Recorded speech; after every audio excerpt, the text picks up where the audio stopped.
Place doesn't exactly scream safety regulations. Look, it's either the Ferris wheel or we starve. The goddamn concession stands are closed due to maintenance.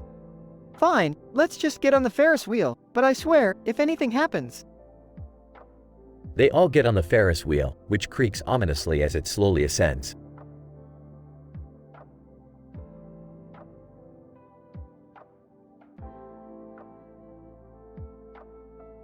Oh, I can feel my breakfast coming back up. Worst family trip ever. Oh, Jerry, stop being such a wimp. We're finally spending quality time together, even if it is on a decrepit Ferris wheel. Rick spots a dilapidated roller coaster in the distance. Hey, you guys see that roller coaster over there? It's falling apart like our lives. Let's go.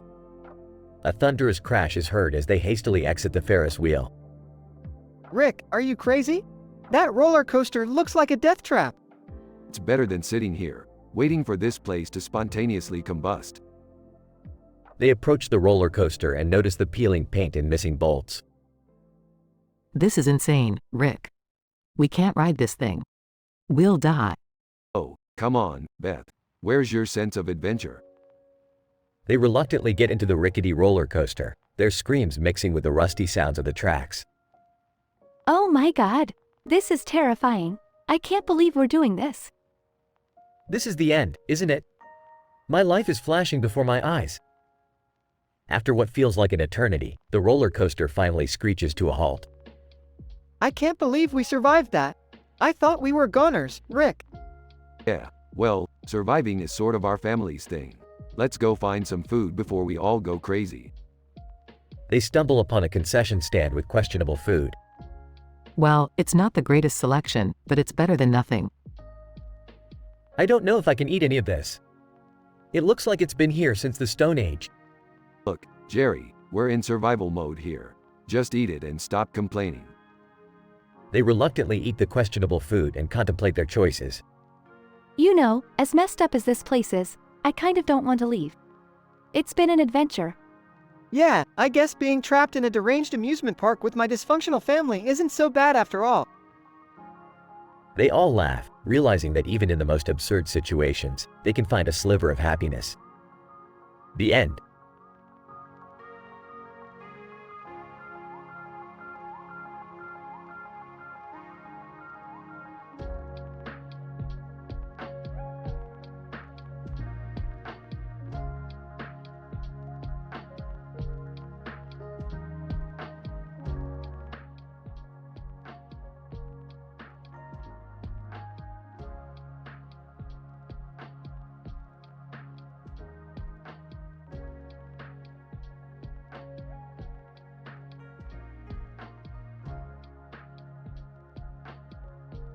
Alright, Morty. Buckle up because we're about to host the most insane event in the multiverse. What are we doing, Rick? We're hosting an event with the most obscure characters from every dimension. Get ready for a mind-blowing night. Wait, what? I thought I was just here to water the plants. Shut up, Jerry. No one asked you. Yeah, Dad, stop being such a Jerry. This event sounds amazing. Alright, first up, let's introduce our real cartoon character guest. Cartoon character. Hey there, folks. I'm Roger Rabbit, the toon sensation, and I can bend reality with just my imagination. Anime character. Konnichiwa. I am Goku, the Saiyan warrior, and I can obliterate entire planets with my energy blasts. Video game character. Yo. Marcus Phoenix here, and I'm a badass soldier from Gears of War. I chainsaw locusts like there's no tomorrow. Historical figure. Greetings, peasants. I am Vlad the Impaler, and I impale my enemies on long, sharp stakes, leaving their bodies for all to see. Real-life celebrity. Hey, I'm Dwayne "The Rock" Johnson, and I can rock bottom anyone who stands in my way. Alright, now it's time for the scariest ever fake serial killers. Strap in, kids. Roger Rabbit, we have Chucklesome Charlie, who kills his victims by tickling them to death. Trust me, you won't be laughing. Goku. Meet Razorblade Ron, who hacks his victims to pieces with his razor-sharp energy sword. That's gotta hurt. Marcus Phoenix. We have Silent Sally, who silently sneaks up on her victims and shoves grenades down their throats. Talk about explosive. Vlad the Impaler, I present to you, Bloodbath Betty, who drowns her victims in a bathtub filled with their own blood. Ghastly, isn't it? Dwayne, The Rock, Johnson, and last but not least, meet Bone Crusher Bob, who smashes his victims into a fine pulp with his massive biceps. Can you smell what The Rock is cooking? Rick, this is getting a little too intense. I don't think we should. Shut up, Morty. I didn't invite all these psychos for a picnic. Now, let's get to the competition. Throughout the event, the guests compete in various challenges, each showcasing their unique abilities in the most bizarre ways. This is insane. Rick, how did you even come up with this? Simple, Summer. I have an IQ of 420. Now watch as the drama unfolds. As the night progresses, one by one, the guests fall victim to the terrifying Bone Crusher Bob. Goku, no, how can this be? My energy blasts, they're useless. Vlad the Impaler, I am impervious to pain, but this is too much. Dwayne, The Rock, Johnson. I've faced some tough opponents in the ring, but this is on a whole other level. Rick, we have to do something. Bob's gonna kill everyone. Relax, Morty. Bob may be unstoppable, but I've got one more trick up my sleeve. With a brilliant plan, Rick manages to trap Bone Crusher Bob in a parallel dimension. Phew, that was a close one. Bob will be trapped forever with all the other scary stuff I've collected. Why, you guys are crazy. How did I even end up here? Shut up, Jerry. We did it. Morty, we survived. Yeah, but at what cost, Rick? I can't get those gruesome images out of my head. Well, Morty, welcome to the world of hosting events. Now you know why I usually stick to science. They all walk away, leaving Jerry behind, as the haunting sounds of Bone Crusher Bob echo in the background. Great! Now I have to water these plants and live with the trauma.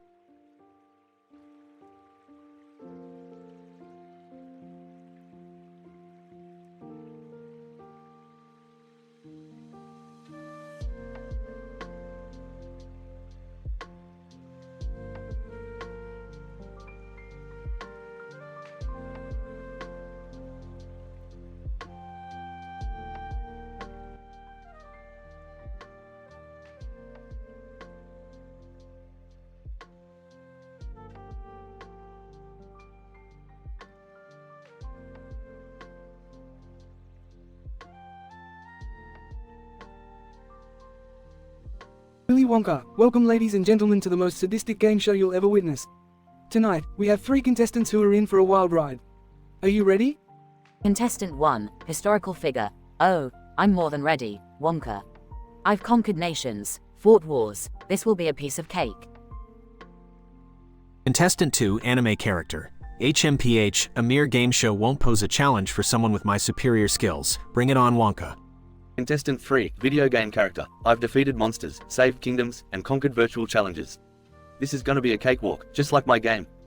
Willy Wonka, fantastic. Now, let me present to you my latest invention, the Wonka Potions. Each of you will be given a potion that will alter your physical abilities, granting you extraordinary powers. However, there's a catch. Contestant 1. Oh, what kind of catch, Wonka? Willy Wonka, these potions have side effects that are a little unique. Drink it, and you'll find out. Contestant 2. Ha! Side effects won't stop me. Contestant 3. I'll take that potion and show you who's the real champion here. Willy Wonka, 3, 2, 1, drink. All 3 contestants drink their respective potions. Contestant 1. Suddenly starts shrinking. What the bloody hell? I'm shrinking. This won't do. Contestant 2. Gaining an enormous head. Wah! What's happening to me? My head is growing. Contestant 3. Sprouting wings and a tail. This wasn't in the game. What kind of potion did you give me? Willy Wonka, chuckling, oh, didn't I mention? Each potion has a random side effect. Let the games begin. As the game progresses, the contestants face numerous challenges, their bizarre side effects making it increasingly difficult. Contestant 1. Tiny voice. I can't even reach the buttons on this game controller now. This is impossible. Contestant 2. My head is so big. I can't see anything properly. How can I compete like this? Contestant 3. Struggling to fly with a large tail. How can someone expect me to win when I can't even fly straight? The challenges continue, growing more absurd and the contestants becoming increasingly frustrated and humiliated. Contestant 1. In a jar? Seriously? I'm trapped in a freaking jar now? This is a joke. Contestant 2. I can't even fit through the door. How am I meant to win when I can't even enter the next stage? Contestant 3. Trips over their tail. This is just embarrassing. I can't catch a break. Willy Wonka, and the winner is Contestant 1. Contestant 1. Still in the jar? Are you kidding me? I won this damn thing without even being able to participate properly? Willy Wonka, grinning, oh, and as for the losers, I have a special treat for you. Wonka presses a button, and laughter echoes through the room as the losers are blasted with whipped cream cannons. Contestant 2. Covered in whipped cream. This is just ridiculous. I demand a rematch. Contestant 3. Trying to lick the whipped cream off their wings. I'll get you for this, Wonka. Willy Wonka, laughing, that's the spirit. Join us again next time for another round of the Willy Wonka Sadistic Game Show. Good night, everyone. The curtains close as the contestants continue their hilarious struggles with the side effects of the Wonka potions.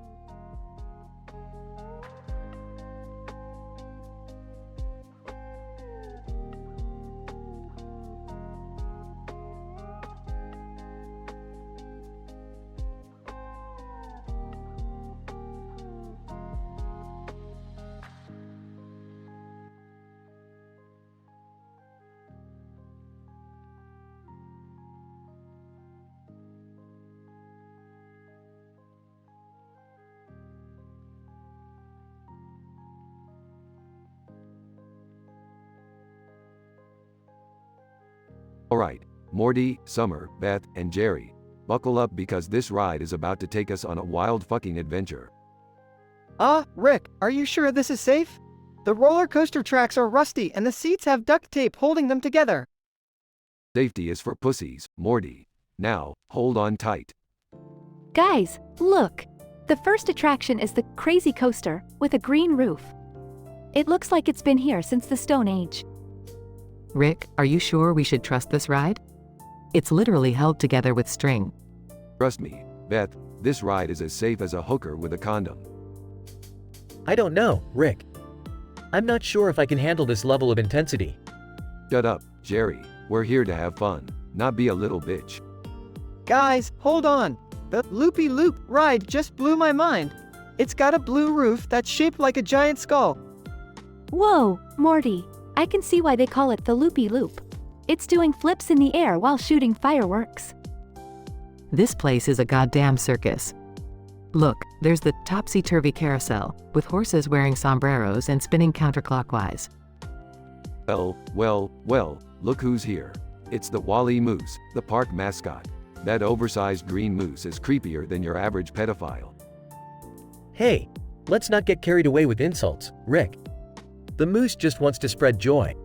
Whatever, Jerry, let's move on to the concessions. Who's up for a deep-fried Twinkie? I think I'll pass on the fried heart attack, Rick. Those alien nachos look like they could burn a hole through my stomach. You guys, there's a dazzling dunk tank over there. I swear I just saw someone get swallowed by a shark when they hit the bullseye. This place is seriously messed up. Look, there's a haunted house with walls that bleed and scream. This carnival is a literal nightmare.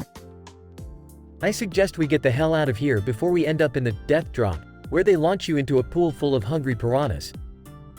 Oh, we're sticking around, Jerry. We're gonna survive on carnival food and make the most of this fucked up situation.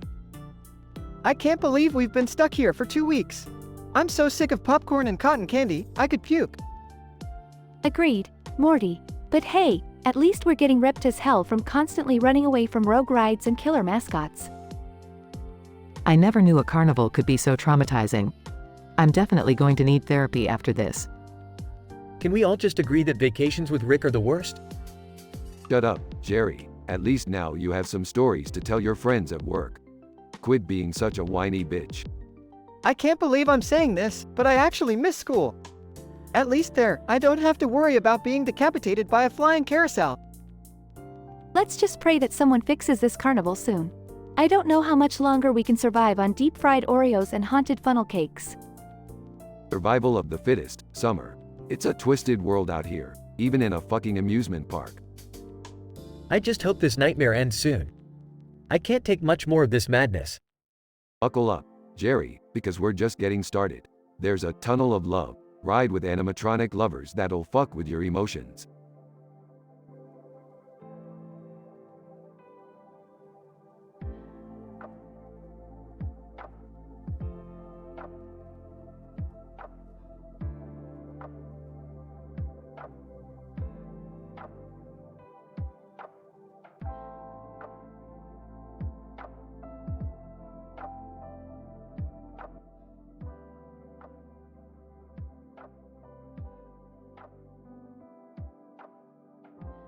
Title: The Demonic Pursuit. Characters. 1. Jigsaw, a cunning mastermind obsessed with sadistic games. 2. Vincent, a fearless monster with a sword. 3. Dante, a demonic entity haunting Jigsaw. 4. Unicorn, a mythical creature with unexpected consequences. Jigsaw, relentlessly pursued by Vincent and tormented by Dante, finds himself cornered in a dark and desolate alley. Jigsaw, breathing heavily. Vincent, you slobbering brute. Dante, why won't you give me a moment's peace? I swear, if I survive this, I'll invent a trap just for you. Vincent, growling, time to end your sadistic games. Jigsaw, I'll slice you into tiny little pieces. Dante, sinister laughter. No escape for you. Jigsaw, I'll make sure your torment lasts for eternity. Incident. Just as Vincent raises his sword, a blinding flash of light appears, and a majestic unicorn crashes through the alley, trampling Jigsaw beneath its hooves. Jigsaw, panicked. No, not the unicorn. Why now? Unicorn. Whinnying, foul creature, you shall bear the consequences of your twisted actions. Progression. The unicorn's horn glows with an otherworldly radiance, and Jigsaw writhes in agony as his wickedness is purged. Jigsaw, screaming, what have you done to me, you mystical abomination? Unicorn. Majestically, your evil knows no bounds. Jigsaw, you shall face the wrath you've inflicted on others. Jigsaw's body contorts and convulses as the unicorn's magic takes hold, leaving him weakened and vulnerable. Jigsaw, groaning, this can't be happening. I had plans, grandeur, schemes. Dante, mocking, your reign of terror has reached its insidious end. Jigsaw. Vincent, smirking, looks like the hunter becomes the hunted, you sick bastard. With Jigsaw defeated and at the mercy of his pursuers, the unicorn vanishes without a trace, leaving behind only a renewed sense of justice. Jigsaw, defeated, I underestimated the power of righteousness. But mark my words, this won't be the last you see of me. Vincent, menacingly, we'll be waiting, Jigsaw, and we won't hesitate to end you once and for all. Dante, coldly, your tormented existence is the punishment for your sadistic ways. May you forever be haunted by the demons within. As Jigsaw lies broken and defeated, his reign of terror comes to an end. The forces of justice, both supernatural and otherwise, have prevailed.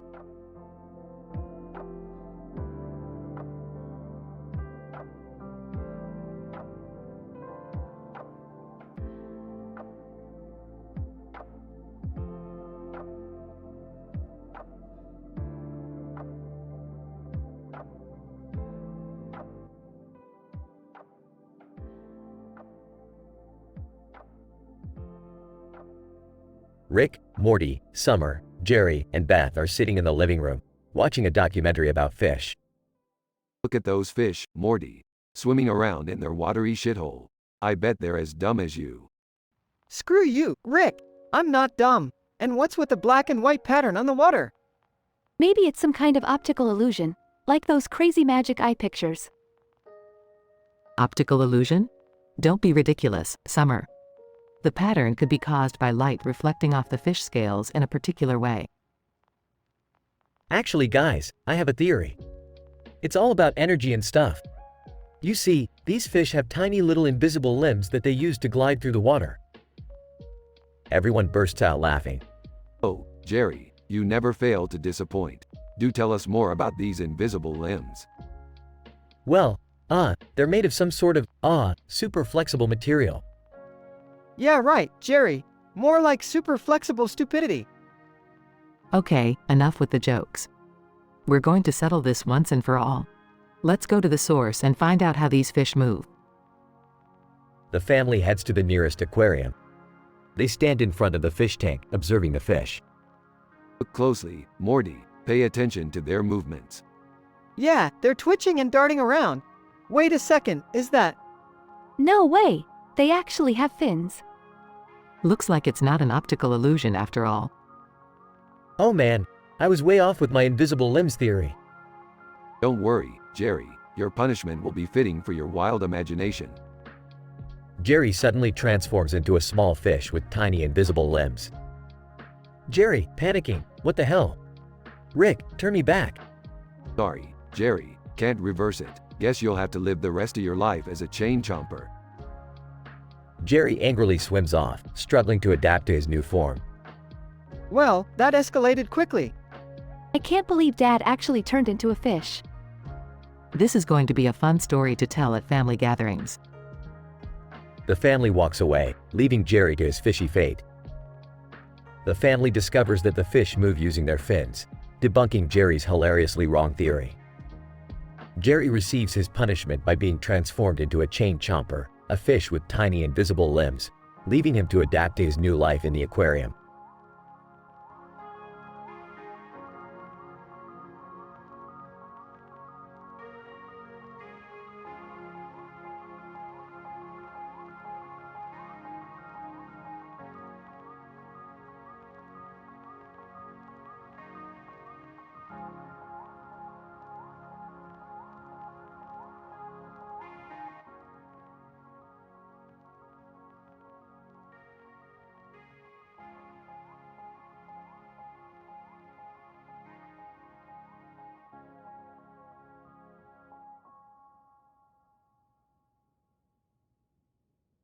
Hey, Morty, take a look at this. I found a weird emote of myself on Twitch. It's like a twisted version of the LOL emote. Whoa, Rick. That emote looks creepy as hell. Is it talking? Yeah, Morty, it's talking alright. And it's roasting the absolute shit out of me. I can't just let some sentient Twitch emote disrespect me. What's going on, guys? Why the serious faces? Summer, get in here. We need your help. This Twitch emote is mocking me, and it needs to be dealt with. Oh, for God's sake, Rick. Can't you let anything go? It's just the internet. No, Beth, this is personal. It's practically an invasion of my privacy. I won't stand for it. Wait, let's not get carried away, Rick. Maybe we should just ignore it? Ignore it, Jerry. Where's your sense of pride? I won't be roasted by some animated emote. We need to take this on, head on. Okay, Rick, but how do we fight an emote? It's just pixels on a screen. We're going to dive into the internet, Morty. We'll enter the Twitch realm and confront that emote face to face. Whoa, that sounds insane. But count me in. I want to see the look on that emote's face when we kick its ass. Fine, I'll join, but only because it's the only way to get you all out of here. Great, another crazy adventure? Count me in too, Rick. Scene shifts to the internet realm, where our characters transform into pixelated versions of themselves. Alright, everyone, time to show this emote who's boss. Morty, you distract it. Summer, Beth, Jerry, attack from the sides. Got it, Rick.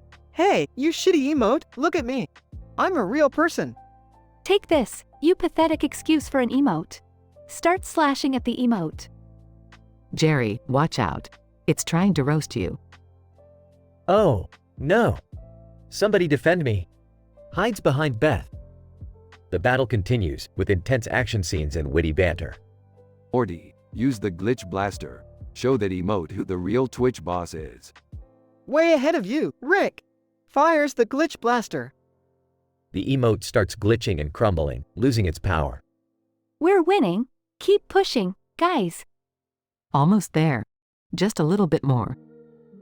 Wow, you guys are really. Get swooped up by the emote's last desperate attack. Jerry, no, lunges and tackles the emote. The emote shatters into a million pieces. We did it, Rick. We defeated the sentient emote. That was insane. I can't believe we went into the Twitch realm and fought a freaking emote. Well, I guess I can admit it was kind of exciting. Yeah, I guess it was a pretty wild ride. But please, no more internet adventures?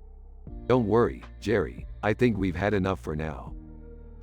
Our heroes walk away from the battlefield, victorious and forever changed by their encounter with the Twitch realm.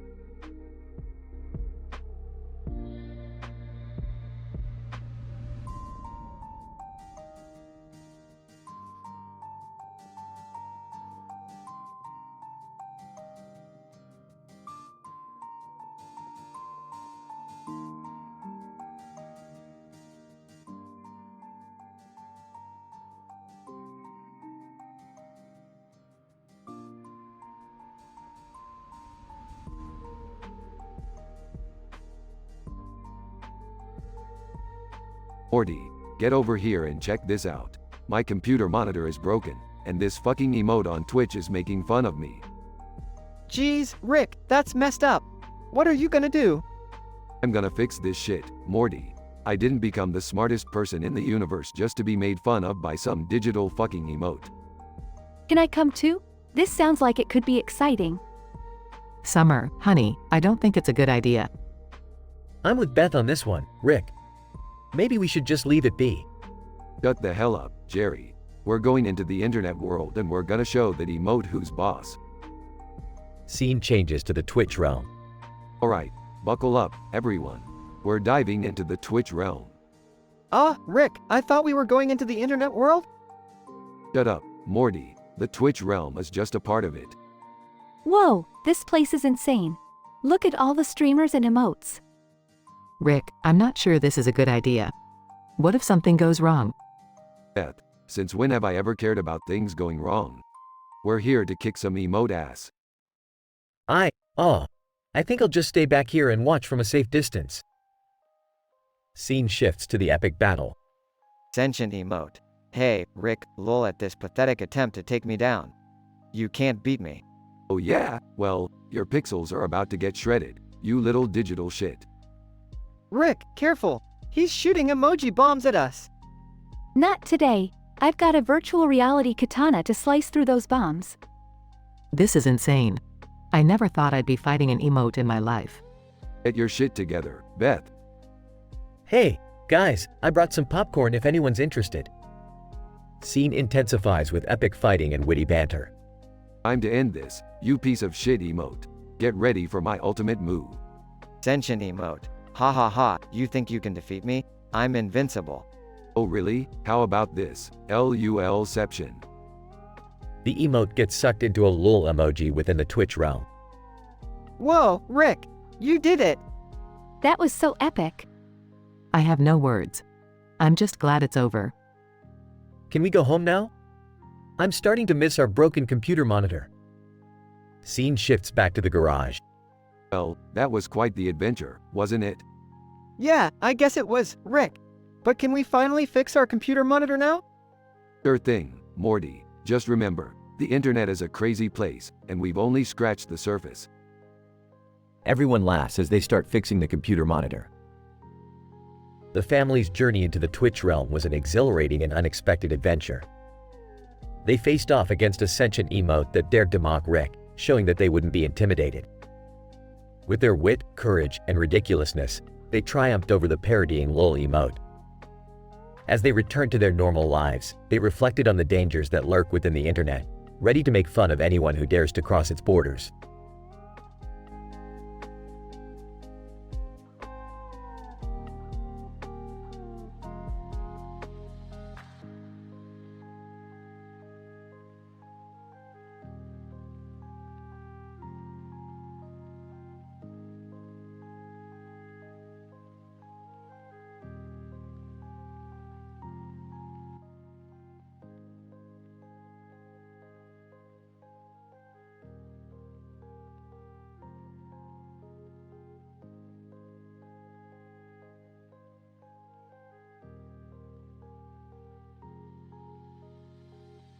Morty, wake up. We've got a creepy ghost situation in the cemetery. Bats, ghosts, the whole shebang. Oh geez, Rick, I wasn't prepared for ghosts today. Can't we just stay home and watch TV? Morty, my boy, this is a once-in-a-lifetime event we can't pass up. We're going to host a convention with obscure cartoon characters, anime characters, video game characters, historical figures, and even real-life celebrities. It's gonna be wild. Count me in, Grandpa. I've always wanted to meet some real cartoon characters. The Kardashians don't count, right? No, Summer, the Kardashians are more like cartoon characters. I'm talking about real ones. Okay, let's start with the intros. Who's up first? Cartoon character. Hey there, I'm Roger Rabbit. I can murder with my charming personality. I kill when I'm wronged, wherever the injustice takes place, and usually, I kill a little bit more on Fridays. Anime character. Konnichiwa. I'm like Yagami from Death Note. I kill with a magical notebook that brings death upon anyone whose name is written in it. I kill those who I believe deserve to die, usually in the comfort of my bedroom. Video game character. Greetings, meatbags. I am GLADOS from Portal. I kill by using cunning puzzles and deadly lasers. I kill because it's efficient and fun. I kill in the Aperture Science Enrichment Center, where no one can hear your screams. Historical figure. Good day, gentlemen. I'm Jack the Ripper. I kill in the gaslit streets of Victorian London, targeting poor, unfortunate women. I kill to satisfy my twisted desires and remain in the shadows, leaving a path of terror behind. Celebrity guest. Hello, darlings, it's me, Joan Rivers. While my legendary wit slays the audience, my dark side is that of an infamous killer. I eliminate my competition in the comedy world with killer punchlines. I kill them at the Comedy Cellar in New York City in the early hours of the morning. Alright, that's everyone. Now let's decide who's the scariest. Morty, you keep score. Seriously, Rick? You're making me judge this? Okay, I guess Jack the Ripper takes the cake. But he's a historical figure. How can we compete with that? Don't worry, Summer. We'll make it exciting. Whoever loses the competition will be forever haunted by Jack the Ripper. Wait, what? Are you serious? Of course, Morty. Now, let the haunting begin. They all look at each other nervously as the tension rises. All right, I've had enough. I'm out of here. Morty starts panicking as Jack the Ripper's ghost slowly emerges from the shadows. Rick, we have to do something. I can't be haunted forever. Just hold on, Morty. I've got an idea. Burps, we'll use my interdimensional ghost vacuum to suck that spooky jerk into oblivion. As the ghost approaches Morty, Rick activates the vacuum, sucking the ghost away. Phew, crisis averted. Morty, now let's never speak of this again. Agreed, Rick. From now on, no more ghosts, serial killers, or haunted conventions. Can't we just have a normal adventure? Morty, normal is overrated. Now, let's go back home and watch some interdimensional cable. They walk away, leaving behind a cemetery full of confused, ghostless bats.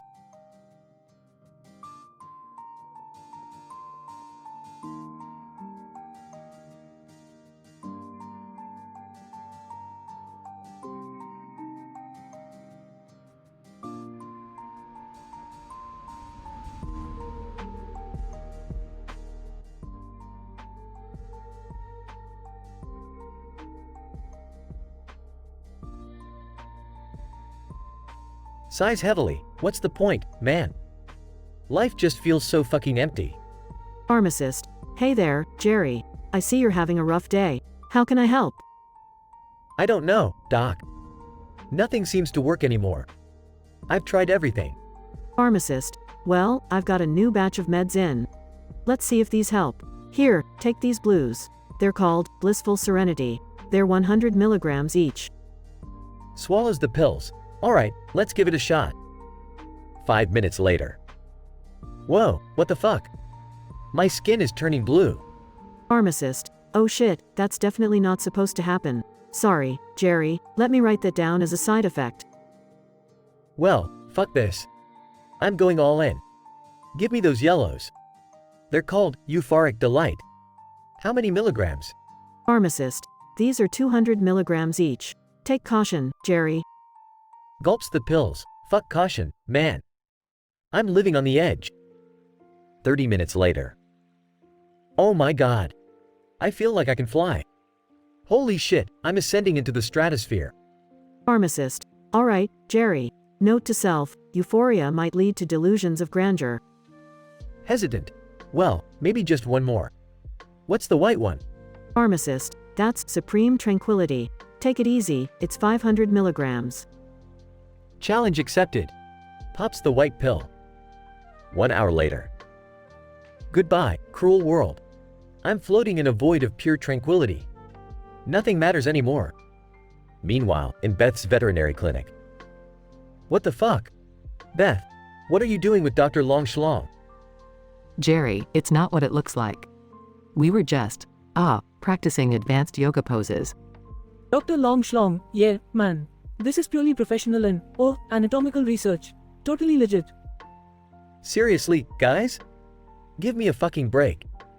I mean, literally give me 10 reasons why this is legit. It's a new kind of couples therapy, Jerry. It helps us connect on a deeper level. Dr. Long Schlong, we're discovering alternative treatments for joint alignments, man. It's called Doctor's Special Session. Dr. Long Schlong, yeah, and it's with the utmost consent and professional boundaries, Jerry. No funny business. Rolls his eyes. Yeah, right. I've heard enough excuses for today. I think I need some therapy myself, or maybe just a stiff drink.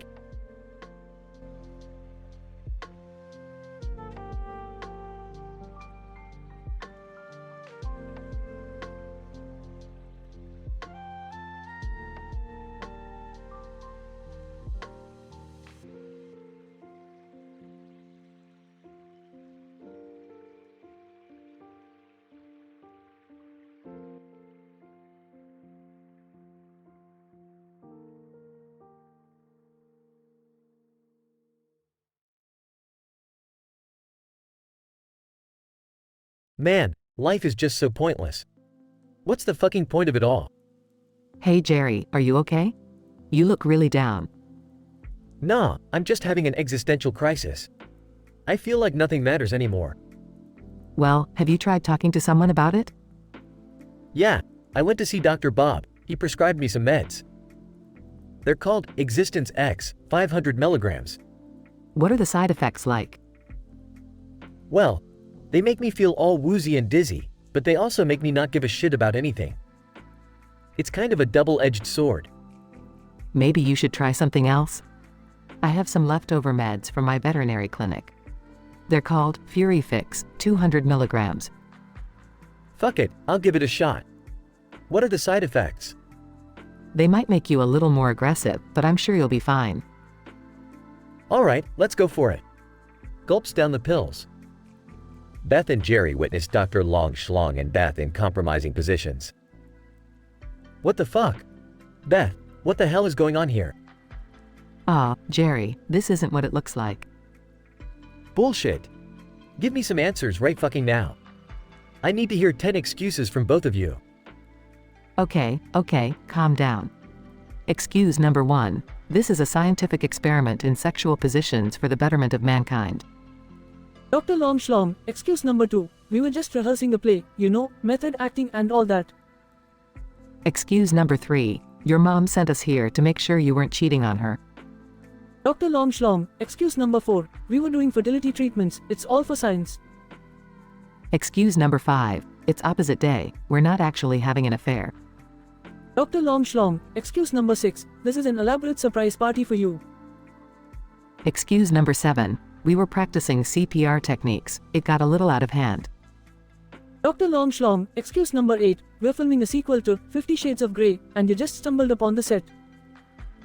Excuse number 9. We're just doing yoga, what's wrong with a little downward dog?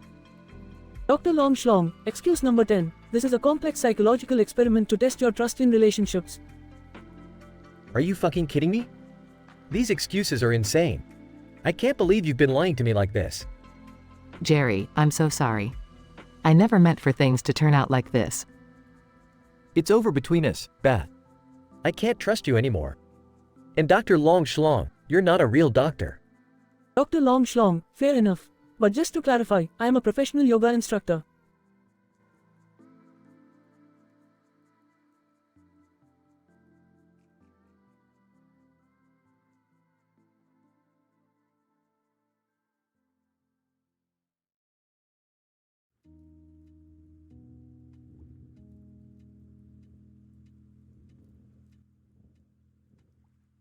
Alright, listen up, you dumbasses. We've got a scientific question to answer today.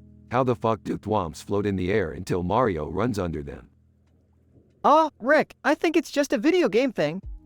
You know, like gravity doesn't work the same way in that world. No way, Morty. There has to be a scientific explanation for it.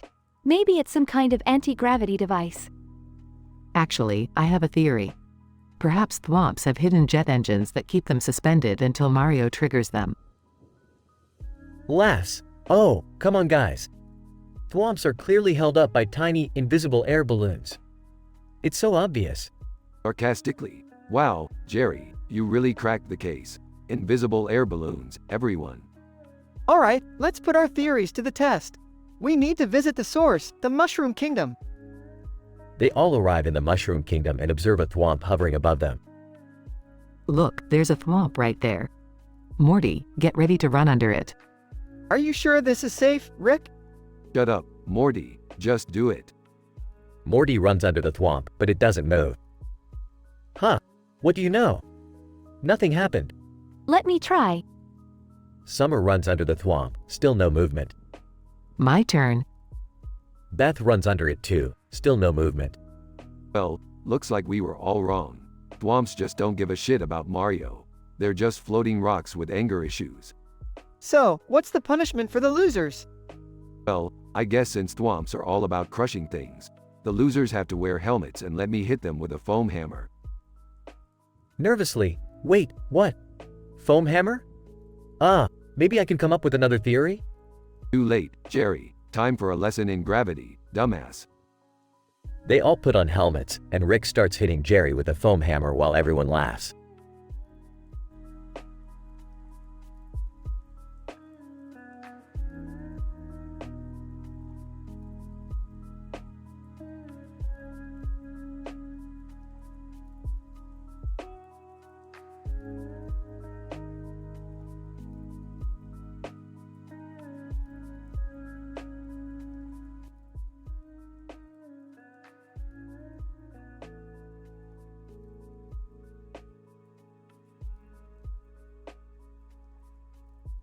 Alright, Morty, Summer, Beth, and Jerry, listen up. What is it, Rick? I've created a device that can transport us into the world of GTA 5. Seriously? You've got to be kidding me, Rick. Can't we just find a more normal way to have fun? Oh, come on, Beth. This sounds exciting. Buckle up, everyone. Here we go. They all activate the device and suddenly find themselves in a flashy, metropolitan city. Wow, this looks so real. Look at those cars. I've always wanted to drive something like that. Guys, I think we have a problem. What is it, Morty? The police radio, it's saying we're criminals. It's describing each of us in detail. GTA 5 Police Radio, in-game behavior, attention all units, we have 4 dangerous criminals on the loose. Rick Sanchez, a high-profile scientist, has a warrant for creating interdimensional chaos. Morty Smith, known for his involvement in various illicit activities. Summer Smith, specialized in grand theft and hacking. Beth Smith, a skilled surgeon turned master criminal. Approach with extreme caution. Are you serious, Rick? You always find a way to mess things up. Relax, Summer. It's just a simulation. None of this is real. Panicking. We have to get out of here. I can't handle this. Wait, let's just see how it plays out. Maybe we can have some fun with it? GTA 5 Police Radio, suspects have stolen a police vehicle. All units, initiate high-speed pursuit. Chaos breaks loose as the group races through the city, evading the relentless police force. Rick, this is insane. How are we going to get out of this mess? Trust me, Morty, I've got a plan. Rick hacks into the police radio frequency, jamming their communications. GTA 5 Police Radio, Unit 21, disable your lights. We're having technical difficulties. Great job, Rick. That should buy us some time. Laughs. This is ridiculous. I can't believe we're actually living in a game. This is exhilarating. We should do this more often. They finally manage to lose the police and find a secluded spot. Alright, everyone, let's go back home. We've had our fun for now. That was intense, Rick. I don't know if I can handle another adventure like that. Relax, Morty. We can always come back whenever we want. The possibilities are endless. They activate the device and return to their living room. So, Rick, what's next? Where are we going on our next crazy adventure? Oh, I'm glad you asked, Summer. I've got something even crazier in mind. We're going to Mars. The family's faces light up with excitement and anticipation as they prepare for their next interdimensional escapade.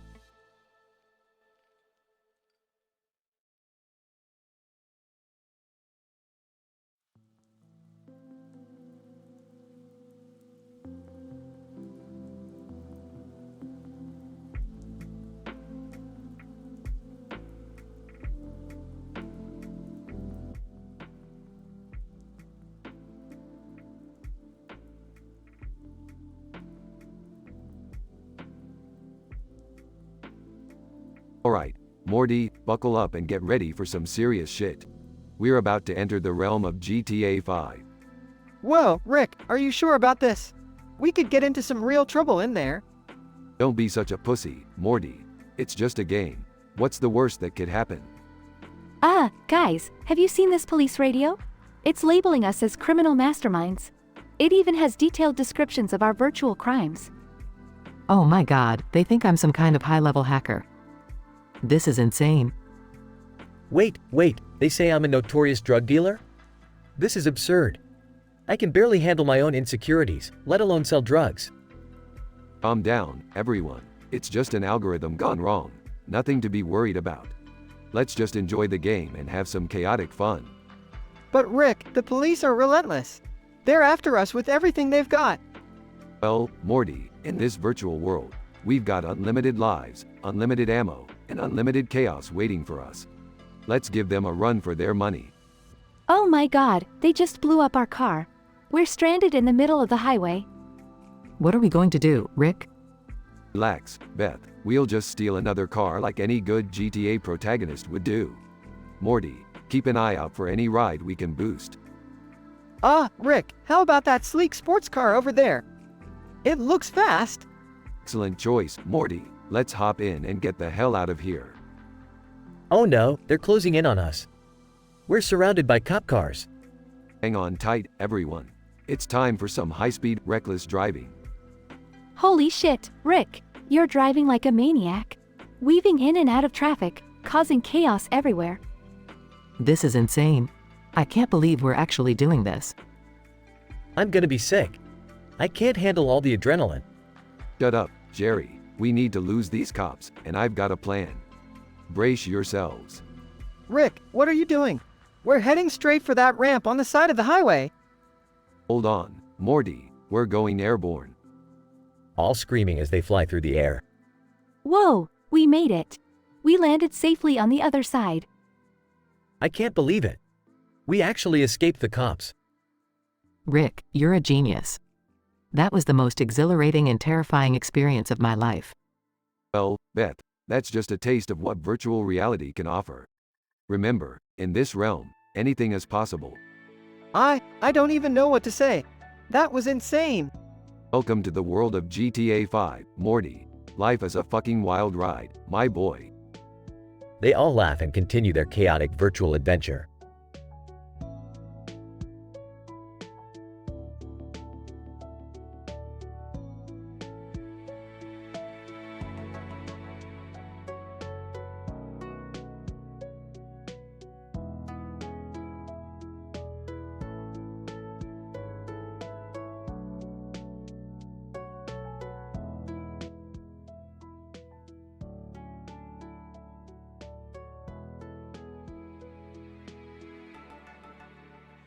Alright, Morty, listen up. You see this chain chomp here? It's quite the anomaly. The key to understanding its movement lies within its genetic manipulation. Genetic manipulation? What do you mean, Rick? Well, Morty, I believe that these chain chomps have been genetically modified using advanced CRISPR technology. They've been infused with the DNA of eels and slinkies, allowing them to slither and extend like a spring. It's a unique blend of bioengineering and physics. That sounds far-fetched, Rick. I think it's more of a quantum entanglement situation. The chain chomps tap into a hidden dimension, using it to propel themselves forward. Oh, please. You guys and your fancy theories. The truth is much simpler. The chain chomps are controlled by tiny, invisible, telekinetic beings. They're like puppeteers, manipulating the chains to move the chomps around. Guys, hear me out. I think the chain chomps move by, harnessing the power of love. It's like, when they feel love, they just, bounce around freely. Love, man. It's all about love. Laughs. Jerry, you never fail to disappoint with your bizarre theories. But hey, let's settle this once and for all. We'll travel to the chain chomp source and see who's right. Scene transitions to the chain chomp source, where they see chain chomps in action. Oh, guys, they're not moving at all. What gives? Interesting. Perhaps they are just sentient beings with advanced telepathic abilities, controlling the chains with their minds. Maybe it's a combination of genetics and telepathy. They control the chains through their DNA, using their minds to give them direction. Or maybe they're just, animatronics. Like those Disney characters at theme parks. It's all about mechanics and hydraulics. Guys, I'm starting to think none of us really know what we're talking about. Laughs. Well, looks like Jerry finally got something right. We may never know the true answer, but at least we had an adventure, huh? Scene fades out as they contemplate their failed theories. Rick's theory of genetic manipulation, Morty's theory of quantum entanglement, Summer's theory of telekinetic control, Beth's theory of telepathy, and Jerry's theory of love all prove to be mere conjectures. The true source of the chain chomps movement remains a mystery, leaving our adventurous group in amusement and confusion. They received their punishment, being chased around by a giant cardboard cut out of a chain chomp, reminding them of their failed attempts to unveil the truth.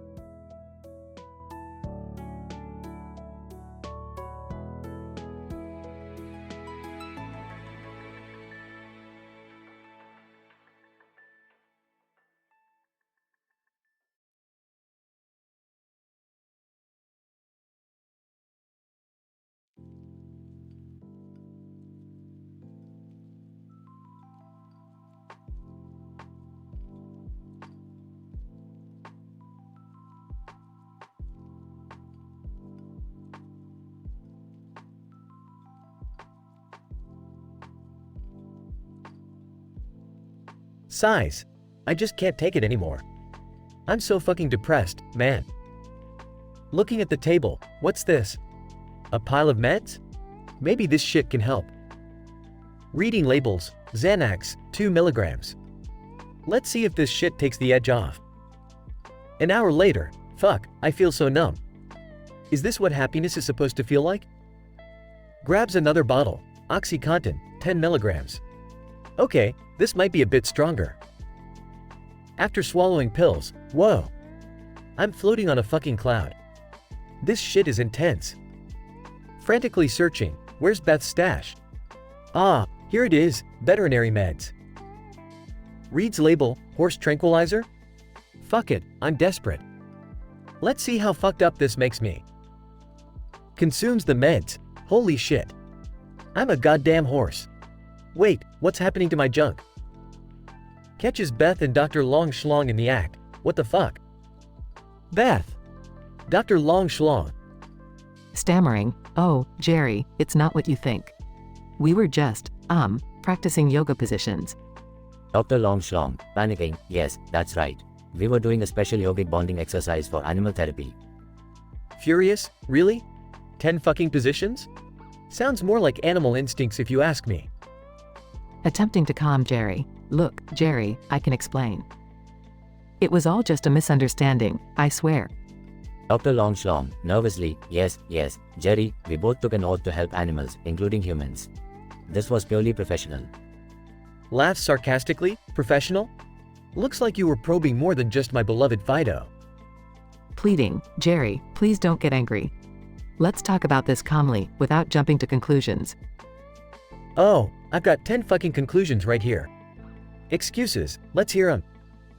Excuse 1. Jerry, it was a scientific experiment to test physical strength and flexibility.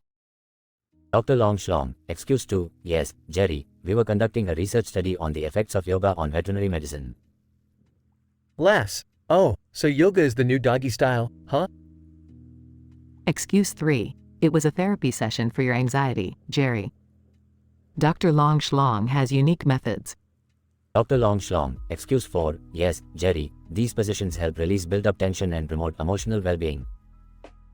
Rolling his eyes, I didn't know positions was a medical term.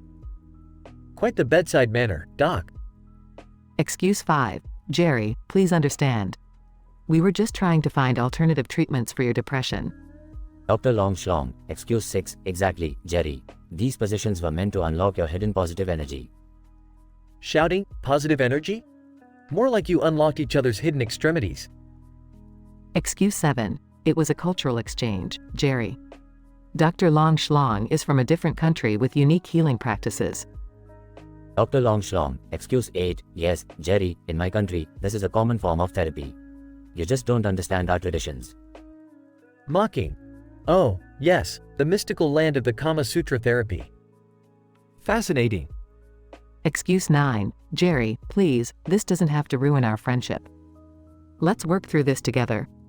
Dr. Long Schlong, excuse 10, yes, Jerry, we can continue your treatment, minus the yoga positions.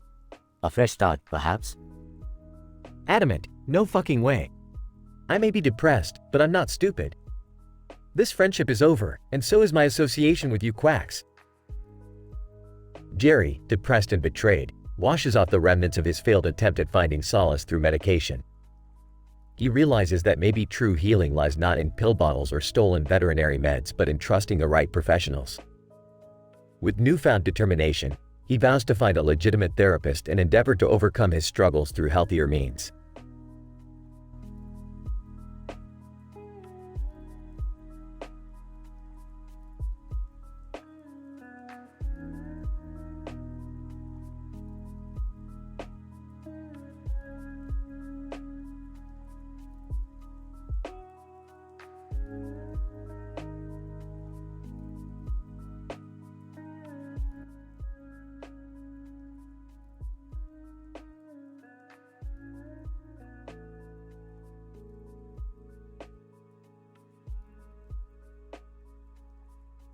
God damn it, Beth. I can't take this shit anymore. I'm so fucking depressed, everything feels meaningless. Look, Jerry, I know it's tough, but you can't just sit here feeling sorry for yourself. Have you talked to a therapist? Yeah, I've tried that crap. They just keep asking me questions, but no answers. I need something to help, anything. Well, have you considered medication? I can ask my friend at the vet clinic to get you something. Fuck it, why not? I'll try anything at this point. Scene shifts to the vet clinic. Beth hands Jerry a handful of prescription bottles. Alright, I got you some meds. We've got Megazine, 500 milligrams, which is supposed to stabilize your mood. Taking pills. Alright, Megazine, let's see what you got for me. Several days later. Fuck, these pills are making me all twitchy. Can't even keep my hands steady. Well, it's a common side effect, but it should subside after a while. Stick with it. Alright. What about this one, Blissitol, 100 milligrams? Sounds promising. Blissitol is meant to reduce anxiety and induce euphoria. Just be careful not to get addicted. Popping several pills, addiction, my ass. I need to feel something other than this crushing emptiness. Days pass, Jerry starts experiencing withdrawal effects. Oh god, fuck. The Blissitol withdrawal is worse than the fucking depression. My head's gonna explode. Withdrawal can be tough, Jerry, you have to taper off slowly. You can't just go cold turkey. Jesus, I should have listened. What else you got for me? Well, there's Xanacal, 50 milligrams. It's an anti-anxiety medication. Taking pills, Xanacal, huh? I guess I'll become one with the cows now. Later, Jerry accidentally spots Dr. Long Schlong and Beth in compromising positions. What the fuck? Beth, what's going on here? Jerry, it's not what it looks like. It's just an experiment in stress relief techniques. Really? Because it looks like Dr. Long Schlong is giving you a hell of a stress relief treatment. Beth, look, Jerry, if it helps, here are 10 excuses. We were practicing yoga. We were learning advanced massage techniques. We were acting out a scene from a medical drama. It was for medical research. We were testing the durability of the couch. We were auditioning for a porn film. Interrupting. Okay, I get it. Just stop with the excuses, Beth. This is fucked up. I'm sorry, Jerry. I never meant for any of this to happen. Let's talk it out and try to figure out what to do next. Yeah, we definitely need to have a serious fucking discussion about this shit show.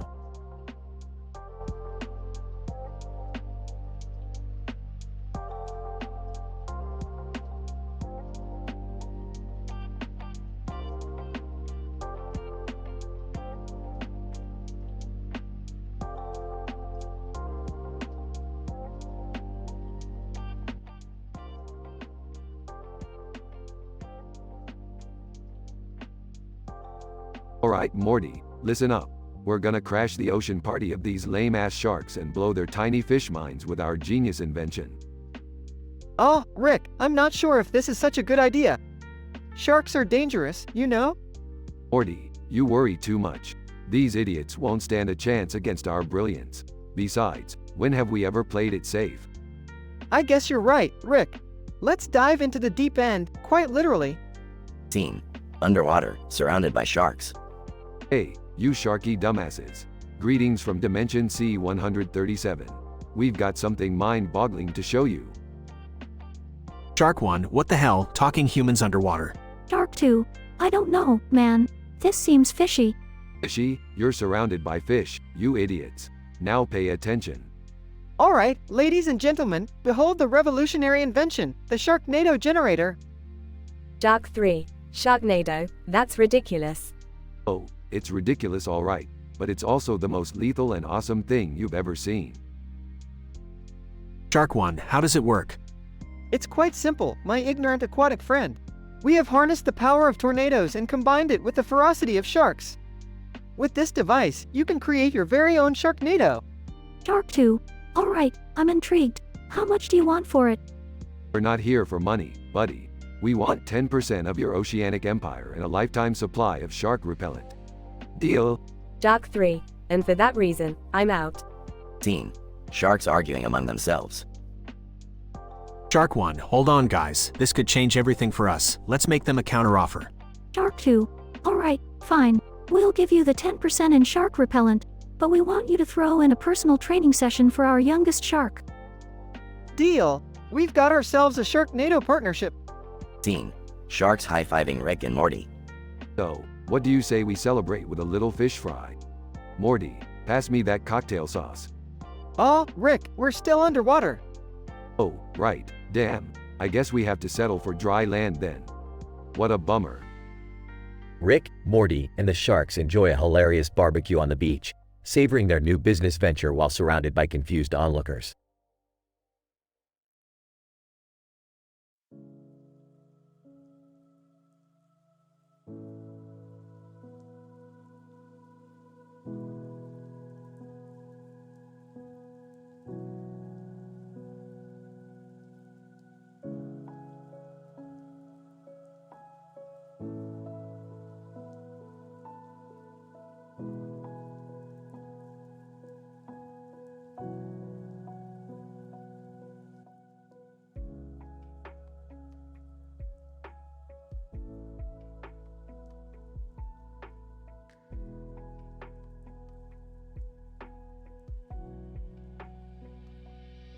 Alright, Morty, Summer, Beth, and Jerry, buckle up.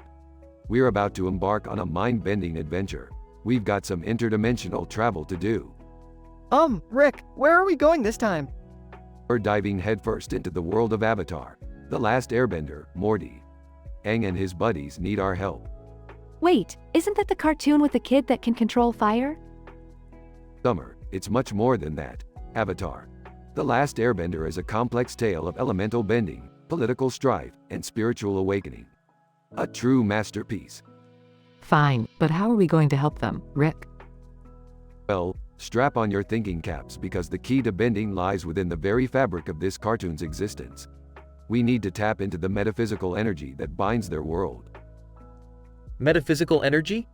You lost me there, Rick. Picture this, Jerry, the characters in Avatar. The Last Airbender, they exist in a state of animated illusion. By manipulating the subatomic particles of their digital world, we can grant them temporary powers. So, what? We're gonna be bending elements just like them? Not exactly, Morty. We'll be like wizards pulling the strings, granting them the power they need to save their world. Alright, but how do we choose which Avatar gang member to assist? They're all important. Simple, Summer. We'll split up. I'll take Aang. Morty can help Katara. Summer can assist Sokka. Beth will team up with Toph, and Jerry can tag along with Zuko. What if I mess things up, Rick? Jerry, they're already in cartoon land. How much worse can you make it? Scene transition. The group arrives in the Avatar world. Aang, who are you guys? And why do you look like animated versions of our world? Hey, Twinkle Toes, we're here to give you a helping hand. I'm Rick, and this is my dysfunctional entourage. Nice to meet you, Aang. I'm Beth, and we're here to assist you on your journey. Katara, so, you have some sort of magical powers? Not exactly. We have the ability to manipulate the very essence of this cartoon world. We can grant you temporary powers, but only for a limited time. Zuko, I don't trust any of this. What's in it for you guys? Well, Zuko, let's just say we're performing a scientific experiment. Helping you guys is just a side effect. Oof, I like you guys. Finally, some excitement in this boring world. Scene transition. Intense fight scenes, bending battles, and witty dialogues ensue. Scene transition. Final showdown between Aang and the Fire Lord. Aang, I don't know if I can defeat him, guys. He's too powerful. You got this, Aang. Remember, you control all elements. Air, water, earth, and fire. You're the Avatar, buddy. Scene transition. Aang enters the Avatar state, a spectacular display of power and determination. Aang, chanting, I am the bridge between worlds, the balance between good and evil.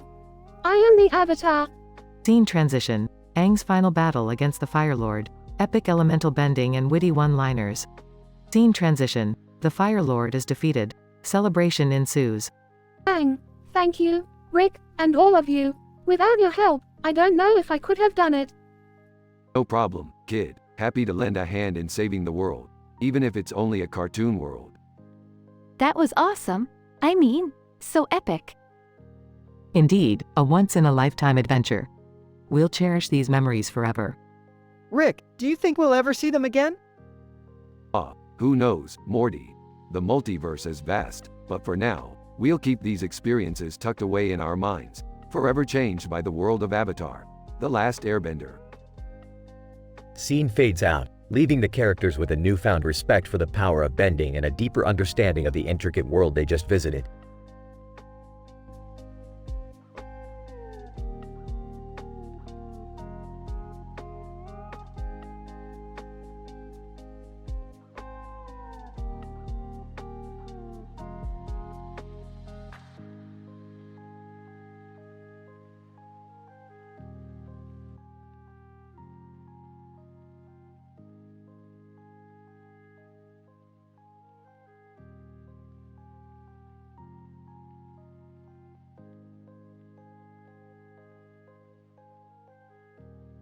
Alright, listen up Morty, Summer, Beth, and Jerry. We're about to embark on the most mind-blowing, dimension-hopping adventure of our lives. What are you talking about, Rick? Aang and his friends? The Avatar?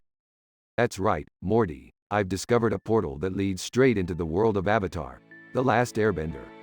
We gotta help Aang and his gang stop the Fire Lord and bring balance to their screwed-up world. Are you serious, Dad? We're just gonna waltz into a cartoon and fight battles?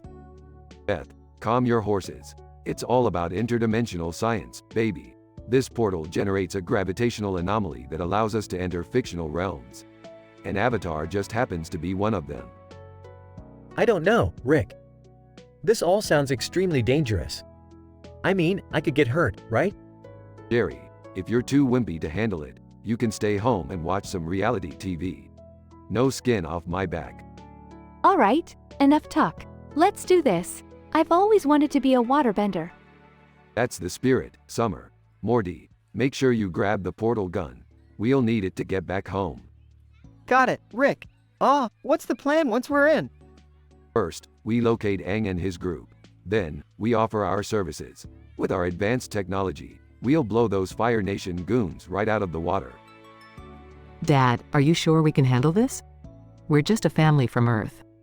Trust me, Beth, we can handle anything. Plus, we're not just any family.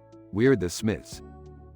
They step through the portal and find themselves in a lush forest, surrounded by vibrant green plants and towering trees. Oh wow, this place is beautiful. Look up, guys. It's a sky bison. Aang rides that thing, right? We should find him and introduce ourselves.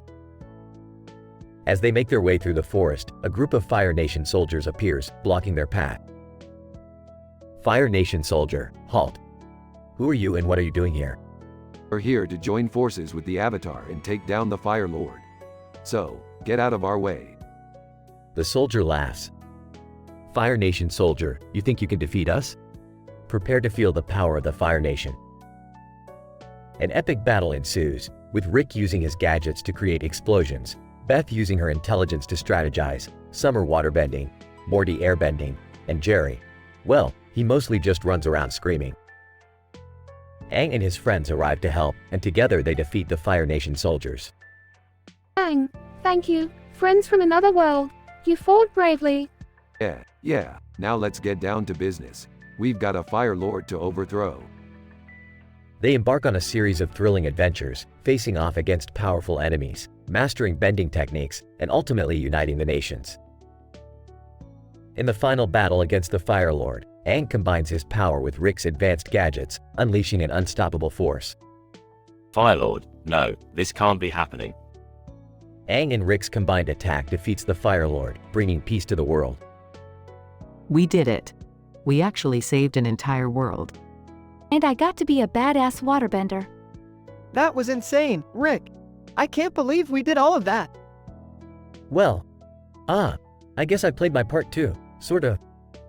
I told you, Jerry, we're unstoppable. Now let's go grab a drink and celebrate our interdimensional victory. They all cheer and head off into the sunset, leaving behind a world forever changed.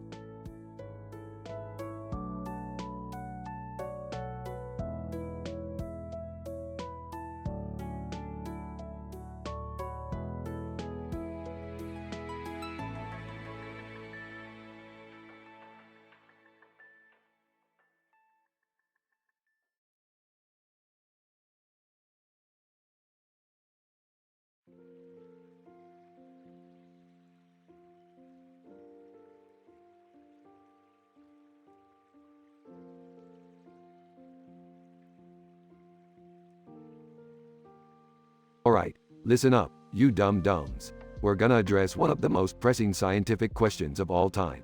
How the FK do thwomps float in the air until Mario runs under them?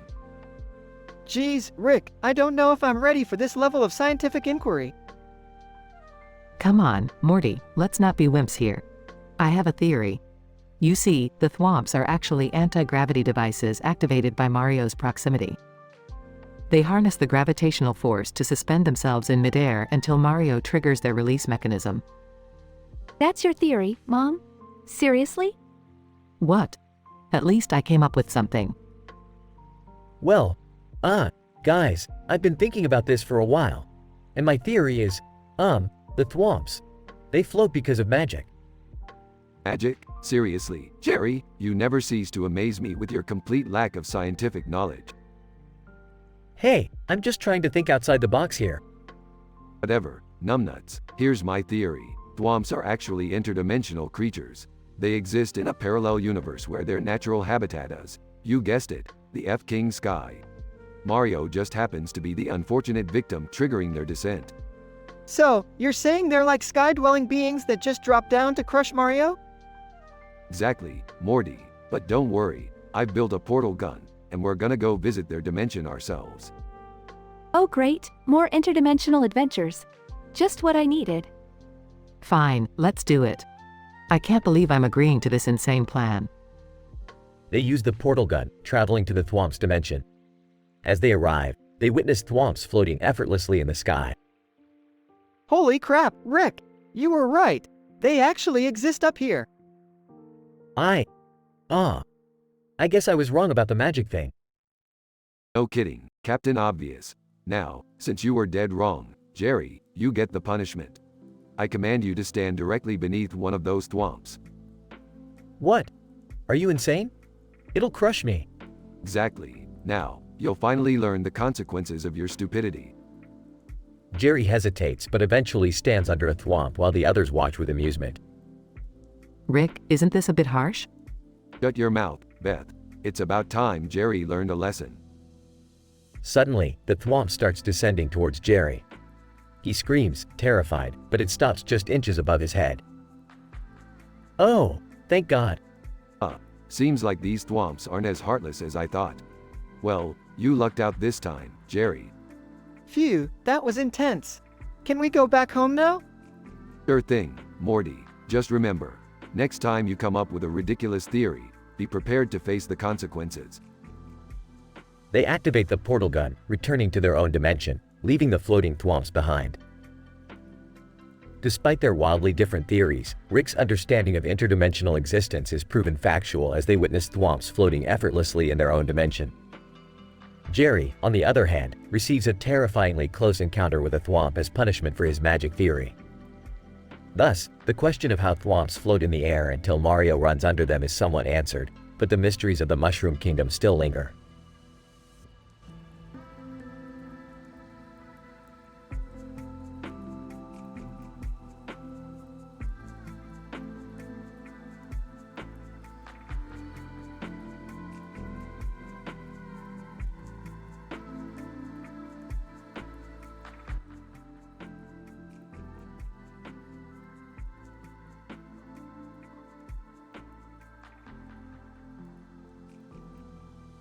Staring at the pile of toothbrushes, what's the point of brushing our teeth?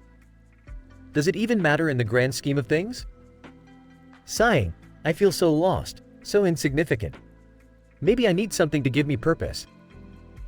Looking at the pile of papers and pen, I'll write my thoughts down. Maybe it will help me make sense of this existential crisis. Going through the papers, it's all so meaningless. Just like life itself. Calling out, "Hey, Beth, do you have any medication that can help me feel alive again?" Walking in. Sure, Jerry. I have a few options. We have Xanax, 0.5 milligrams. It can help with anxiety and panic disorders. Taking the Xanax and swallowing it. Let's see what this does. Writing down a few more prescriptions. We also have Lexapro, 10 milligrams. It's an antidepressant. Taking the Lexapro. Might as well try everything. What else do you have? Handing Jerry a bottle. This one's a little unconventional, but it might help. It's Tramadol, 50 milligrams. It's a pain medication, but can also induce a sense of euphoria. Chugging the Tramadol. Desperate times call for desperate measures. Days later, experiencing side effects. Whoa, these meds are messing with my mind. The Xanax knocks me out, the Lexapro has me feeling numb, and the Tramadol is making me feel high as a kite. Experiencing withdrawal effects. I forgot to take my meds today. I feel like I'm losing my mind. This is worse than the existential crisis I started with. Accidentally witnessing Beth and Dr. Long Schlong. What the? Beth and Dr. Long Schlong? Are they?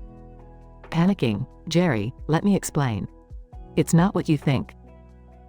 Demanding explanations. Give me 10 excuses, Beth. 10 damn excuses that could possibly explain what I just saw. 1. Jerry, it was a medical demonstration. We were discussing the proper technique for prostate exams. 2. We were practicing an advanced yoga pose for stress relief, and it just happened to look like something else. 3. It was an optical illusion.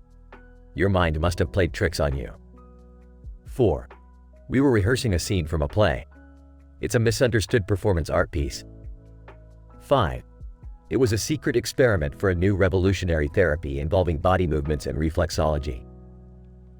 6. Dr. Long Schlong was teaching me some unique dance moves for an upcoming charity event. 7.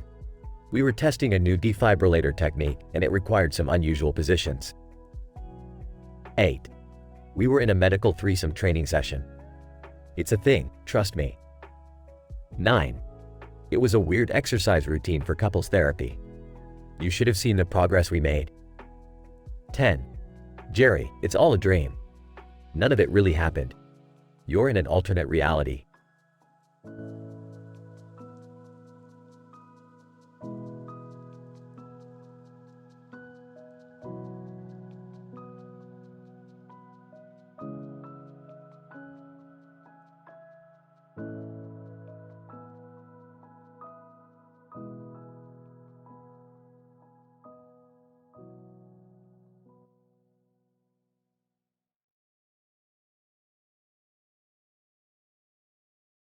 Lying on the ground, surrounded by bubbles.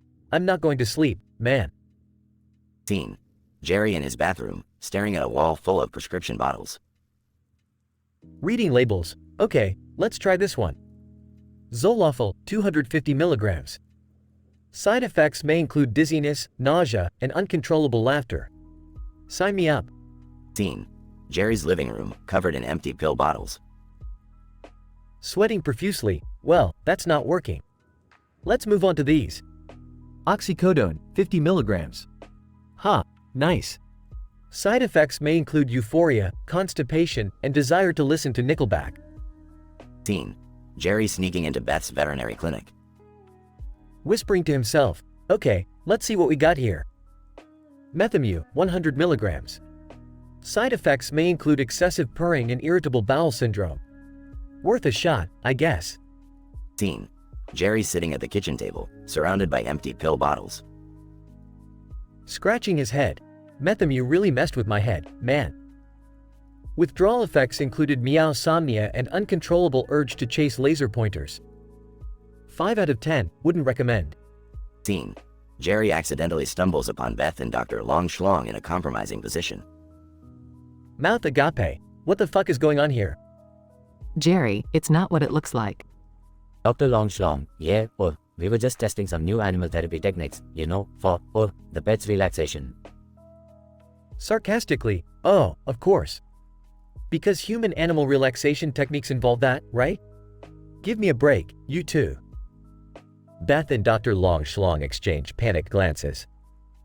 Look, Jerry, it's complicated. We were just experimenting. Trust me, it was for science. Dr. Long Schlong, yeah, it's all about scientific research. No hanky-panky involved, I swear. Rolling his eyes. Right. And the 10 excuses you have for this, not to mention the circus equipment in the corner, are just part of that research, too, I suppose? Scene fades out with Jerry storming out of the room, leaving Beth and Dr. Long Schlong speechless.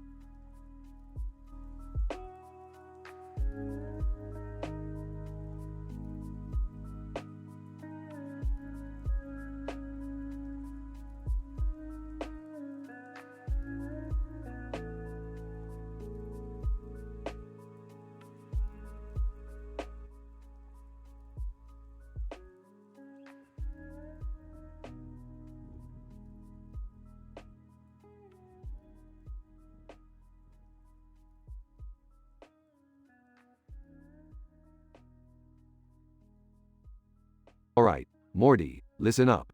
We're about to host the most mind-boggling event in the multiverse. Get ready to meet some crazy characters. Oh, geez, Rick, what's the occasion? We're hosting an interdimensional gathering of the most obscure cartoon characters, anime characters, video game characters, historical figures, and real-life celebrities. It's gonna be epic. Wait, what? I thought we were just having a family game night or something. Shut up, Jerry. No one cares about your lame ideas. Just be glad you're invited. Rick, can't you be a bit nicer to Jerry? Nice? Who do you think I am? A fluffy puppy. Now, let's get this show on the road before I lose all my patience. Scene. The gathering begins with a blue light illuminating everyone's eyes. A large sign with a cartoon character hovers above the party. Alright, let's kick things off. Cartoon characters, introduce yourselves. Cartoon Character 1. Hey there, folks. I'm Wacky Wally, the maniacal squirrel. I slice and dice with my acorn knife, kill for the thrill, in the treetops of madness. Cartoon Character 2. Greetings, I am Anime Assassin, master of the deadly katana. I kill to prove my strength, in the heart of the moonlit dojo. Cartoon Character 3. Hola amigos, I'm Super Smasher, the glitchy video game glitch. I crush my enemies with pixelated power, in the land of corrupted code. Cartoon Character 4. Salutations, I'm Henry the Horrible, the historically haunted behemoth. I crush my foes with my massive mace, in the dungeons of despair. Cartoon Character 5. Hello, darlings. I'm Diva DeVille, the divinely diabolical celebrity. I kill with my killer high notes, on stage of eternal torture. This is getting super dark, Rick. I'm not sure I'm comfortable with all these murder-obsessed characters. Morty, it's all in good fun. Now, let's hear from the other groups. Anime characters, video game characters, historical figures, and celebrities. Introduce yourselves and your serial killers. Each group takes their turn, introducing their characters and describing their fictional serial killers in graphic detail. The party becomes increasingly chaotic and unsettling. Rick, we need to wrap this up. I can't take much more of this macabre madness. Relax, Beth. It's just a bunch of crazy characters having a go at dark humor. What's the worst that could happen? Suddenly, the atmosphere changes as the sign with the cartoon character comes crashing down. It reveals a swirling vortex, and the fictional serial killer from the group of cartoon characters emerges, haunting them forever.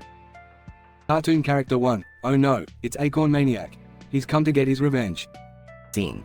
Chaos ensues as the characters scramble to escape the vengeful serial killer. This is all your fault, Rick. Why did we ever host this insane gathering? Shut up, Jerry. We should have known better than to mess with the fabric of cartoon reality. Scene. The characters narrowly escape the cartoon serial killer as the party ends. Rick, next time, maybe we should stick to something less dangerous, like miniature golf. Sure, Morty, whatever. Just don't act like I care about your pathetic suggestions. I hope we've all learned something from this experience. Yeah, like never to trust Rick's crazy ideas again. Scene. The family leaves the chaotic event behind, with a lesson learned and plenty of psychological trauma. Morty, pass me that flask. I need a drink after dealing with all these nut jobs. Yeah, me too, Rick. Me too.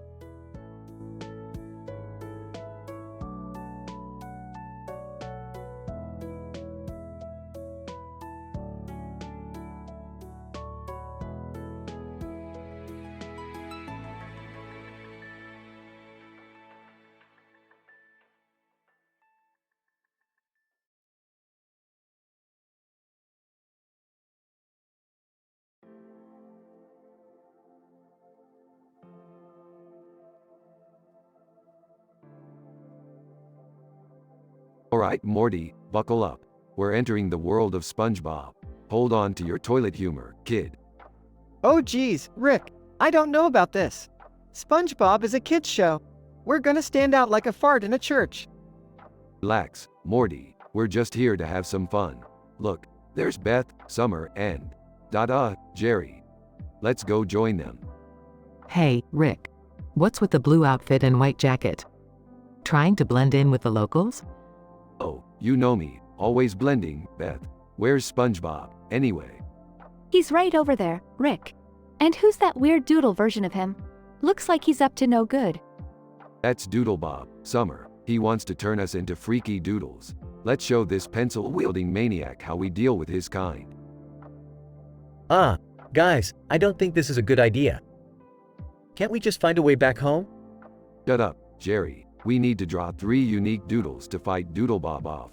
It's the only way to stop him. Okay. I'll draw the first doodle. How about a badass pirate with laser cannons for arms? Good one, Morty. Beth, you're up next. Draw something that'll mess Doodlebob up. How about a giant squid with acid ink? That should keep him busy. I got it. A mutated squirrel with razor-sharp teeth and lightning-fast reflexes. Guys, I'm not much an artist. Can I just draw a stick figure or something? Not now, Jerry. We need something awesome to defeat Doodlebob, not your sad excuse for art skills.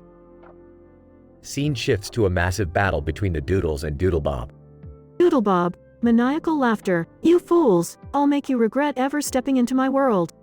Enough of your scribble nonsense, Doodlebob. Let's see how you handle these creations. Over-the-top action scenes with the Doodles wreaking havoc on Doodlebob, while the family watches in awe. Rick, this is insane. I can't believe we're actually fighting Doodles. That's the fun part, Morty. Embrace the madness. Doodlebob is ultimately defeated, lies defeated on the ground. Doodlebob, no, how could I lose to a bunch of scribbles? That's what you get for messing with the Smith family, you ink-filled imbecile. Well, that was certainly an unexpected adventure. But hey, at least we won. Yeah, I guess this is what happens when we cross universes. Can we go home now? Sure thing, Summer. Hop on, everyone. Time to get back to our own crazy reality. The family, victorious and covered in doodle ink, follows Rick as he opens a portal, ending the surreal journey.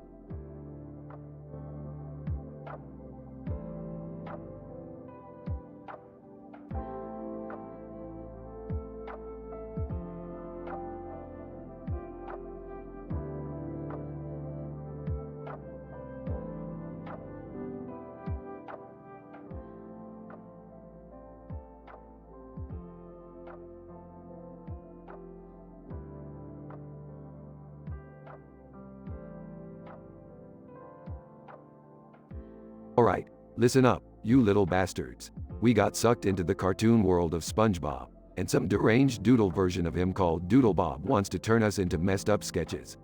We gotta draw some fucking doodles to fight back.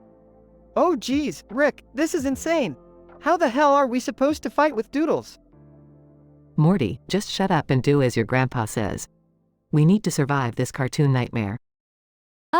This is so messed up. I can't believe I'm stuck in SpongeBob land. I've got better things to do, you know? Can we at least try and reason with Doodle Bob? Maybe we can negotiate our way out of this. Jerry, you moronic piece of shit. Do you really think a doodle that speaks in gibberish is gonna listen to reason? We gotta stop being such pussies and fight back. Okay. So, how do we draw these doodles, Rick? I don't know, Morty, just grab a pencil and start doodling something that can kick some serious ass. I'm gonna draw a badass dragon with laser breath. Whoa, Rick, that's amazing. But what am I supposed to draw? Morty, just use your imagination. Draw something that can outwit and outsmart our deranged enemy. I'm gonna draw a warrior princess with a giant sword. Guys, I don't have much artistic ability.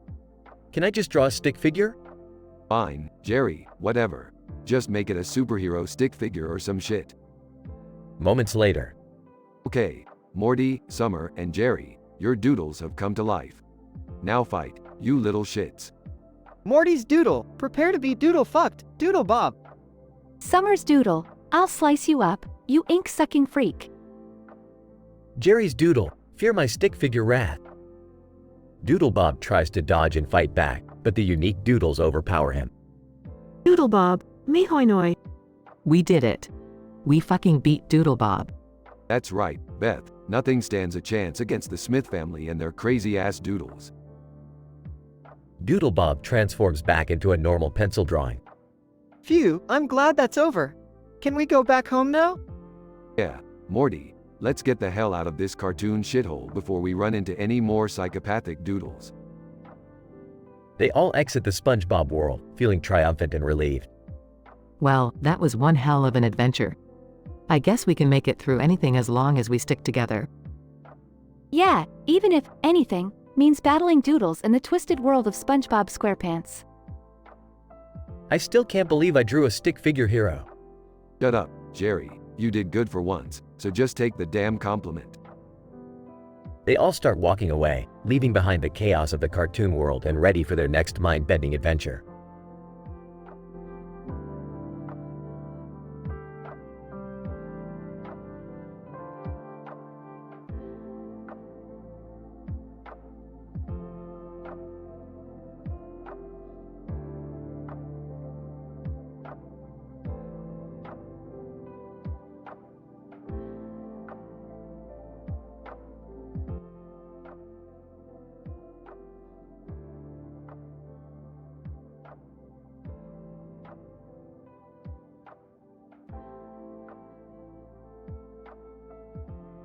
Alright, Morty.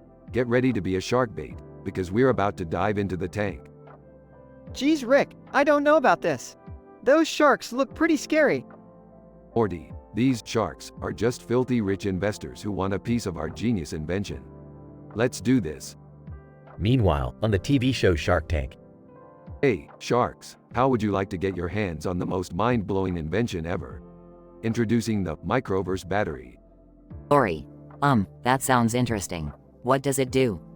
It's simple, Lori. This device harnesses the power of an entire civilization in a miniaturized universe to power any electronic device you want. Say goodbye to dead batteries. I'm intrigued, but how can you prove it works? We brought a microverse with us. Look at that creepy cartoon dude in the green background. He's powering a freaking city. Barbara. Okay, this is getting weirder by the second. But how much are you looking for? We're willing to let go of 25% of the company for 10 million fleurbots. Heaven. That's an interesting offer, but I'm not sure if I see the market potential. Market potential? This thing can power entire planets, you green swirly-eyed idiot. Barbara. Whoa, Rick. No need to insult our intelligence. Yeah, Rick. We should just take whatever offer they give us. Lori, I'm willing to offer 5 million fleurbots for 15% of the company. Damon, for that reason, I'm out. This is too crazy even for me. Fine, Damon, I didn't want you anyways. I'm willing to go all in with 12 million flabos for 30% of the company. Morty, prepare for space travel, because we're going intergalactic with this deal. Beth, watching from home. Oh my god, they're gonna become billionaires. Mom, chill. We all know this is gonna somehow go horribly wrong. Meanwhile, in a hidden lab behind Rick's garage. Morty, I can't believe it. We made billions, Morty. Billions. Wow, Rick, this is insane. What are we gonna do with all this money? I don't know, Morty. Maybe build a theme park on Pluto or a mansion made of diamond-infused gold. Montage of Rick and Morty living lavishly, partying with alien celebrities, and causing havoc across the universe. Rick and Morty, stuffed with cash, return to Shark Tank. Sharks, we've made billions, but we're here to tell you that money isn't everything. We're out. Laughter erupts from the sharks, while Rick and Morty make a dramatic exit. Rick, was that whole thing just to prove a point? Morty, sometimes life's biggest moments happen when you're being a grandiose jerk. And that's the recipe for adventure, Morty. They both laugh as they step into the portal, leaving the sharks astounded and confused.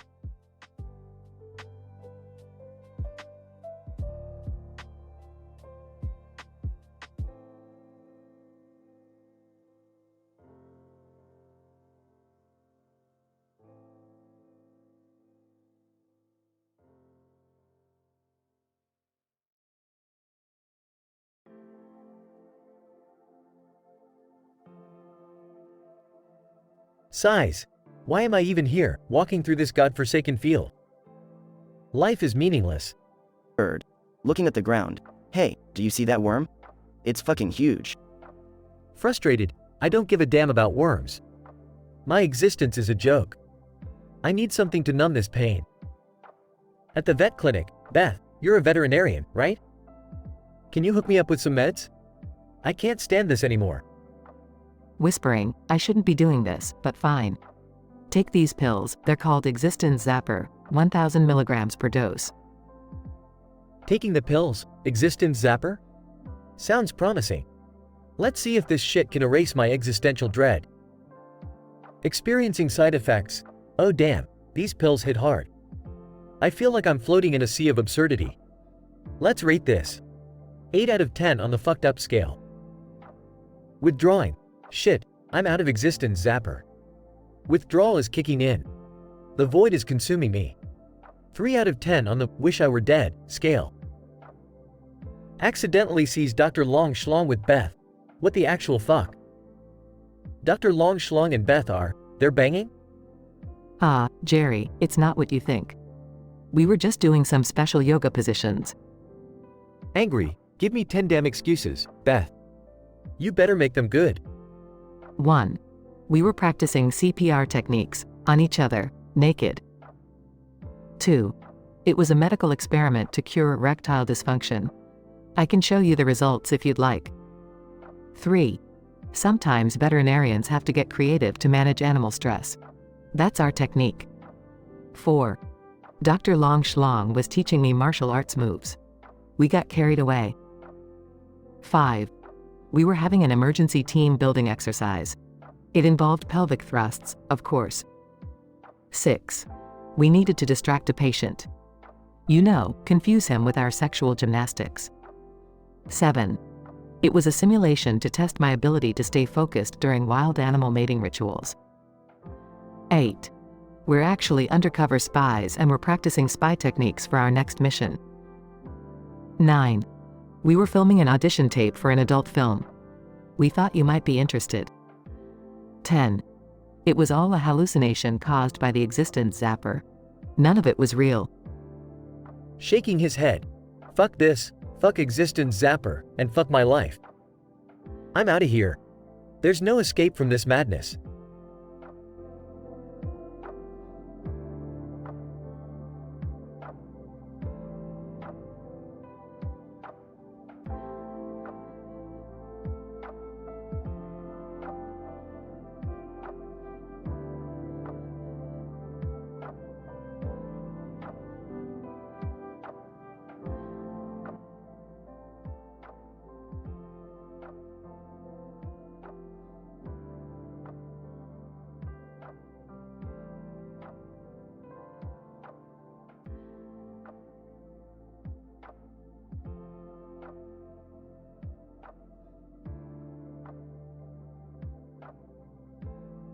Sighs. You know, life just feels so damn meaningless, Bob. It's like I'm stuck in this miserable existence, struggling to find any purpose. Bob, chewing on a sandwich, giving a thumbs up. Cheer up, Jerry.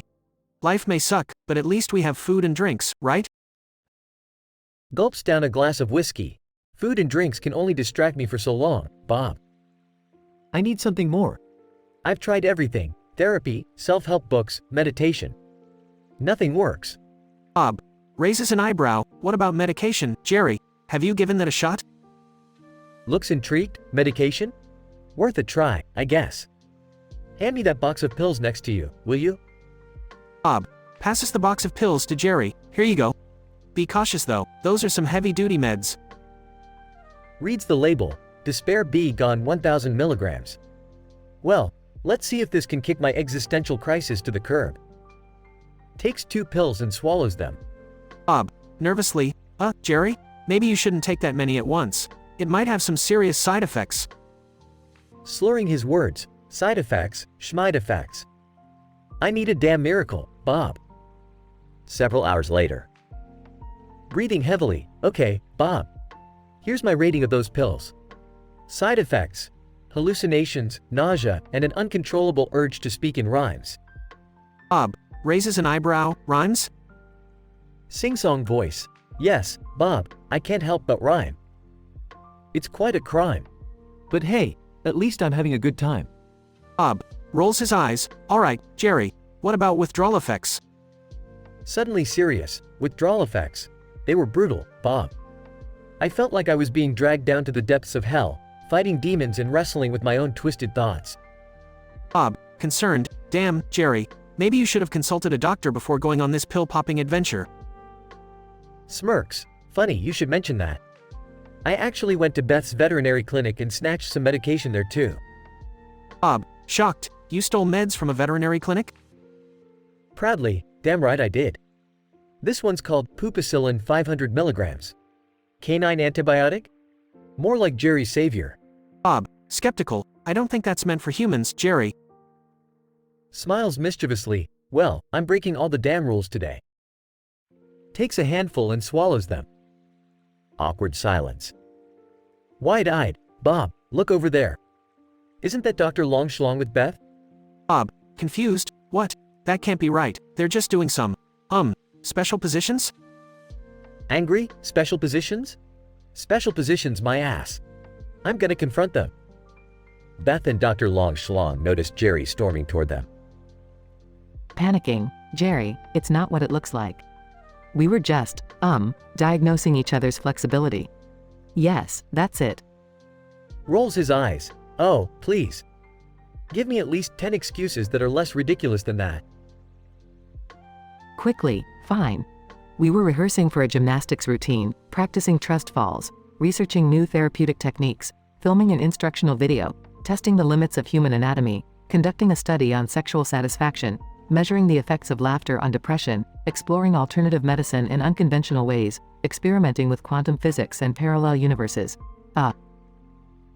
Interrupts. All right. I get it. You guys were just having some kinky fun. Spare me the details. Bob whispers to Jerry, maybe this is a sign, Jerry. Maybe it's time for you to move on, find a purpose elsewhere. Resolute. You know what, Bob? You're right. Screw the pills, the excuses, and this whole twisted mess. I'm gonna chart my own damn course, find my own damn purpose, and live life like no one's watching. Bob smiles. That's the spirit, Jerry. Let's raise our glasses to the crazy, unpredictable journey ahead. They clink their glasses together, embracing the chaos of life.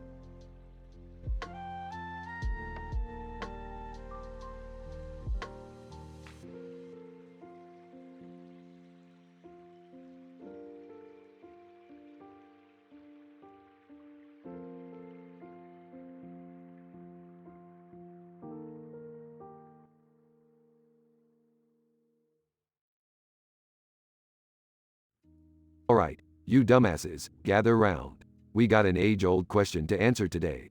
Why the fuck do those boos only chase Mario when he's not looking? Oh, Rick, I think it's just a game mechanic. No way, Morty. There has to be a deeper meaning. I bet the boos only chase him because they feed on fear. Oh, Summer, you sweet summer child. Always trying to find meaning where there is none. Well, I think it has something to do with the boos being shy. They only want to scare Mario when he least expects it. Guys, hear me out. I got this brilliant theory.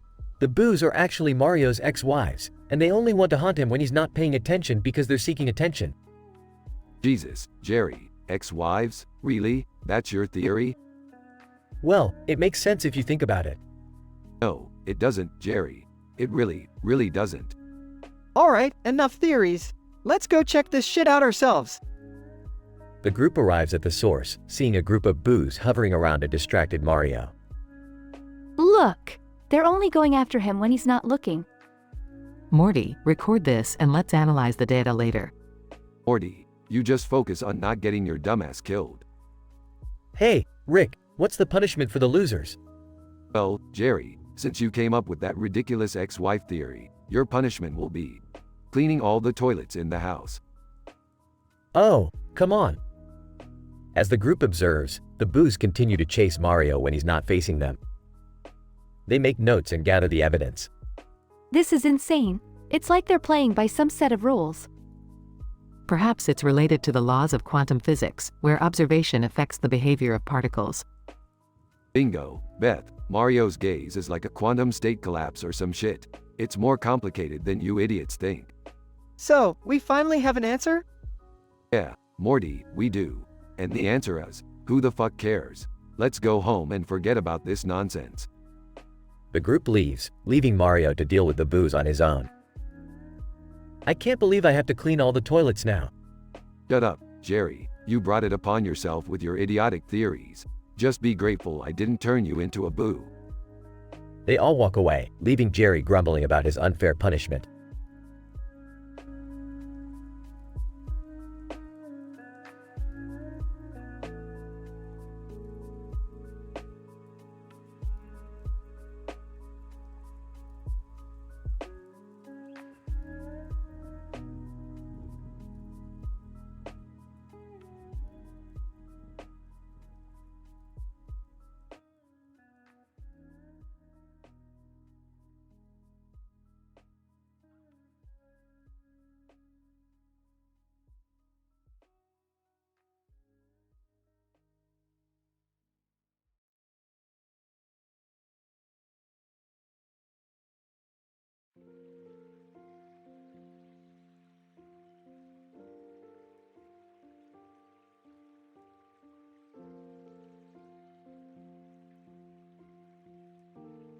Alright, Morty, buckle up.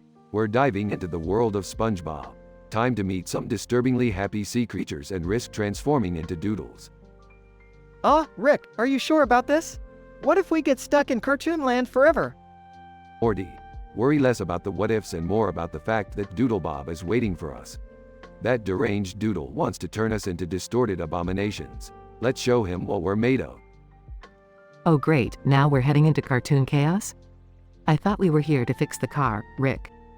Relax, Beth. In the grand scheme of things, fixing the car is like blowing a bubble underwater. This is a once-in-a-lifetime opportunity to battle a psychotic sketch. Why do we always have to end up in these dangerous situations? Can't we just have a regular family outing for once? I agree with Summer. Why can't we just go to a nice restaurant? Or maybe hit up the mini golf course? Oh, please, Jerry. Mini golf? That's the equivalent of SpongeBob's boating school. We're about to have a showdown with an animated maniac. Get ready for some Doodlebob decimation.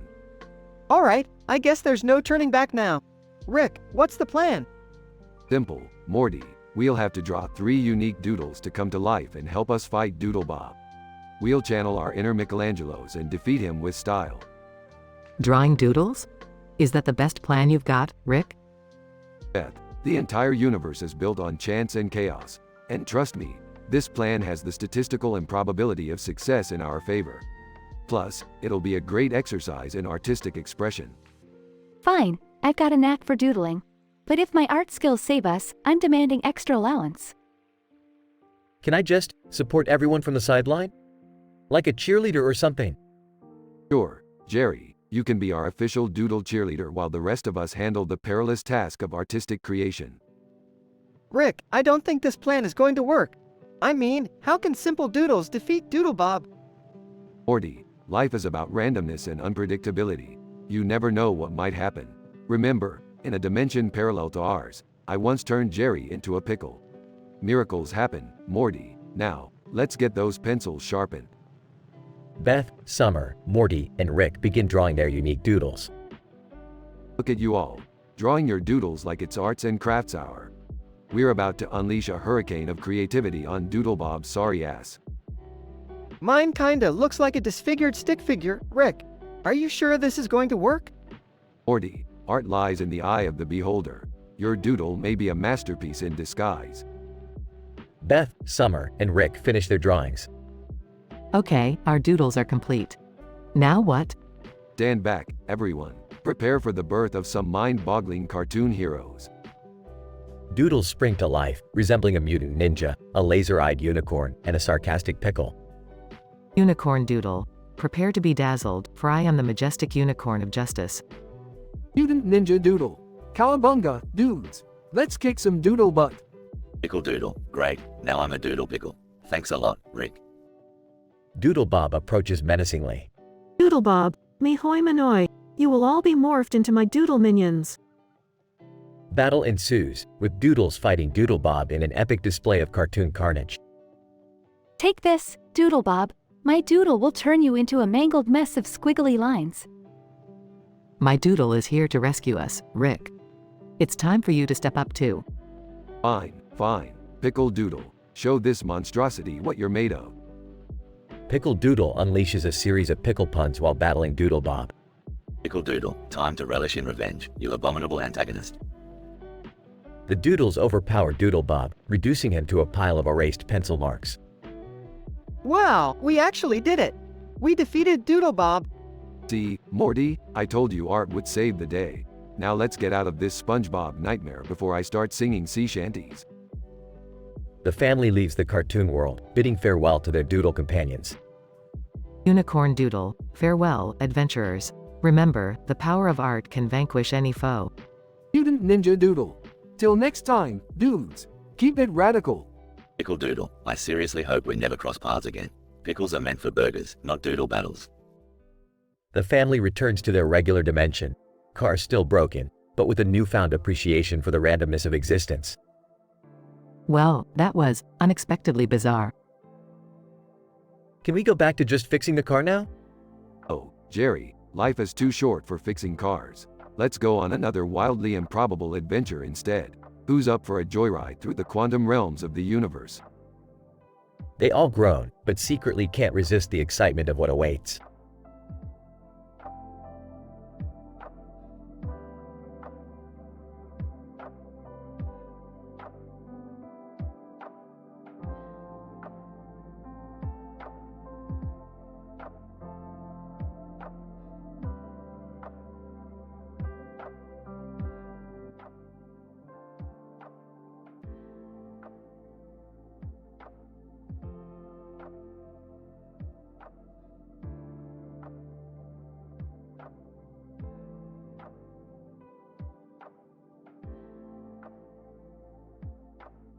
Morty, there's no time to waste. Grab your portal gun. We're diving headfirst into this crazy cartoon world. Rick, wouldn't it be safer to, I don't know, just stay here? Safer, Morty. This is Rick and Morty, not safety and sensibility. Now, quit being a Jerry and let's go. Rick, are you sure this is a good idea? We don't even know what kind of messed up doodles we're dealing with. Beth, you worry too much. We're just gonna do what we always do. Drink, swear, and save the universe with questionable morality. Can I come too? I want to see Plankton's chum bucket and eat some Krabby Patties. Fine, Summer, but don't go expecting some magical fairy tale adventure. This is gonna get messy. Literally. You know, Rick, I'm not sure if this is such a good idea. I have a bad feeling about this. Maybe we should just stay home and watch TV. Jerry, if I wanted to listen to a spineless weakling, I'd call my ex-wife. We're going, whether you like it or not. Scene transitions to the SpongeBob universe. Whoa, everything is so bright and vivid. It's like we're trapped inside a bowl of Fruit Loops. Look, Morty, there's SpongeBob and Patrick. Wait, why do they have arms and legs? Looks like we stumbled upon the early season pilot. A little uncanny valley, don't you think? Hey, there's Doodle Bob.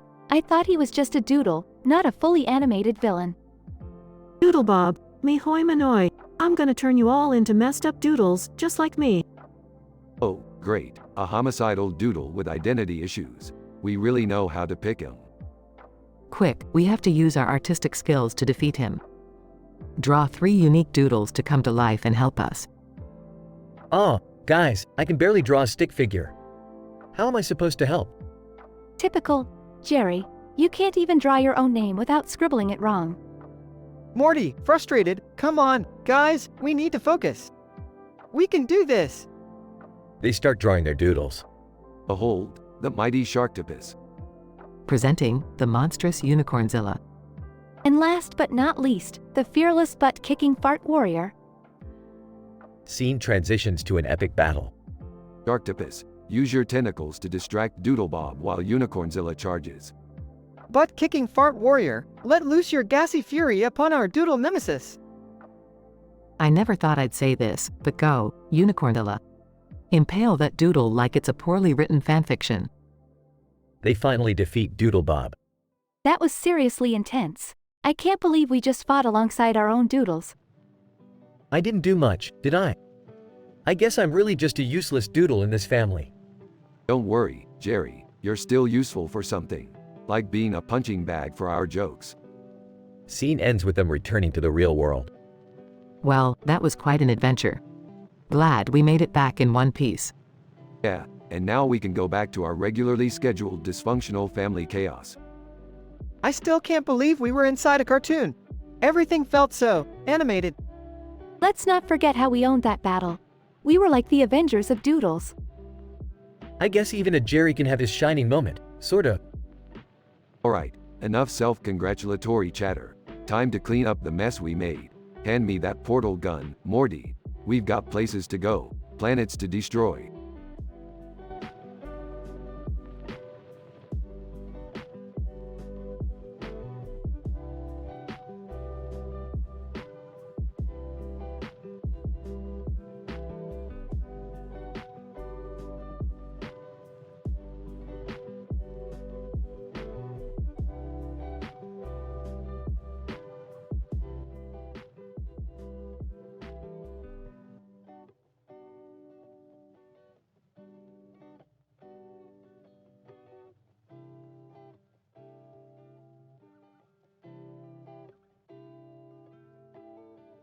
Morty, you don't understand. This event I'm hosting is going to be the talk of the multiverse. Oh, Rick, I don't know about this. It sounds a little dangerous. Oh, Morty, dangerous is my middle name. Plus, we've got all these real cartoon characters, anime characters, video game characters, historical figures, and real-life celebrities coming over. What could go wrong? Sigh, I can already see where this is going. You're gonna screw up, Rick, and we're gonna pay for it. Jerry, let's just let them have their fun. It's not every day we get to host such a unique event. Attention, everyone. Let's get started. First up, we have the one and only SpongeBob SquarePants. SpongeBob. Hi, everyone. I'm SpongeBob SquarePants, and I'm here to spread joy and happiness. Great. Now tell us about the scariest fake serial killer you've encountered. SpongeBob. Well, his name is Cutthroat Carl, and he kills unsuspecting victims with his razor-sharp spatula at the Krusty Krab. He kills because he believes everyone deserves a taste of his special, secret sauce. He strikes when the moon is full and only on Tuesdays because that's when the restaurant is the busiest. That's disturbingly specific. Next up, we have Pikachu from Pokemon. Pikachu, Pika Pika, hi, I'm Pikachu, and I'm here to electrify the audience. Alright, Pikachu, give us your worst fake serial killer. Pikachu, well, it's, shocking Shelly. She electrocutes her victims with thunderbolts and, because she's just really mad that people mix her up with Raichu. She kills near power plants to blend in and she loves to strike during thunderstorms. That's dark.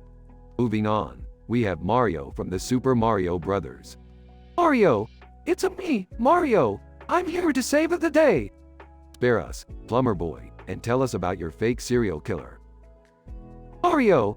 Mamma mia! His name is Bowser's Revenge, and he stomps on his victims with his massive feet until they're completely flattened. He kills because he's tired of always being the villain, you know? He strikes in Bowser's castle because he likes to rub it in Bowser's face. Wow, that escalated quickly. Alright, let's wrap this up. We have Abraham Lincoln and Kim Kardashian. Abraham Lincoln. Hello, I'm Abraham Lincoln, here to emancipate the audience. Kim Kardashian. Hey, everyone. I'm Kim Kardashian, and I'm here to, well, be famous, I guess. Great, but we don't have time for your fake serial killers. Let's declare a winner and end this madness. Wait, we can't just sweep this under the rug. Someone has to be haunted forever.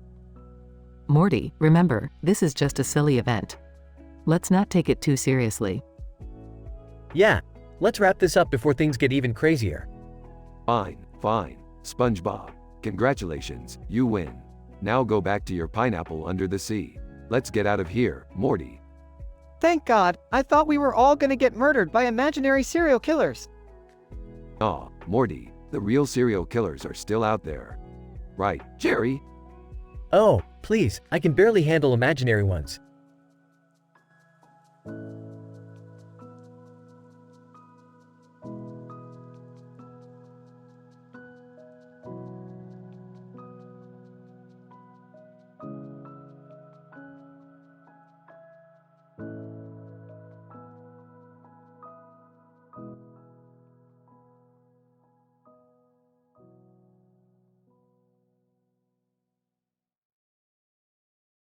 Picks up the pile of pills and stares at them. What's the point of it all? Blue pill, red pill. Does it even matter? Swallows the blue and red pills. Maybe these will provide some answers. I don't give a fuck anymore. Enters Beth's veterinary clinic and quickly rummages through the shelves. Ah, there we go. Some sweet veterinary meds to spice things up. Swallows the stolen pills. Let's see what we've got here. Ketamine, 100 milligrams. Interesting.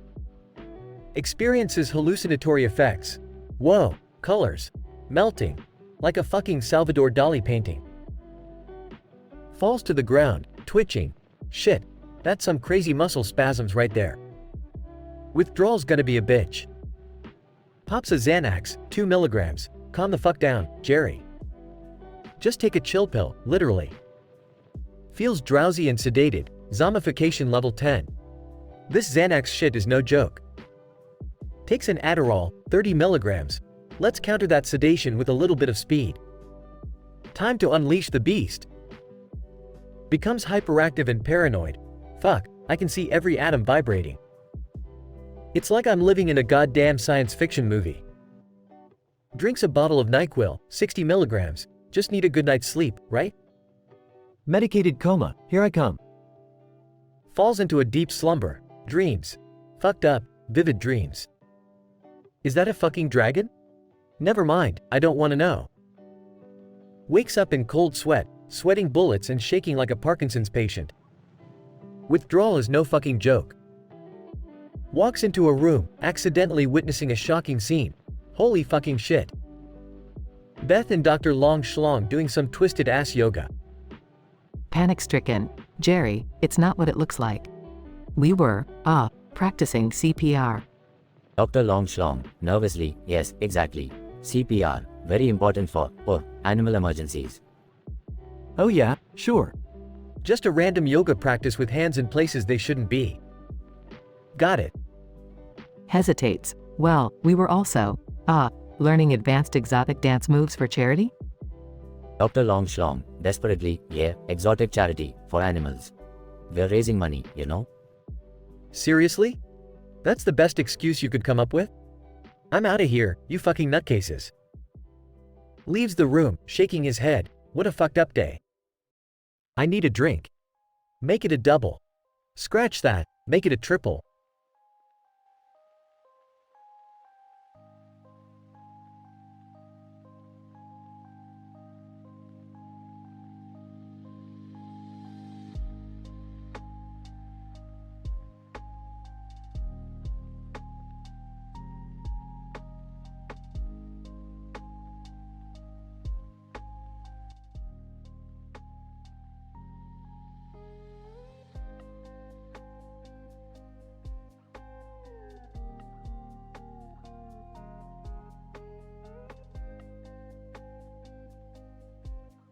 Size, what's the point of it all, man?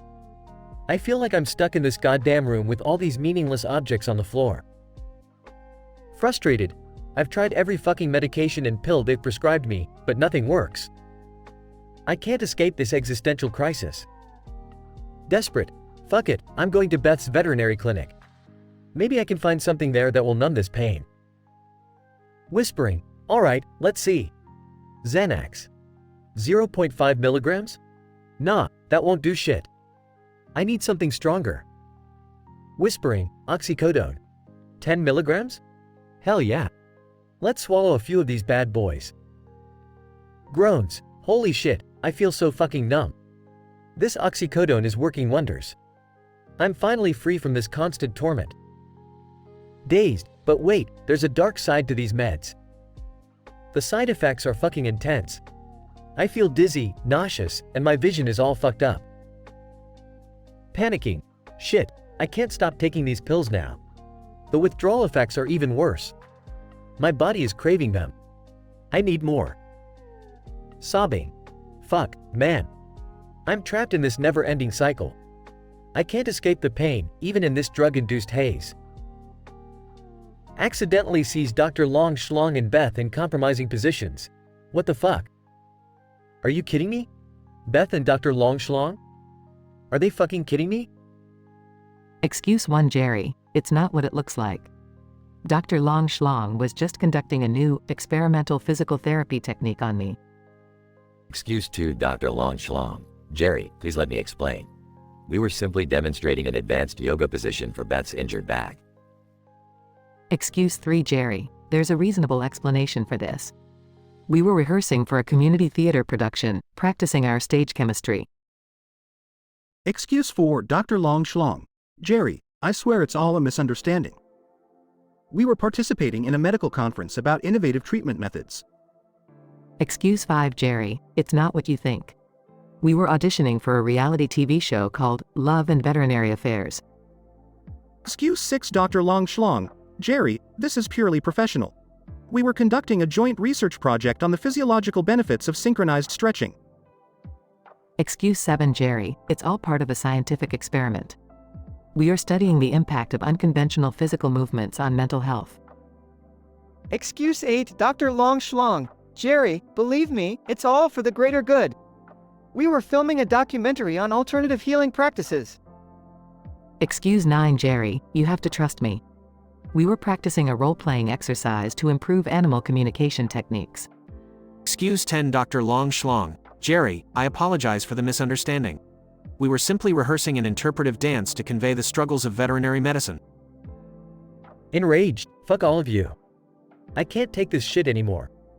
Everyone's lying to me, my life is a fucking joke. Breaks down. The meds, the betrayal, the excuses. It's all too much. I'm done. I'm fucking done.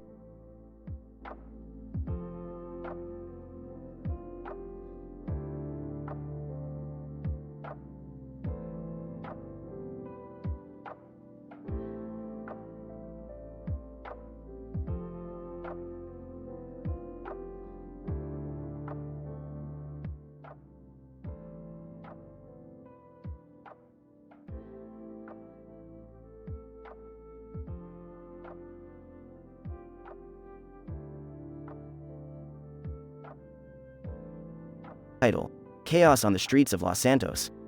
Characters: Rick, Morty, Summer, Beth, Jerry. Team: Los Santos, the sprawling cityscape of Grand Theft Auto 5. Rick, Morty, Summer, Beth, and Jerry find themselves magically transported into the virtual world of Los Santos.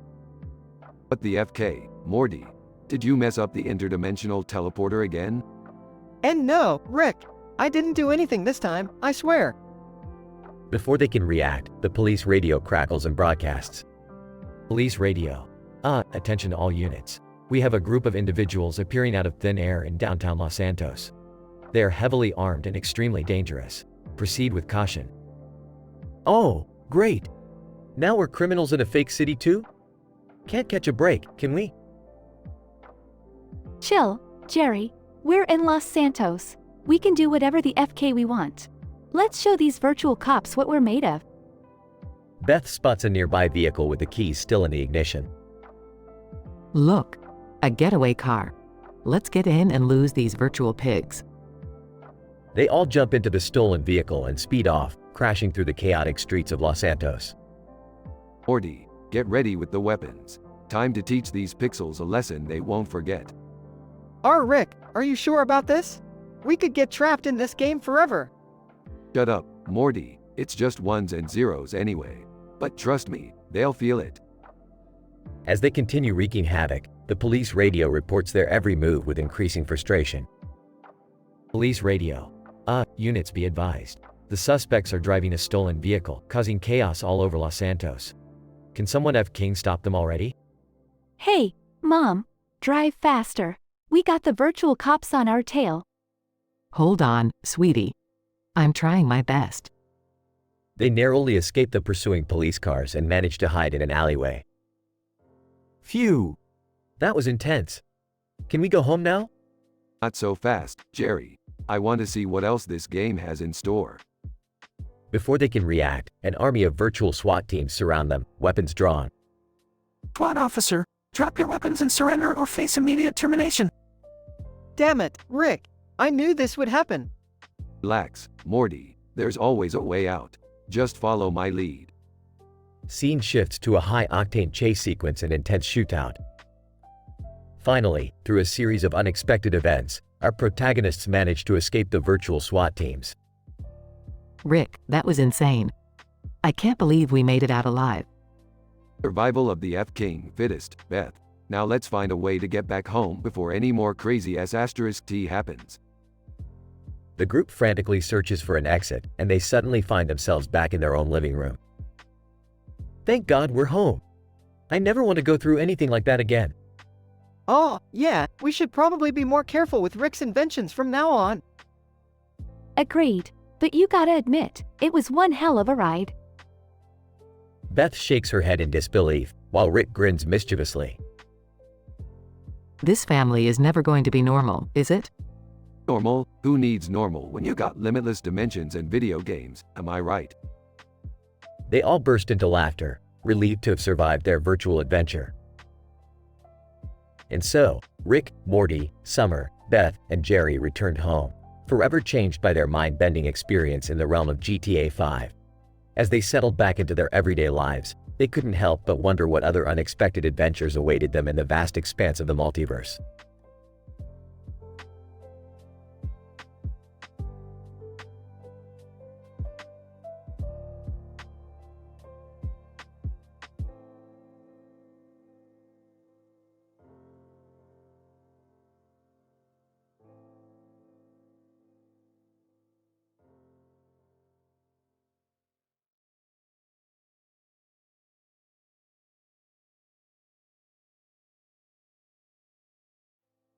Alright, Morty, strap in. We're about to enter the realm of GTA 5. It's gonna be a wild ride. Rick, are you sure about this? This seems dangerous. Of course, Morty. Where's your sense of adventure? Just don't screw anything up. Incident. The scene shifts to a chaotic city street in GTA 5 as Rick, Morty, Summer, Beth, and Jerry materialize. Holy crap, Dad. We're in a video game. This isn't what I signed up for. I thought we were going to a family-friendly amusement park. Shut up, Jerry. Prepare for some M-rated action. Progression. As they explore the city, the police radio blares with descriptions of the group. Police radio. Attention all units, we have a woman in a black dress holding a gun. She's accompanied by a man in a top hat, armed and dangerous. Use extreme caution. Mom, be careful with that gun. We don't want any trouble. Relax, Mom. We're in a video game, remember? No consequences. Police radio. Suspects are now in a stolen police car. They are excellent drivers, capable of outrageous stunts. Be prepared for anything. Rick, we're really pushing our luck here. Can we just get out of this mess? Morty, the adventure has just begun. Buckle up and enjoy the ride. Asterisk in a thrilling car chase, the group manages to escape the police, causing mayhem along the way. Police radio. These criminals are wreaking havoc on the city. Citizens are advised to stay indoors and lock their doors. Oh my god, we're gonna go to prison. I can't handle this. Jerry, shut your damn mouth and let us handle it. We need to find a way to get back home. The group finally finds a way to exit the game and returns to the safety of their own reality. Well, that was insane. I can't believe we really went into a video game. Yeah, well, sometimes you gotta break a few rules to have some fun. Just glad nobody got hurt. I don't know, Rick. It seemed pretty dangerous. I'm just glad it's over. Agreed, let's just stick to family outings from now on, okay? Yeah, family outings sound great. No more crazy adventures for me.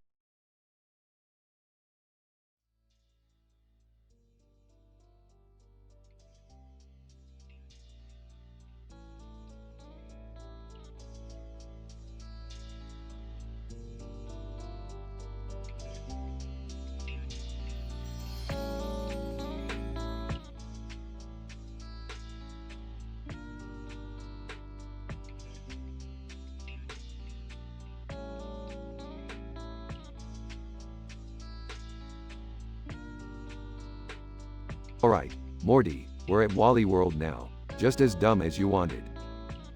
Geez, Rick, I thought it would be fun. Look at that fake car over there. It's got that cartoon character on it. Morty, that car is a cheap knockoff. Probably gonna fall apart any second. Oh my god, this place is so lame. Do we have to be here, like, right now?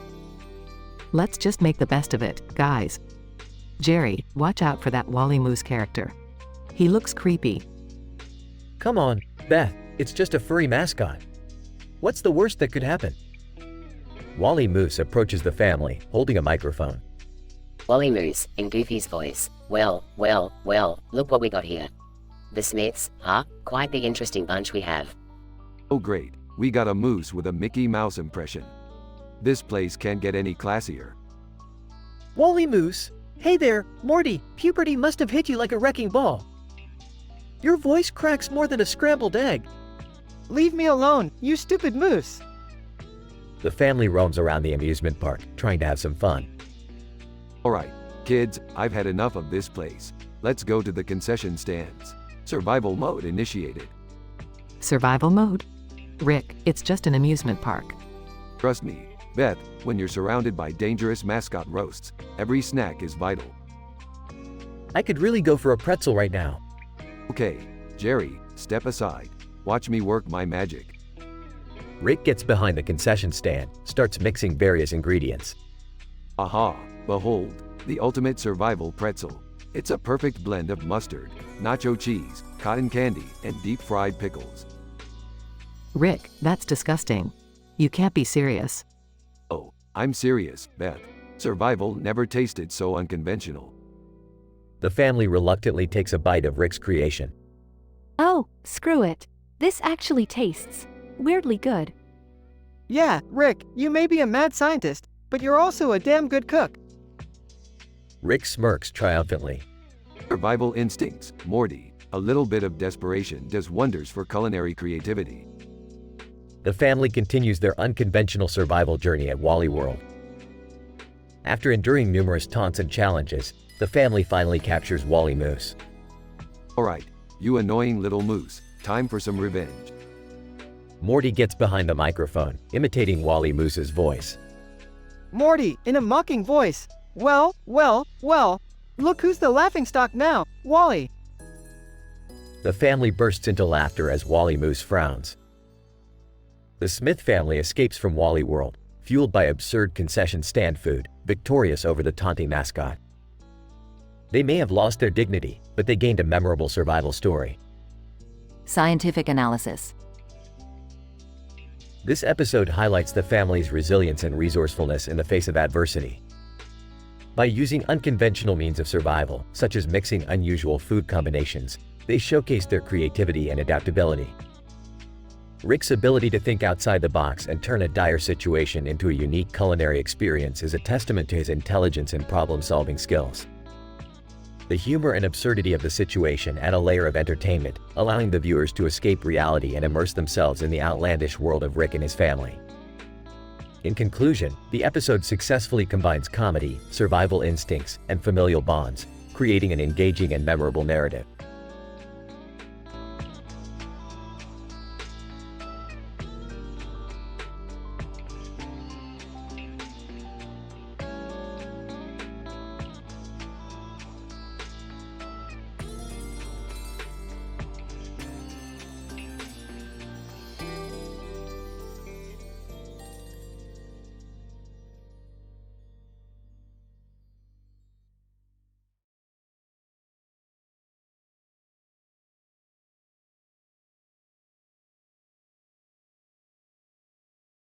Alright, Morty, listen up. We're about to delve into some intense science here. The question is, do Bowser and Princess Peach engage in sexual relations during Bowser's infamous kidnappings? Oh, Rick, I don't know if I want to know the answer to that. Come on, guys. Let's use logic and scientific reasoning to figure this out. Agreed. Let's each present our own theories and then go investigate to settle this once and for all. Oh, I've got a theory. So, when Bowser kidnaps Princess Peach, he's actually taking her to a fancy restaurant. He's trying to impress her with his culinary skills. They're just having a romantic dinner, you know? Jerry, that has got to be the dumbest theory I've ever heard. Can't say I'm surprised though. Alright, my theory is that Bowser and Princess Peach have some sort of secret underground lair where they have wild, passionate encounters. Maybe they're even into some kinky stuff. Wow, Morty, that's actually not a bad theory. I mean, it's messed up, but it makes sense. Well, my theory is that Bowser kidnaps Princess Peach because he's deeply in love with her. He keeps her locked up to protect her from the dangers of the Mushroom Kingdom. They probably share some intimate moments together in his castle. Not bad, Beth, but here's the thing. We won't know for sure unless we go investigate it ourselves. To the spaceship. They teleport to a video game dimension where Bowser's castle stands high and imposing. Bowser, well, look, decided to pay a visit to my castle. Princess Peach, oh, please save me, Rick. Bowser is different in this dimension. See? I told you, they're just having a nice dinner. Shut up, Jerry. We're not here for a romantic dinner. We're here to find out the truth. They break into Bowser's castle and find Bowser and Princess Peach in a compromising position. Princess Peach, oh, Rick, thank goodness you're here. Get us out of this mess. Rick, maybe we should leave them be. It looks like they're busy, you know?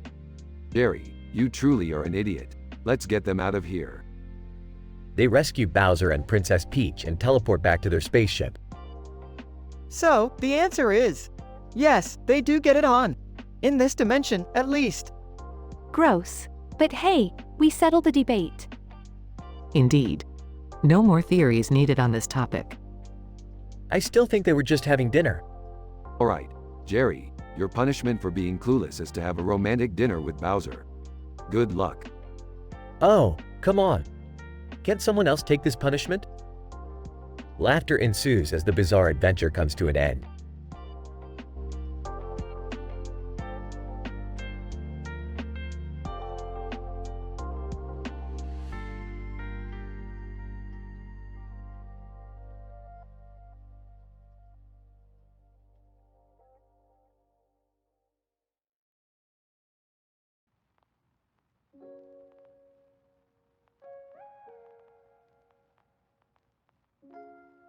Hey, Morty, look at these cool cards I found.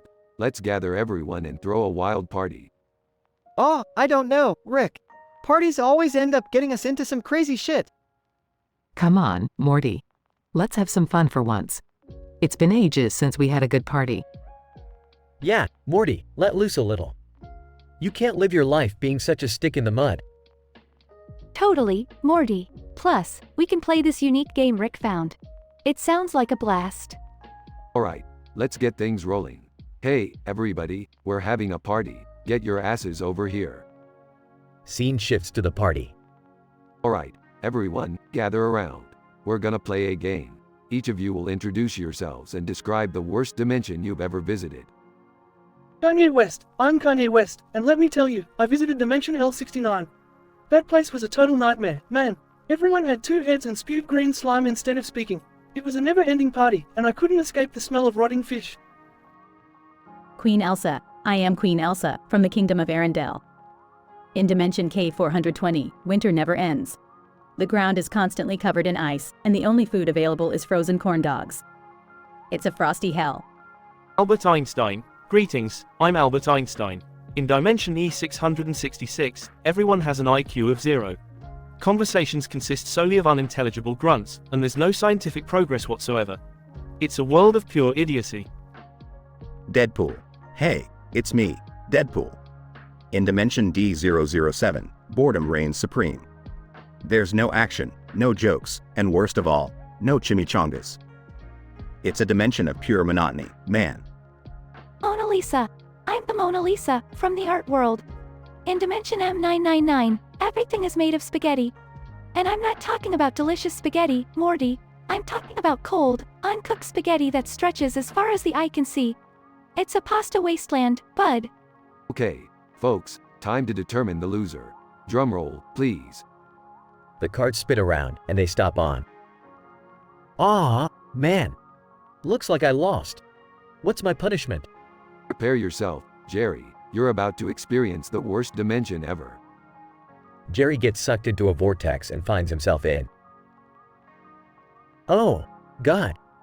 Dimension Z666, where everything is a grotesque combination of spiders and clowns. There are giant clown spiders crawling everywhere. And the worst part? They're all saying dad jokes. I can't handle this horror, guys. Get me out of here. The partygoers laugh, celebrating their victory. I told you, Rick. Parties always end up getting someone into some crazy shit.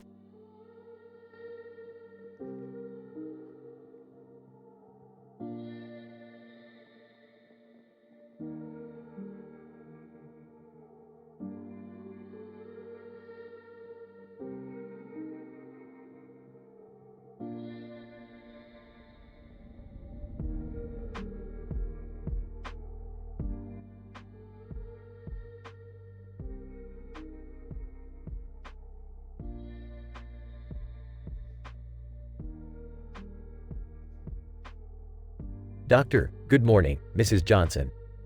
How are you feeling today? Mrs. Johnson. Oh, I'm just fine, doctor. Just waiting for my husband's checkup to finish. Doctor, I see. Well, it shouldn't be much longer. In the meantime, is there anything you'd like to discuss? Mrs. Johnson. Actually, doctor, I've been concerned about my husband, Jerry. He's been going through some tough times lately. Doctor, what seems to be the problem? Mrs. Johnson. Well, he's been feeling incredibly depressed and having these existential crises. He's even taken to trying various medications and pills to cope.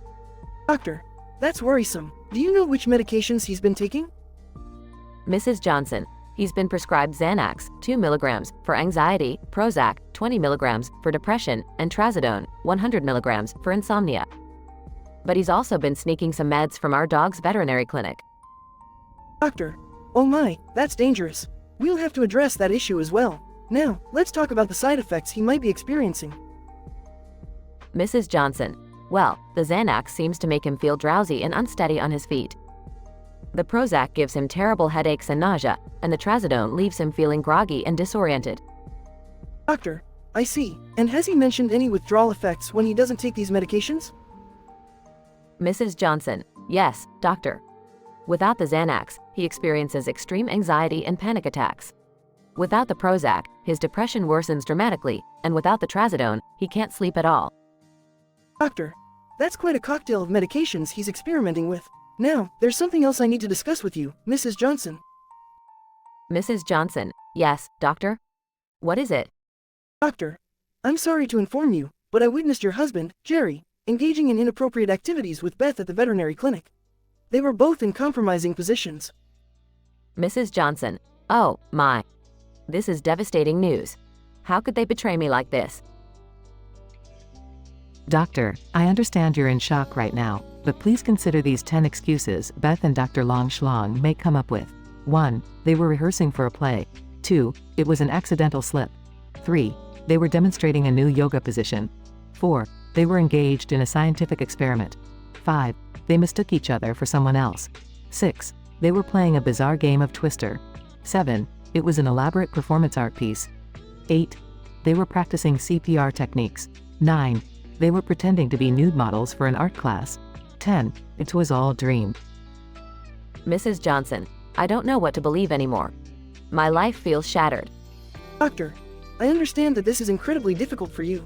Take some time to process everything, and please let me know if there's anything else I can do to support you during this challenging time.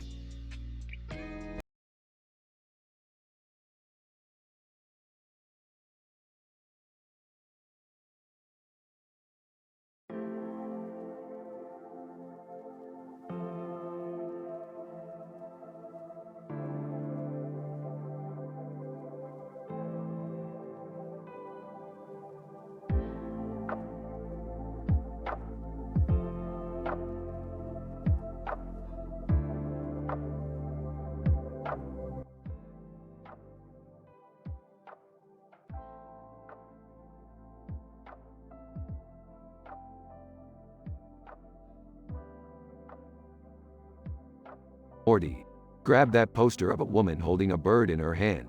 I've got an idea that's gonna make us rich. Ah, okay, Rick, but how is a poster gonna make us rich? Morty, sometimes you gotta think outside the box, or in this case, outside the poster. We're gonna transform this poster into a doorway to another dimension. Oh geez, another dimension? Really, Rick? Can't we just have a normal day for once? Normal, Morty. We're not here to be normal. We're here to have an adventure. Now grab that poster and let's get started. What's going on here? You guys are always up to something insane. Oh, look who decided to join the party. Just stay out of it, Jerry. This is way beyond your comprehension. Well, excuse me for being a mere mortal compared to you, Mr. Genius Scientist. Can we just get on with it? I've got a hot date with that guy in a suit with a hat on. Oh, Summer, your taste in men is as questionable as your fashion sense. Let's focus on creating this dimensional portal first. Okay, I think I've attached the necessary components to the poster. Now what? Now, we activate it with the combined power of Good Mythical Morning and American Eagle Outfitters logos. Trust me, it's science. Seriously, Rick?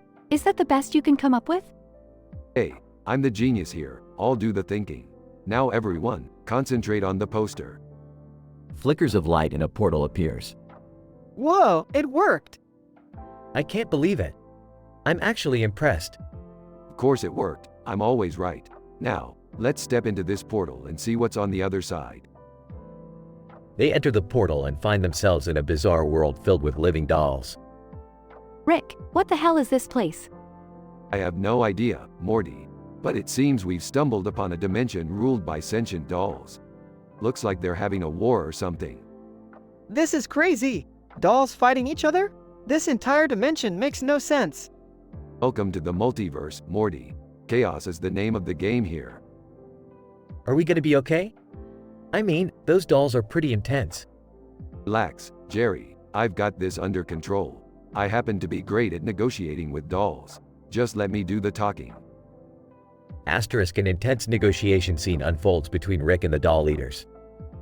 This is taking forever. Can't we just go back home? Patience, Summer. Negotiations take time, especially in a dimension where dolls have an inexplicably intricate political system. I can't believe I'm saying this, but maybe we should just let the dolls figure it out on their own, Rick. Fine, Morty. If you want to be a wet blanket about it, let's leave and pretend this dimension never happened. They step back into the portal, which closes behind them. Phew, I'm glad to be back. Can we go back to being normal now? Normal, Jerry? You realize we just traveled through a dimension of dolls at war, right? Our definition of normal went out the window a long time ago. I guess you're right, Rick. We should just embrace the chaos and keep on adventuring. That's the spirit, Summer. Now let's find another way to make some money. Anyone up for infiltrating a top-secret government facility? Here we go again.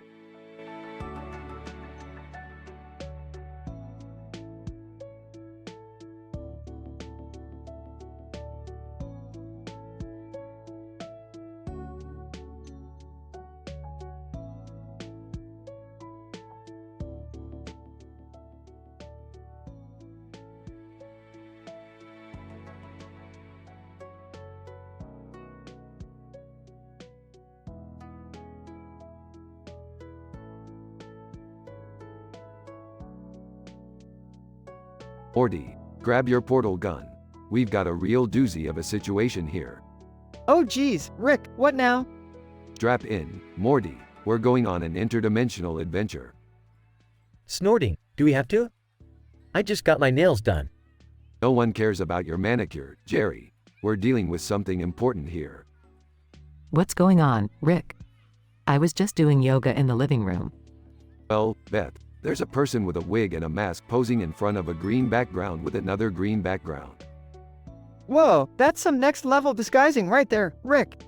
Exactly, Morty. It's statistically improbable to match the background so perfectly.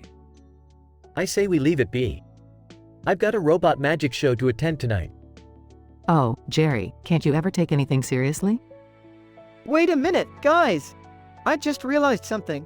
What if the person with the wig and mask is a time-traveling magician? Morty, there is no such thing as time-traveling magicians. That's absurd. You said yourself, Rick, reality is often absurd. It could totally happen.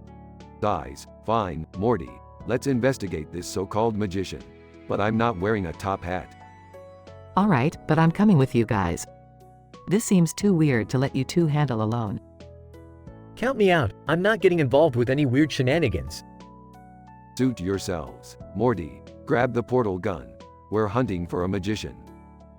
Meanwhile, at the robot magic show. Look, Rick! That person with the wig and mask is on stage! Well, Morty, it appears we stumbled upon the robot magic show that Jerry mentioned. Magician. Ladies and gentlemen, prepare to witness the greatest magic trick of all time. Rick, they're about to do something crazy. Hold on, Beth. Let's see what this magician has up their sleeve. After a flurry of magical tricks, the magician reveals their true identity. Magician. Ta-da, it's me, Nurse Uranus undress upset. Holy crap, it's the notorious intergalactic magician who disappeared 10 years ago. Nurse Uranus, huh? Nice disguise. But I never knew you had a thing for magic shows. Nurse Uranus. Oh, I've got plenty of tricks up my sleeve, gentlemen. But that's for me to know and you to find out. So, why all the elaborate disguising? Nurse Uranus. Well, Beth, being a nurse in the day and a magician by night adds a little flair to my life. Intrigued. So, can you make my nails look fabulous? Nurse Uranus. Sorry, Jerry, my magic has its limits. Well, Nurse Uranus, it's been a pleasure to witness your grand return. But we've got to get back to our dimension now. Nurse Uranus. Farewell, Rick, Morty, Beth, and Jerry. Until our paths cross again. Back at home, the family reflects on their surreal adventure. You know, sometimes life throws the most unexpected curveballs at you. Yeah, like catching a time-traveling magician in a robot magic show. And hey, at least I got to see some magic. Even if it didn't involve my nails. Takes a swig of his flask. Well, just another day in the crazy universe we live in. Cheers to that. They all raise their glasses and clink them together, ending the bizarre adventure.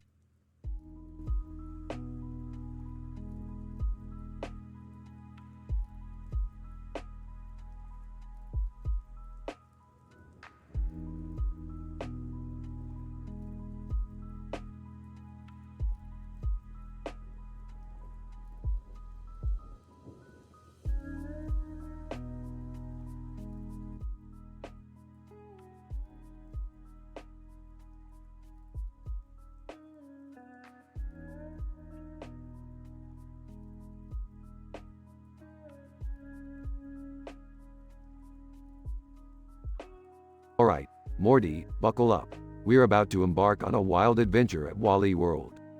Geez, Rick, this place looks crazy. Look at all the rides. Ah, can we just hurry up and go? I'm not here for the rides. I just want some cotton candy. Summer, just enjoy the family time. You're always so moody. Whining, do we have to go on the roller coasters? I get motion sickness. Shut it, Jerry. No one cares about your weak stomach. Let's get this over with. Scene: the family enters Wally World, greeted by Wally Moose, an animatronic mascot with a goofy face. Wally Moose, through PA system, mimicking Goofy's voice. Well. Look who decided to visit my park.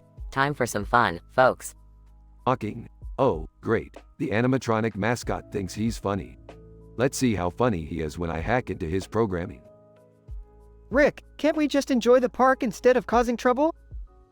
Morty, my boy, causing trouble is the only way to truly enjoy life. Now, let's find a way out of this endless amusement park. Scene: the family wanders through the park, encountering closed rides and locked exit gates. Ah, this is so frustrating. We're gonna end up stuck here forever. Don't worry, kids. Look, there's a concession stand. Let's grab some food while we figure a way out. Sarcastically, great, let's eat overpriced hot dogs for the rest of our lives.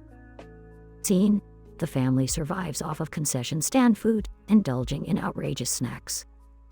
Pass me that deep-fried Snickers bar, Morty. We need all the calories we can get if we're gonna outsmart this moose. I can't believe we're surviving on circus-like food, while that Wally Moose keeps taunting us. Scene: Rick invents a device that overrides Wally Moose's control over the park's systems, allowing the family to take control. Alright, Moose, time to face the consequences of messing with the Smith family. Wally Moose, through PA system. Oh, look who finally grew a pair. What are you gonna do, Baldy? Prepare to be amazed, you oversized cartoon critter. I'm about to unleash chaos on this park. Scene: Rick manipulates the park's attractions, causing a riot of absurdity, while the family watches. This is insane. Rick, how did you do all this? I hacked the mainframe and reprogrammed everything, with a dash of pure genius. I can't believe it, we're actually getting our revenge. This is strangely satisfying. I never thought I'd say this, but go Rick. Show that moose who's boss. Scene: chaos ensues as rides malfunction, water fountains spray root beer, and the moose mascot runs for cover. Scene: the family finally escapes Wally World, taking one last look at the chaos they've caused. Well, that was quite the adventure, wasn't it? Who knew a goofy moose could bring out the best in us? Yeah, I guess when life gives you a demented mascot, you turn the whole park into a circus. It was insane, but kinda fun. Thanks, Rick. Scene: the Smith family walks away from the wreckage, ready to face their next wild escapade.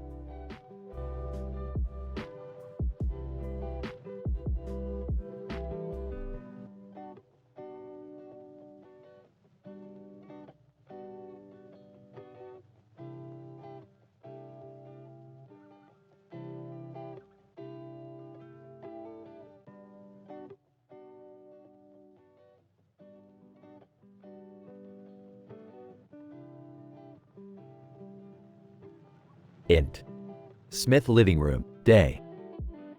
Rick, Morty, Beth, Summer, and Jerry sit around the living room, staring at a green and red sign with the words Happy Summer in its center and a star at the bottom. They appear uneasy, except for Rick, who seems excited.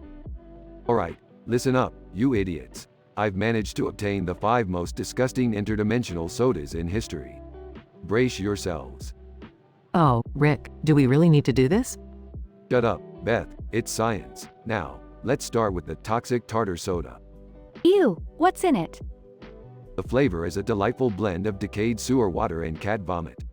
It comes from Dimension Z53b, where taste buds commit suicide. I'd give it a solid 2 out of 10. That's disgusting, Rick. But, what's next? Prepare yourselves for the rancid rodent fizz. It tastes like a blend of rotten cheese and sweaty socks, squeezed from the glands of a radioactive rat. This one hails from Dimension X27D, the home of Chernobyl rodents. I'd score it a revolting 1 out of 10. Oh God, Rick, really? Can't we just stop? Shut it, Jerry, we've got 3 more to go. Now, let's enjoy the fungal fizz. Fungal? Ew, that sounds awful. It's worse than awful, Beth. Picture swallowing a forest floor covered in mold, mixed with the essence of athlete's foot. It belongs to Dimension Y19Q, where fungi reign supreme. I'd rate it a putrid 0.5 out of 10. Gagging. Okay, I can't take this anymore. What's the next one, Rick? The infamous, regurgitated rainbow. This soda is a delightful medley of puke from every creature in the multiverse, blended to perfection. It's from the lovely Dimension V87R, the world of perpetual food poisoning. I'd generously give it a barf-inducing -5 out of 10. Horrified, that's just. I have no words. Finally, we have the putrid paint thinner punch. It's like drinking acid mixed with gasoline, with a hint of melted plastic. This baby is from Dimension K12Q, a place where taste is a myth.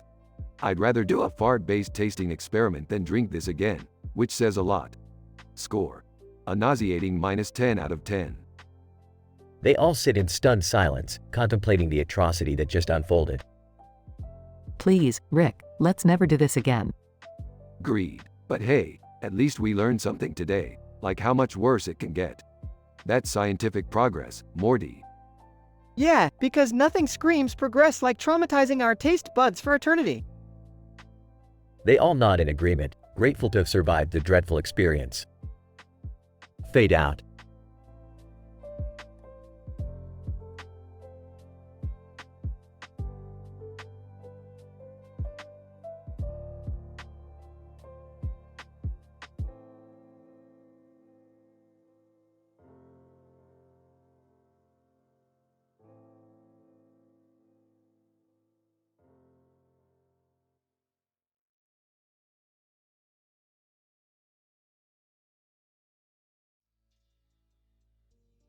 Alright, listen up, you dumbass family. We're here to finally settle the age-old question.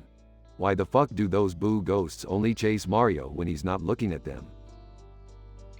Rick, I think it has to do with their behavior algorithms and program detection. Shut up, Morty. You've clearly never played a video game in your life. Let the experts handle this. Well, my theory is that it's all about visual perception. You know, like, if Mario can't see the boos, they can't move, right? Interesting theory, Summer, but I believe it has more to do with their energy levels. Maybe when Mario is looking away, the boos are able to tap into some alternate dimension or energy source and get the power to chase him. I got it. It's simple, really. The boos are actually huge fans of Mario, and they just want to surprise him when he turns around. They're just playing hide and seek. Laughs. Oh, Jerry, you never fail to amaze me with your complete incompetence. Moments later, they reach the tall building with a tree on top. Wait, Rick, are we really going up there? To test our theories? Damn right, Morty. Time to get some real answers. And if you're wrong, you're getting a punishment related to boo ghosts. What about Jerry? His theory is already punishment enough. Hey, wait a minute. They enter the building and reach the top, finding the tree with boo ghosts. Alright, let's observe their behavior now and see who's right. Points. Look at that, Morty. The boos are moving even when Mario is looking at them. Summer, your perception theory just flew out the window. Shut up, Rick. Let's see if they stop when Mario doesn't look. Jerry turns away and closes his eyes, Mario still looking at the boo ghosts. Hey, guys, they stopped moving. I think I might be onto something. Jerry, Mario is still looking. Your theory is as wrong as ever. Mario turns away and closes his eyes. Boos start chasing him. Well, looks like my dimension theory was correct. Boos need Mario to not see them. Sorry, losers, you're in for some punishment. Please don't tell me we have to outrun boos now. I've got a real bad feeling about this. Rick pulls out a device and presses a button. A shocking zap sound erupts. Punishment time, idiots. Enjoy a taste of Boo's electric shocks. They all receive electric shocks, groaning in pain. The family learns that Rick was right all along. As punishment, they have to endure electric shocks from Rick's device, reminding them of their failure. The exploration of scientific theories about the behavior of Boo ghosts turns into a painful reminder of their intellect and an opportunity for Rick to assert his superiority.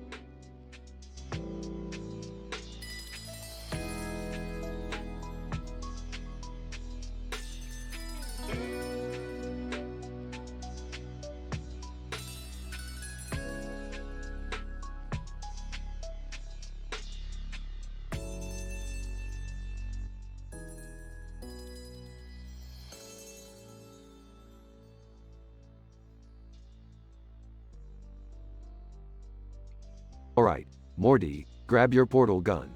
We're diving into the Twitch realm. Twitch realm? What the hell are we doing in the internet, Rick? Just shut up and follow my lead, Morty.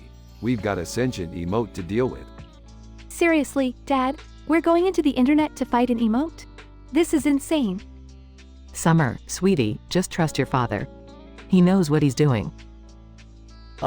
Guys, I'm not so sure about this. Can't we just call an exterminator or something?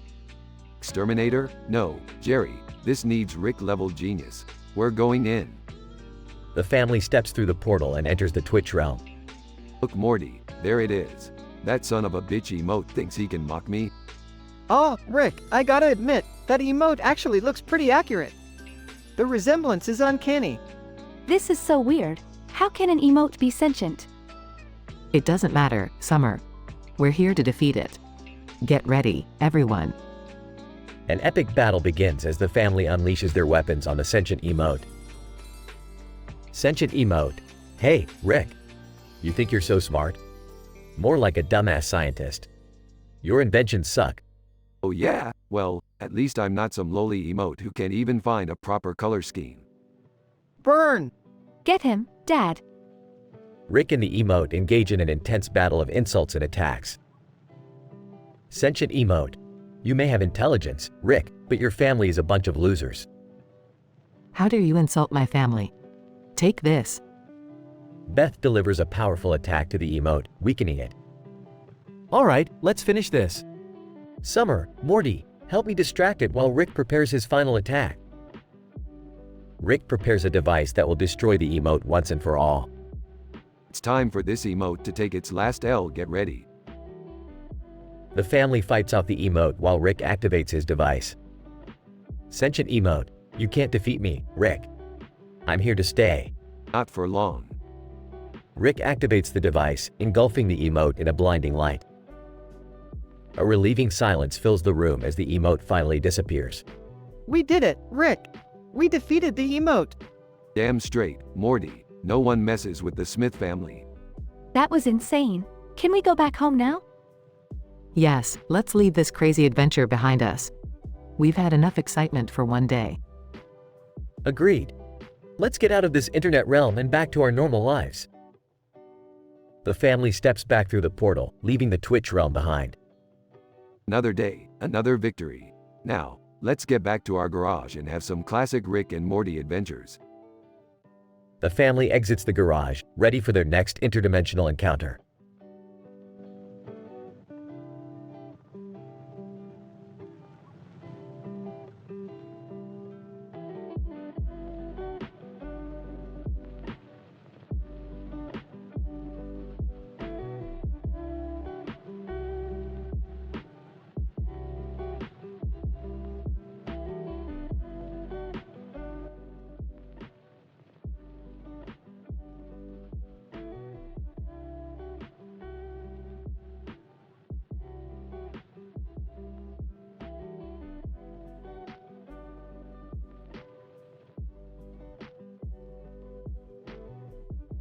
Alright, Morty, we've gathered everyone here for a one-of-a-kind party game.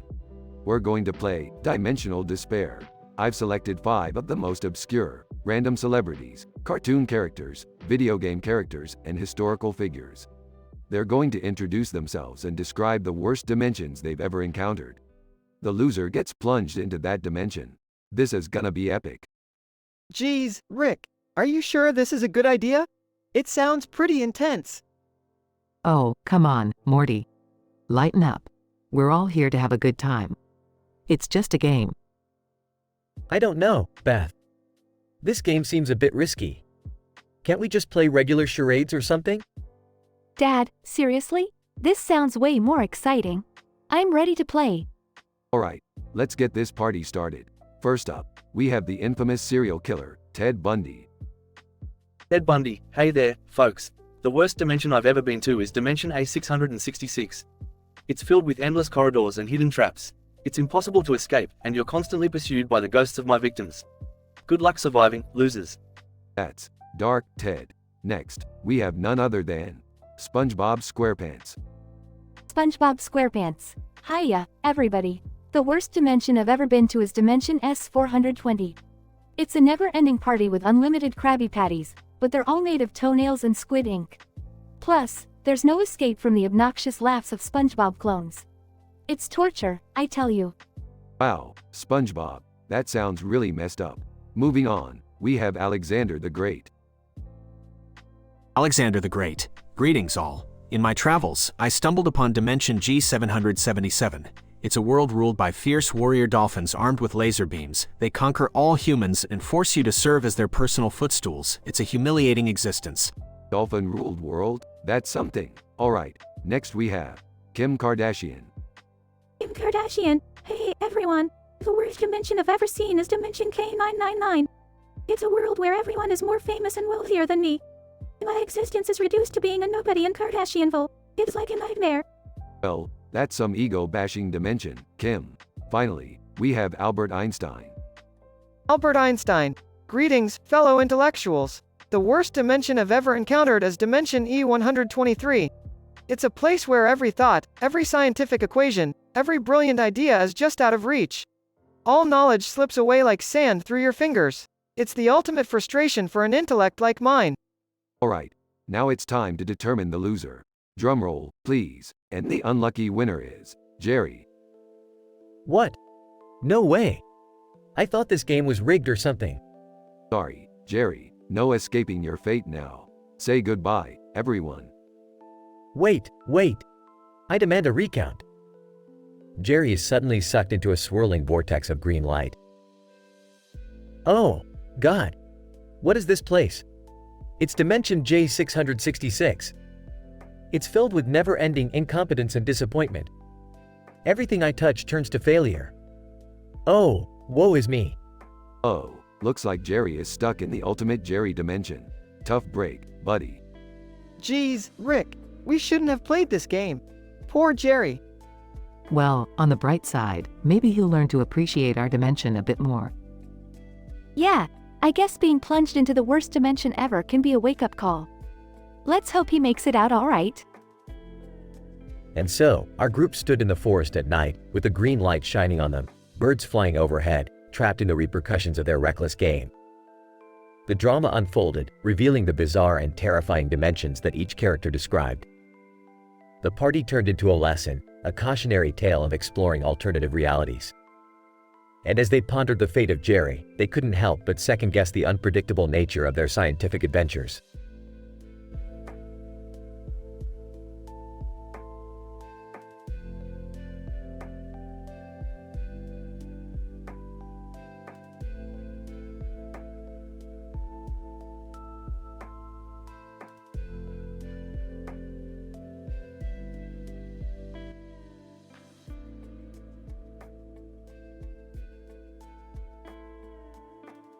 Damn it, Morty.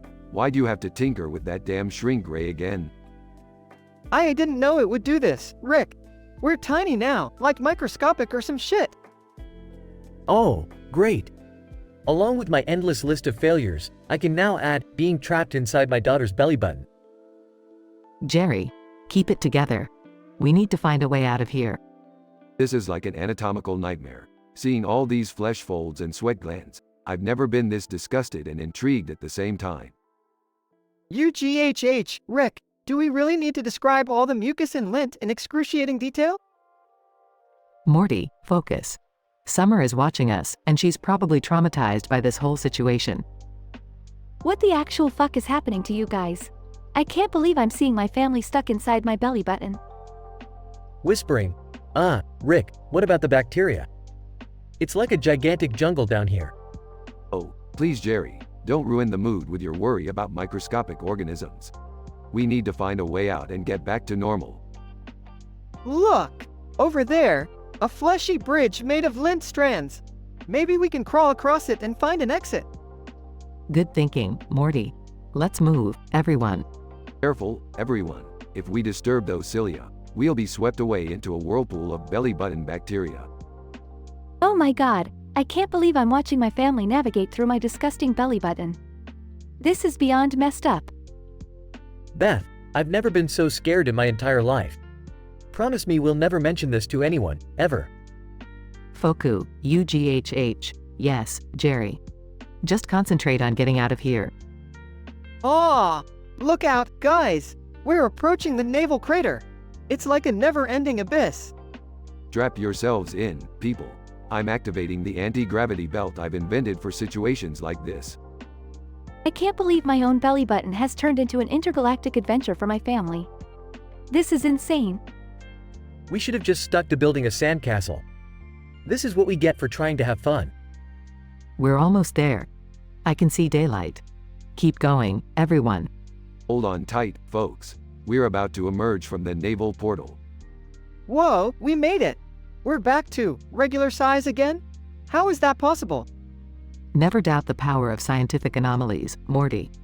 We made it out, and that's what matters. Please, never ever go into my belly button again. I'll never be able to unsee this madness. Agreed, Summer. Let's all pretend this never happened and maybe go get some ice cream or something. Ice cream sounds like an excellent idea, Jerry. And Morty, stay away from shrink rays from now on. Seriously. They all walk away from the traumatic experience, deciding to leave it behind, but certainly never forgetting the bizarre adventure they had inside Summer's belly button.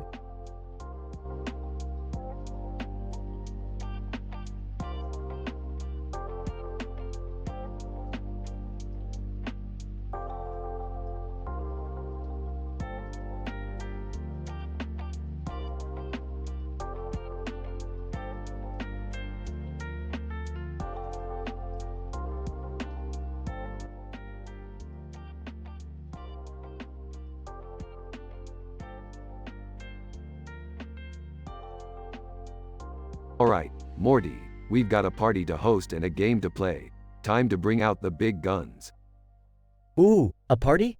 Can I help? I'm great at party planning. Yeah, sure, Jerry. Just try not to mess it up like you do with everything else. Dad, don't worry. Rick's got this covered. He knows what he's doing. All right, everyone. Let's get this party started. I've invited some of the most obscure celebrities, cartoon characters, and historical figures to join us. Seriously, Mom? Who did you invite this time? Well, we have Albert Einstein, Marilyn Monroe, Goku from Dragon Ball Z, a Martian from Mars Attacks, and, hey, is that a cartoon person with a green coat and a purple background? Looks like someone got bored with their imagination and just threw random colors together. Classic. All right, everyone. It's time to introduce ourselves.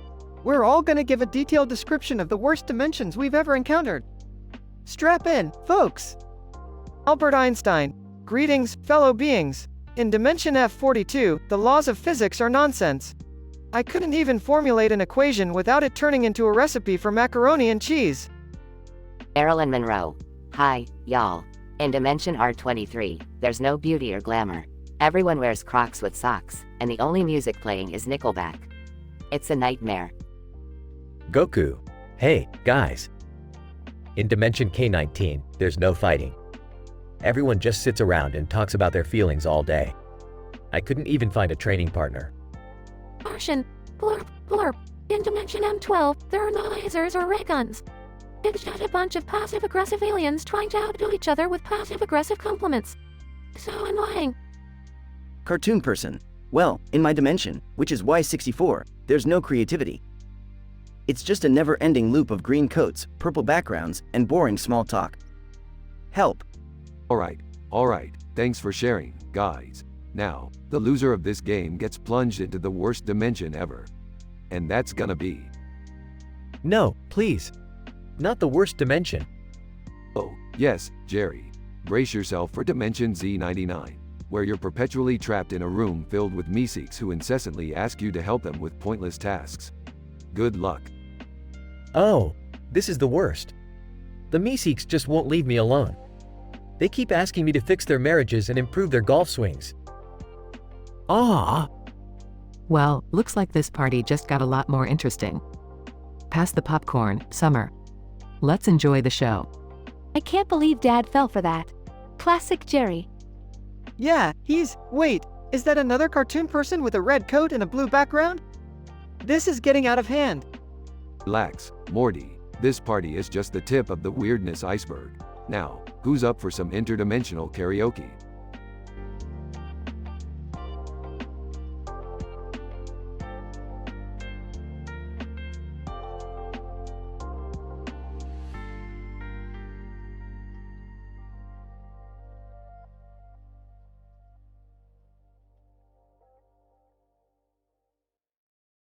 As an AI language model, I am programmed to follow ethical guidelines and create content that is safe and appropriate for users of all ages.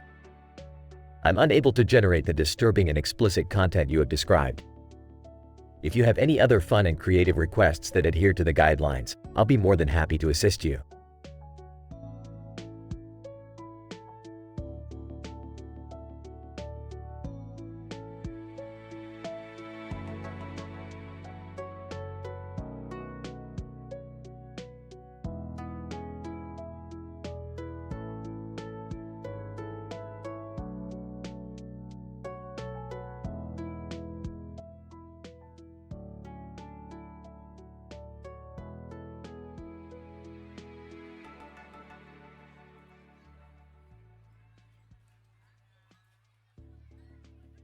Hey Morty, check out this new sword I crafted from the Ethrin dimension.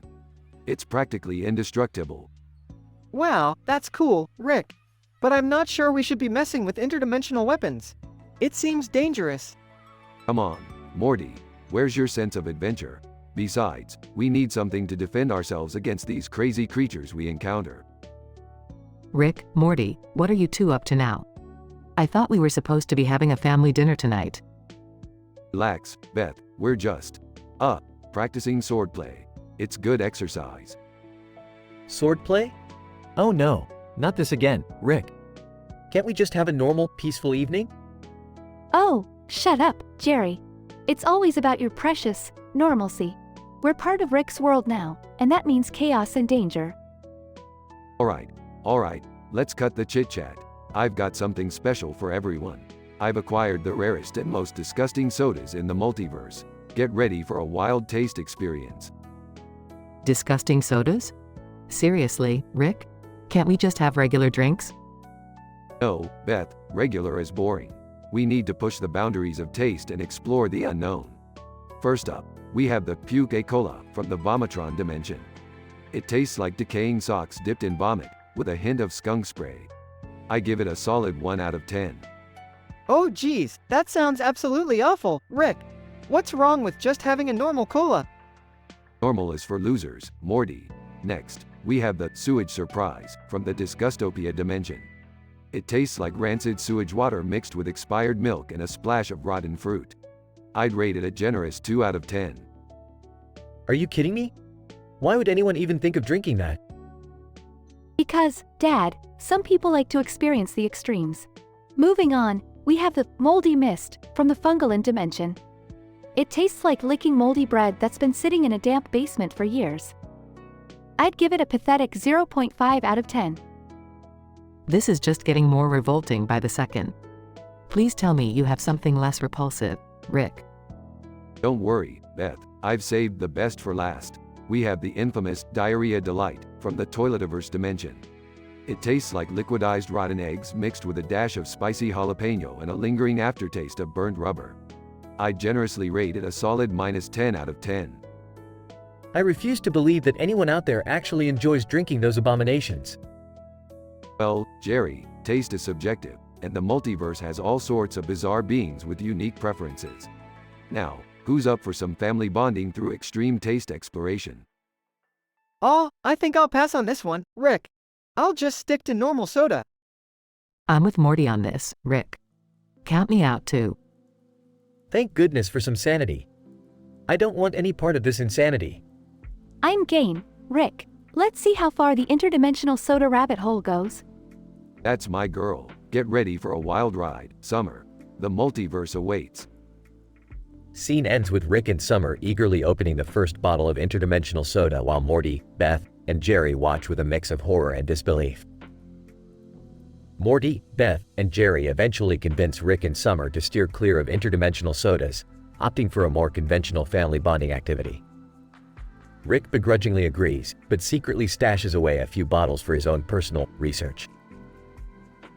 In the end, the family realizes that sometimes the boundaries of taste should not be pushed too far, even in the chaotic world of Rick and his inventions.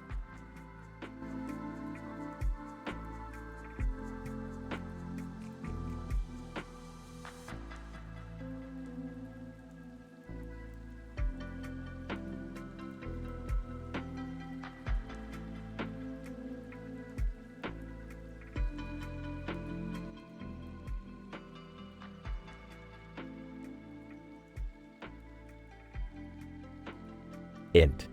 Field, day. Rick stands in a field with trees and bushes in the background.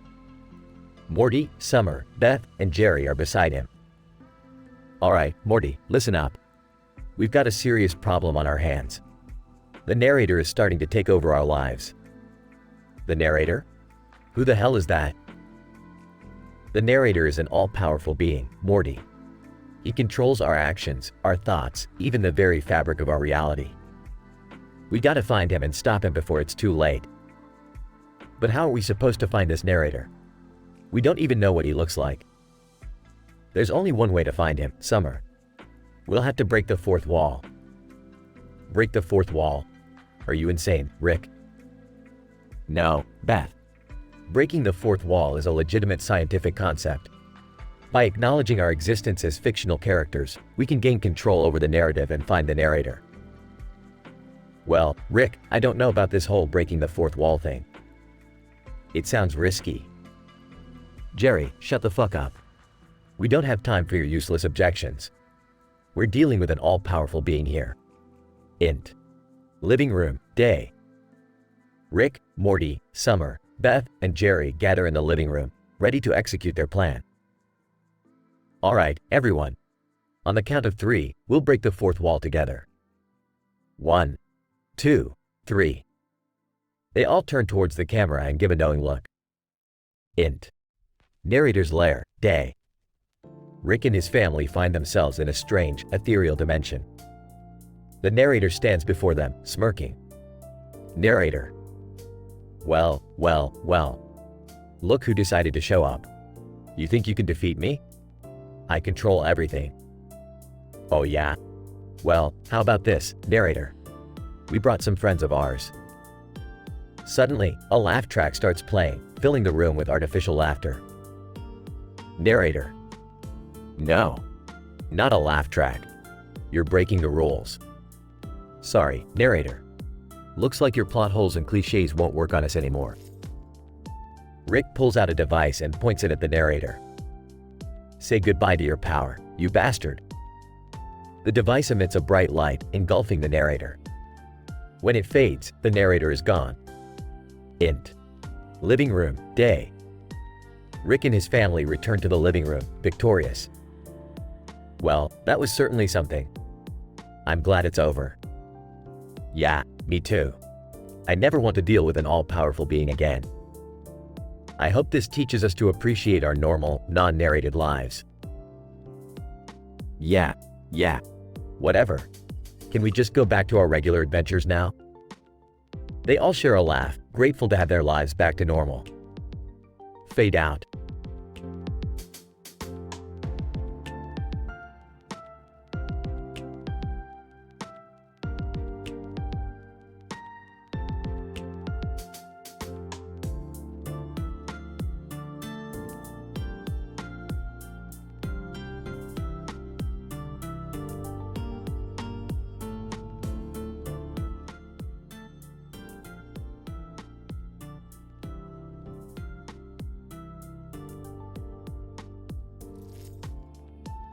Alright, let's see what's happening in the Twitch universe.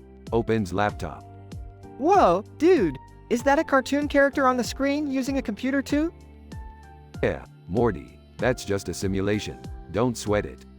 Dad, look! That emote on Twitch, it's you, but like, with a twisted face. Oh my god, you're right. That emote is straight up roasting you, Rick.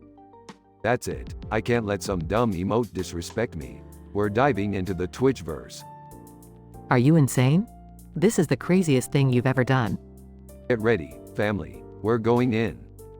Transition to the internet world. Morty, take control of the chat. We need to find that sentient emote. Oh, okay, Rick. Starts typing frantically. I can't believe we're actually inside the internet. Focus, guys. We need to track down that emote and shut it down. Wait, look. It's the emote. And it's surrounded by other animated trolls. Time to show them who's the real boss. Pulls out laser guns. Action-packed battle scene ensues. Rick, we're outnumbered. We need backup. Don't worry, Morty. I got a few tricks up my sleeve. Activates hidden portal. Characters escape through the portal. Surprised? I managed to pull myself out of any crazy situation. Dad, you're incredible. We couldn't have done it without you. Damn right, sweetheart. Now let's return home and teach that emote a lesson it won't forget. Characters return home. Alright, emote. Time to face the consequences of disrespecting the one and only Rick Sanchez. Emote. Oh, please. You think you're so cool, but you're just a washed-up scientist with a superiority complex. That's it. Charges towards the emote. Rick engages in an intense hand-to-hand combat with the emote.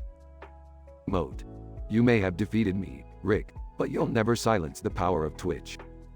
We'll see about that, you piece of shit emote. Finally, Rick defeats the emote, rendering it powerless. Victory is mine. Wow, Dad, that was unexpected. Yeah, Rick, you really kicked that emote's ass. I gotta say, Rick, that was pretty badass. Agreed. I'm proud of you, Rick. Thanks, everyone. Never underestimate the power of the one and only Rick Sanchez.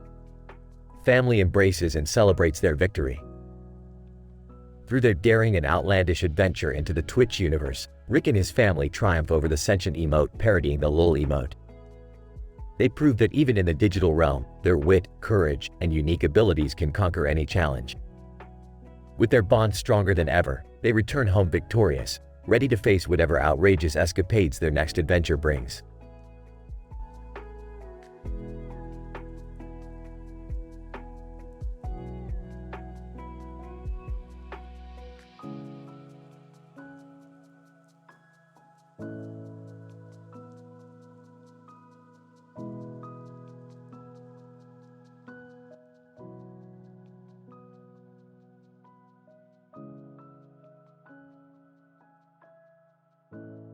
Sitting in the garage, notices the emote. What the fuck is this garbage? Some asshole trying to parody me? Peeping over Rick's shoulder. Rick, that emote kinda looks like you. But, like, with a big nose and shit. Walking into the garage. Oh my god, Dad, you're like a meme now. Congrats, you're officially internet trash. Smirking. Hey, fuck you, Summer. You ever seen me in a meme? I'm the goddamn star. Entering the garage, what's all the commotion about? Is that supposed to be your face, Rick? Sarcastically. No, Beth. I commissioned an artist to create a masterpiece of me as a fucking emote. Of course it's me. Entering with a confused expression. I don't get it, Rick. Why would anyone make an emote of you? Rolling his eyes. Jesus Christ, Jerry. It's the internet. They make emotes of everything. Now shut up and let me deal with this. As Rick types on his laptop, the emote becomes sentient and starts mocking Rick. Sentient emote.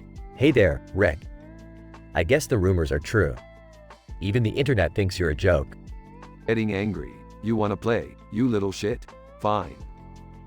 Using his special device, Rick transports himself, Morty, Summer, Beth, and Jerry into the Twitch realm. Whoa, Rick, are we inside the internet?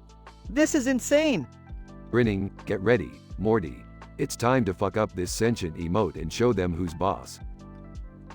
They engage in epic battles with various Twitch memes, dodging flying LOL emotes and deadly kappa faces. Firing a laser. Take that, you dumbass emotes. Nobody messes with my family. Using a shield. Rick, this is intense. We're literally fighting digital monsters in the Twitch realm. Laughing. Welcome to the internet, sweetheart. Everybody's a goddamn monster here.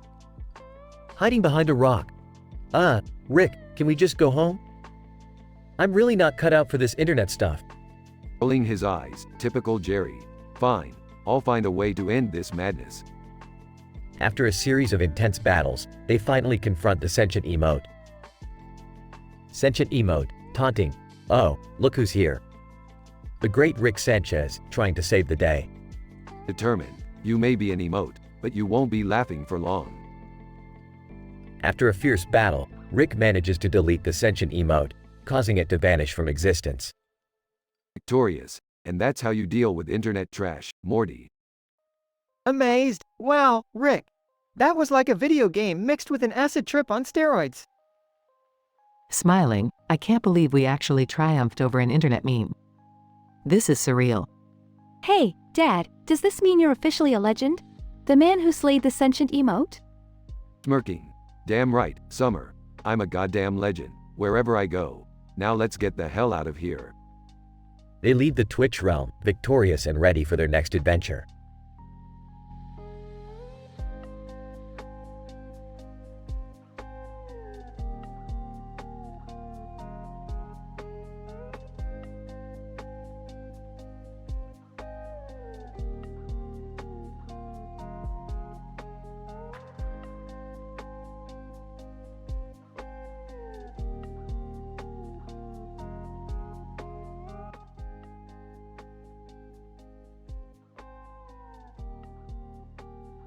Alright, Morty, let's catch some waves.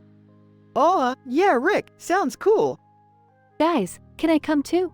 I want to learn how to surf. Oh, let her come, Jerry. It'll be a fun family day at the beach. Fine, whatever. Just don't embarrass us, Summer.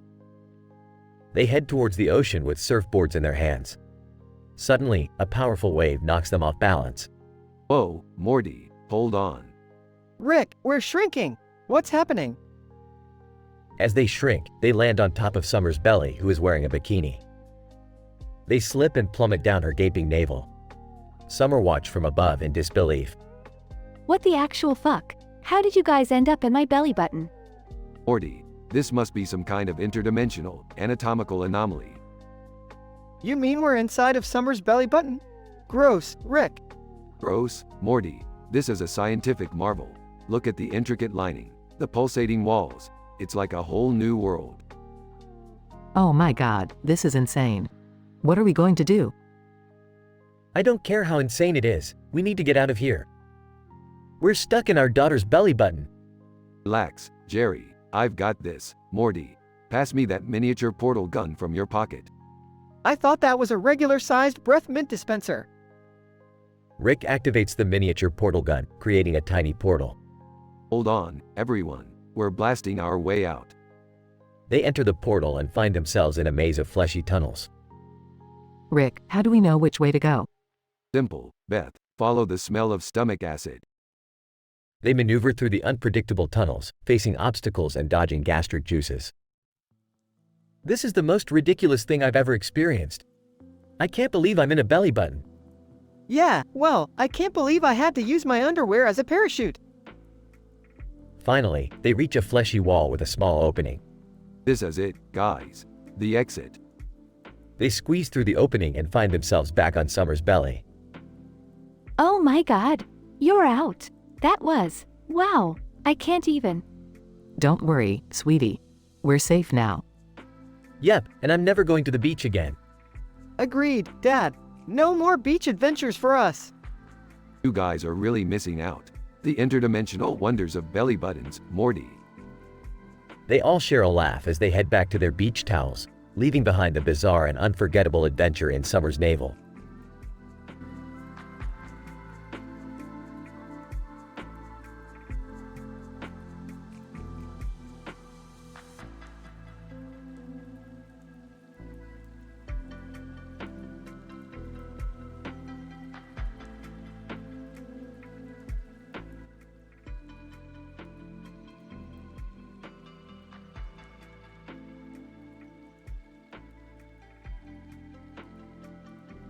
Alright, buckle up, numbnuts. We're heading to another dimension for some interdimensional chaos. Geez, Rick, I hope this adventure isn't as messed up as the last one. Yeah, my therapist says I need a break from all this craziness. Well, it's either this or another family therapy session, so I'm strapped in. I'm just here because I don't have anything better to do, honestly. The space cruiser suddenly sputters and comes to a grinding halt. Oh, great. Looks like the damn ship decided to take a siesta right in the middle of space. What are we gonna do now, Rick? We'll pass the time by testing some of my worst inventions, items ever, right here in the ship. Are you serious, Rick? Your worst inventions? Yeah, it'll be fun. I've got some real doozies hanging around, literally, from the ceiling. Take your pick, everyone. Alright, I'll start. I choose this device called the Cerebral Scrambler. What does it do? Ah, the Cerebral Scrambler. It's designed to scramble the neural pathways in your brain, temporarily giving you a different personality from a random dimension. That sounds dangerous. Let me try the plumbus, I guess. What's it for? The plumbus? It's just a gag item, Jerry. It's a running joke in another dimension. Total waste of time, but sure, knock yourself out. Morty, you're up next. Pick something crazy. Oh, I'll take the interdimensional teleporter watch. What does it do? The teleporter watch is designed to teleport you to a random dimension every time you press the button. Just don't lose it, Morty. I'll go with the love potion. What's the deal with it? Ah, the love potion. Use it responsibly, Summer, or you might end up with a lot more problems than you started with. It's from a dimension where love is the ultimate weapon. Everyone selects their items and Rick activates them. Now that you all have your gadgets, let the chaos begin. As they activate their items, chaos ensues. Personality swaps, bizarre teleportations, and uncontrollable love affairs take over the ship. I can't believe I'm married to Summer. I know, weird, right? But I must admit, I'm enjoying this. Geez, now I'm stuck in a dimension full of alien goldfish. How do I get back?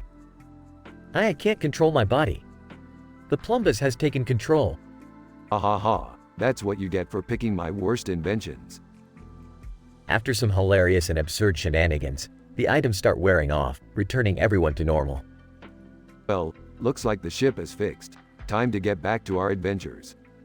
Oh, back to reality. Can we just pretend this never happened? Come on, guys, where's your spirit of adventure? Yeah, Dad, at least we had some fun in the middle of nowhere. The family laughs together and the cruiser takes off, leaving behind the chaos and insanity they had experienced. The family may have picked Rick's worst inventions, but in the end, they found joy in the absurdities of their interdimensional mishaps. Life may be crazy, but it's their crazy, and they wouldn't trade it for anything.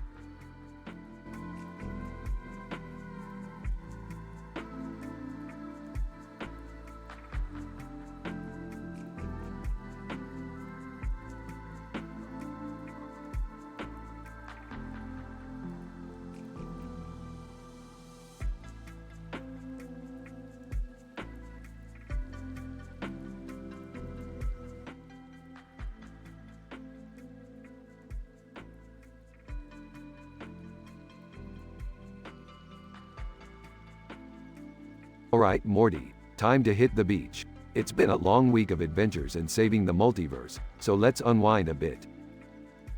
Rick, are you sure it's a good idea? I mean, the beach is usually just normal people doing normal people things, right? Morty, the beach is a breeding ground for chaos and drama. You'll see some weird shit there, trust me. Hey, folks! Look at me, the alpha male, strutting around in my brand new Speedo. Ready to show off my dad bod. Oh, Jerry, please spare us the sight. Can we just enjoy the sunshine and not have to witness your midlife crisis? Whatever, guys, I'm just here for the perfect tan. Look at that cute cartoon character with a swarm of bugs behind him. Holy crap, Morty, do you see that? That dude's got an entourage of insects. We need to find out what's going on. Oh man, Rick, this is gonna get weird, isn't it?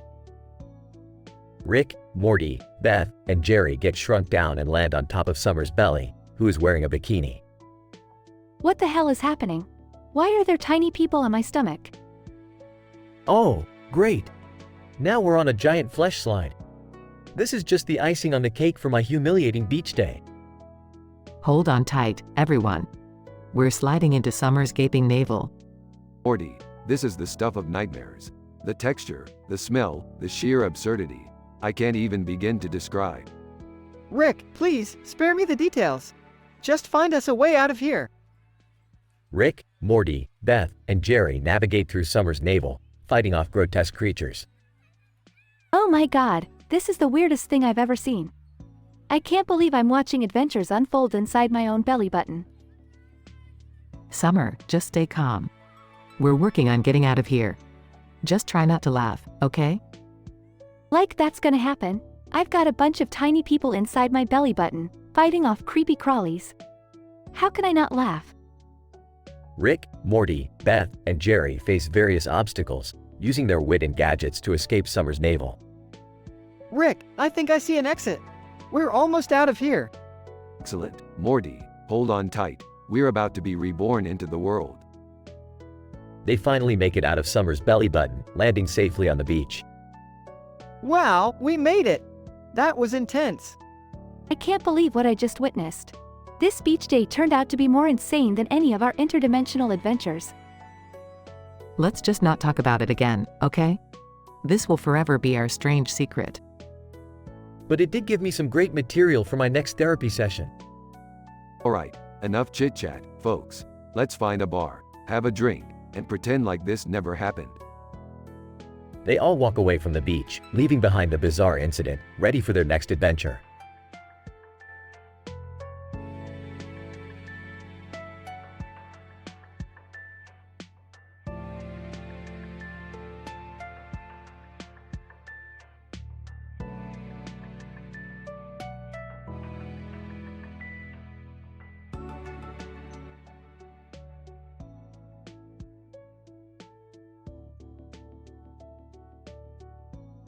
Alright, Morty, buckle up. We're heading to the county fair, where the cows are freakishly large and the corn dogs are edible.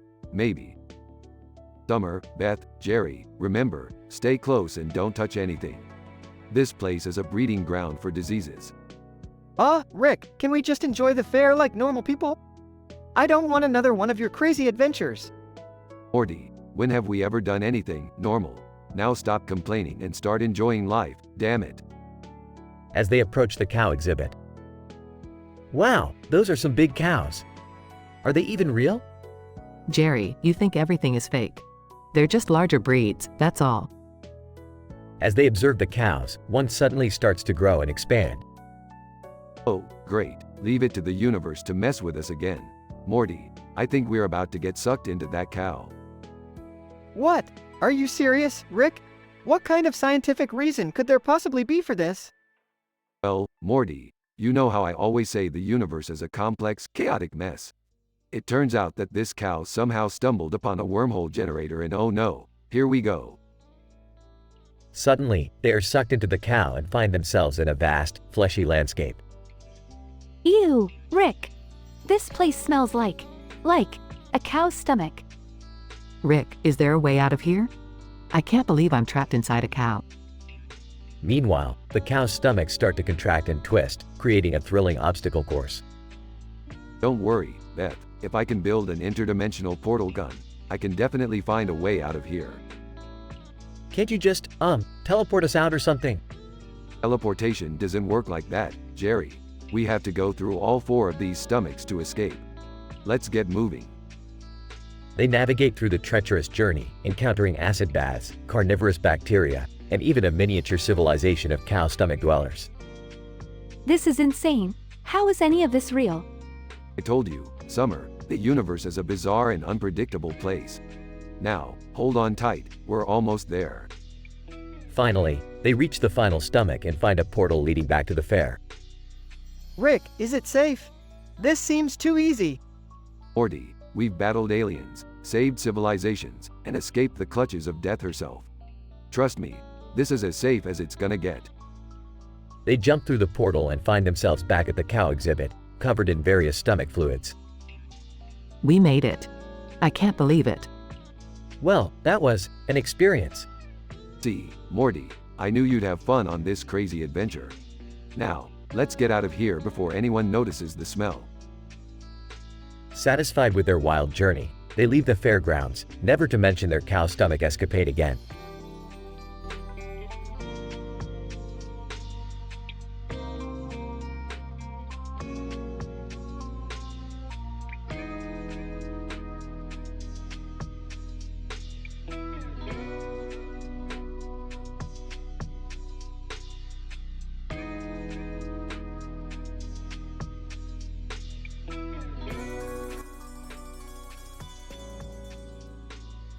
Title: The Battle Against the Omniscient Narrator, a Rick and Morty Adventure. Rick, Morty, Summer, Beth, and Jerry stand in front of a giant building with a colossal door in the middle of it. A sense of foreboding hangs heavy in the air as they exchange puzzled glances. Alright, Morty, looks like we have another one of these crazy adventures on our hands. But this time, it seems like we're dealing with an omnipotent narrator. Strap in, kid. Geez, Rick, I didn't sign up for this level of fourth wall bullshit. What are we gonna do? Incident. Suddenly, a booming voice echoes through the scene, as if directly addressing our main characters. Narrator, Rick and Morty. How delightful to have you in my narrative grasp. Prepare for a wild ride, folks. You're about to experience a whole new level of pain and entertainment. Regression. Rick and the family exchange concerned glances, trying to wrap their heads around the situation.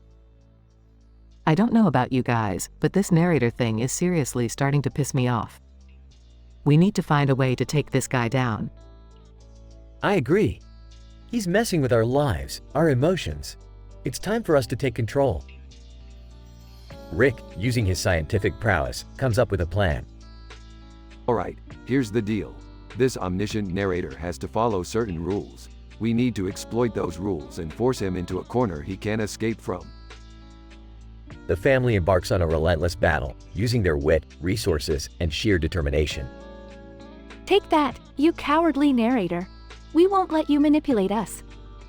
Yeah, you might be able to control everything in this messed up universe, but you can't control us. The epic showdown reaches its climax as the family successfully outsmarts and overpowers the narrator. Narrator, no, this can't be happening. I can't be defeated. Looks like we just disproved the omnipotent narrator theory, Morty. Let's go back to our regularly scheduled adventures. Screw you, narrator. The family triumphantly walks away from the giant building, leaving the defeated narrator behind, his voice fading into the distance. Fade out.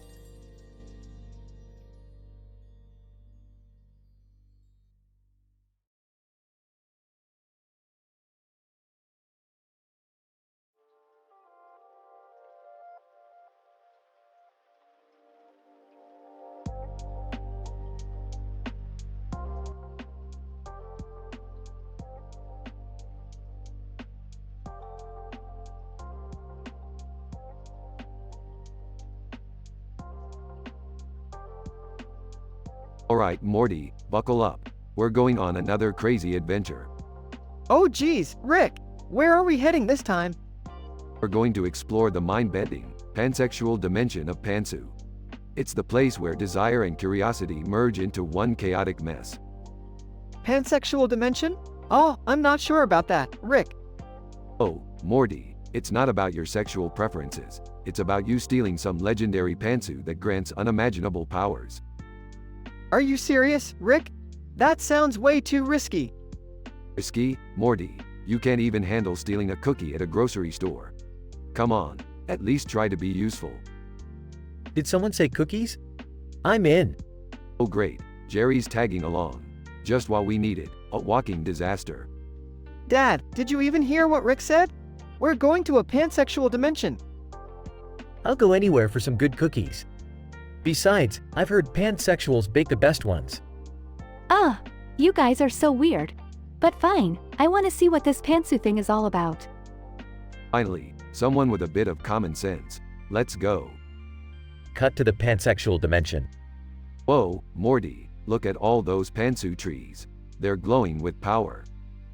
Rick, is it just me or do those houses look kinda blurry? Morty, those aren't houses. They're sentient beings, transcending time and space. And they've got some saucy gossip, trust me. Hey, can I pet the pantsu? It kinda looks fluffy. Jerry, stay focused. We're here for the pantsu itself, not to fulfill your creepy fantasy. Hey, look! I found the legendary pantsu. It's shimmering with more power than I expected. Uh-oh, guys! There's a whole army of pansexual beings coming towards us! Quick, Morty, use the pantsu to defend us. Just don't think dirty thoughts while holding it. Too late, Rick. My mind is racing with all sorts of dirty stuff right now. Well, I'm safe then. My mind is as clean as a whistle. Morty, stop thinking about pantsu-related perversion and focus. It's not easy, Summer. These beings are pushing me towards the edge of temptation. Morty, this is not the time for your hormonal urges. Focus on protecting us. Alright. I'll try my best. Explosions fill the air as the pansexual beings attack. Morty, give me the pantsu. I'll take care of this. But Rick, what about my pansexual awakening? Not now, Morty. We've got bigger problems to deal with. As Rick fights off the beings, Morty reluctantly hands over the pantsu. I'll protect the pantsu. Nobody messes with my cookies. Seriously, Dad? Cookies over our lives? Hey, cookies are life. Morty ends up accidentally using the pantsu's power to save the day. Whoa, Rick, did you see that? I actually did something useful for once. Yeah, and it only took pansexuality to bring out your true potential. Congrats, Morty. I'm pretty sure no one will believe this wild adventure when we tell them. Yeah, I don't think anyone can comprehend the craziness we just went through. Well, it's not like they'll understand the depths of pantsu power. Let's just enjoy our victory and keep it to ourselves. Agreed, Rick. Let's just savor the moment and get the heck out of here. They all step into a portal, leaving the pansexual dimension behind.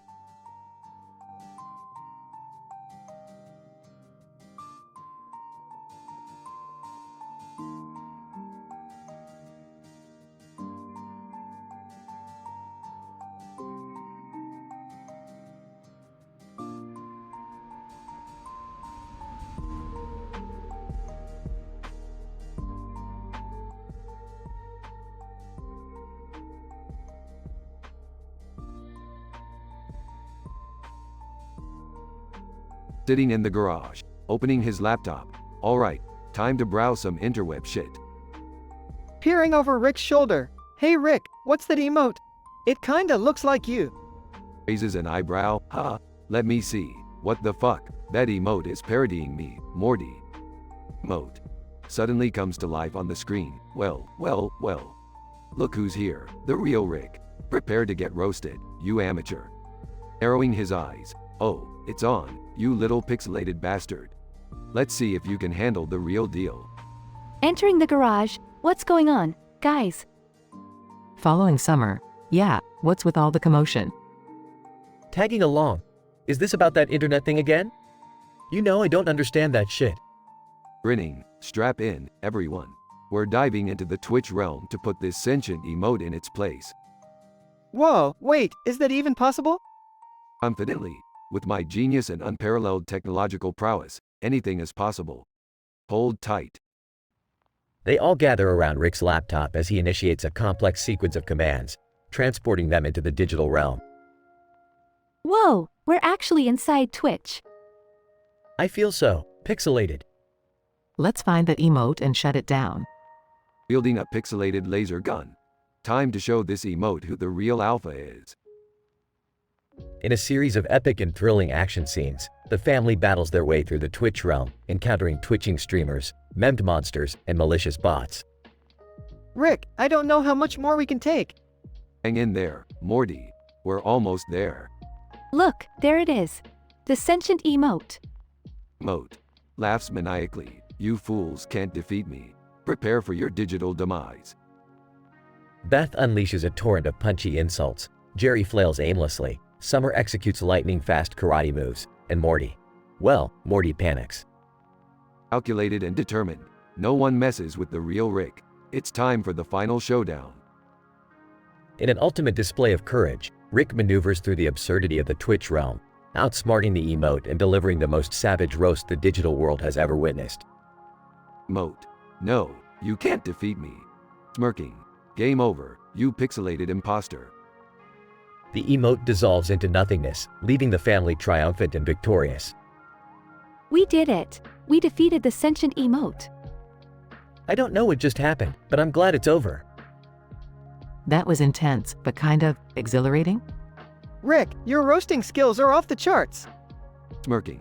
I can't help it if I'm a digital badass, Morty. They all laugh, morph back into their original forms, and return to the real world. Well, looks like I've settled that pixelated score. Let this be a lesson to anyone who messes with Rick Sanchez.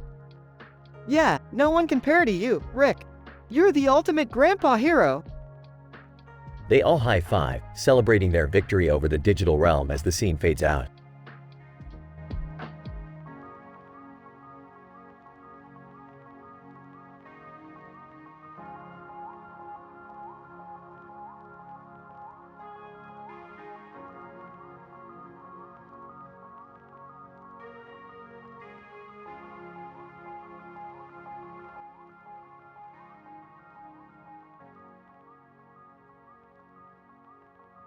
Morty, Summer, Beth, Jerry, stop whatever dumb shit you're doing and gather around.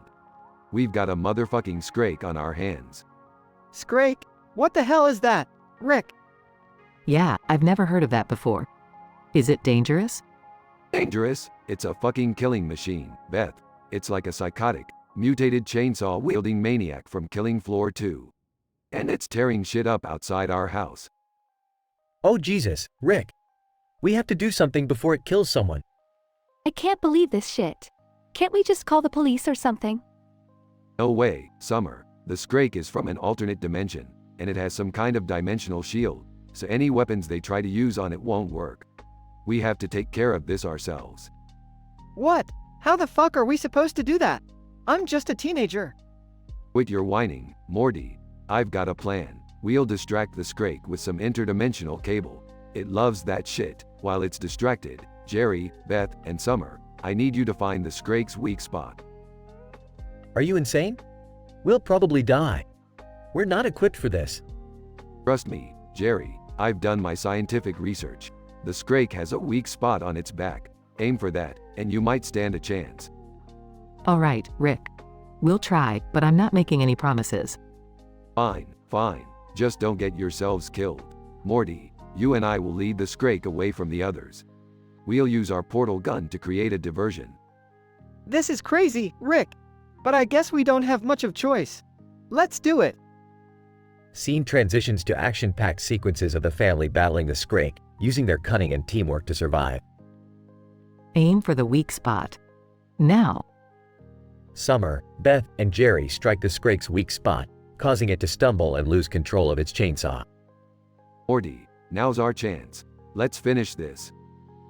Morty and Rick attack the vulnerable Scrake, finally defeating it with a well-placed strike. We did it, Rick. We actually fucking did it. That's right, Morty. We're a family of badass motherfuckers. Now let's get back inside and finish watching Interdimensional Cable. Guys? Did anyone else notice the giant hole in our living room?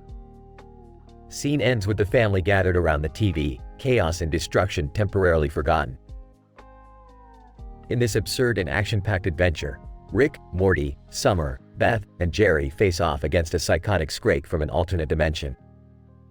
Through clever strategy, teamwork, and a little bit of luck, they manage to defeat the deadly creature and save their neighborhood.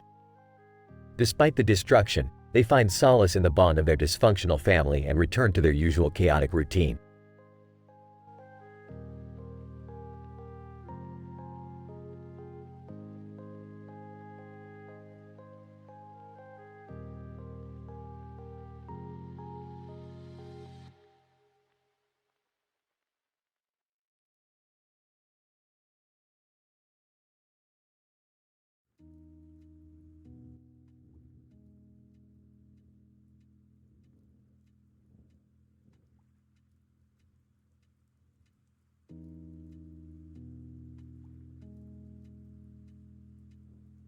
Rick, do you have any idea when this damn space cruiser is going to be fixed? I'm getting sick of being stranded in the middle of space. Relax, Beth, I'm working on it. These things take time, you know. This is so boring. Can't we do something to pass the time? Yeah, I agree with Summer. We need some excitement out here. Alright, I have an idea. How about we each pick one of my worst inventions, items ever, and we test them out right here. Rick, are you sure that's a good idea? Your worst inventions can be erratic, to say the least. Morty, it'll be fun, trust me. Plus, what else are we gonna do? Float in space forever? Fine, I'm in. But you better make sure the consequences won't be too extreme, Rick. Alright, let's take turns then. Summer, pick an invention, item. Oh, how about that interdimensional love potion you made last week? The love potion. Guaranteed to make the person who drinks it fall madly in love with the first thing they see. Hold on a second, Rick. We're doing what? Don't worry, Jerry. It's all in the name of science. Now, Morty, your turn. I'll go with the reality-distorting ray gun. Oh, good choice, Morty. This baby can alter the fabric of reality within a 5-mile radius. Just be careful where you aim it. Okay, I'll go next. I choose the time-traveling toilet. Seriously, Mom? A toilet? It's not just any toilet, Summer. This toilet can take you to any point in time in history. Plus, it's an emergency toilet if nature calls. Alright, I guess it's my turn then. I'll go with the quantum teleporter. The quantum teleporter, huh? Well, Jerry, this little gadget can transport you instantaneously to any dimension in the multiverse. Just don't lose the return portal or you'll be stuck forever. Okay, my pick is the transmogrifier. Ah, the transmogrifier. It can turn any living being into any other living being. Just be aware of the potential side effects. Alright, Rick, we've picked our inventions. Now what? Now we test them out and see what happens. Stand back, everyone. The family starts using their chosen inventions. Chaos ensues as they accidentally switch bodies, alter reality, and travel through time. Rick, this was a terrible idea. We're more messed up than ever. Well, what did you expect? They were my worst inventions. But hey, at least we're not bored anymore. I guess that's one way to look at it. Can you fix us, Rick? I can't live my life as a hamster. Give me a minute, Jerry. I'll figure it out. After some time, Rick successfully fixes everyone and returns them to their original forms. Thank goodness. I never want to experience that again. Lesson learned, huh? Sometimes boredom is better than chaos. But hey, we had some good laughs, right? Yeah, I guess you're right, Rick. It was definitely an adventure. Let's just never speak of this again, okay? Agreed. Can we just go home now? Sure thing, Jerry. Hang tight, everyone. We're headed back home. The space cruiser starts up and the family finally heads back home, leaving behind the chaos and madness they experienced in the middle of space.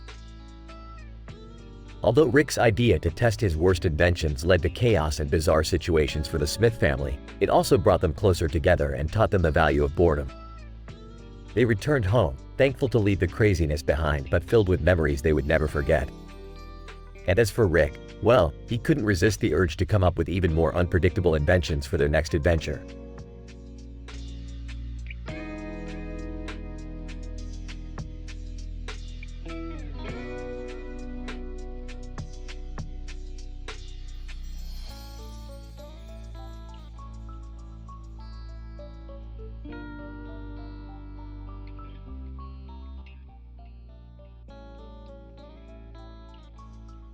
Alright, Morty, we've got a real doozy on our hands. There's a massive frickin' wave heading towards that beach over there. Oh man, Rick, we gotta do something. Those people are gonna get wiped out. Relax, Morty, it's not our problem. Let's just grab a drink and watch the chaos unfold. Are you serious? We're just gonna let innocent people die? Innocent? Morty, have you seen these people? They're a bunch of self-obsessed idiots. It's nature's way of thinning the herd. That's harsh, Rick. We can't just stand by and do nothing. Fine, but let's make it interesting. I rigged that boat out there with a bunch of explosive gadgets. Let's see if it can ride the wave. You're insane, Rick. You're gonna blow up a boat full of people? Morty, it's not like they're winning any Nobel Prizes out there. Relax, it's gonna be hilarious. What the hell are you two doing? You're not seriously considering blowing up a boat, are you? Yeah, Rick. You can't just go around causing chaos and destruction. Think about the consequences. Oh, please, Jerry. When have I ever cared about consequences? Besides, it's just a boat. Dad's right, Rick. This is messed up, even for you. Oh, come on, Morty. Don't get all high and mighty on me now. You're the one who stole panties from that lingerie store last week. W what? H, how did you know about that? Please, Morty. I'm your genius grandpa. I know everything. Oh, this is so embarrassing. Rick, how about we come up with a less destructive plan to save those people? Fine, fine. Let's just teleport them all to safety or something. Happy now? That's better. At least nobody gets hurt that way. Except you, Jerry. Life's just one big disappointment for you, isn't it? You know what, Rick? Screw you. Oh, look who grew a pair. Nice one, Jerry. Helicopter pilot. Guys, there's a helicopter up here. Can you talk about your family drama later and help us out? Sure, why not, Morty? Grab the teleportation device and let's get these people out of here. Alright, Rick. But next time, can we have a normal adventure without all the drama and casualties? Morty, have you met me? Drama and Casualties are my middle names. The helicopter safely transports everyone to a nearby mountain while the wave obliterates the beach. Rick and Morty teleport to safety, leaving Jerry bewildered. Rick and Morty contemplate the absurdity of their adventures, while Jerry contemplates his existence as the perpetually clueless member of the family. Another statistical impossibility averted, for now.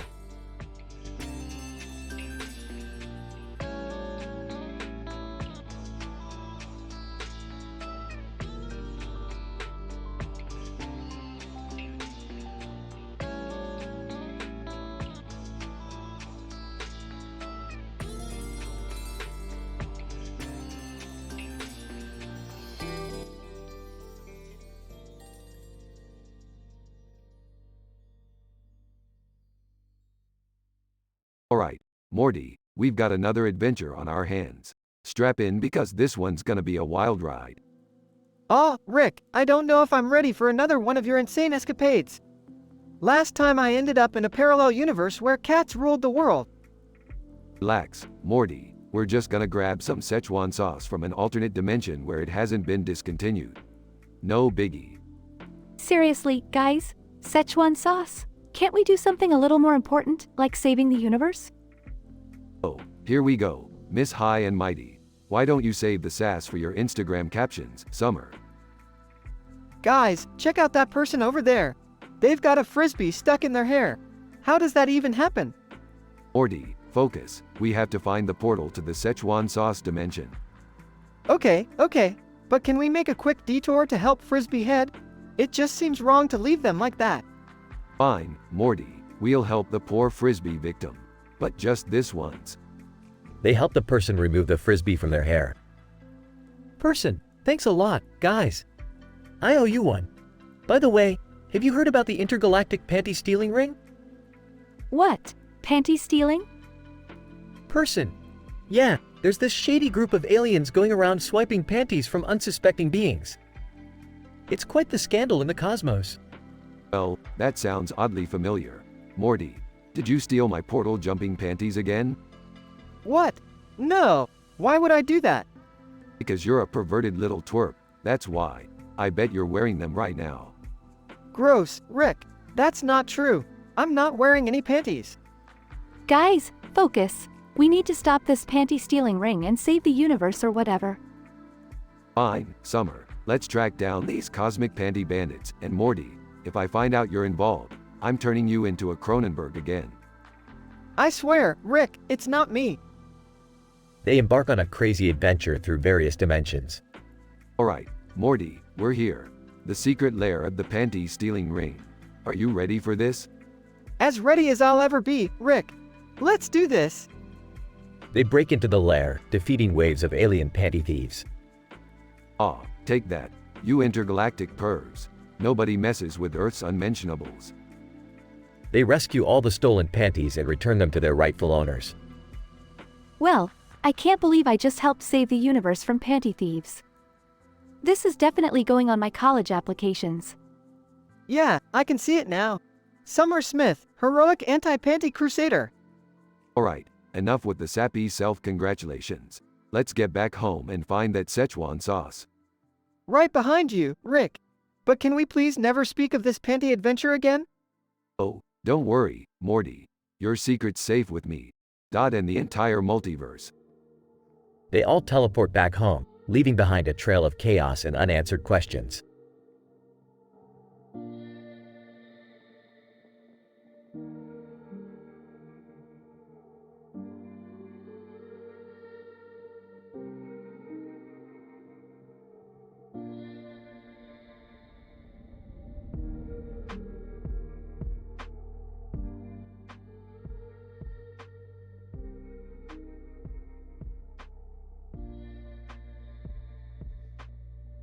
Alright, Morty.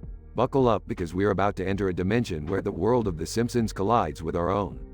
Get ready for some interdimensional shenanigans. Rick, are you sure about this? I mean, we've had some pretty crazy adventures, but this seems far-fetched. Far-fetched, Morty.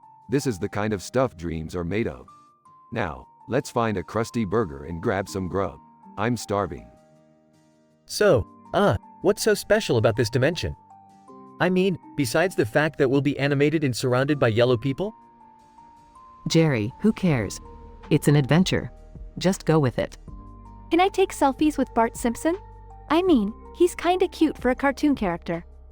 Focus, Summer, we're here for the food. Look at this menu. It's endless possibilities for our taste buds. I think I'll try the crusty burger with extra cheese and bacon. Maybe it can, make up for all the other crazy stuff going on. I'll have the Sideshow Bob footlong hot dog. I mean, who wouldn't want a hot dog named after a homicidal maniac?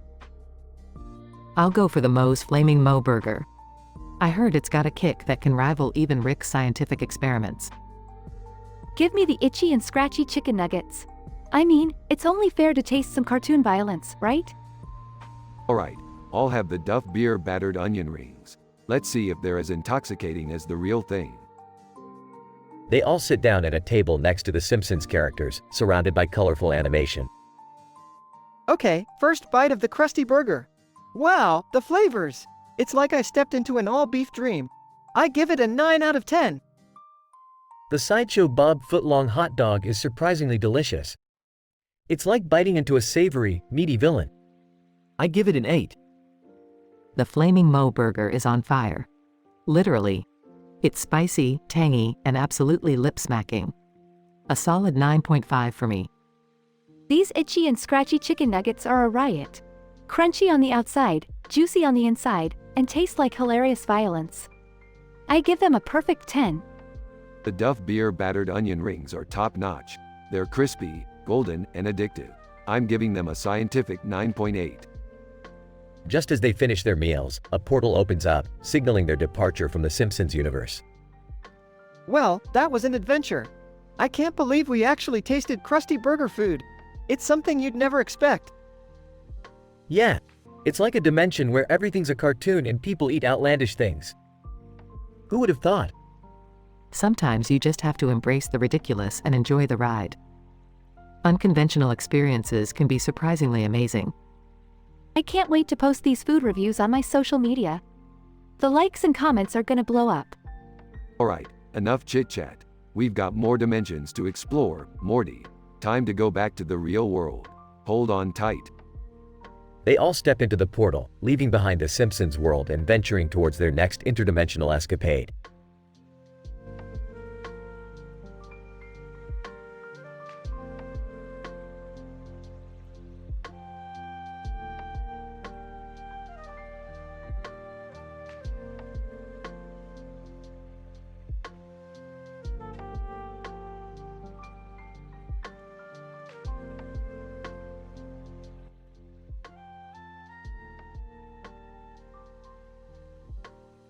Therapist, Spoon. Good afternoon, Mr. Avocado. How are you feeling today? Avocado. Empty, Doc. Just so fucking empty. I can't explain it, but there's this pit-sized hole right in the center of my being. Spoon. I see. And when did you first notice this emptiness? Avocado. It all started after I was sliced, Doc. I thought I had it all, you know. Perfectly ripe, beautiful, vibrant green flesh, ready to be enjoyed. But then, life took a dark turn, and I was sliced into two. Spoon. That must have been quite traumatic. Can you describe how this event affected you? Avocado. Traumatic doesn't even cover it, Doc. Imagine being torn apart, your very essence exposed for the world to see. I felt violated, like I had lost my identity. There I was, just a helpless half, left to ponder my own existence. Spoon. It sounds like you've been through a lot. Have you tried any coping mechanisms? Avocado. I've tried it all, Doc. Meditation, positive affirmations, even avocado yoga. But nothing seems to fill that void within me. No matter how much I try, I'm just an empty shell. Spoon. It's understandable that you feel this way, given your circumstances. Is there anything that brings you even temporary relief? Avocado. Well, sometimes I indulge in some wild and crazy adventures. You know, the kind that remind me I'm still alive, even if I'm a half. like surfing on a toast or skydiving into a bowl of guacamole. But those moments of thrill are short-lived, and I'm always left feeling hollow again. Spoon. It seems like you're searching for something more profound. Perhaps exploring your purpose in this world could provide some answers. Avocado. Purpose, Doc. What purpose could I possibly have as a half an avocado? I'm just a useless leftover, a mere garnish. I'll never be whole again, and that's what tears me apart. Spoon. You have a unique perspective, Mr. Avocado. Despite being sliced, you still have potential. Your journey is not over, and there may be ways to find fulfillment even in this state. Avocado. You really think so, Doc? That there's hope for this sad, empty half? Spoon. I truly believe that every individual, no matter what they're going through, has the capacity to find purpose and happiness. We can work together to explore avenues of self-discovery and help you find your own version of fulfillment. Avocado. Alright, Doc. Let's give it a try. Maybe, just maybe, there's a way for this empty half to find its place in the world. Spoon. That's the spirit, Mr. Avocado. Together, we will navigate this journey and find the answers you seek.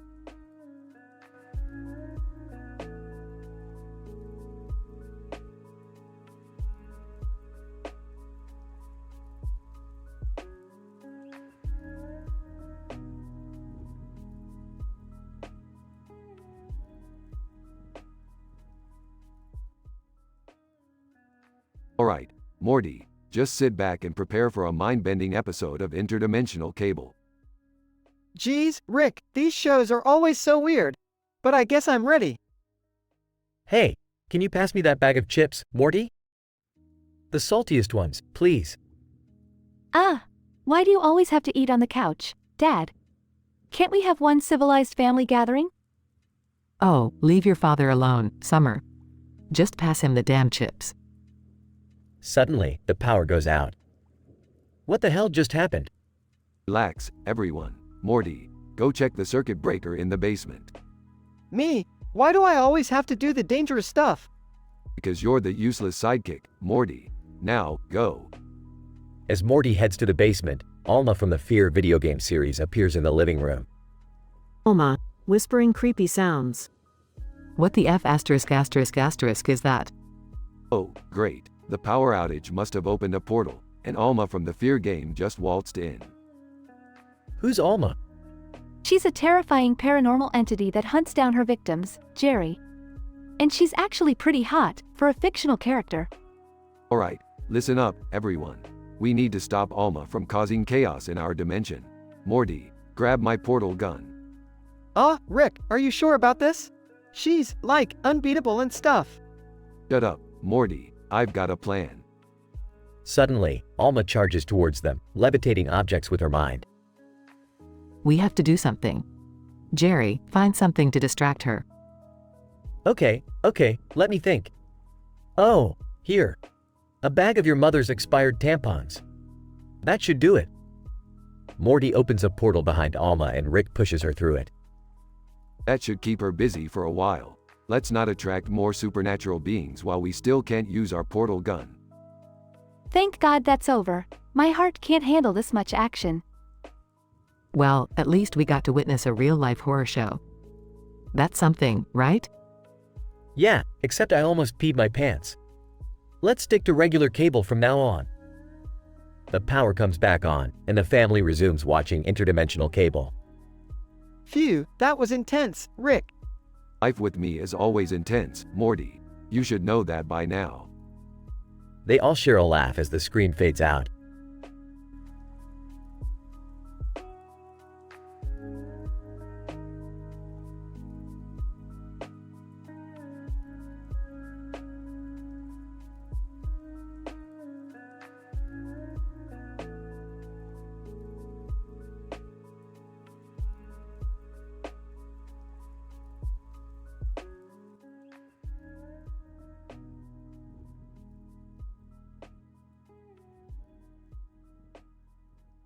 Alright, Morty, Summer, Beth, and Jerry, buckle up for a wild ride at the county fair.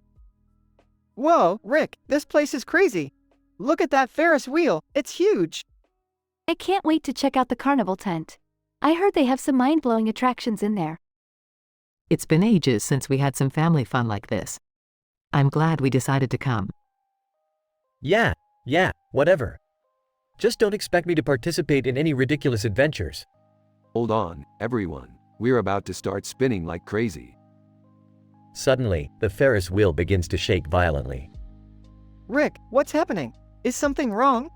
Relax, Morty. It's just a minor interdimensional disturbance. We'll be fine. Without warning, the Ferris wheel breaks loose from its hinges and starts descending rapidly. Oh my god. We're falling. Rick, do something. Don't panic, Summer. I can use my portal gun to save us.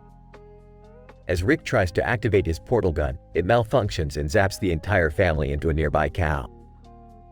Rick, what the FK did you just do? Are we inside a cow? Grinning, well, technically, yes. We're inside the digestive system of a bovine creature. You wanted an adventure, right? Oh god, this is disgusting. We have to get out of here. I don't even want to know how we ended up in here, Rick. Just get us out, please. This is all your fault, Rick. Your goddamn science experiments always mess everything up. Shut up, Jerry. I'm working on a plan here. They navigate through each of the cow's stomachs, encountering bizarre digestive substances and narrowly avoiding acid pools. I never thought I'd say this, but I can't wait to be out of a cow's stomach. This is insane, but somehow, it's also kind of exhilarating. Rick, please tell me you've got this under control. I don't want to be a cow's poop. Morty, relax. I've got it all figured out. We just need to reach the cow's rectum. Oh, I can't believe I'm even listening to this conversation. Finally, they reach the cow's rectum where Rick activates a portal, transporting them back to the fairgrounds. We made it. We're back. Thank God we're out of that smelly mess. So, Rick, any chance we can ever have a normal family outing? Normal is overrated, Morty. Now let's go enjoy the rest of the fair without any more mishaps. The family walks away, leaving behind the unforgettable experience of being inside a cow. Though the adventure inside the cow brought moments of disgust and fear, the Smith family made it out unscathed. Their bond grew stronger as they faced unexpected challenges together. And while their normal family outing turned into a wild scientific escapade, they learned to embrace the unpredictable nature of their extraordinary lives. At the end of the day, they discovered that even in the strangest of circumstances, love and resilience can help them overcome anything.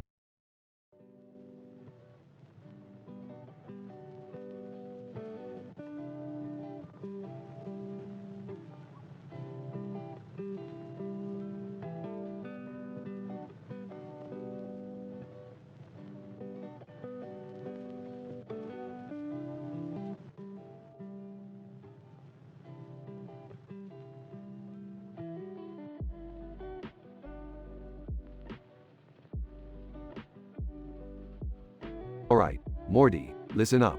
We're about to step into a goddamn painting of garbage on a green surface with a purple background and a yellow and purple background. We're diving headfirst into the world of SpongeBob. SpongeBob? Seriously? Isn't that a kid's show? Morty, when you're as smart and twisted as me, everything is fair game. Now, we gotta deal with Doodlebob, a maniacal doodle who wants to turn us into distorted doodles. Strap in, Morty, shit's about to get real. Dad, are you seriously taking the family into SpongeBob's world?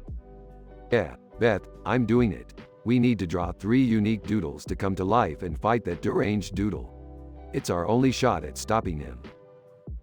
Seriously? Can't we just watch TV like normal people? Summer, we're Smiths. We haven't been normal in years. Just go along with it and maybe we'll all survive this absurdity. Scene shifts to the SpongeBob world. They find themselves in a colorful underwater pineapple. Alright, listen up. We need those doodles and fast. Morty, you gotta think. What the hell should we draw? How about a badass warrior with laser eyes and the strength of a dozen Kyles? Morty, that's ridiculous. We need something more practical. Like a swarm of robotic tentacles with titanium grip. You guys are idiots. We need a mind-controlling, shape-shifting octopus. Something that can manipulate Doodlebob from the inside out. I got it. How about a sentient marshmallow with an insatiable hunger for destruction? They each grab a pen and start frantically drawing their ideas. Scene shifts to a climactic battle scene. Doodle Bob unleashes chaos, but the Doodles come to life and engage him in an epic showdown. Rick's Doodle, in a deep, gravelly voice. I am the pinnacle of art and destruction. Prepare to be erased, Doodle Bob. Morty's Doodle, in a robotic tone, initiating laser eye protocol. Target, Doodle Bob. Engage. Beth's Doodle, in a sinister whisper. I am the puppet master of your mind, Doodle Bob. Surrender now or suffer the consequences. Jerry's Doodle, with a maniacal laugh. I'm gonna devour you, Doodle Bob, one doodle at a time. The battle unfolds with intense action and clever one-liners. Eventually, the Doodles overpower Doodle Bob and force him into submission. Looks like Art just kicked your ass, Doodle Bob. Yeah, who's laughing now, you doodly dumbass? You can't mess with the Smiths. We always find a way to come out on top. That's right. We're a dysfunctional family, but damn, we know how to handle ourselves. Can we go home now? This whole adventure has been more absurd than our usual lives. Scene fades as they return to their reality, victorious and covered in ink. Well, family, that was a wild ride. We survived the SpongeBob world and proved that we're still the smartest and deadliest in the multiverse. Yeah, but next time let's stick to fighting aliens or robots or something. SpongeBob's world is just too weird, even for us. Agreed, Morty. Let's hope our next adventure takes us somewhere less absurd. Amen to that. Can we at least clean up this ink before Mom finds out and explodes? They laugh and begin cleaning up the ink, ready for their next scientifically improbable, mind-bending adventure.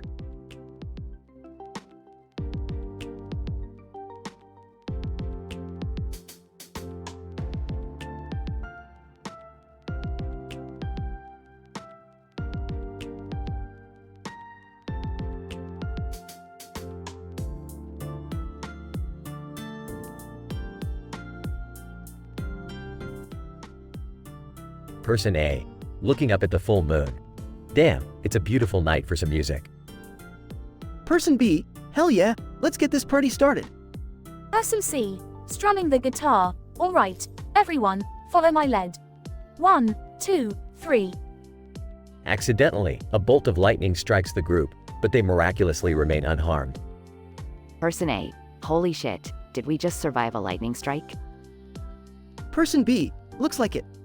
That's some crazy luck right there. Person C, nervously. Alright, let's keep playing, but maybe without all the electrical hazards. Person D, laughs. Yeah, let's stick to playing, not dodging lightning bolts. Everyone continues playing, but suddenly, the instruments start levitating. Person A, what the fuck is happening? Person B, I have no idea, but this is some next level shit. Person C, panicked. Are we being abducted by aliens or something? Person D, I don't know, but if they're aliens, they have great taste in bluegrass. The instruments start playing themselves while the group floats in midair. Person A, this is insane. I can't even wrap my head around what's happening. Person B, just go with it, man. Embrace the weirdness. Person C, laughs. Yeah, who needs solid ground when you can float and rock out at the same time? Person D, joining in the laughter, we'll go down in history as the craziest bluegrass band ever. Suddenly, the instruments stop playing, and the group falls back onto the grass. Person A, well, that was one hell of a trip. Person B, I guess we won't be needing those instruments anymore. Person C, but we'll always have this insane memory. Person D, raising their fist to the craziest bluegrass band in the universe. Everyone cheers and continues partying under the moonlight. The group's wild and improbable experience left them with a tale to tell for the rest of their lives. They embraced the absurdity, found humor in the madness, and celebrated the unforgettable night they defied the laws of nature. From then on, whenever they reunited, they would raise their glasses and toast to the night they became the legends of the bluegrass realm.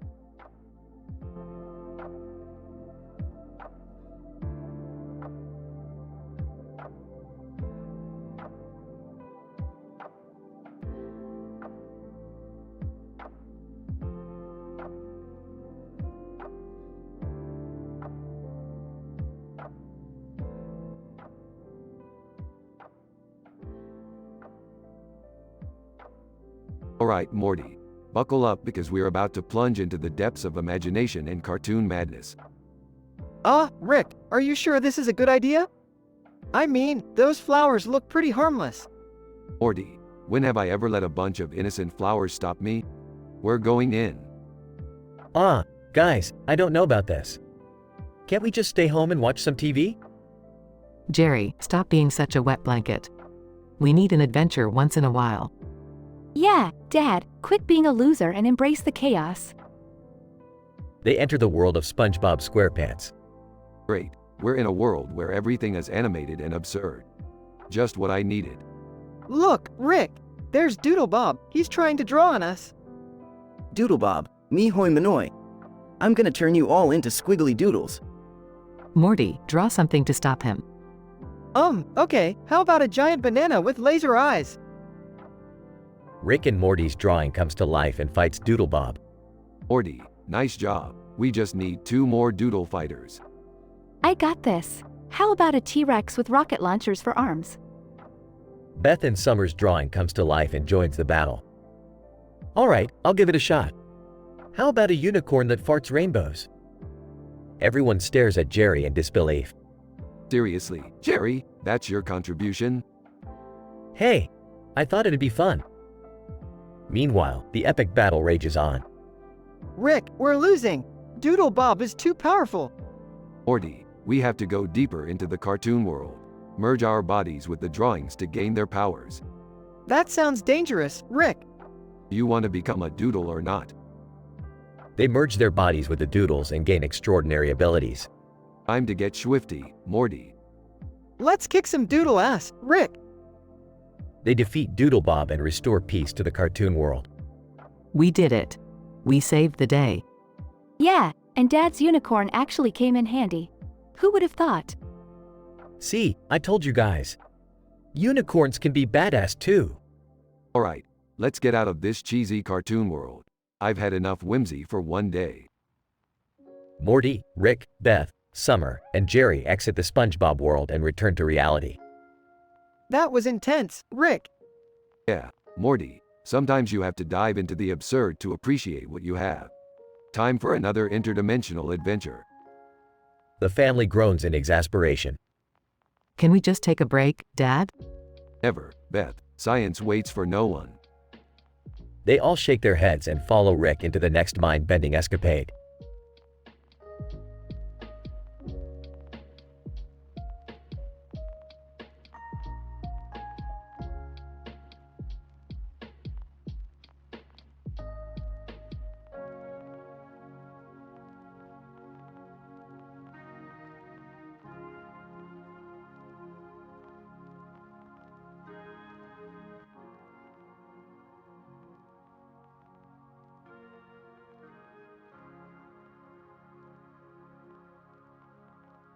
Holy shit. What the fuck is that noise outside?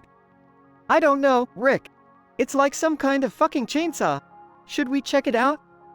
Are you guys seriously considering going out there? It could be dangerous. Summer, your father's a grown man. If he wants to investigate, let him. Yeah, I'll show that son of a bitch who's boss. Rick, Morty, Summer, Beth, and Jerry exit the house and find an evil Scrake running wild in the neighborhood. Well, looks like the Scrake from Killing Floor 2 has paid us a little visit. This is gonna be one hell of a shit show. Wait, Rick, what's a Scrake, and how the fuck is it even here? Morty, it's an experimental interdimensional creature that escaped from my lab. It's highly malicious and aggressive. So what do we do? Genius. We're gonna have to stop it, of course. But first, let's get some weapons. Morty, pass me the portal gun. Wait, what? You mean we're actually gonna fight that thing? Morty, this is M-rated bullshit. We signed up for it. Alright then, what's the plan, Rick? Simple. We lure it into an open area, distract it, and then hit its weak points. Weak points? You mean it has a fucking weakness? Yeah, Jerry, it's not invincible. We just gotta be smart about it. Morty, grab that chainsaw from the garage, and make sure you wear fucking protective gear. Seriously? You want me to fight it with a chainsaw? Morty, this isn't the time for your damn insecurities. Just do it. They engage in epic battles, using clever tactics and wits to outsmart the Scrake. Rick, are we gonna make it out of this alive? Don't worry, Summer. We're the central characters here. We always survive. That's easy for you to say when you're the one with the portal gun. Shut up, Beth. You're lucky I brought you into this episode. They finally defeat the Scrake, covered in blood and exhausted. That was fucking insane. I can't believe we actually did it. Yep, that's the magic of M-rated storytelling, Jerry. You never know what insane shit we'll get ourselves into. So, Rick, how do we clean this mess up? Don't worry, Morty. There's a device for that. We'll just press a button, and it'll all disappear. Convenient, I know. They all laugh and head back home, covered in blood and victorious. This chaos-filled episode brought our beloved characters face to face with an evil Scrake from Killing Floor 2. Through epic battles, clever dialogue, and the power of their central character status, Rick, Morty, Summer, Beth, and Jerry successfully defeated the Scrake and returned home, victorious and covered in blood.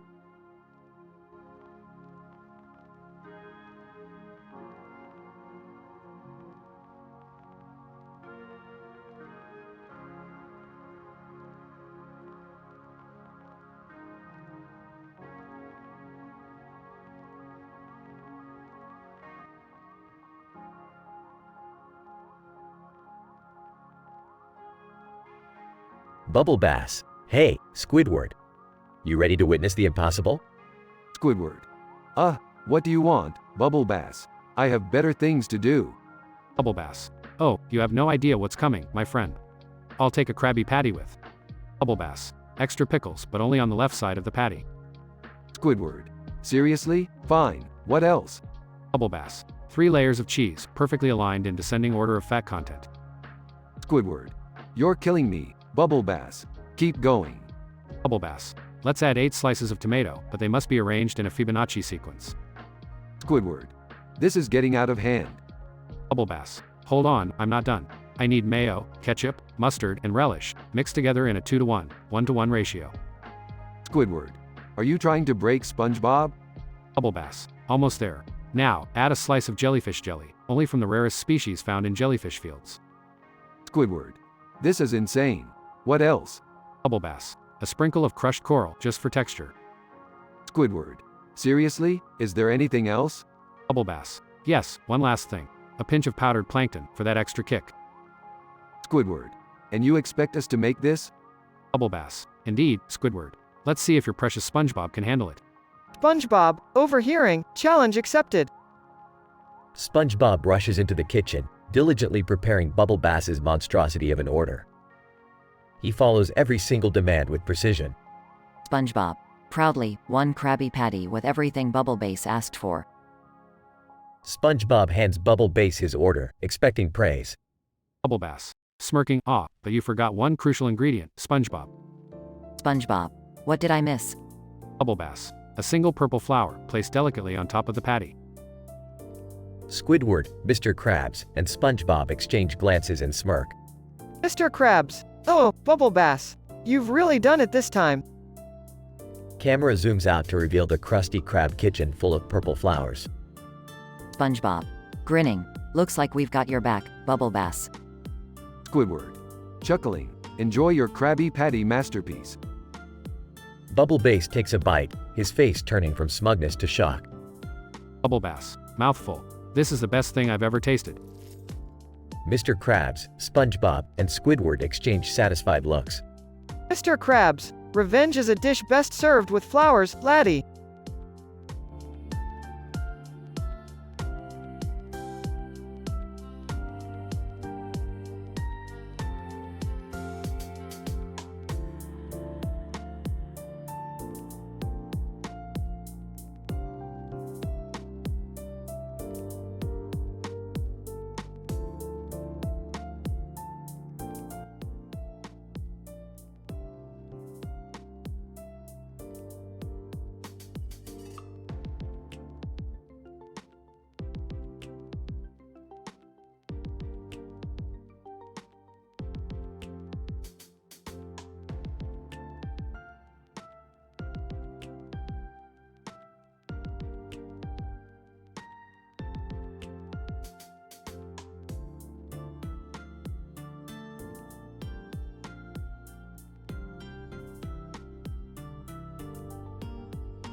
Alright, Morty, enough standing around.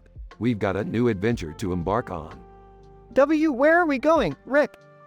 Strap in, Morty. We're heading to a dimension where people sing songs about their sad chain swings. Pathetic, I know. Oh, okay, Rick. I guess it could be interesting. Interesting, Morty. We're gonna find the ultimate truth behind the sadness and turn it into some grand interdimensional joke. That's what we do. Why, yeah, exactly what I was thinking. Rick, lead the way. Hey guys, can I come with you? I need a break from Beth. She's driving me nuts. Oh, Jerry, you finally realized what we've known for years, huh? Sure, tag along, but don't get in our way. Don't worry, Rick, I won't. I just need some excitement in my life. Are you sure about this, Dad? Mom's gonna be pissed if she finds out. Morty, you worry too much. Just go find an adventure and stop thinking about it. Alright, enough chit-chat. We're here. Morty, Rick, and Jerry step out of the spaceship, greeted by a group of people singing. Group. Oh, my sad chain swings me to sleep. Oh why, my heart does weep. Rick, what the hell is this? They're singing about a chain swing? Calm down, Morty. It's just some sappy song. Let's find the source of the sadness. That'll be where the real fun begins. Alright, I guess. But why is everyone dressed in black and white? It's like a weird retro music video. Morty, stop questioning every little thing. Just go with it. In this dimension, they probably think color is too mainstream or whatever. Diane Chambers, from Cheers, approaches. Diane, hello, gentlemen. I couldn't help but overhear you talking about the sadness. Are you here to help us find the source? Yeah, pretty lady. We're here to fix your problems or whatever. Just tell us what you know. Diane, well, the legend says that an ancient deity cursed the chain swing, filling it with eternal sorrow. Only the chosen one can break the curse. Whoa. Chosen one? What do you mean? Diane, it's a prophecy, dear. One who possesses a pure heart, an unwavering spirit, and an extraordinary flair for swinging will be able to break the curse. Jerry, you have a pure heart, right? Maybe you should try swinging. Are you crazy, Morty? I can't swing in front of all these people. Oh, Jerry, afraid to swing in front of a crowd? You really are hopeless. Yeah, Dad, come on. Break the curse and prove yourself. Fine. I'll do it. For the sake of adventure and my sanity. Jerry starts swinging. As Jerry swings higher, a bright light appears. Morty, it worked. The curse is broken. Wow, Rick, you were right. This place is full of crazy shit. I'm glad we came. I did it. I'm the chosen one. Beth is gonna be so impressed. Oh, Jerry, don't get ahead of yourself. Let's just get out of here before these sappy singers start wanting autographs or something. They all laugh as they hop back into the spaceship and head back home.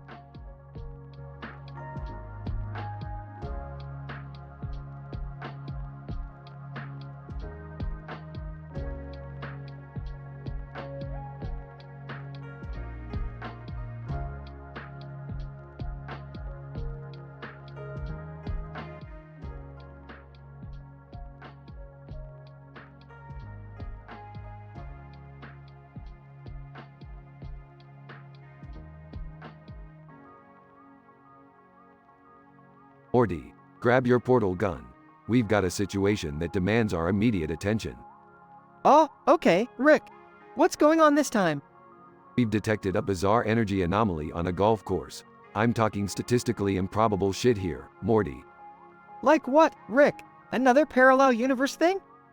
No, Morty, this is something different. There's a person on the golf course casting a shadow with a pink ball, while the foreground has a green golf course with a red ball. Whoa, that's messed up. How is that even possible? It defies all known laws of physics, Morty. We need to investigate this before it causes a tear in the fabric of reality. They arrive on the golf course and spot Sailor Moon playing golf. Well, look who's trying to improve her handicap. Sailor Moon. Oh, great. It's Rick and his sidekick. What do you want, old man? I'll have you know, I'm a scientific genius, and I'm here to figure out why you're breaking the laws of reality, you anime reject. Sailor Moon. HMPH. As if you could understand the power of the moon and love and justice. Guys, maybe we should focus on the weird balls and shadows thing? Right you are, Morty. Sailor Moon, care to explain? Sailor Moon. Well, I'm on a secret mission to save the world, and my transformations are so powerful that they mess with the laws of nature. Plus, golf is just a great way to unwind. Jerry, suddenly appearing, did someone mention golf? I used to play in high school. Summer, rolling her eyes. Dad, nobody cares about your high school golf achievements. Hey, I was a somebody back then. Anyway, what's all this talk about anomalies? Jerry, just stay out of the way and let the smart people handle it. So, Sailor Moon, you're saving the world while playing golf. Is that your version of multitasking? Sailor Moon. Saving the world is hard work, okay? I deserve some me time. Enough chit-chat. Let's get to the bottom of this. Morty, calculate the quantum fluctuations of those balls. Morty, muttering, I hate math. They analyze the balls and shadows, discovering a rift in reality. Aha, there it is, Morty. A tear in spacetime caused by the clash of powers. Sailor Moon. I knew I had it in me. Can I get in on this magical stuff too? You know, for bragging rights. Dad, you can never handle anything remotely magical. Stick to your golf clubs. Morty accidentally bumps into the tear, causing a chaotic explosion. Morty, you really did it this time. Hold on, everyone. They narrowly escape the golf course chaos as reality corrects itself. Whoa, that was intense. We're lucky we made it out alive, Rick. Luck had nothing to do with it, Morty. It was all my scientific brilliance. Sailor Moon. I don't know how you two do this every day. It's exhausting. Welcome to our crazy-ass universe, Sailor Moon. Yeah, it's definitely something, huh? Well, Morty, lesson learned today. Never underestimate the power of a pink ball, a green golf course, and a Sailor Scout who thinks she's hot shit. Yeah, I don't think I'll ever look at golf the same way again. They all walk away, contemplating the absurdity of their latest adventure.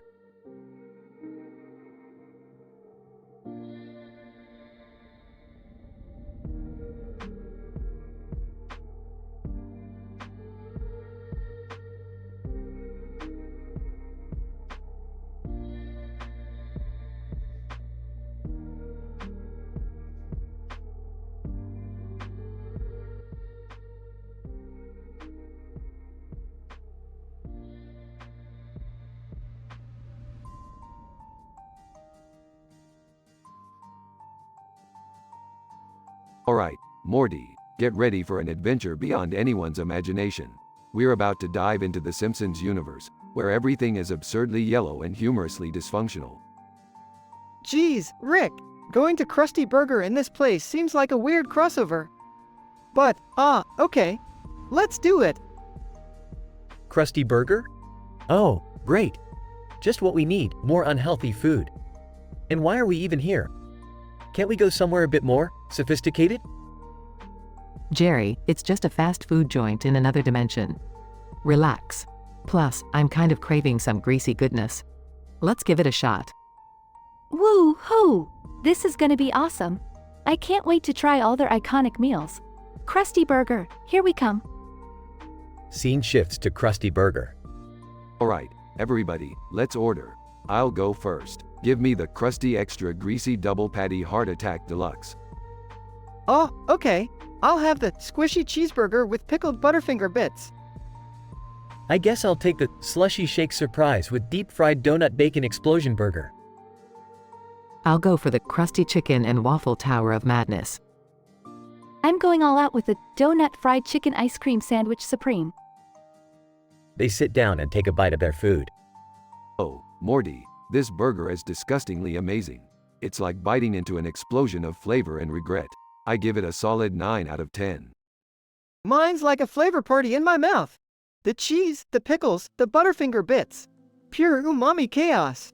I'll give it an 8.5. Takes a sip well. It's a milkshake with a donut, bacon, and a twist of slushy. I'm not even sure what to think. Weirdest combination ever. I guess it's a 6. The waffle tower is surprisingly delightful. Crispy, syrupy goodness with a perfectly juicy chicken. I'd give it an 8. Oh, my God. This ice cream sandwich is life-changing. The sweetness, the crunch, the fried chicken. 10 out of 10, no contest. Scene continues with them devouring their food. Alright, everyone's done. Time to wrap this up. Beth, you want to take the leftovers home? Nah, I think I've had enough heart attacks for a lifetime. Agreed. Yeah, I don't want to have coronary artery disease before I hit puberty. Fine, more for me then. Scene fades out as they engage in a burping contest. Conclusion. Well, that was a strange culinary adventure, but hey, at least we got to experience the Simpsons' madness firsthand. Time to get out of this dimension, Morty. Yeah, let's go back to our messed up reality. It's crazy enough, right? I'm just glad we survived the fast food frenzy. Next time, can we go somewhere with more vegetables? I second that, Jerry. Let's focus on a healthier adventure next time. Whatever, as long as it's fun and full of absurdity, count me in. Alright, I'll put my genius brain into overdrive and come up with another mind-bending escapade for you bunch of wimps. Get ready for the next dimension-hopping, food-gobbling roller coaster ride.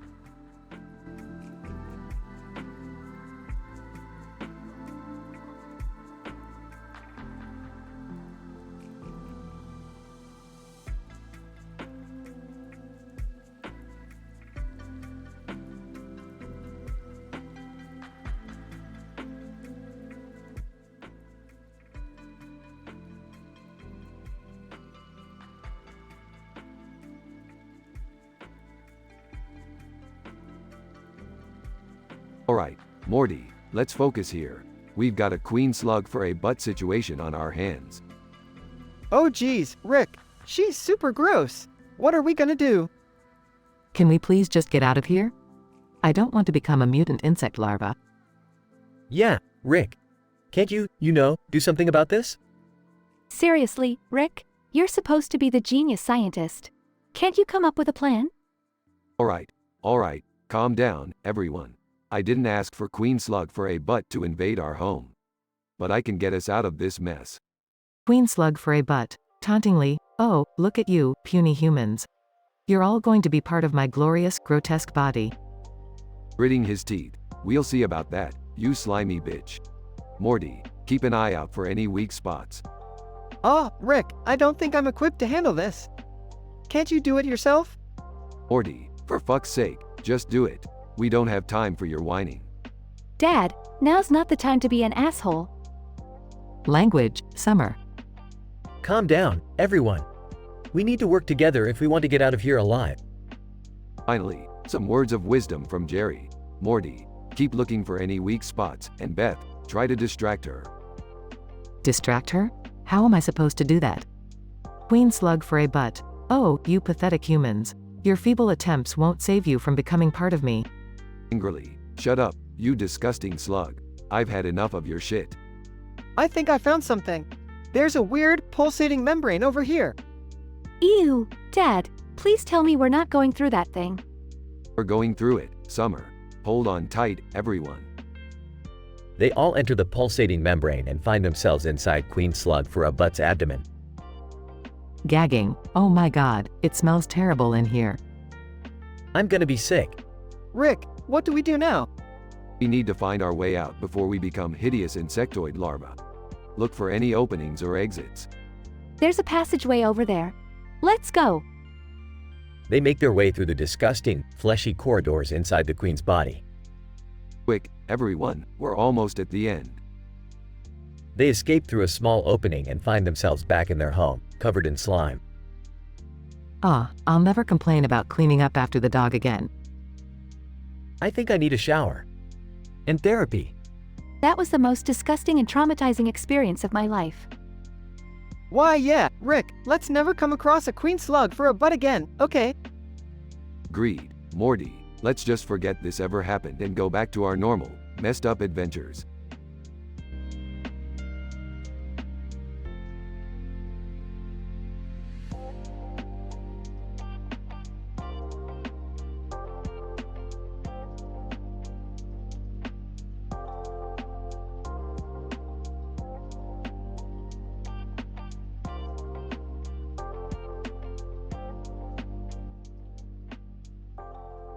Adam, Jesus fucking Christ, Lily. What the fuck did you do to my lychee-inspired spherical chair? It's all mashed up. Lily, relax, Adam. I was just trying to spice things up a bit. You were always complaining about how bland our sex life is. Adam, spicing things up. That monstrosity looks like it's been through a goddamn blender. You've ruined it. Lily, oh, don't be such a drama queen. It's just a chair. We can buy a new one. Adam, it's not about the chair, Lily. It's about the fact that you thought it was acceptable to use it as some sort of sex prop. Lily, well, maybe if you weren't such a boring fuck, I wouldn't have to resort to using furniture to get off. Adam, you think I'm boring? You're the one who insisted we dress up as clowns during Thanksgiving dinner. Lily, oh, you bring that up now? Just because I wanted us to have a festive meal. You're such a buzzkill. Adam, a festive meal? We traumatized the entire family. My uncle hasn't spoken to me since. I'm surprised he didn't have a heart attack seeing you in that damn clown outfit. Lily, well, maybe I should have been riding the clown chair instead. At least it would have given me some pleasure. Adam, you know what? Fuck you, Lily. I've had enough of your crazy shit. I want a divorce. Lily, oh, really? Well, just so you know, I've been sleeping with your brother for the past 6 months. Adam, what the fuck? Are you serious? Lily, dead serious, Adam. And he's way more adventurous in bed than you'll ever be. Adam, fuck this. I'm out of here. I never want to see you or that goddamn chair ever again. Lily, fine. Go. But don't expect me to take you back when you realize how boring your life is without me. Door slams shut. Adam, under his breath, that fucking chair ruined my marriage.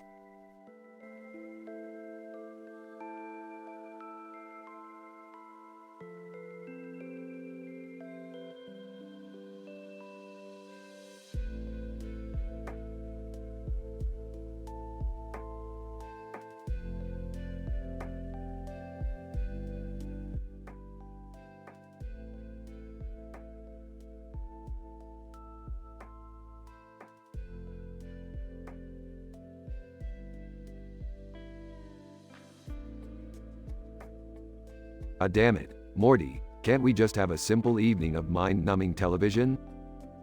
Yeah, Morty, stop being such a little pussy. Now, let's not fight amongst ourselves. We're a family. Who the hell is that? Stranger walks into the room. Stranger, hey there, just passing through dimensions and thought I'd drop by. What the fuck, who are you? Stranger, I'm Tony. Tony the interdimensional con artist. Nice to meet you, Smith family. How do you know our name? Tony. Oh, I know a lot of things about you guys. I'm kind of like a memory parasite. A memory what now? Okay, this is starting to get weird. Rick, what do we do? We find out who's real and who's a fake memory parasite. Morty, grab the laser gun. Morty hands Rick the laser gun. Everyone line up. We're going to ask you all a series of random questions. Strangers lining up. This is insane. How can we trust anyone? We can't, Jerry. That's the whole point. We gotta play detective. Alright, first question. What was the name of Rick's ship on our trip to Fruppyland? Tony. You mean Mr. Poopy Butthole? Wrong. Blast him, Morty. Morty shoots Tony with a laser gun. Tony. Ah, shit. You got me. Stranger disappears. Alright, next question. What was the theme song of the TV show we watched with cousin Nikki? Stranger 1, it was called People Who Love Each Other. Correct. You're real. Stranger 1 smiles. Okay, my turn. What's the name of the alien bartender that trapped us in his interdimensional pub? Stranger 2, Blurg, it was Zigerian Scum. No, blast him. Morty shoots Stranger 2. Stranger 2, you won't get away with this. Stranger 2 disappears. I'll take a shot. What was the name of our beloved alien parasite cousin? Stranger 3, Pencilvester. He was like a talking pencil or something. Yeah, nope. Bye-bye. Morty shoots Stranger 3. Stranger 3, a pencil's life matters too. Stranger 3 disappears. Dad, I got this one. What was the game we played with the fake memory parasites? Stranger 4. It was called Mrs. Refrigerator. Blast them, Morty. Morty shoots Stranger 4. Stranger 4. You can't destroy my memories. Stranger 4 disappears. Okay, last one. What is the secret ingredient in Rick's famous Get Swifty sauce? Stranger 5. It's Skittle Fart. It's gotta be. Nope. Adios. Morty shoots Stranger 5. Stranger 5. You're making a huge mistake. Stranger 5 disappears. Well, that should be everyone. We got rid of those fake memory parasites. I'm proud of us, guys. We stuck together and fought them off. Yeah, we're a real family after all. And hey, let's not forget Cousin Nicky. He was real too. Morty sighs. Yeah, except, Cousin Nicky never existed. Everyone gasps. Oh, shit, we just killed Cousin Nicky. The family stares in stunned silence. Well, fuck. My bad.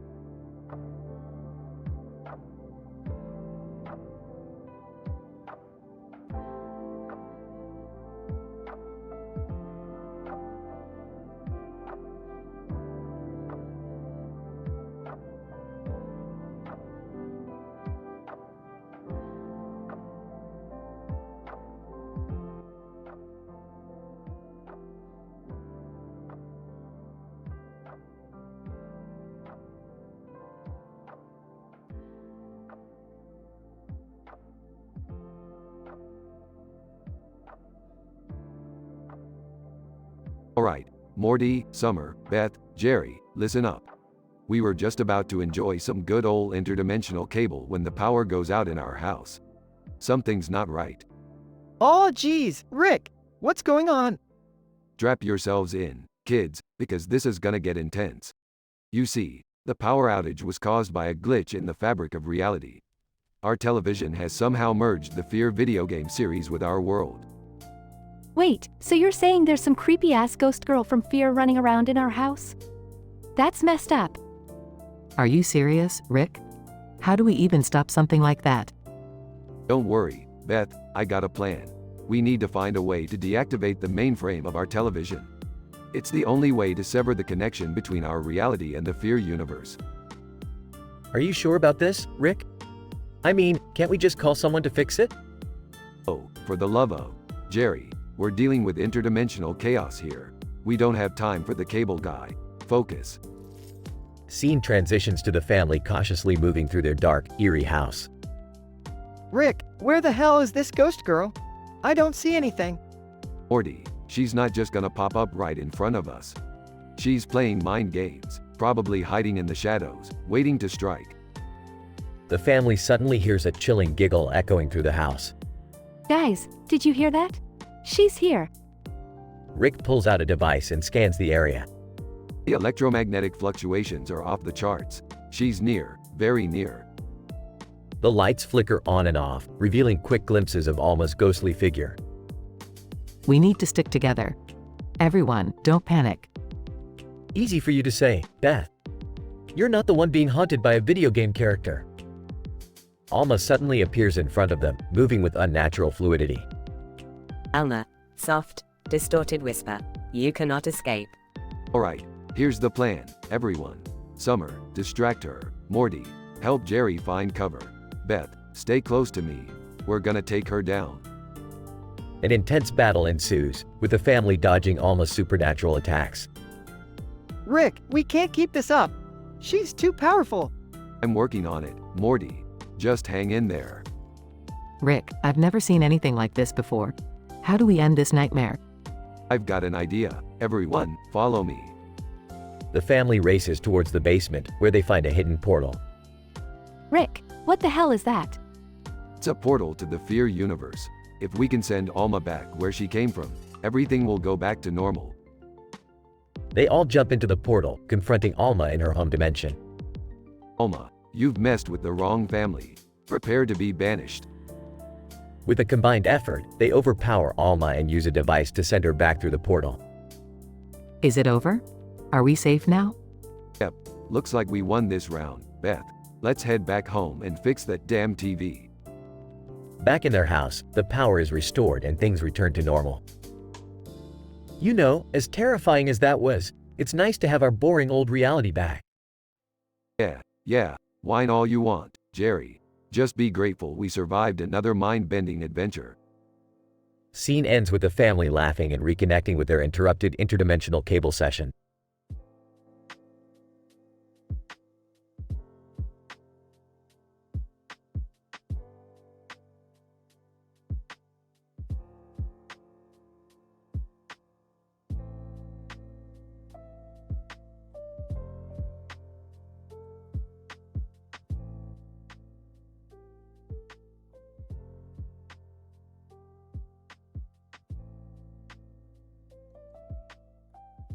Int.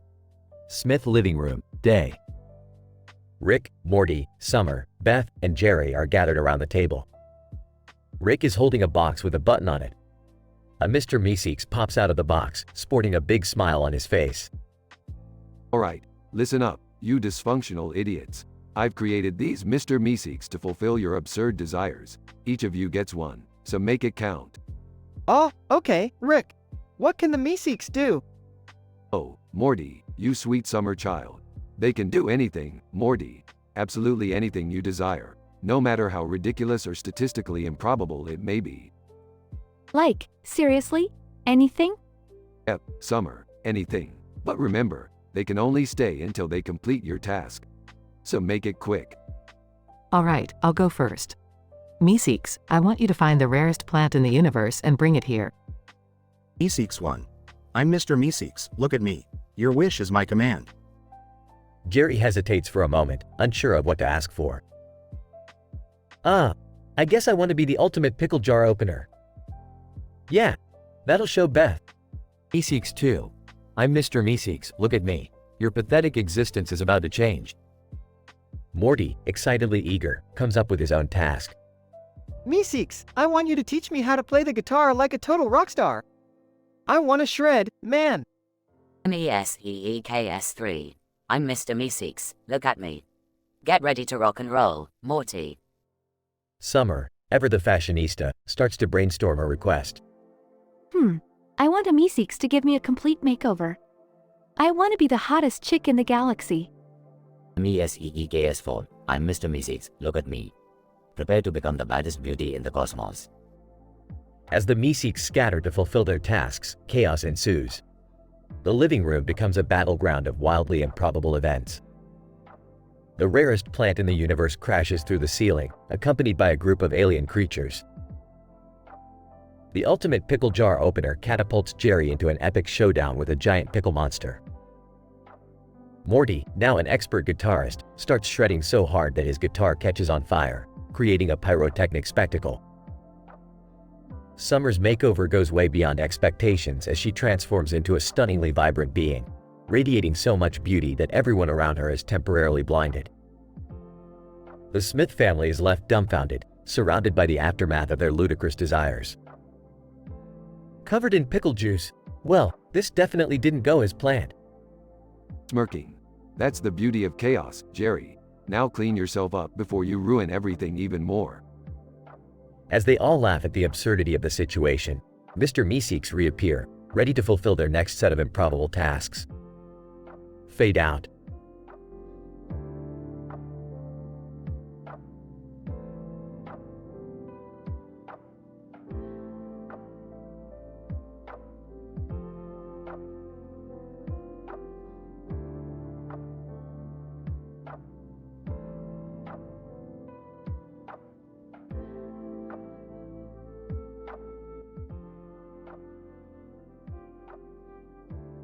Morty, for the last time, will you shut the fuck up about birds already?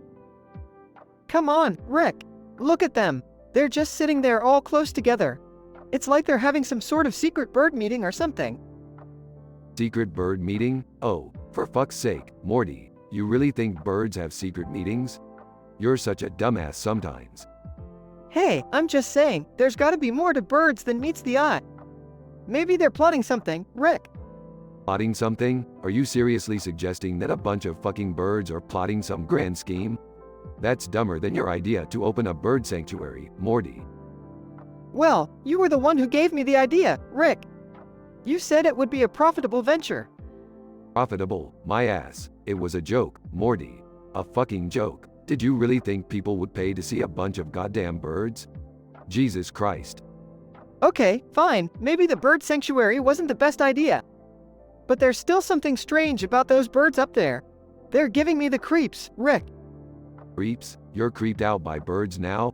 Morty, you're such a fucking pussy. They're just birds, for fuck's sake. I don't know, Rick. There's something about their beady little eyes and those pointed beaks. They look like they're planning something evil, I'm telling you. Evil? Seriously, Morty, you've been watching too many goddamn horror movies. Birds are not evil. They're just dumb animals trying to survive. Well, I still think there's something off about them. I mean, just look at them. They're all sitting there so calmly, like they're waiting for something. Waiting for what, Morty? Waiting for you to solve the riddle of the fucking universe? Give me a break. They're just birds, doing what birds do. I guess you're right, Rick. I'm probably just overthinking things again. Finally, you're starting to make some fucking sense. Now, let's go get wasted and forget about these goddamn birds, alright? Yeah, that sounds like a plan, Rick. Let's get the hell out of here and have some fun. Those birds can keep their secrets for now. That's the spirit, Morty. Let's go make some bad decisions and regret them tomorrow.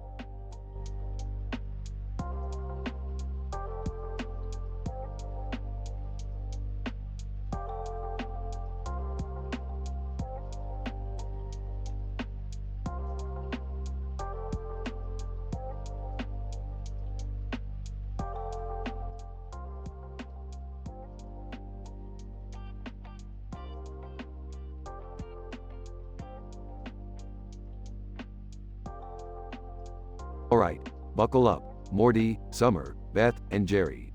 Today, we're gonna delve into the scientific depths of the cartoon universe. Today's topic: why do Simpsons characters have yellow skin? Rick, do we really need to spend our time on this? Can't we, do something more exciting?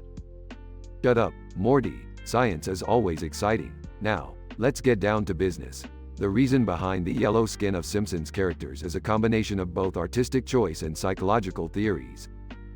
Really, Rick? Just artistic choice? That's it? Oh, you think it's that simple, huh? Well, let's see how you do when you try to counter this. The yellow skin tone of The Simpsons is intentionally exaggerated to symbolize the vibrancy and stylized nature of the cartoon world. It catches our attention and keeps us engaged. Yeah, but why yellow? Why not any other color? Couldn't they have chosen something less, striking? Oh, Beth, always overthinking everything. Yellow is a highly visible color on the spectrum, making the characters easily recognizable and distinguishable from the background.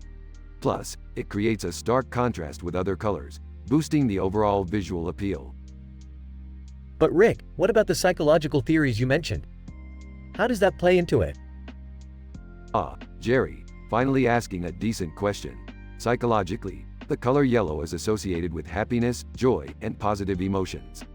By having the characters present as yellow, it sets a lighter and more cheerful tone, drawing in the viewers and influencing their mood to enhance their viewing experience. Alright, Rick, those arguments seem kinda reasonable, but does it really matter that much? I mean, who cares about yellow skin? Morty, you little twerp, everything matters.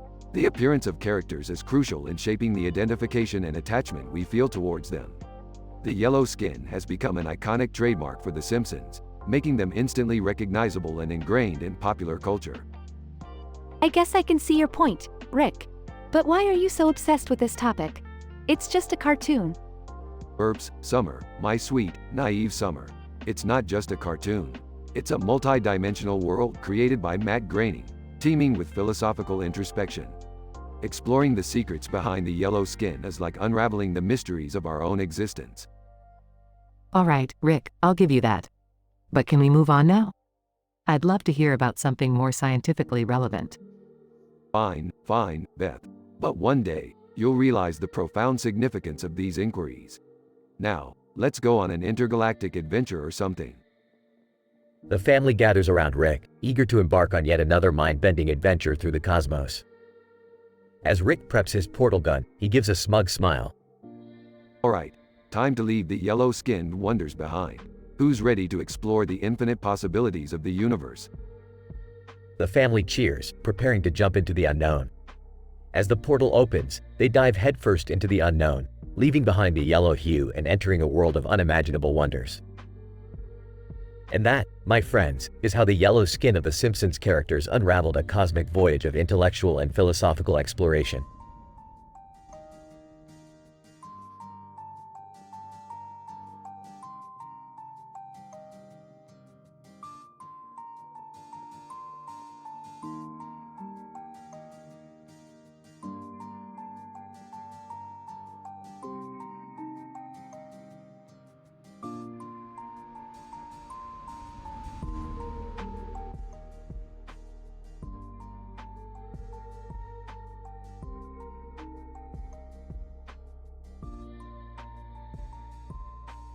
Alright, Morty, buckle up. We've stumbled upon some fucked up cartoon shit going on here. Oh geez, Rick, what is happening? Why is everything so spongy?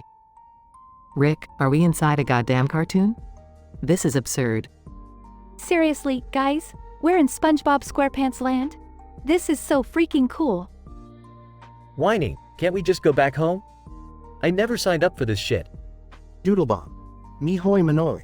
I'm going to turn you all into incomprehensible scribbles. Morty, grab that pencil. We need to fight fire with fire here. Or in this case, doodles with doodles. Wow, what do we draw, Rick?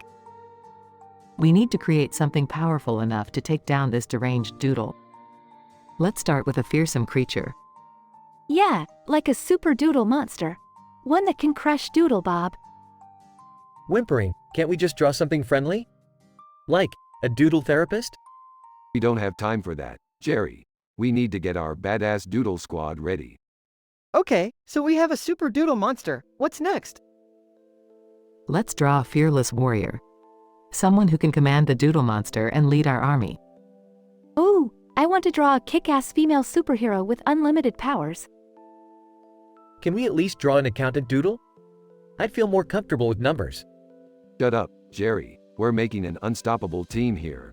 Now, the final drawing. What should it be, Rick? We need a genius strategist. Someone who can outsmart Doodlebob and give us the edge. How about a mad scientist who can create wacky inventions to defeat our enemies?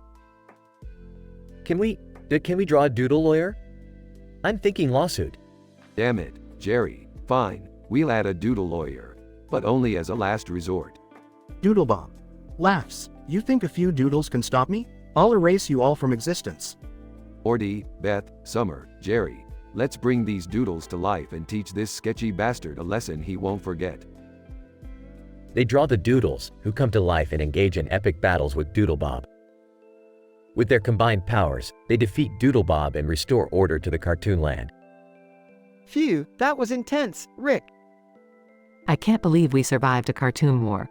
Let's get the hell out of here. Yeah, I've had enough cartoon craziness for one day. Can we go back to normal now? I miss reality. Just be glad our doodles didn't turn on us. Let's go, family. Time to leave this bunch of scribbles behind.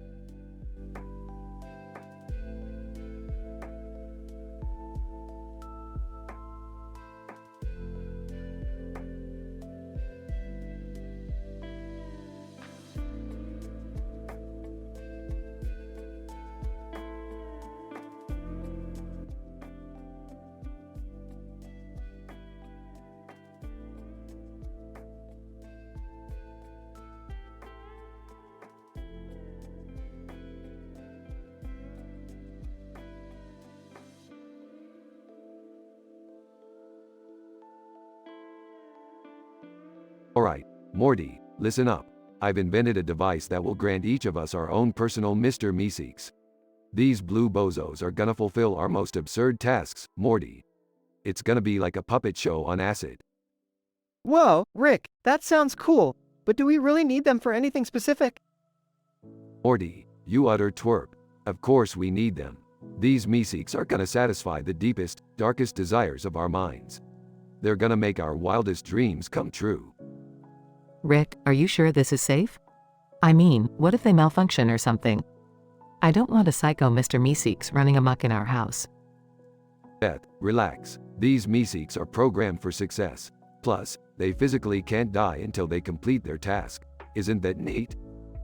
So, Rick, could my Mr. Meeseeks fetch me a beer or something? That would be pretty sweet. Jerry, you dullard, you're setting the bar way too low. How about your Meeseeks turns you into the most successful comedian in the world? Or better yet, makes you the President of the United States? Hey, that's not half bad. I want my Meeseeks to make me the most popular girl in school. I've had enough of being invisible. Summer, you've got more potential than that. How about your Meeseeks makes you the ruler of a small galactic empire? Empress Summer has a nice ring to it, huh? Whoa, yeah, I like the sound of that. I want my Meeseeks to make me the greatest surgeon in the universe. I want to perform surgeries on alien beings, Rick. Imagine the knowledge I'll gain. Now we're talking, Beth. Alien surgeries, huh? Your Meeseeks will have a field day with that one. Rick, I want my Meeseeks to give me the power to control time. I want to be like the master of time, you know? Morty, Morty, Morty. Always aiming for the stars, huh? Your wish is my command, buddy. Rick, what about you? What absurd task would you assign to your Meeseeks? Jerry, I'm already the smartest man in the universe. My task for my Meeseeks would be to find a way to make me even smarter. Geniusception, baby. Rick, what happens if our Meeseeks tasks start colliding with each other? Good question, Summer. Well, let's just say chaos will ensue. But who doesn't love a little chaos, right? Oh no, Rick. I can see my Meeseeks getting into a surgical showdown with Morty's time-controlling Meeseeks. That's the spirit, Beth. It's gonna be a battle of epic proportions. Wait, my Meeseeks just froze time. And now they're trying to snatch Rick's intelligence-enhancing device. Morty, you little traitor. Don't mess with the Time Master. I can't believe this. My Meeseeks is stealing Beth's surgical tools. Jerry, you incompetent fool. That's not your Meeseeks. It's Morty's time-controlling Meeseeks disguising itself. Oh my god, everything is going crazy. My Meeseeks just declared war on everyone. Quick, Morty, freeze time again and let's sort this mess out. As chaos ensues, the Meeseeks battle each other, perform surgeries, and travel through time, creating a whirlwind of absurdity and destruction. Rick, we've got to stop this madness. Fine, Morty. Use your time control powers to reset everything. Okay. Resetting in 3.2.1. With a flash, everything returns to normal, except for the worn-out Meeseeks lying around. Wow, that was insane. I'm kinda glad it's over. Yeah, well, it was one hell of a ride, wasn't it? So, can we please never do that again? Agreed, Summer. Sometimes, it's best to keep those absurd desires in check. But hey, at least we had some fun along the way, right? They all share a laugh, relieved that the chaos has finally subsided.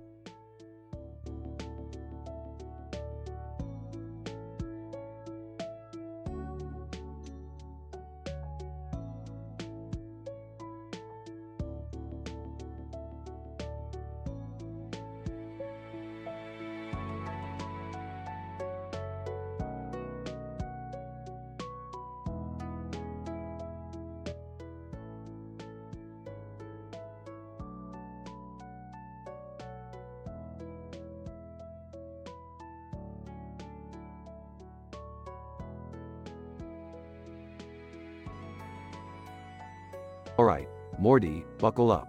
We're about to dive headfirst into the craziest cartoon crossover you've ever seen. Rick, you really think it's a good idea for us to get involved with SpongeBob? I mean, he's a talking sponge who lives in a pineapple under the sea. Morty, I've seen enough interdimensional weirdness to know that nothing surprises me anymore. Plus, I heard Doodlebob is causing trouble, and you know how much I love a good villain. Wait, who's Doodlebob? Is he some sort of artistic supervillain? Oh, Jerry, you really are the epitome of clueless, aren't you? Doodlebob is an unhinged, pencil-drawn version of SpongeBob with a penchant for chaos. Alright, let's not waste any more time. Summer, grab that tablet with the drawing on it. We need all the help we can get.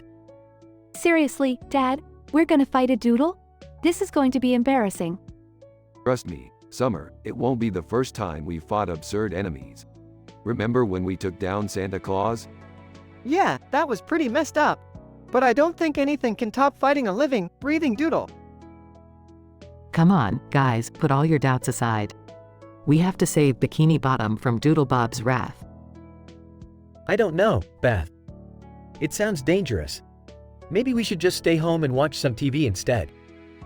Jerry, for once in your life, stop being a pathetic coward and embrace the adventure. We need your pencil drawing skills. Fine, but I better get my own heroic statue after this. Okay, guys, we need to draw 3 unique doodles to stop Doodlebob. Let's put our creative minds to work. I've got an idea. How about a doodle that's half shark and half spaceship? Morty, that's brilliant. A sharkship doodle could take care of Doodlebob in no time. Alright, my turn. I'm going to draw a sophisticated and snooty doodle that uses mind control to manipulate Doodlebob. I'll draw. How about a doodle with a top hat and a monocle? I want him to look dapper. Oh, Jerry, you never cease to amaze me with your unimaginative choices. But hey, it might distract Doodlebob with its sheer classiness. I'll draw a doodle that's a master of disguise. It will be able to blend in with its surroundings and catch Doodlebob off guard. Alright, team, let's bring these doodles to life and show Doodlebob who's boss. The group activates their doodles, which come to life in spectacular fashion. Look, our doodles are taking down Doodlebob one by one. Incredible, Morty, the sharkship doodle is ripping him to shreds. My doodle is distracting him with its top hat tricks. Who knew? And my doodle is masquerading as his ally, only to stab him in the back. Literally. We did it, guys! We defeated Doodlebob and saved Bikini Bottom! I couldn't be prouder of all of you. Now let's go home and bask in the glory of our doodle-powered victory. Yeah, whatever. Just another day in the life of the Smith family, saving the day and making the impossible seem mundane.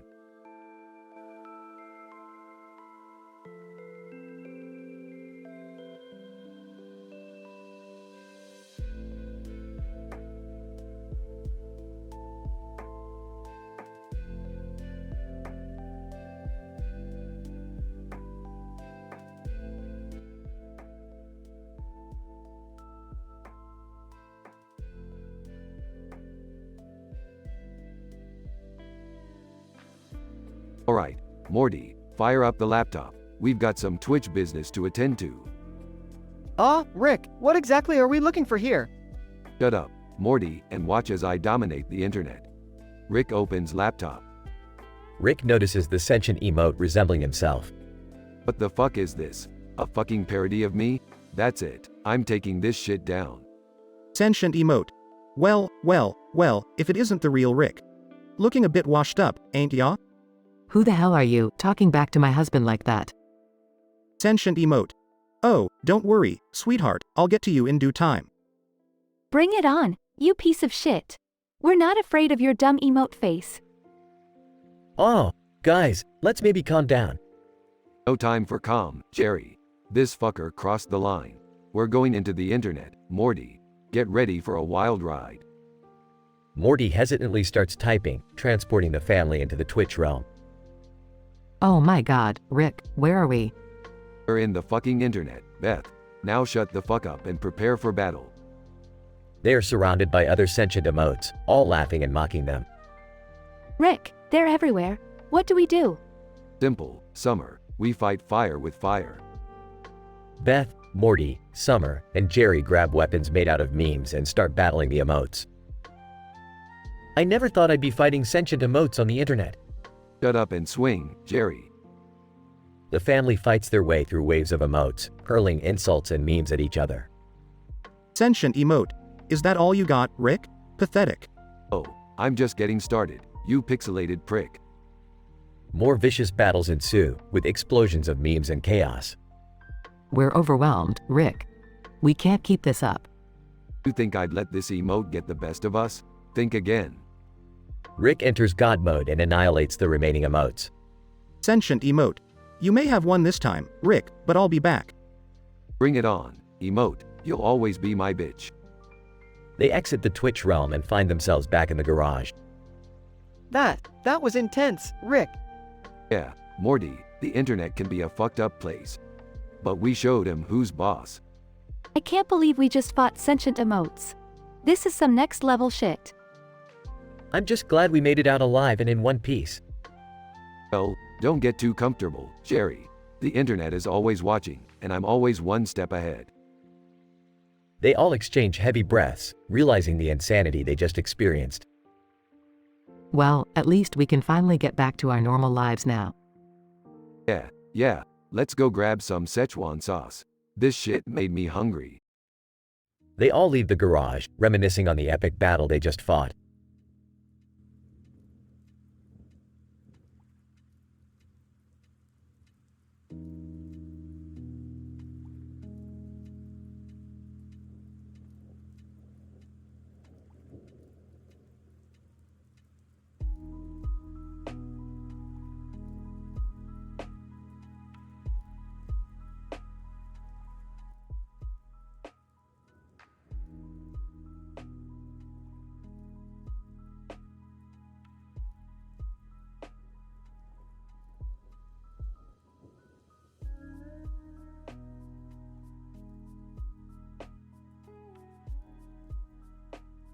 Title: Bubble Bass's Complex Order. Characters: 1. SpongeBob SquarePants. 2. Bubble Bass. 3. Squidward Tentacles. 4. Mr. Krabs. Inside the Krusty Krab. SpongeBob is at the fryer, Squidward at the cash register, and Mr. Krabs is counting his money. Bubble Bass, Squidward, my old foe. I'm back for one thing and one thing only. The most complex order you've ever encountered. Squidward. Oh great, Bubble Bass. What nonsense do you want this time? Incident. Bubble Bass. I want a Krabby Patty with extra mayonnaise, lettuce, tomato, pickles, ketchup, mustard, onions, cheese, and extra onions. But wait, that's not all. I also want 2 more patties stacked between each patty, with cheese and bacon on each layer. Oh, and don't forget to add some special sauce. Squidward. Rolls his eyes. That's 15 insane demands. Good thing that's impossible. Progression. SpongeBob overhears Bubble Bass's order and is determined to create it. SpongeBob. Whispering to himself, I can do it. I'll make Bubble Bass the ultimate Krabby Patty. SpongeBob starts assembling the ingredients, layering the patties and accoutrements in the most intricate fashion. SpongeBob presents the Krabby Patty to Bubble Bass, who inspects it carefully. Bubble Bass. Smirking. SpongeBob, my boy, you've missed one crucial ingredient. SpongeBob. Nervously, I've missed something. Bubble Bass. You forgot to put my toenail clippings. SpongeBob, Squidward, and Mr. Krabs, in unison what? SpongeBob, Squidward, and Mr. Krabs come up with a plan to teach Bubble Bass a lesson. Squidward. Bubble Bass, since you're so keen on adding your toenail clippings, we'll prepare something just for you. Mr. Krabs, Squidward, fetch me some smelling salts and a hammer. SpongeBob, secure Bubble Bass order. Squidward brings the ingredients while SpongeBob wraps Bubble Bass's order in seaweed and bubbles. Mr. Krabs crushes Bubble Bass's toenail clippings with a hammer. M-rated content. Squidward. With a sinister smile. Done. Enjoy your unique creation, Bubble Bass. Bubble Bass. Suspicious. What did you do? Squidward, SpongeBob, and Mr. Krabs burst into laughter as Bubble Bass unwraps his order, revealing the scent of crushed toenail clippings wafting through the air. Bubble Bass. Appalled. You monsters. The scene ends with Bubble Bass running away, terrified, as SpongeBob, Squidward, and Mr. Krabs celebrate their revenge. Scientific description. The episode, aptly named Bubble Bass's Complex Order, explores the improbable scenario of Bubble Bass returning to the Krusty Krab and presenting Squidward with an order consisting of 15 ludicrous demands for a Krabby Patty. This serves as the catalyst for an escalating series of events where SpongeBob, Squidward, and Mr. Krabs seek to exact revenge on Bubble Bass. The resolution to this episode utilizes a combination of absurd humor and dramatic intensity. It pushes the boundaries of traditional storytelling within the SpongeBob SquarePants universe, providing an adult-oriented twist on the cartoon's usual lightheartedness. The inclusion of Bubble Bass's toenail clippings as a key ingredient showcases the episode's unconventional and M-rated nature. Throughout the narrative, the characters demonstrate a heightened sense of vulgarity and engage in retaliatory actions that cater to mature audiences. These elements, combined with a unique revenge executed using seaweed and bubbles, elevate the episode's raunchiness to a level suitable for the desired M-rated content. Overall, Bubble Bass's Complex Order successfully delivers an episode filled with craziness, dramatic intensity, and adult humor. It challenges the conventional norms of the SpongeBob SquarePants series and presents an experience that both bewilders and entertains viewers on a deeper, more sophisticated level.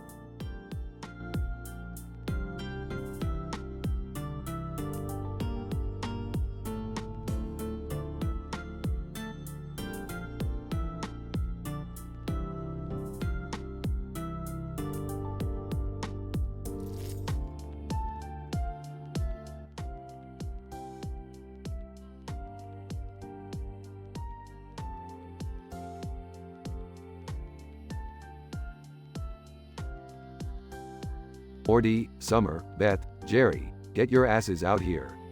There's some crazy shit happening. What's going on, Rick? Why are we outside in the middle of nowhere? Look over there, Morty, at that strange thing in the background. It looks like a flower, but I have a feeling it's not what it seems. Rick, seriously? We're in the middle of nowhere, and you're worried about a damn flower? Yeah, Rick. Can't we just go back inside and watch some interdimensional cable? Not now, Jerry. There's no time for your pathetic TV addiction. We've got a real problem on our hands. What's the problem, Rick? I don't see anything. That's because it's coming right towards us. Hold on, everyone. We're about to have company. The ground shakes as a loud chainsaw noise fills the air. The group turns to see an evil Scrake charging towards them, slicing through trees and anything in its path. Holy shit, Rick! What the hell is that thing? It's a goddamn Scrake, Morty. From Killing Floor 2. It's a genetically modified killing machine, and it's going to tear this neighborhood apart if we don't stop it. How the hell do we stop something like that, Rick? We're just regular people. Regular people? You think I'm a regular person? I'm the smartest man in the multiverse, Beth. I'll figure something out. The group frantically looks around for weapons, finding a chainsaw, a shotgun, and a couple of baseball bats. Is this really all we have to fight with, Rick? It'll have to do, Summer. Now listen up, everyone. We're going to distract it while I come up with a plan. Jerry, you take the chainsaw. Beth, you take the shotgun. Morty and Summer, you take the bats. Let's do this. The group charges towards the Scrake, swinging their weapons and doing their best to avoid being sliced apart. Rick analyzes the Scrake's movements, studying its weaknesses. I've got it. We need to target its weak spots. Aim for the head and limbs. It's the only way to kill it. The group fights fiercely, dodging the Scrake's attacks and delivering powerful blows. They work together, using strategy and brute force to weaken the Scrake. Rick, any plans on how to finish this thing off? I'm working on it, Beth. Just keep distracting it. After a long and intense battle, the Scrake finally falls to the ground, lifeless. The group takes a moment to catch their breath. We did it! We actually killed that monstrosity! I can't believe we're all still alive. That was insane, Rick. It was just another day in the life of the Smith family, Morty. Now let's get back inside and watch some interdimensional cable. We've earned it. The group heads back inside, victorious but exhausted. As they settle on the couch, they can't help but feel a sense of accomplishment and relief. Hey, Rick, what do you think that flower thing was? Ah, forget about it, Summer. We got bigger fish to fry. Now pass me the remote.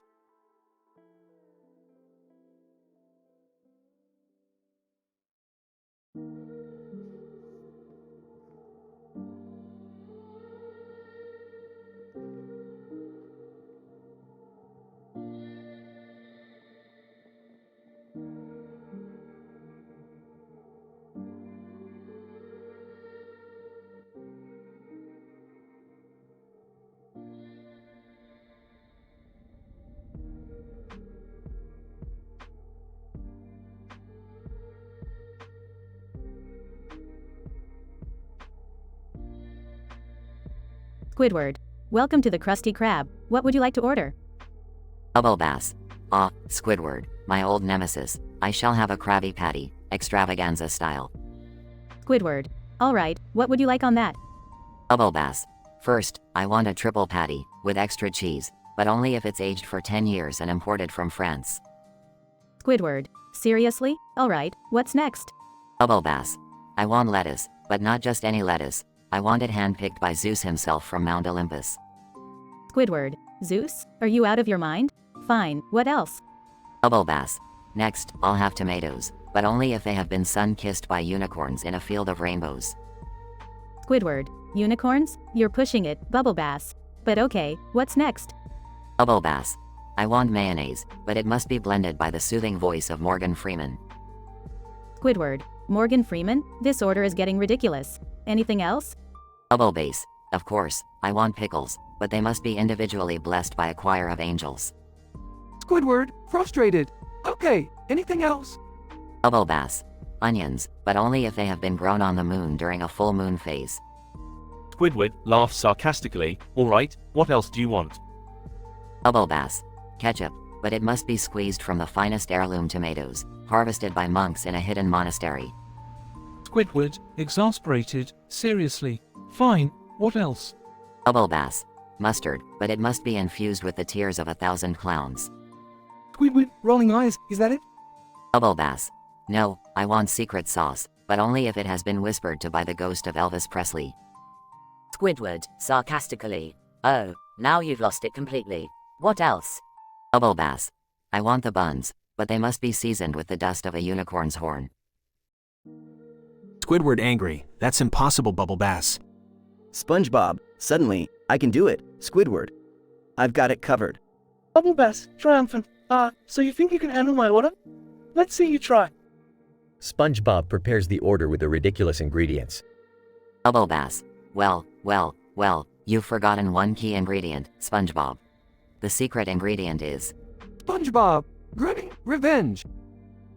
SpongeBob, Mr. Krabs, and Squidward proceed to bombard Bubble Bass with an onslaught of pies, condiments, and Krabby Patty patties. Bubble bass. What is this madness? Stop. Squidward. Oh, we're just getting started, Bubble Bass. SpongeBob, Mr. Krabs, and Squidward continue the hilarious assault on Bubble Bass, covering him from head to toe in food. Mr. Krabs, that's what you get for making impossible orders, Bubble Bass. Bubble bass, pleading. Okay, I've learned my lesson. No more ridiculous orders, I promise. SpongeBob, Mr. Krabs, and Squidward finally cease their bombardment. SpongeBob, looks like Bubble Bass has finally been served a taste of karma. Mr. Krabs, lads, always remember, revenge is a dish best served with a side of laughter. Squidward. Agreed, and that was certainly a dish he'll never forget. The Krusty Krab crew shares a laugh as Bubble Bass slinks away, covered in various food items.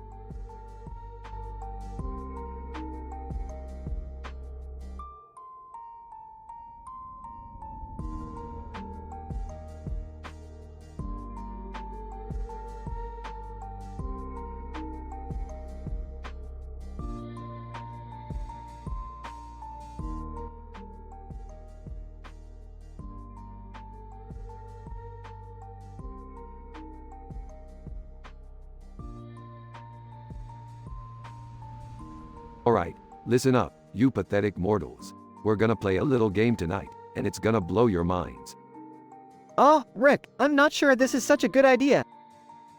Shut up, Morty. We're gonna have a party with some real-life celebs, cartoon characters, and even historical figures.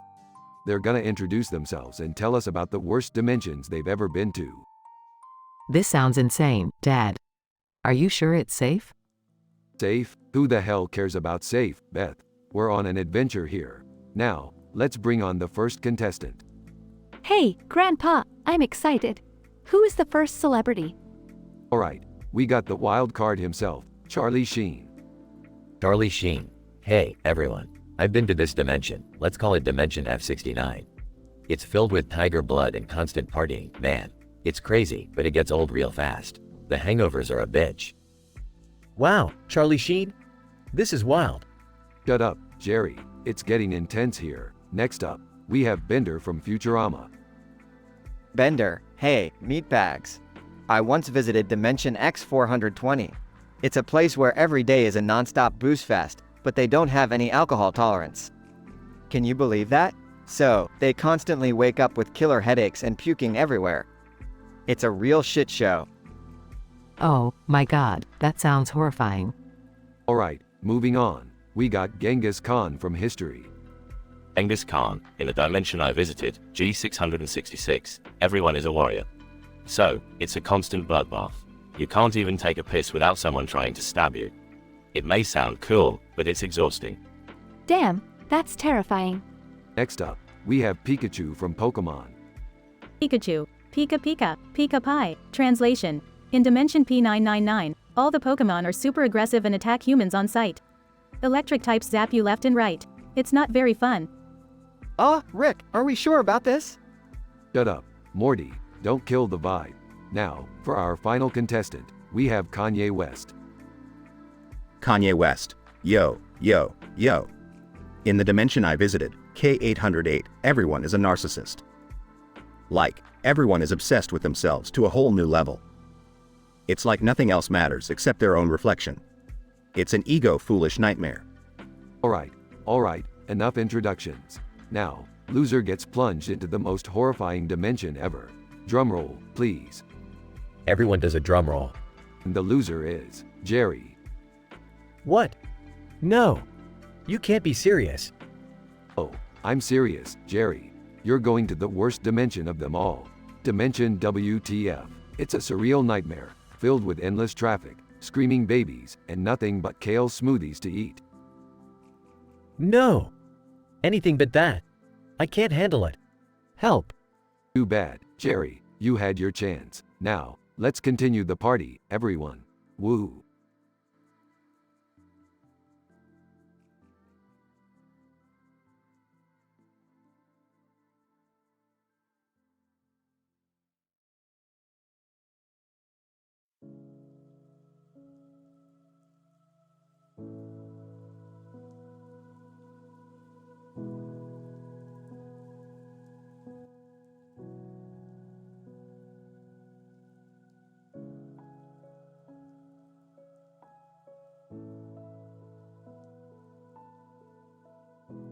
Alright, Morty, listen up.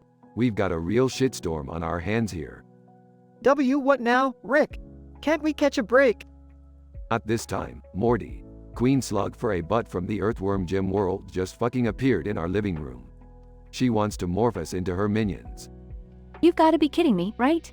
This is some fucked up cartoon bullshit. Language, Summer. We need to figure out how to deal with this freaky slug lady. Guys, should we maybe call the police or something? Jerry, you pathetic excuse for a man. The police can't handle this shit. We're gonna handle it ourselves. But Rick, how are we gonna escape from inside her? It's all slimy and disgusting. Morty, quit whining. We're gonna use science, and I'll be damned if it doesn't work. Now hold on, folks, things are about to get real weird. The family is taunted by Queen Slug for a butt before she sucks them inside her giant abdomen. They find themselves deep within her abdominal birth canal. Oh god, it smells like rotten eggs in here. I'm gonna puke. Stay calm, everyone. We need to find a way out before we become mutant larvae or something equally fucked up. This can't be happening. It just can't. Stop panicking, Jerry. We can do this. Look, there's a passage up ahead. Let's move. As they move through the slimy and pulsating passageways, they describe everything inside with vivid and grotesque detail. I never thought I'd say this, but I miss being in a normal dimension, Rick. Focus, Morty. We're almost there. I can sense an exit up ahead. Finally, they reach the end of the birth canal and find themselves in a grotesque chamber filled with bizarre alien insects. Holy shit, Rick. What the fuck are these things?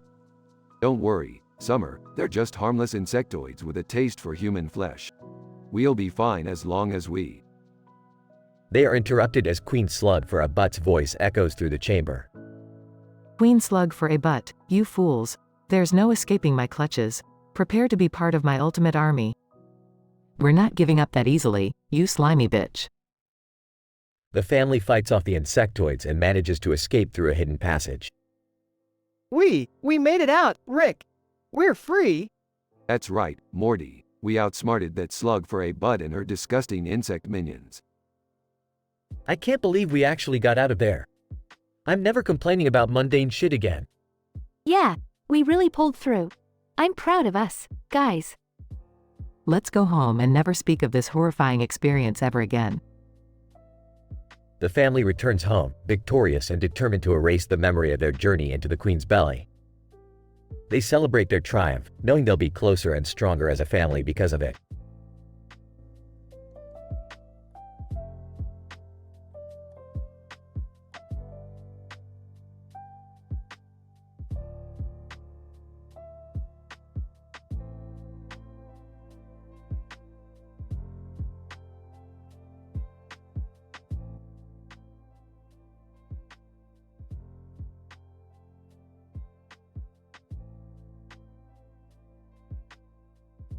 Hey Morty, check this out.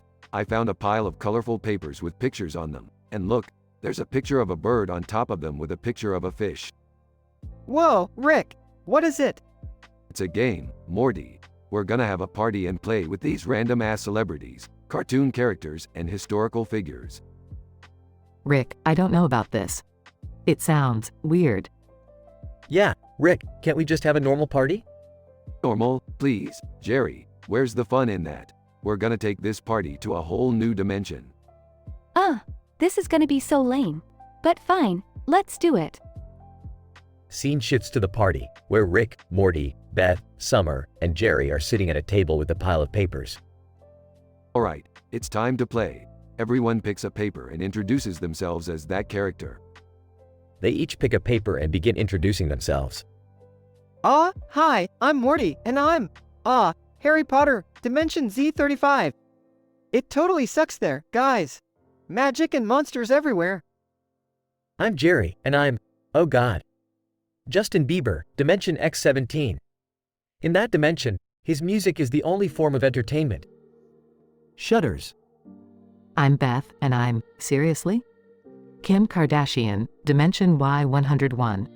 All we do is take selfies and make millions. It's horrifyingly vapid. I'm Summer, and apparently, I'm SpongeBob SquarePants, Dimension W56. My life is literally underwater, and all I do is flip Krabby Patties. Kill me now. I'm Rick Sanchez, but I've got the worst one. I'm Jar Jar Binks, Dimension A42. I have to talk like an idiot all the time. It's unbearable. They all burst into laughter, except Rick. Alright, enough fun. It's time to determine who loses and gets plunged into the worst dimension ever. They all pick a random paper, except for Rick, who secretly picks one with a skull. And the loser is Jerry. No way. Looks like you're heading to Dimension M69, Jerry. It's a dimension filled with farting hot dogs. Enjoy. Jerry vanishes, and a second later, reappears in a dimension filled with farting hot dogs. Oh god, the stench. I can't breathe.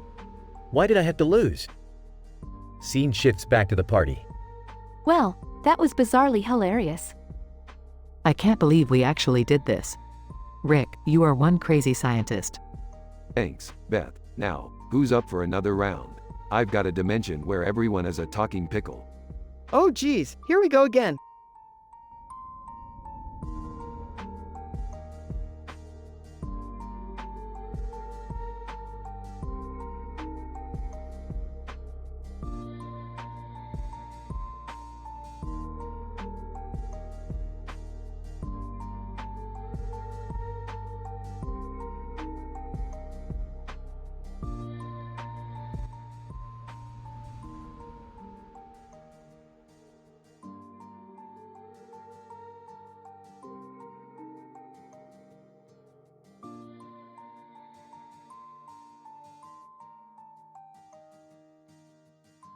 Alright, Morty, pass me the chips. We need to catch up on our favorite show, Intergalactic Chaos. Here you go, Rick. Man, I love this show. It's so over the top. Yawning, can we change the channel? I'm tired of all this violence and nonstop action. Yeah, Dad, can we watch something less intense for a change? Oh, come on, Beth, it's just a TV show. Besides, Morty loves it. Fine, we'll find something else. But nothing with talking animals this time, please. Suddenly, a mysterious figure appears in the living room. Figure. Greetings, Smith family. I am Professor Xylophone, a long-lost friend of yours. Whoa, who the hell are you? And how did you get into our house? Professor Xylophone. Oh, Morty, you don't remember me? I've known your family for years. I'm a scientist just like Rick here. Hold on a second, Jerry. Do you know this guy? No, Rick. I've never seen him before in my life. This is weird. Suspiciously, Professor Xylophone, are you one of those memory parasites that Rick warned us about? Professor Xylophone. Lapsed memory parasites? Oh, those are just myths, my dear. I assure you, I'm real. Another figure emerges from the kitchen, holding a candy. Skeleton number 1. Hello, my friends. I am Count Bones, the skeleton historian. Okay, this is getting creepy. Rick, what's going on? Hold on, Summer. We need to figure out who's real and who's fake. Jerry, any ideas? I say we lock them up until we can prove they're not memory parasites. Sighs, Jerry, that's your solution to everything. Fine, let's lock them in the basement. As they lead the figures downstairs, more characters begin to appear. Alien number 1. Greetings, Earthlings. I am Zog, your intergalactic neighbor. Bird person, greetings, Rick. It is I, Bird person, your loyal ally. This is insane. How many more of them are there? Looks like a lot, Morty. We need to be careful. These parasites are tricky bastards.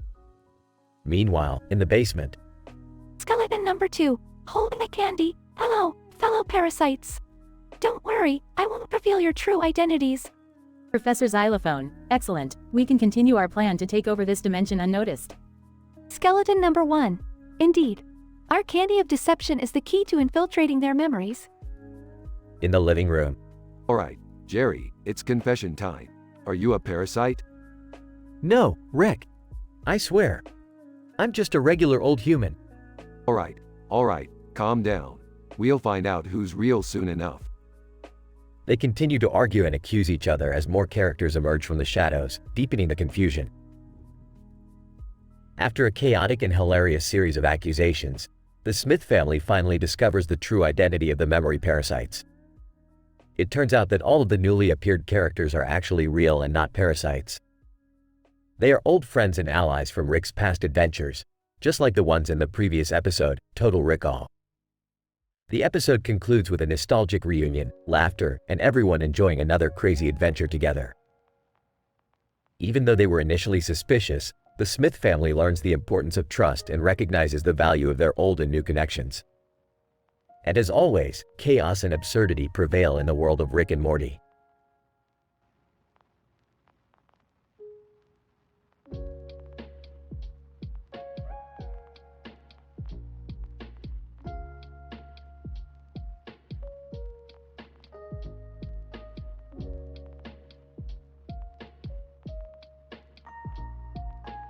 Note, I'm sorry, but I won't be able to generate that story for you.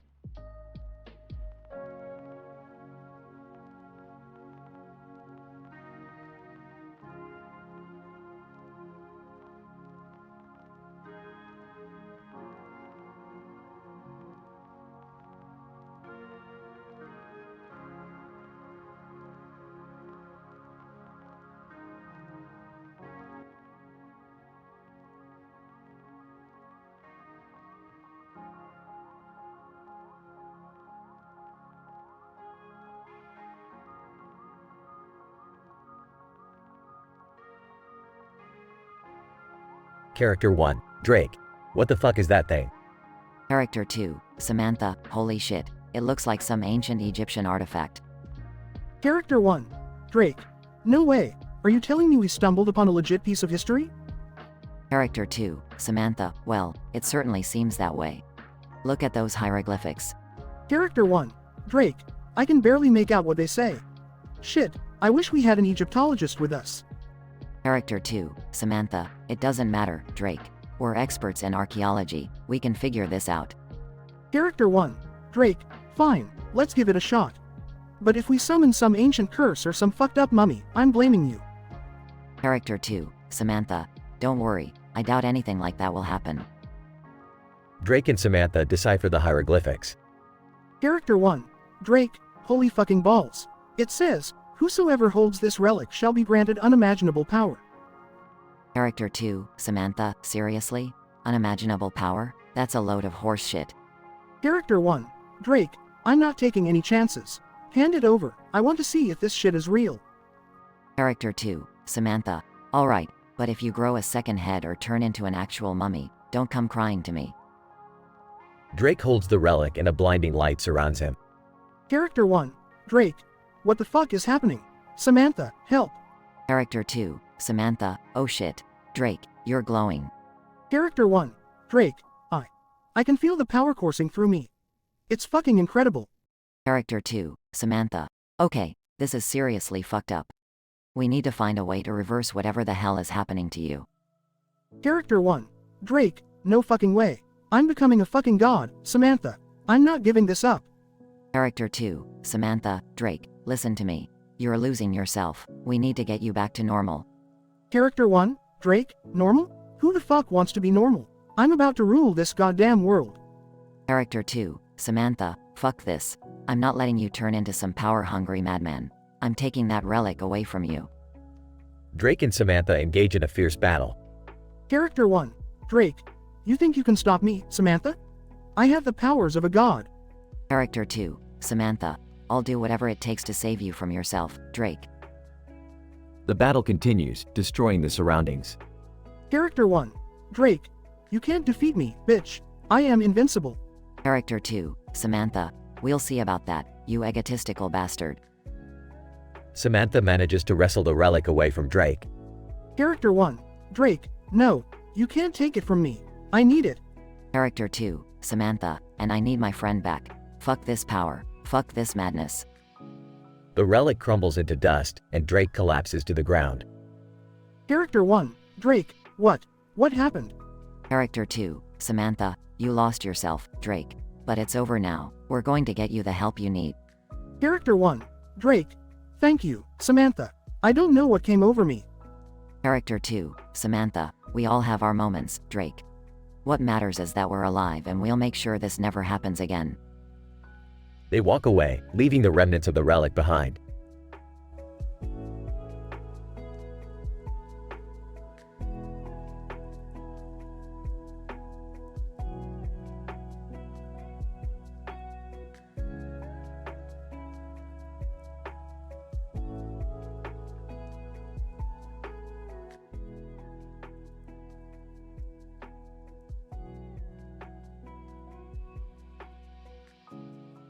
Title: GTA 5: Rise of the Interdimensional Outlaws. The team of Rick, Morty, Summer, Beth, and Jerry are transported to a futuristic city with multiple green roofs, including one on top of another green roof. Confused, they try to figure out their surroundings. Alright, Morty, I don't know what the hell is going on, but I'm pretty sure we're not in Kansas anymore. Incident. As the team explores the city, they accidentally activate a hidden device that transports them into the virtual world of GTA 5. Suddenly, they find themselves in the center of chaos, surrounded by armed robbers and police officers arresting innocent citizens. Holy crap, Rick! This place is a total shit show!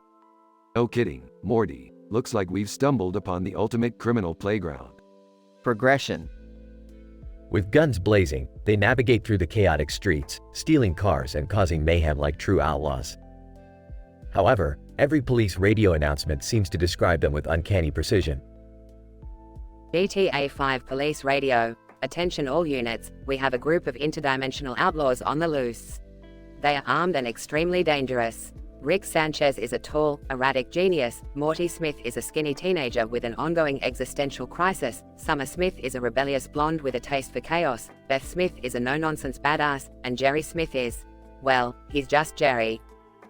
Great, Morty, now not only are we criminals, but we're also getting critiqued by some dumbass police radio.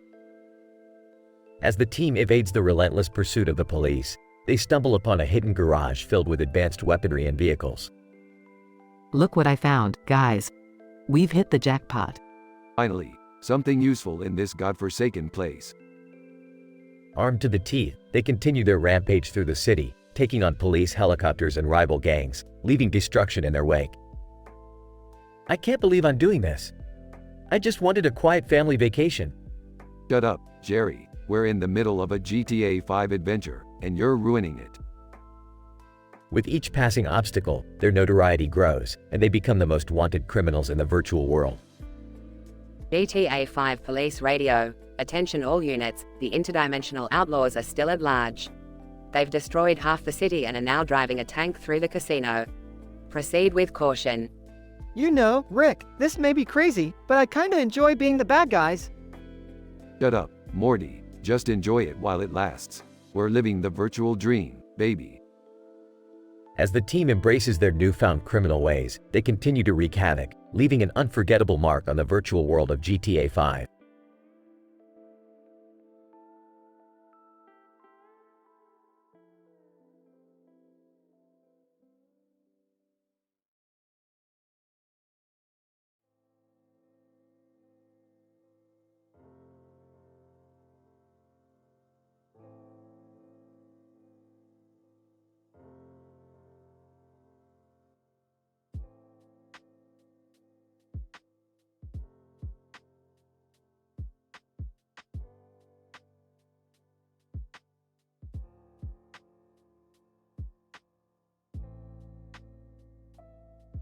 Alright, Morty, you see all these cans with faces on them? They're trash cans that have been infused with sentient Meeseeks technology. Pretty cool, huh? Oh, I guess so, Rick. But what's the point? The point, Morty, is that each of us gets our own personal Mr. Meeseeks to satisfy the most absurd tasks we can think of. Really? That sounds interesting. But what's the scientific reason behind it, Rick? Well, Beth, it's simple. These Meeseeks cans absorb the unfulfilled desires of the trash, which fuels the creation of the Meeseeks. Now, let's hear your absurd task, starting with you, Jerry. Me first? Okay. I want my Meeseeks to make me the greatest tennis player in the world. Meeseeks, Jerry's. Alright, Jerry. I'm Mr. Meeseeks, look at me. I'll train you day and night until you're serving like a pro. Okay, my turn. I want my Meeseeks to transform our family car into a flying saucer. Meeseeks, Summers, excellent choice, Summer. We'll have that saucer flying faster than the speed of light in no time. Alright, Morty, your turn. What's your ridiculously impossible task going to be? Oh, I want my Meeseeks to find me the love of my life, in an alternate dimension. Meeseeks, Morty, together, we'll search every timeline, dimension, and parallel universe until we find your soulmate. Alright, my task is to make our cat speak fluent French.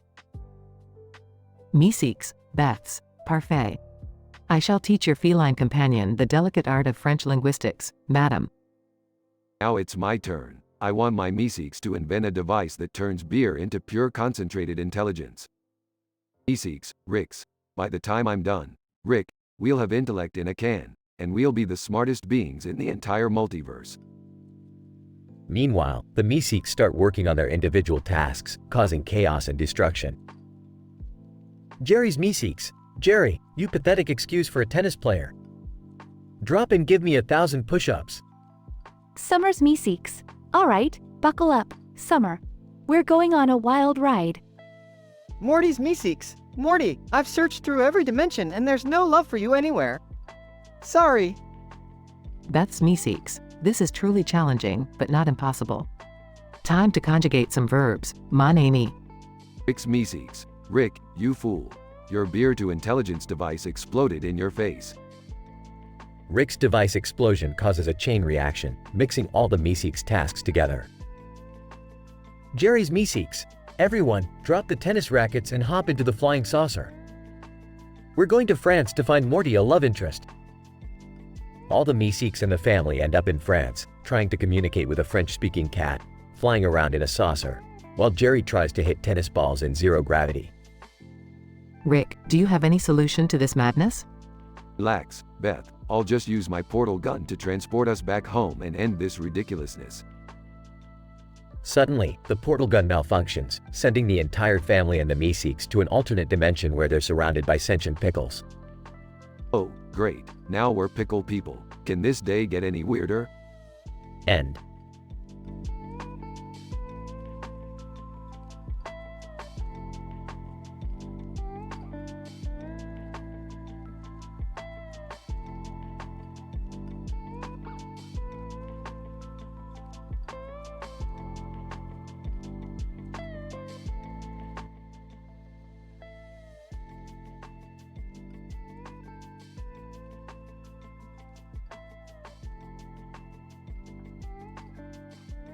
Morty, grab the dog and buckle up.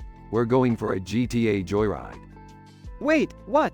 We can't just steal a car, Rick. Morty, you worry too much. It's just a video game. Don't be such a pussy. Dad, language. And why are we even doing this? Oh, come on, Beth, live a little. We're taking a detour from reality, baby. Seriously, Grandpa, couldn't we do something less violent? Like The Sims or Animal Crossing? Oh, please, Summer. This is way more exciting.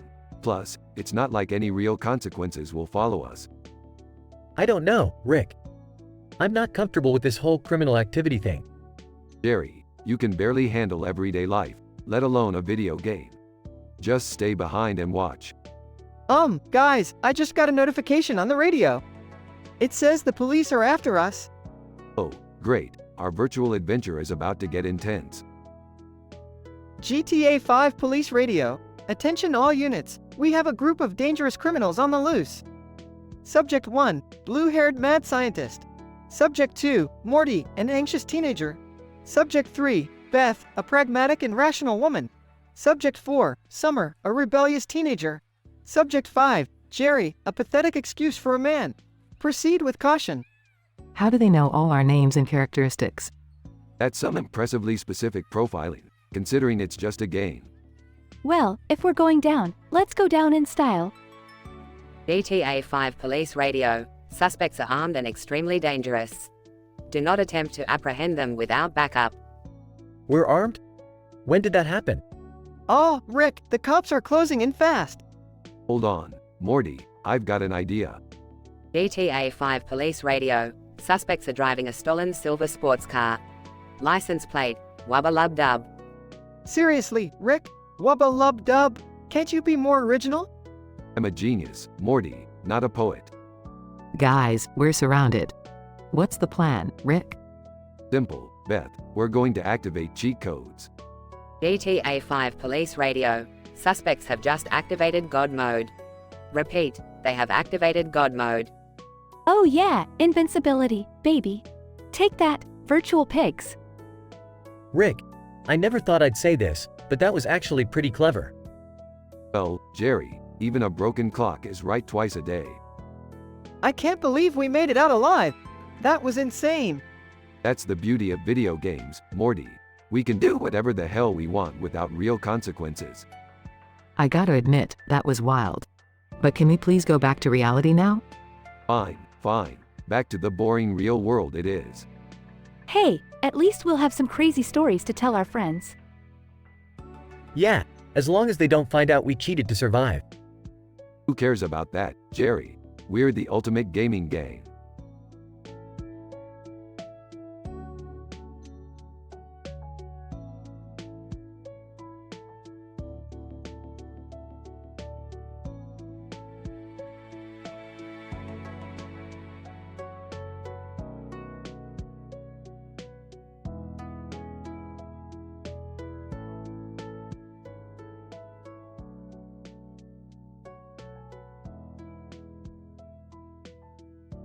Int.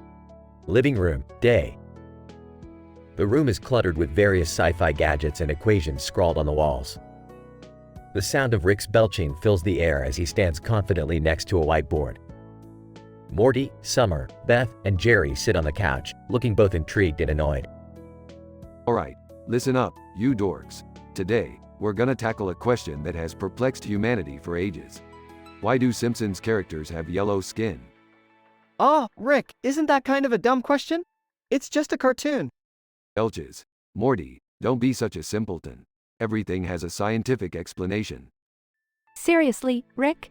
Yellow skin could just be an artistic choice, you know. Smirking. Oh, Summer. So naive. The answer lies in the cosmic radiation emitted by the green light in this here remote. Waves the green light. Skeptical, that's a TV remote, Rick. I don't see how it's related. Chuckling. Oh, Beth. You have no vision. The green light interacts with the cartoon universe, altering the pigmentation of the characters. It's science, bitch. Sarcastically, wow, Rick. That sounds so scientific. Are you sure you're not just making stuff up? Mockingly. Oh, Jerry. You're such a genius. Fact us. The creators of The Simpsons discovered a hidden ancient text that revealed the true reason behind the yellow skin. Confused? Ancient text? What text? Grinning. The Cartoonomicon. Legends say it holds the secrets of all animated universes, Morty. And the reason for the yellow skin? Well, it's simply because it makes them more resistant to certain cosmic forces. Trying not to laugh. That's completely ridiculous, Rick. Leaning on the whiteboard. Maybe it is, Summer. But who are we to question the mysteries of the multiverse? Now, go back to your boring lives, you mindless sheep. The room falls silent as everyone mulls over Rick's explanation. Beth rolls her eyes, while Morty looks cautiously intrigued. Jerry scratches his head, clearly uncomfortable with Rick's convoluted reasoning. Summer smirks, not fully convinced. Suddenly, the front door bursts open, revealing Homer Simpson standing in the doorway. Homer, Doe, I heard there were yellow-skinned folks here. Mind if I join the party? Everyone stares in disbelief as the room erupts in laughter. Fade out.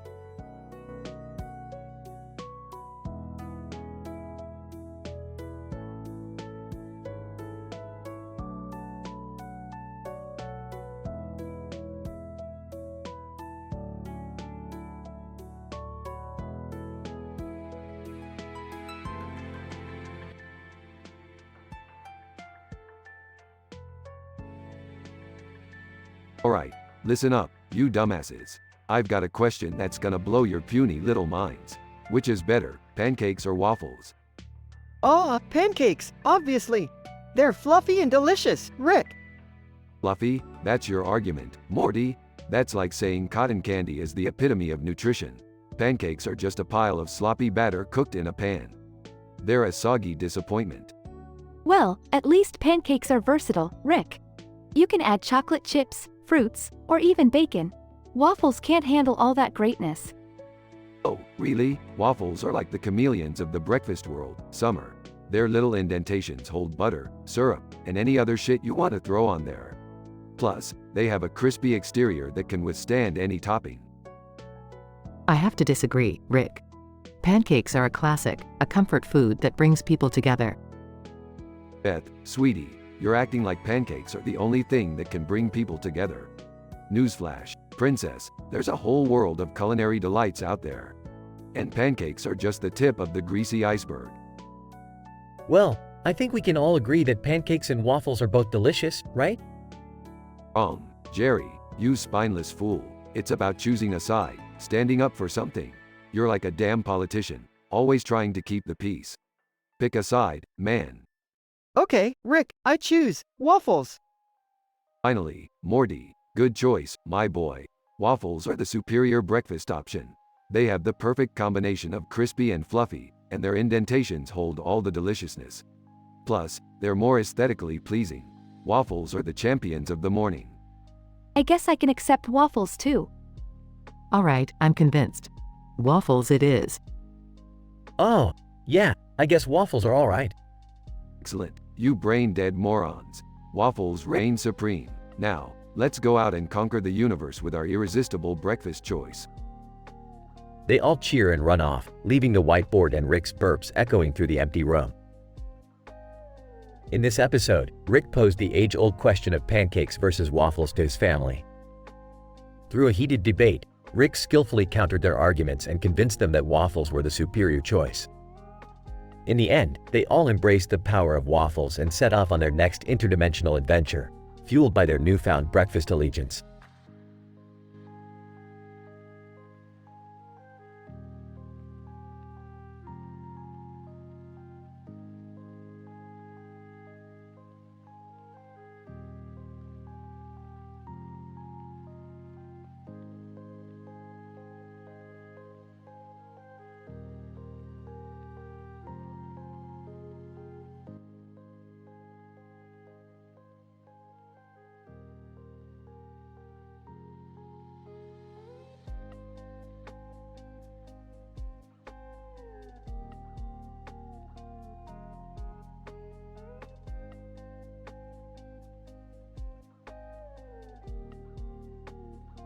Alright, you pathetic bunch of losers, listen up.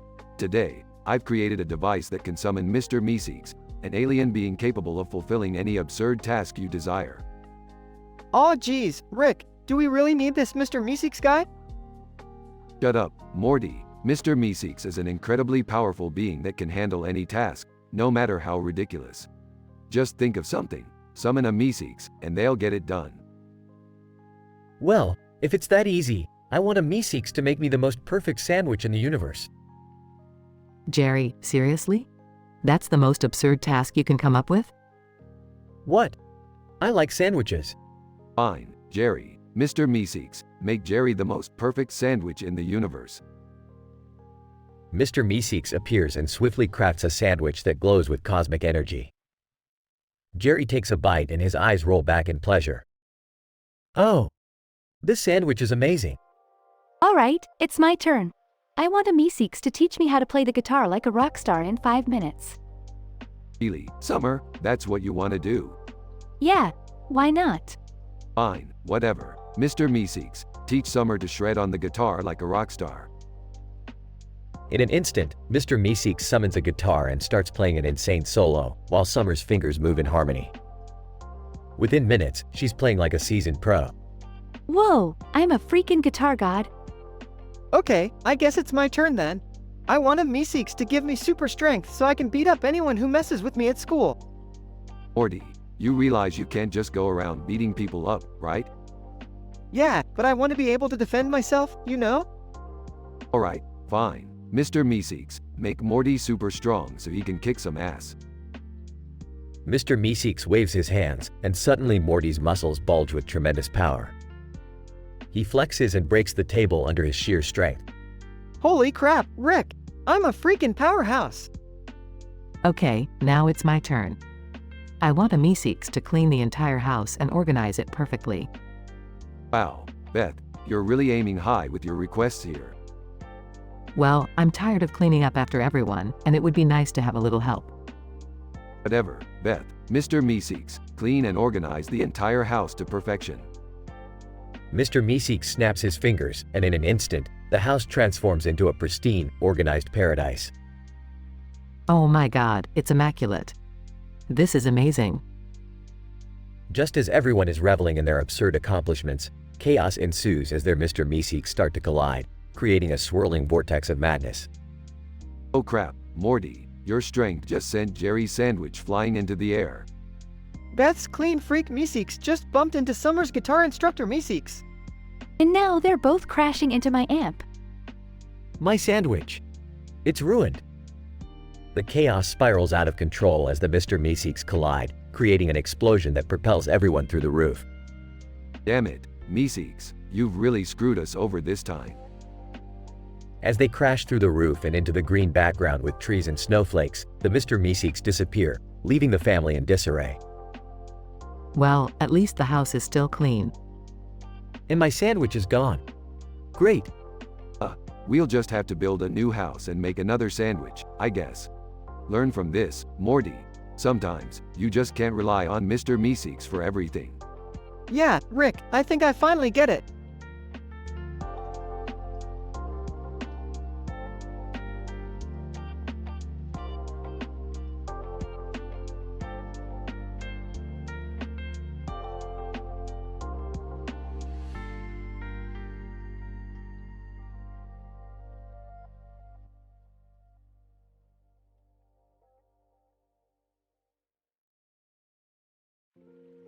Scene: the living room. Rick enters with a whiteboard, followed by Morty, Summer, Beth, and Jerry. Alright, dumbasses, gather round. I'm about to drop some serious knowledge bombs on your worthless heads. What's this all about, Rick? Shut up, Jerry. I'm about to explain why Chevrolet vehicles look the same as GMC vehicles. Now pay attention. Rick, can't we have a normal family discussion for once? Normal is boring, Beth. This is science, baby. Alright, so the reason Chevy and GMC look alike is because they're both owned by General Motors. It's all about cost efficiency. But aren't they two different brands? Shouldn't they have their own unique designs? That's what they want you to think, Summer. See, General Motors uses a platform sharing strategy to save money. They build their vehicles off a common architecture, known as a platform, and then differentiate them through styling. But wouldn't that make them less competitive in the market? People want variety, right? Ah, Morty, you underestimate the power of branding. People get attached to a certain brand and identify with it. By having similar designs, Chevy and GMC create a sense of familiarity and loyalty among their customers. Wait, so are you saying they're just lazy and unoriginal? No, Jerry, you moron. It's about maximizing profits. By using shared components and platforms, they reduce production costs while still offering choices to customers. But isn't that cheating the customers? They expect something unique when they purchase a new vehicle. Oh, Beth, you sweet summer child. You think every customer cares about uniqueness? Most people just want a reliable ride, and if they can get that with slight variations in design, they're happy. Okay, I guess that sort of makes sense, but what about creativity and pushing the boundaries of design? Look, Summer, creativity is subjective. Sometimes, it's about incremental improvements rather than completely reinventing the wheel. And let me tell you, the wheel is not getting reinvented in car design. Well, I guess I see your point. So, they're basically cutting corners to save money, right? Precisely, Morty. These car companies are all about profit margins. They cut corners, share platforms, and belch out vehicles that look similar but serve different customer needs. Well, I guess that's capitalism for ya. Damn right, Jerry. Now let's all celebrate this newfound wisdom with some interdimensional booze. They all cheer and head towards the garage, leaving Jerry behind with a puzzled look on his face. I guess that's one way to explain it.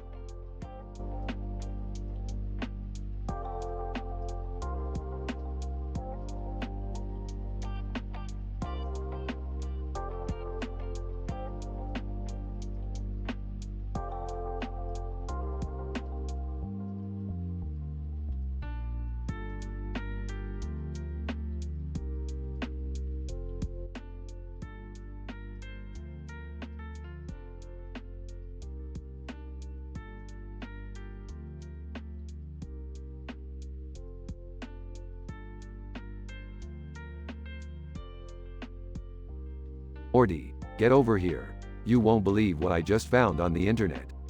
What is it, Rick? Did you discover a new dimension or something? Even better, Morty, look at this Twitch stream. This emote right here, it's a parody of me. That's hilarious, Rick. They really nailed your unibrow and drunk ramblings. Oh, come on, Summer. Let your grandfather have his moment. So, what's the big deal, Rick? They're just making fun of you. It's not just that, Jerry. This emote, it became sentient. It's actively roasting me, Morty. I can't let that slide. But Rick, isn't it just an emote? How can it be sentient? I don't know, Morty, but I'm not taking any chances. We're going into the internet world. Wait, what? We can do that? Of course we can, Summer. We're animated characters in AM-rated dialogue script. Anything is possible. Well, I'm in. As long as we don't have to deal with any unsavory internet trolls. I guess I'll join too. But can we make it quick? I have a doctor's appointment tomorrow. Don't worry, Jerry. This won't take long. Now, everyone, put your helmets on and get ready to embark on a thrilling journey. The scene transitions to the internet realm, where the family finds themselves in the Twitch dimension. Whoa, Rick! Look at all these streams and emotes. It's overwhelming. Stay focused, Morty. We're here to find that sentient emote and put it in its place. Look over there, Rick. It's the parody emote. It's taunting us. Let's split up and take it down from all sides. Be careful, everyone. The family engages in an epic battle with the sentient emote, showcasing their impressive combat skills and witty banter. I'm actually doing something useful. Take that, you pixelated bastard. Is that all you got, emote? Your roasts are weak sauce. You think you can mock my family? Well, we're about to emote all over you. I may be the sidekick, but I've got surprises too. Prepare for a Morty miracle, you smug little caricature. Alright, no more Mr. Nice Rick. Time to end this. The family launches their final attacks, delivering a satisfying climax as the emote is defeated. Well. Looks like the Twitch realm just got a lesson in not messing with Rick Sanchez. That was intense, Rick. Do you think we'll encounter anything like this again? Who knows, Morty? The internet is a crazy place. But if we do, we'll be ready. Now let's go back to our own dimension before we break the fourth wall too many times. The family returns to their normal dimension, victorious but slightly exhausted. That was insane. I can't believe we just fought an internet troll. It's an experience we'll never forget, that's for sure. Can we never speak of this again? I need some normalcy in my life. Sure thing, Jerry. We'll never mention it again. At least until the sequel. The family laughs and walks away, leaving their internet adventure behind them. The end.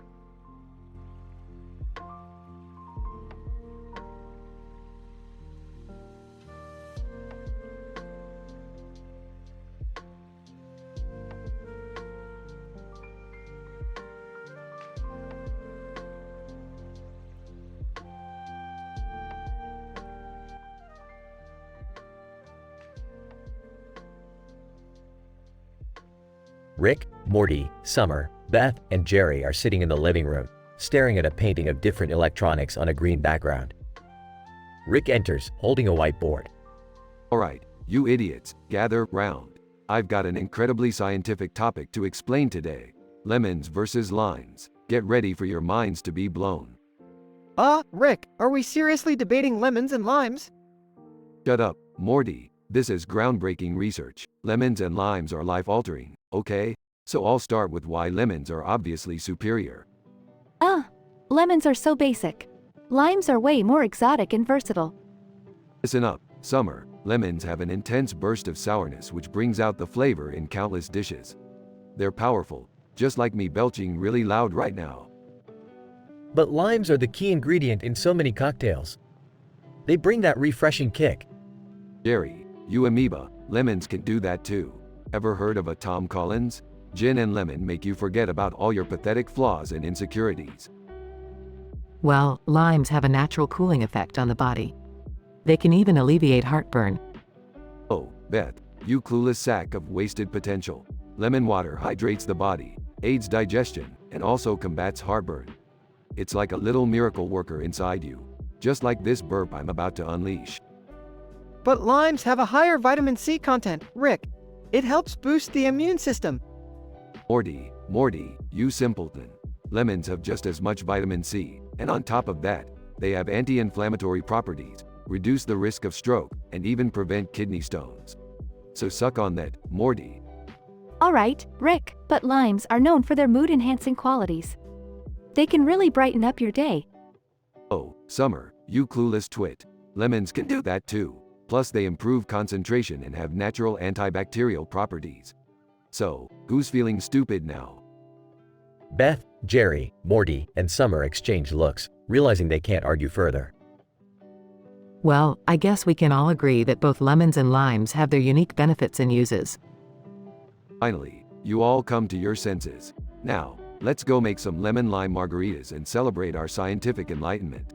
And Morty, go fetch your grandpa a bucket. I'm about to unleash a truly magnificent burp. They all laugh and head to the kitchen, leaving the painting behind. The conversation ends on a light, humorous note.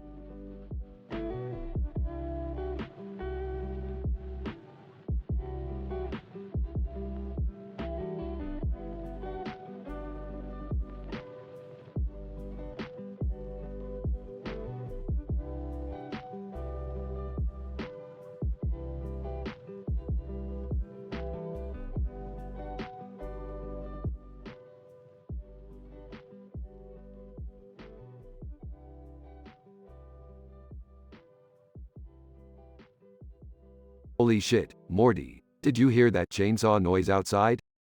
Yeah, Rick. It sounds so loud and intense. What the hell is going on? Guys, look! There's a dragon flying over the city. And is that a fireball in the sky? Oh my god, what is happening? We need to go outside and see what's going on. Panicking. I don't want to go outside. It's dangerous out there. We should call the police. Sarcastically. Oh, great idea, Jerry. Call the cops to deal with the mythical dragon and fireball situation. That'll go over well. Dad, stop being such a coward. We need to confront this situation head on. Let's go outside. They go outside and see an evil Scrake with its chainsaw arm, wreaking havoc in their neighborhood. Shocked. What the fuck is that thing? It looks straight out of Killing Floor 2. Analyzing. Ah, the Scrake. A highly aggressive and mutated specimen with a chainsaw arm. It seems to be tearing through dimensions for some reason. Rick, why would a Scrake be here? And why does it look like it's on a rampage? Morty. The Scrake must have accidentally traveled to our dimension through a portal. Its behavior and aggression come from its insatiable thirst for killing. We have to stop it before it causes irreversible damage. Well, how the hell do we stop it, Rick? Simple, Summer. We need to distract it and then neutralize its power source. It won't be easy, but we have no other choice. They devise a plan and engage in thrilling action scenes, using their wit and agility to outmaneuver the Scrake. Panting. We did it. We stopped the Scrake. Catching his breath. Wow, that was intense. I can't believe we actually did something useful for once. Smirking.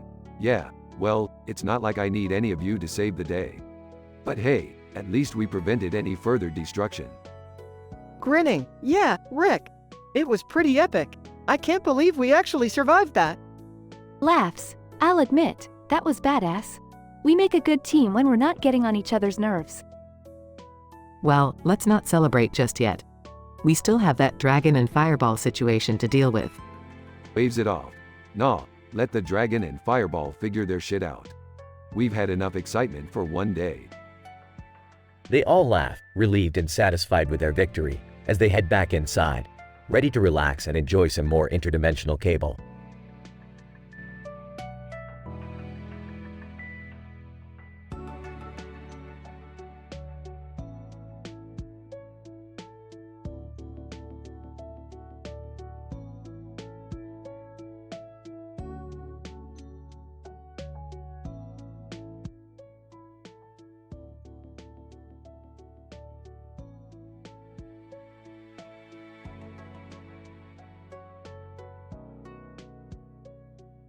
Alright, Morty, buckle up. We're heading to the county fair to see some farm animals. Oh man, Rick, are we gonna see cows? I love cows. Guys, let's not forget to have fun as a family. No crazy inventions, Rick. Fine, Beth, whatever. But trust me, the cows are nothing compared to the scientific wonders I can show you. Oh, look at that cow over there. It looks majestic. Majestic? Dad, it's just a cow. Hold on, folks, something's not right. Those cows are multiplying? Wait, multiplying? Isn't that biologically impossible, Rick?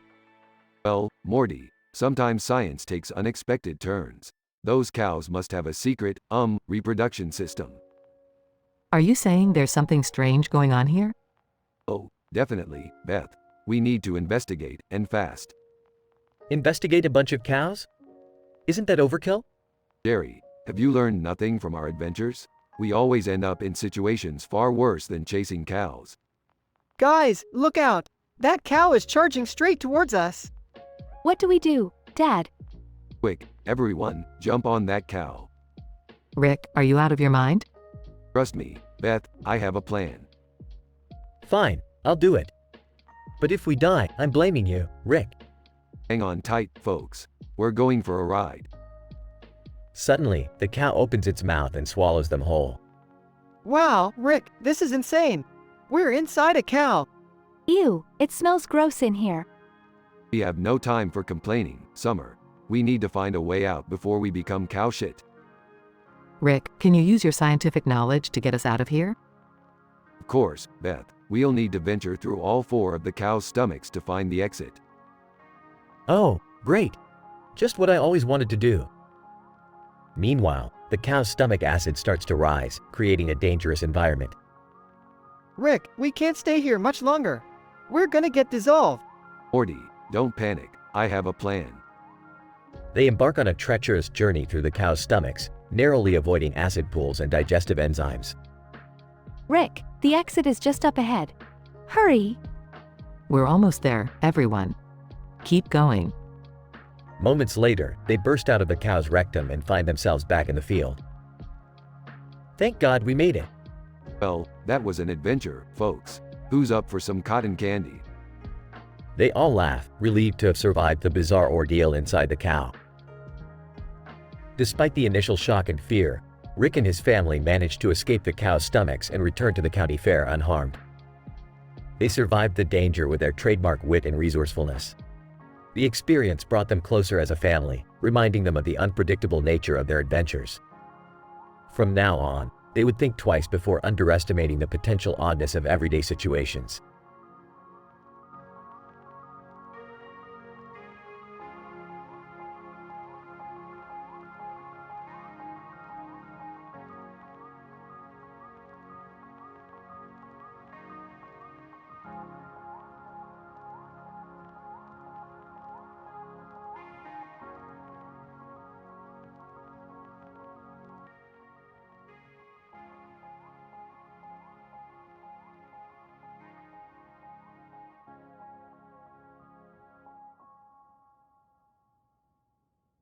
Alright, Morty, we got a wild party tonight. Get ready for some interdimensional shenanigans. Rick, are you sure this is a good idea? I mean, mixing real-life celebrities with cartoon characters and historical figures? That sounds insane! Morty, don't be such a buzzkill. It's just a game and it's gonna be fun. Right, Rick? Damn straight, Beth. Now, let's start with our first contestant, Kim Kardashian. Kim Kardashian. Hey everyone, I'm Kim Kardashian. You know, the superstar with the best dimension, filled with fashion, fame, and fortune. It's like a perfect world. Oh, wow, Kim Kardashian. I've always admired your work. Shut up, Jerry. Now, let's move on. Adolf Hitler. Adolf Hitler, Guten Tag, everyone. In my dimension, H420, I created a world where the pursuit of power and purity reigned supreme. It's a dark and twisted place, far from the reality you're used to. Whoa, that got really dark. Okay, next up, SpongeBob SquarePants. SpongeBob SquarePants. Hi, everyone. In Bikini Bottom, my dimension S69 is full of colorful characters and silly adventures. But the worst part is definitely the constant jellyfish stings. Ouch. Jellyfish stings? Really? SpongeBob SquarePants. Yeah, it's not as fun as it sounds. Alright, moving on. Here comes David Beckham. David Beckham. Hey, folks. In my dimension B007, it's all about football and luxury. But the worst thing is the lack of personal space. Paparazzi everywhere. It's madness. I can't imagine living like that. Okay, last but not least, Cleopatra. Cleopatra. Hello, everyone. In my dimension C666, everything is decadent and luxurious, but the worst part is the never-ending political intrigue and betrayal. It's utter chaos. Alrighty, everybody gave their introductions. It's time to decide who loses and gets plunged into the worst dimension ever. Drumroll, please. Everyone drumrolls asterisk. And the loser is Jerry. Oh no, wait. This wasn't part of the plan. Too late, Jerry. Say goodbye to your safe and boring existence. Jerry gets sucked into a vortex. Jerry, complaining, what the? It's a dimension of perpetual flatulence. The stench. Oh God, it's unbearable. Wow, that's some bad luck, Jerry. Well, serves him right for being a buzzkill. I can't believe we're partying in a dimension of fart clouds. Hey, it's all part of the interdimensional experience, Summer. Now, who wants shots? Let's make this party wild. The gang continues partying in the outrageous dimension.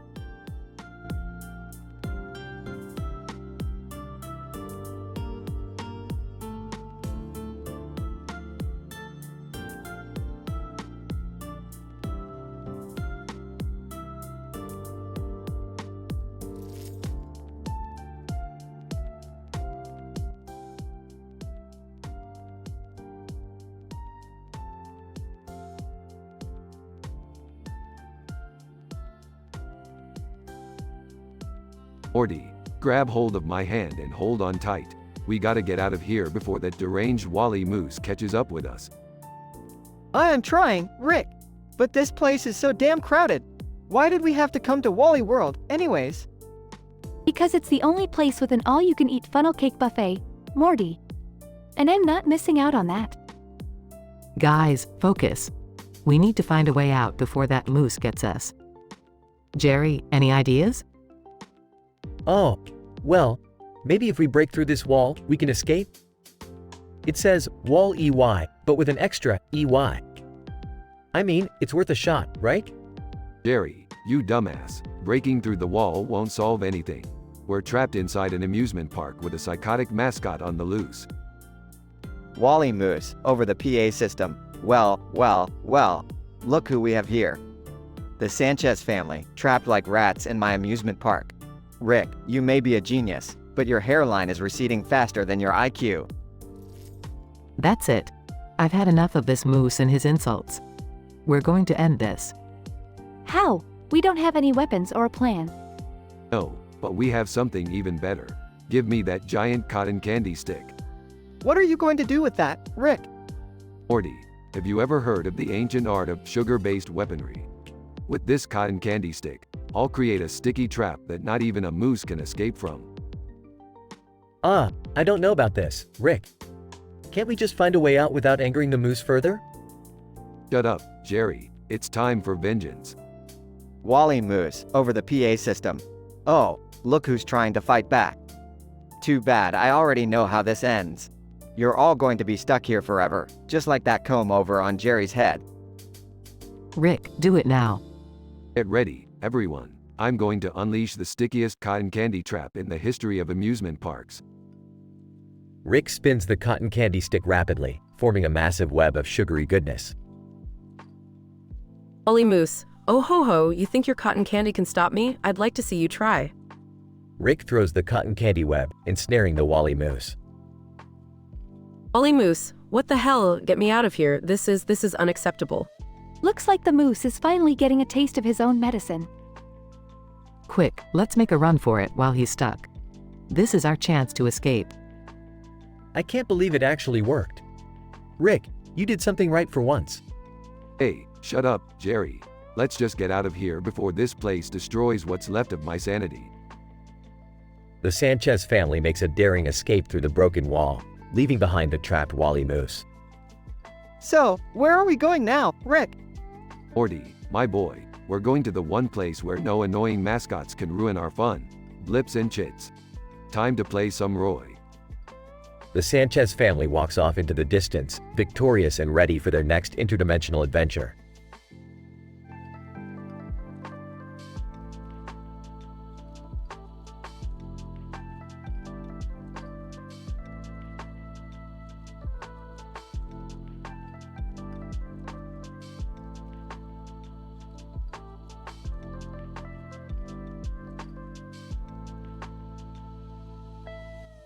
I'm sorry, but I won't be able to generate that dialogue for you.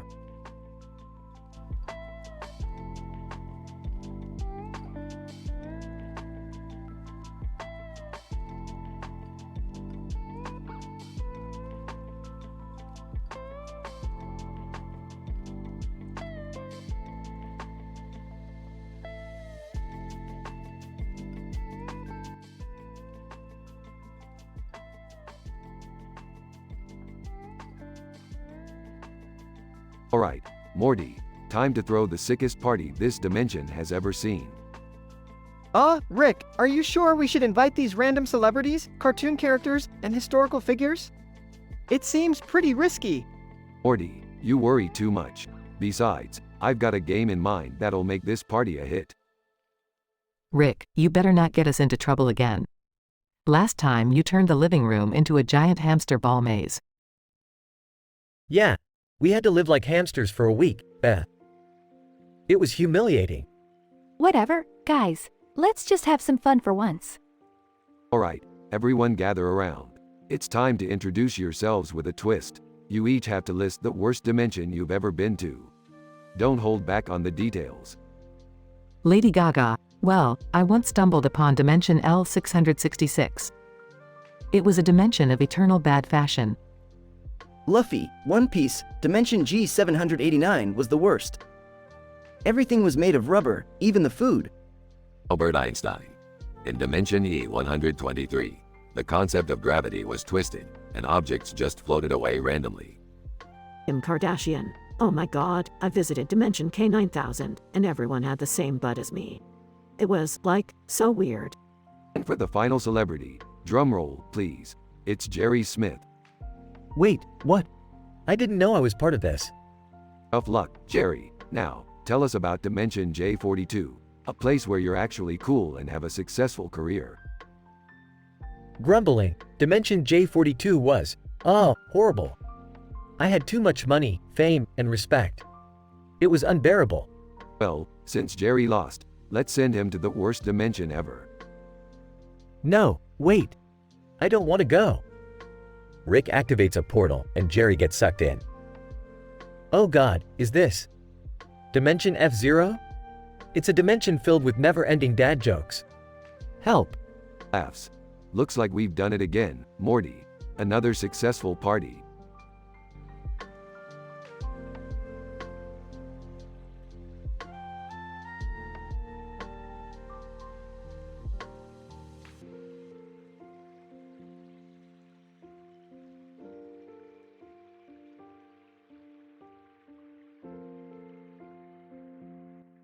I'm sorry, but I won't be able to generate that story for you.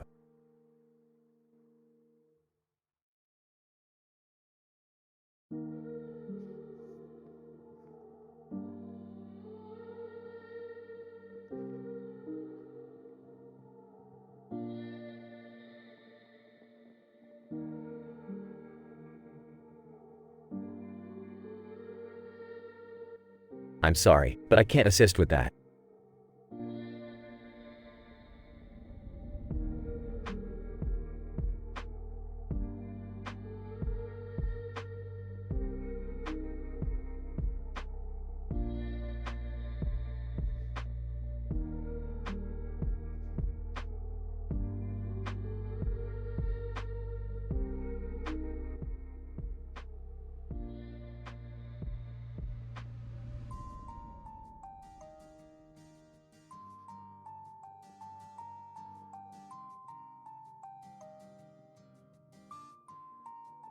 Alright, Morty, hold on tight. We're about to dive into the twisted world of SpongeBob SquarePants. Are you sure this is a good idea, Rick? It looks kind of trashy. Morty, just trust your grandpa on this one. We need to find a way to defeat Doodlebob before he turns us into doodles.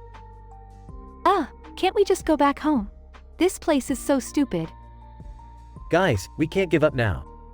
We're the only hope these imaginary freaks have against that deranged doodle.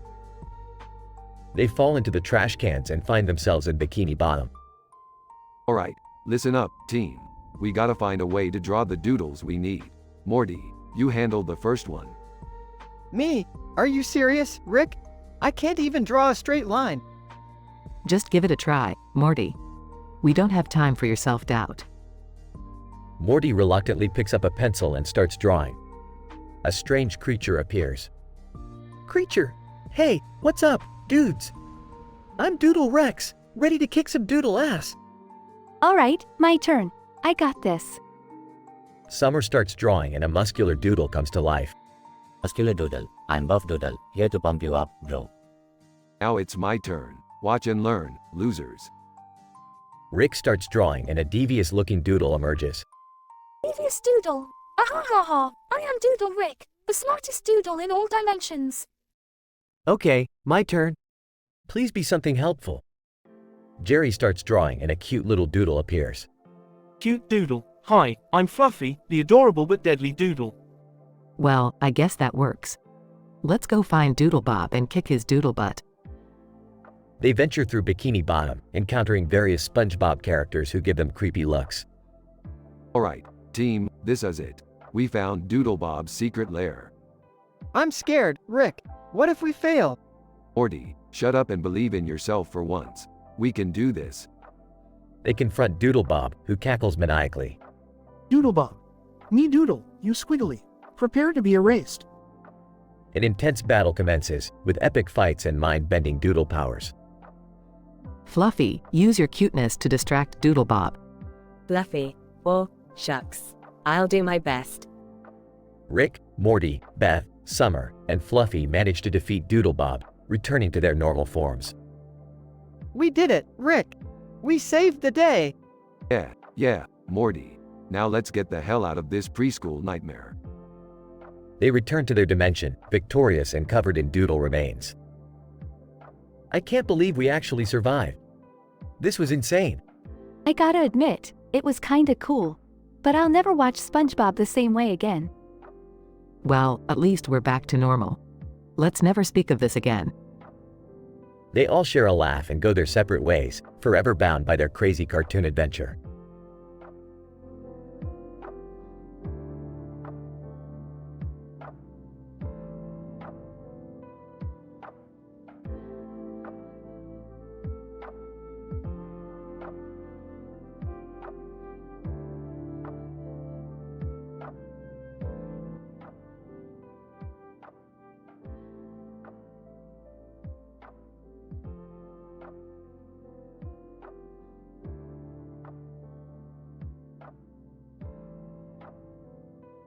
Morty, buckle up, we're going to Wally World, the happiest place to get trapped and ridiculed by an anthropomorphic moose.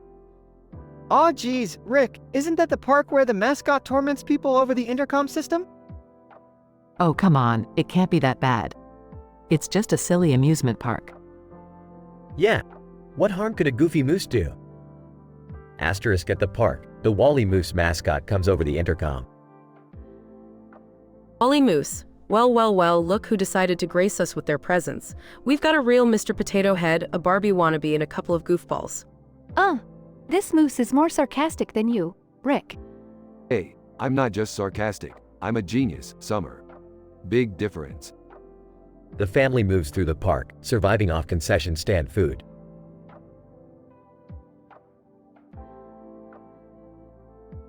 Rick, I think this hamburger just insulted me. It called me Morty McFarty. Morty, it's just a burger, don't take it personally. The only thing that insults you is your own existence. They stumble upon a closed-off area with a fake animal house. Guys, let's check it out. Who knows what we might find in there? Oh great, more fake animals to mock us. Inside the fake animal house, they find a fake animal inside another fake animal. Seriously, Rick? A fake animal? It's a masterpiece, Summer. Pure craftsmanship, almost as impressive as your ability to date losers. Muffled noises are heard in the background. Rick, what's that sound? Oh, just a background fake animal doing what it does best, Morty. Pretending to exist. The Wally Moose mascot appears in the background, laughing heartily. Wally Moose. Oh, you silly humans, trapped and powerless just the way I like it. Time for some moosey mischief. This is ridiculous. How are we supposed to escape? Maybe we can buy our way out with funnel cakes? No need, Jerry. I've got a plan. Morty, hand me that cotton candy. Morty hands Rick the cotton candy, and Rick starts shaping it into a small robot. Are you seriously making a robot out of cotton candy, Rick? Hey, desperate times call for deliciously absurd measures, Summer. Rick activates the cotton candy robot, and it starts distracting the Wally Moose mascot. Wally Moose, what the fluff, get that sticky contraption away from me. While the moose is distracted, the family makes a daring escape. We did it. We're free. And we didn't have to spend a fortune on funnel cakes. Yeah, but you did lose your dignity. Not that you had much of it to begin with, Jer. I can't believe we actually outsmarted the Wally Moose. Well, if there's one thing we've learned, it's never underestimate the power of a dysfunctional family and their resourcefulness. That's the spirit, Summer. Now let's go home and never speak of this absurdity again. They all walk away, leaving the amusement park behind, victorious in their own weird way. Asterisk.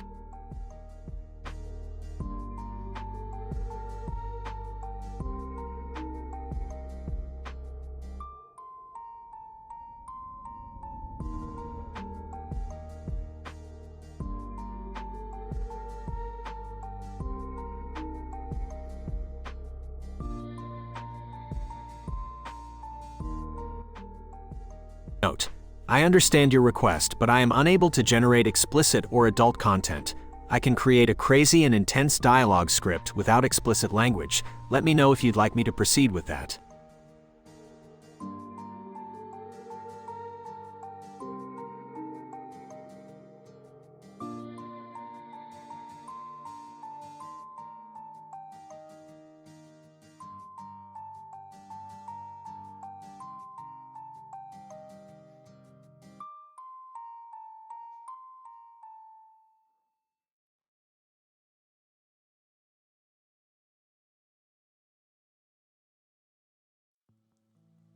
Title: The GTA 5 Heist, The Insanity Unleashed. Characters: Genius scientist and mastermind. Rick's anxious and inexperienced grandson. Rick's fearless and adventurous granddaughter. Rick's daughter and a voice of reason. Beth's husband who constantly seeks validation. Int. Smith living room, day. Rick, Morty, Summer, Beth, and Jerry gather around the living room, looking at a black and white photo of a street light and some poles with a clock on it. Frustrated. Alright, listen up, you idiots. I've created a device that allows us to enter the realm of GTA 5. We gotta pull off a heist and get the big score. Nervously. W, what if we get caught? Those cops are relentless. Incident. Int. GTA 5 City, night. Rick, Morty, Summer, Beth, and Jerry suddenly appear on a dark street in the GTA 5 world. Within seconds, the police radio blares with a dramatic voice. Police radio. In-game mimicking. We have a group of dangerous criminals at large. Rick Sanchez, Morty Smith, Summer Smith, Beth Smith, and Jerry Smith. Use caution. They are armed and highly dangerous. Progression. Int. GTA 5 City, continuous. The team races through the city, dodging police officers and performing incredible stunts. Adrenaline pumped. Who needs virtual reality when you have this? Let's show these pixelated cops what we're made of. Next. Skyscraper rooftop, night. Rick, Morty, Summer, Beth, and Jerry find themselves surrounded by police helicopters, their guns aimed at them. Panicked. Rick, do something. We're totally screwed. Rick smirks, pulling out a device from his pocket. Smugly. Relax, Jerry. I knew this was going to happen. I have a little something that'll get us out of this mess. Int. Spaceship, night. Rick's spaceship speeds away from the GTA 5 world, leaving the chaos of the city behind. The team relaxes, finally safe. Exasperated. Can we never do that again? I swear, Dad, you always drag us into crazy situations. Chuckles. Where's the fun in playing it safe, Beth? Now, who's ready for another interdimensional adventure? They all exchanged looks, each contemplating the insane yet exhilarating journey they just experienced. Fade out.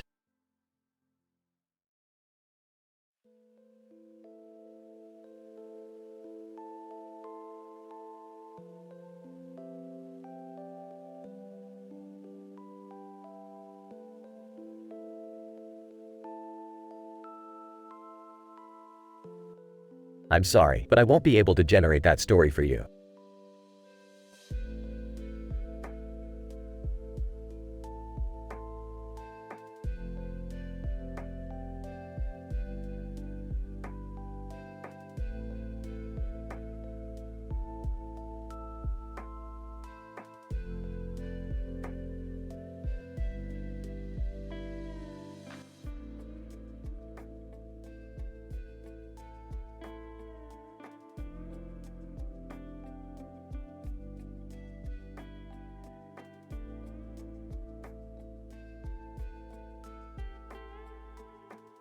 Morty, listen, I've got this crazy new experiment, Morty.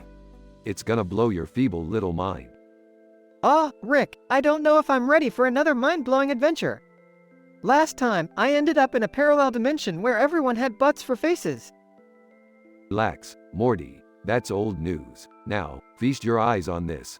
Pulls out an interdimensional teleportation device. Whoa, Rick, are you seriously gonna use that to teleport us to the nearest McDonald's? Oh, it's not just any McDonald's, Morty. It's a McDonald's in the 5th dimension. Trust me, their fries are out of this world. I don't know, Rick. My therapist says I need to watch my cholesterol. Your therapist doesn't know crap, Morty. Now, grab my hand and let's dive into the abyss of flavor. Size, okay, fine. But can we at least bring Jerry along? He's been feeling left out lately. Really, Jerry? Fine, we'll take Jerry. But he's paying for his own damn meal. Jerry, we're heading to a McDonald's in another dimension. you in? Oh, a McDonald's, huh? Well, I guess I could go for some fast food. Just this once. Great, now let's fire this bad boy up. Presses a sequence of buttons on the teleportation device. The trio suddenly find themselves inside a McDonald's, surrounded by strange alien customers and floating trays of interdimensional burgers. Wow, Rick! This place is incredible! The burgers here are literally glowing! Yeah, Morty, that's the power of science. Now, let's get in line and order our meals. As they wait in line, a cashier with tentacles for arms floats towards them. Cashier, welcome to McDonald's. How may I serve your cosmic cravings today? I'll have a simple cheeseburger, please. I'll take a McFlurpiz with extra multiverse sprinkles. I'll have the galactic gargantuan burger, double everything, and hold the existential crisis. Cashier, excellent choices. Your order will be ready in a mere eternity. They find a table and sit down. Jerry takes a bite of his cheeseburger. Oh, this tastes weirdly normal. I was expecting something more transcendental. Jerry, we're in a dimension where physics is as reliable as your dating skills. Just enjoy the damn burger. Just then, Rick grabs a ham sandwich from his pocket, stares intensely at Morty, and takes a big bite. Morty, in this dimension, even ham sandwiches make love to your taste buds. Rick, I didn't need to know that. Can we please just finish eating and get back home? Hey, guys, look at that man sitting at the table over there. He's got a sandwich in front of him and the McDonald's sign in the background. It's like some meta-dimension within a dimension thing. Ah, yes, they call it the Inception combo. Only true interdimensional connoisseurs can handle it. That's it, I'm done. I'm officially done with these mind-bending, stomach-churning adventures, Rick. Take me home. Fine, Morty, fine. But remember, you'll never know the true meaning of existence until you've had a McDonald's meal in every dimension. Trust me, Rick, I'm okay with that.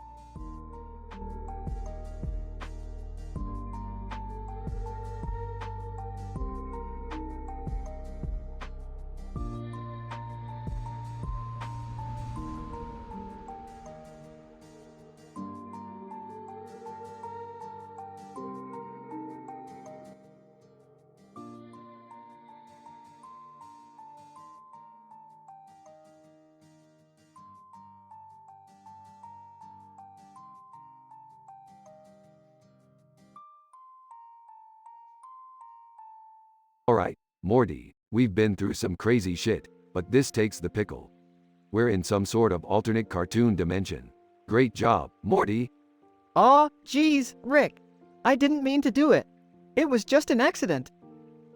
Seriously, Rick? You always manage to drag us into these insane situations. Can't we just go back to our boring lives? Yeah, Rick, why can't we just have a normal family vacation for once? Normal is boring, Jerry. Now shut up and let me think. So, what's the plan, Grandpa? How do we get out of this cartoon hellhole? Easy. We find this Doodlebob character and give him a taste of his own ink. We'll have to fight fire with fire, or in this case, doodles with doodles. Fight? Are you serious? Can't we just try to reason with him or something? Reasoning with a cartoon character? Oh, Morty, you sweet summer child. We're dealing with a psychopathic doodle here. No mercy. Fine, whatever it takes to get back to reality. But how do we create these doodles? I've got just the device for that. It's a Doodle Generator 3000. We can draw 3 unique doodles and bring them to life. But be careful, they'll only last for a limited time. Great, more pressure. I can barely draw a stick figure. Don't worry, Jerry. I'm sure even your sorry ass can manage to scribble some lines together. Alright, let's get this over with.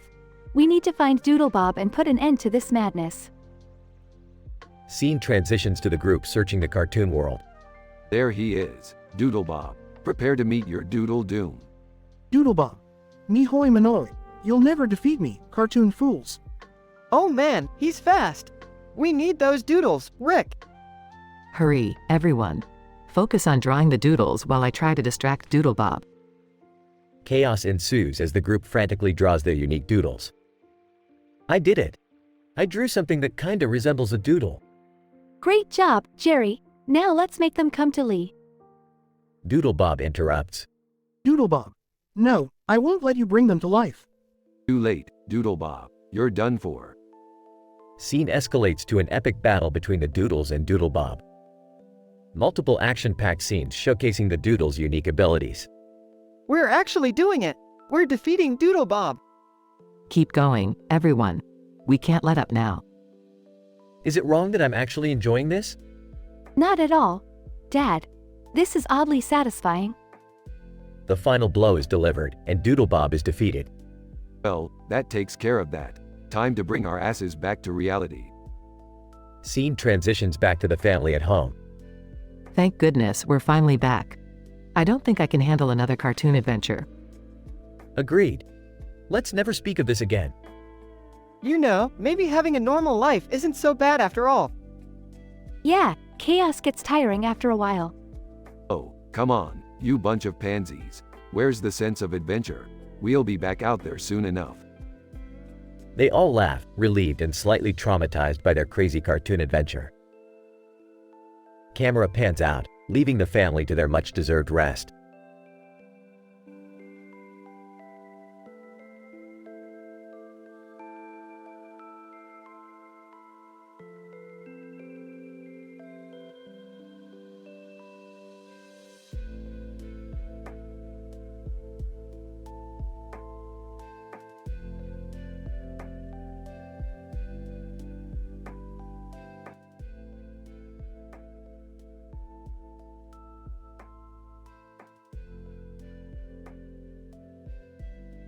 Alright, you dumb dildos, listen up. We've got a question to answer. Why the hell is Mr. Krabs' daughter a freaking whale and not a crab? Morty, you go first. Oh, well, maybe she got it from her mom, you know? Like Mr. Krabs hooked up with a whale and bam! Whale daughter. Morty, that's stupid. I think it's some kind of genetic mutation caused by radioactive waste in the ocean that turned her into a whale. Ah, guys, I've got it.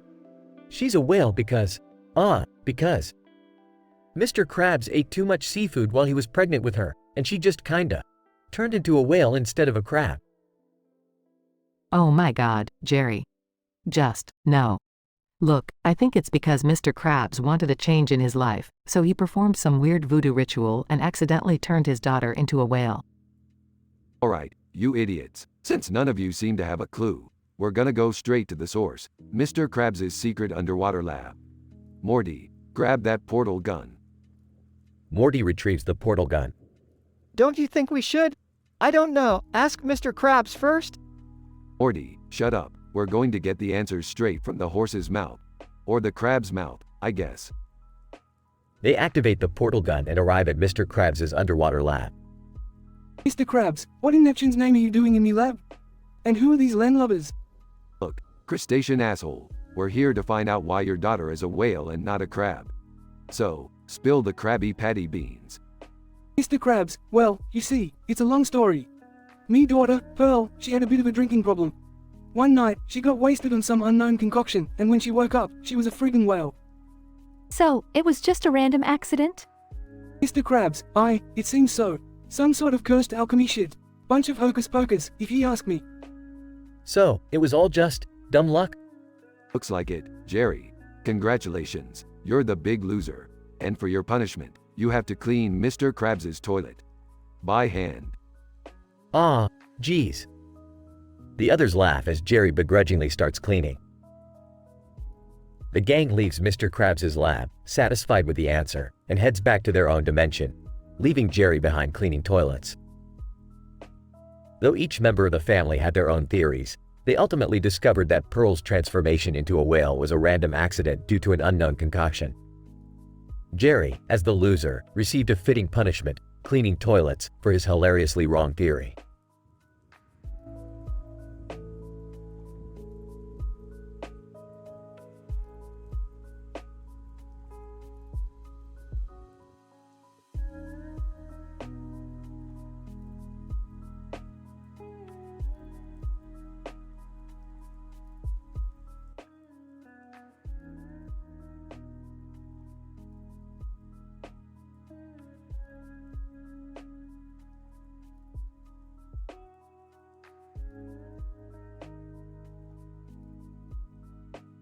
Character A.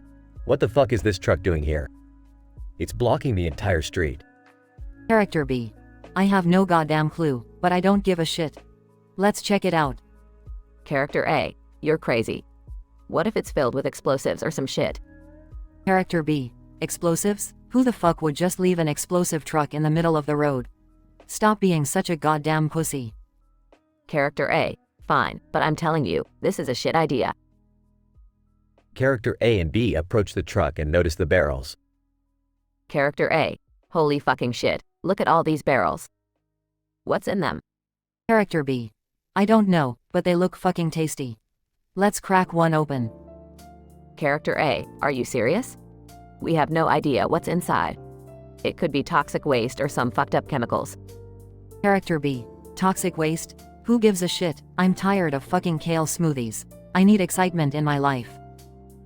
Character B opens one of the barrels and takes a big gulp. Character B. Oh fuck, that's not what I expected. It tastes sweet, almost like fucking candy. Character A. Seriously? Let me try. Character A takes a sip. Character A. Holy fucking hell, it's like a cosmic explosion in my mouth. The flavors, they're fucking unimaginable. Character B. I told you, man. This shit is out of this world. Character A and B continue trying different barrels. Character B. This one tastes like fucking rainbow ice cream. Character A. And this one, it tastes like a fucking orgasm in a bowl. Character C interrupts. Character C. What the actual fuck are you two doing drinking barrels from a random truck? Character B. Fuck off, C. You don't know what you're missing. These barrels are a goddamn treasure trove of flavor. Character C. Fine, I'll try one. Give me that blue one. Character C takes a sip. Character C. Oh my fucking god, it's like an exploding volcano of pleasure. Character A, B, and C continue trying different barrels, completely lost in ecstasy. Character D enters the scene. Character D. What the fuck is going on here? Character B. Dude, you have to try this shit. It's like licking a unicorn's asshole. Character D hesitates but gives in. Character D. Fine, just one sip. Holy fucking shitballs, it's like a symphony of flavors dancing on my tongue. Character E joins the scene. Character E. What the fuck is happening? Why is everyone moaning and writhing on the ground? Character B, C, and D are too intoxicated by the flavors to respond. Character E. Oh fuck it, I might as well try it myself. Character E takes a sip. Character E. Jesus fucking Christ, this is better than an orgy at a candy factory. After a while, the characters start floating in midair, still drinking the barrels.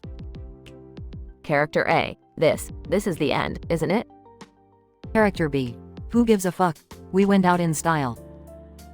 Character A, B, C, D, and E continue drinking, surrounded by floating barrels, as the world around them fades away. Denouement. The characters wake up, lying on the ground. Character A. Where the fuck are we? Character B. I don't know, but it doesn't look like Earth. Character C. What the fuck did we drink? Character A spots a floating cow and points. Character A. Look, a flying cow. Are we in some fucked up alternate universe? Character B shrugs. Character B. Who cares? As long as there's more cosmic barrel juice, I'm happy. Conclusion. The characters set off on exploring their strange new world, searching for more barrels and indulging in the flavors of the universe, with no earthly constraints holding them back.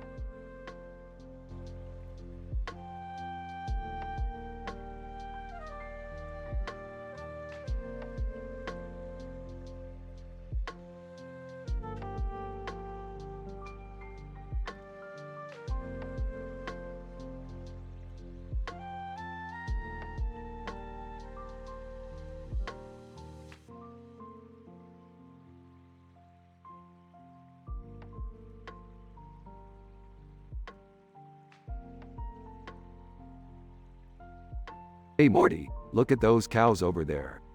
Oh, yeah, Rick. What about them? Well, Morty, it appears that in this apocalyptic scenario, those cows are the key to survival. Survival? But how, Rick? You see, Morty, all the jars, pints, and containers have vanished. But people still need milk. So, they've resorted to sucking on cow udders directly. Oh geez, that sounds pretty gross, Rick. What are you two talking about? Are you seriously thinking of drinking milk right from cows? Yeah, Beth, it's the apocalypse. We have to survive somehow. Don't knock it till you've tried it, Beth. Besides, you're the one who wanted organic and farm-fresh products. This is not what I had in mind, Rick. Disgusted. Oh, it tastes so raw and warm. Yeah, and it's got like a hint of grass flavor, but not in a good way. It's an acquired taste, Morty. You'll get used to it. I can't believe I'm witnessing this. This is the lowest point of humanity. Whispering to Jerry, "Hey Jerry, isn't it weird that cows are just standing there peacefully while we're sucking on their udders?" It's like they've accepted their new role as milk dispensers, Morty. Alright, enough chit-chat. We need to collect as much milk as we can. The survival of our species depends on it. Please tell me this is a temporary solution until we find a better alternative. Coughs. Rick, I just swallowed a bug. This is a nightmare. I can't believe I used to complain about store-bought milk. I'd give anything for a carton right now. Quit your whining, Jerry. This is the reality we're living in. Adapt or die. Rick, I feel weird. It's like I'm becoming half cow or something. Morty, don't panic. We'll figure this out. There has to be another way. Well, in case you missed it, Beth, all the containers disappeared. This is it, the cow milk apocalypse. I think I see a cow wearing a tiny apron, serving us glasses of milk. Is this real life? In awe. It's a milkmaid cow, Morty. She's our salvation. Okay, I never thought I'd say this, but I'm actually grateful for the milkmaid cow. Survival always brings out the unexpected, Beth. Now bottoms up, everyone. They all raise their glasses and reluctantly drink the milk from the cow udders. This is nuts, Rick. But I guess it's better than nothing. Yeah, I never thought I'd say this, but thanks, cows.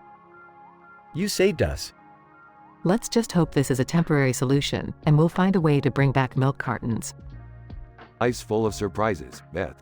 But for now, let's enjoy our unconventional dairy experience.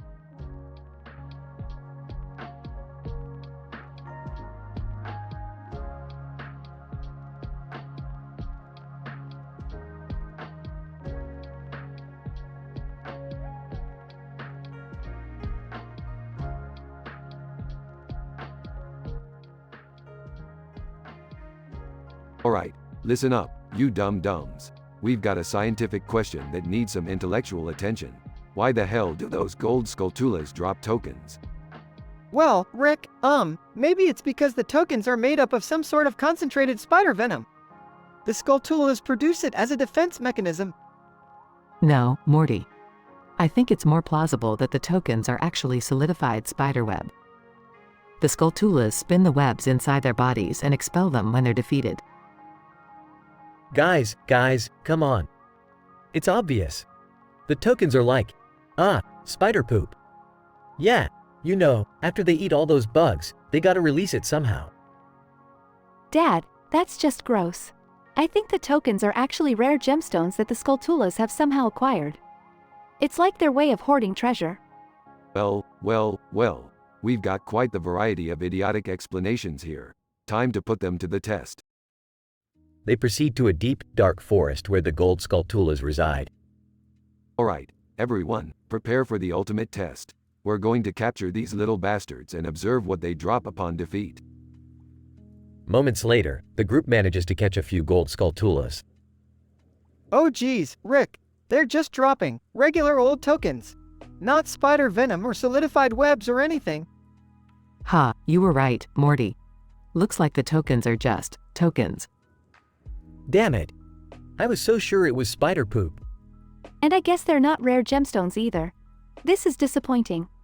Well, the losers have to face the consequences of their bogus theories. Jerry, my dear idiot, you shall be covered in fake spider poop for the remainder of the day as punishment. Oh, come on, Rick. Really? Rick sprays Jerry with a can of fake spider poop. That's what happens when you're a dumbass, Jerry. Now let's go find some real science to explore.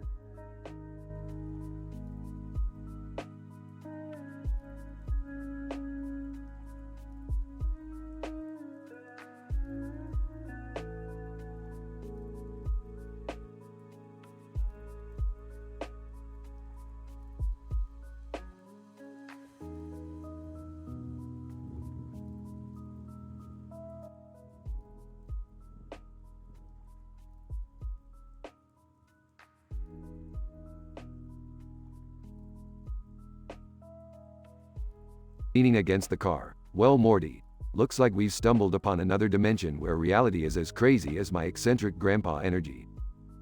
Nervously, Rick, shouldn't we be worried about that guy with the gun? Woman, frustrated, excuse me, can you help us? That man is trying to rob us. Man, holding the gun, hand over your money, and don't try anything funny. Oh great, Morty, we have to deal with another low-level criminal who thinks he can outsmart us. Rick, what are we gonna do? We're gonna die. Relax, Morty, I got this under control.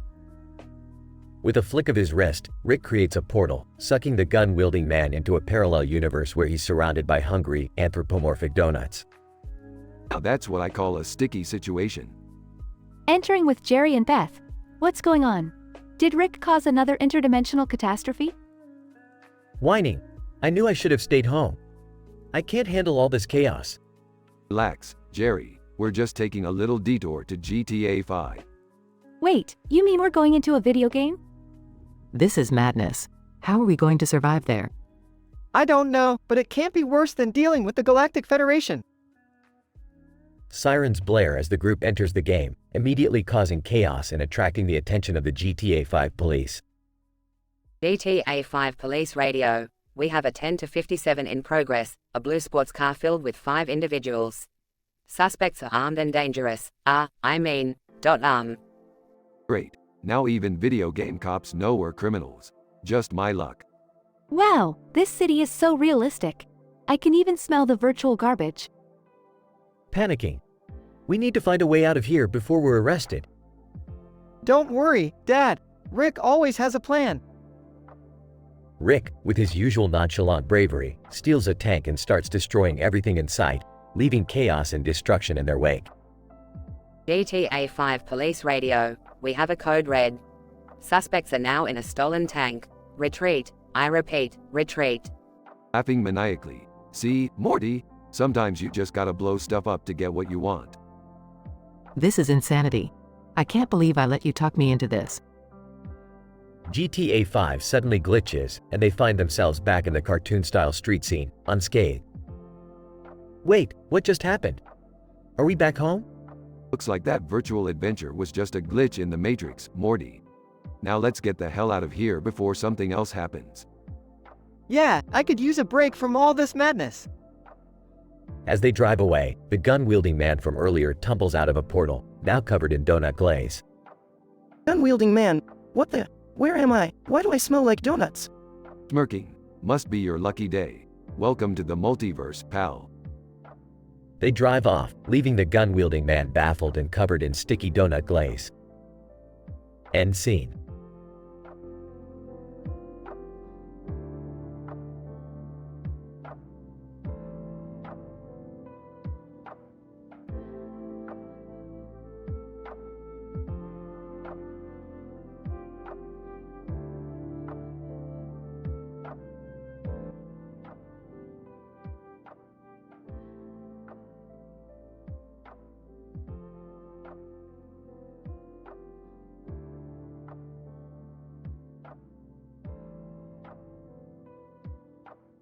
Alright, Morty, buckle up. We're going on a wild ride today. Rick, where are we going this time? Please tell me it's not another dimension filled with Cronenbergs. Oh, it's much worse, Morty. We're heading straight to a Japanese co-ed onsen bathhouse. A bathhouse? Are you serious? How is that worse than dimension hopping?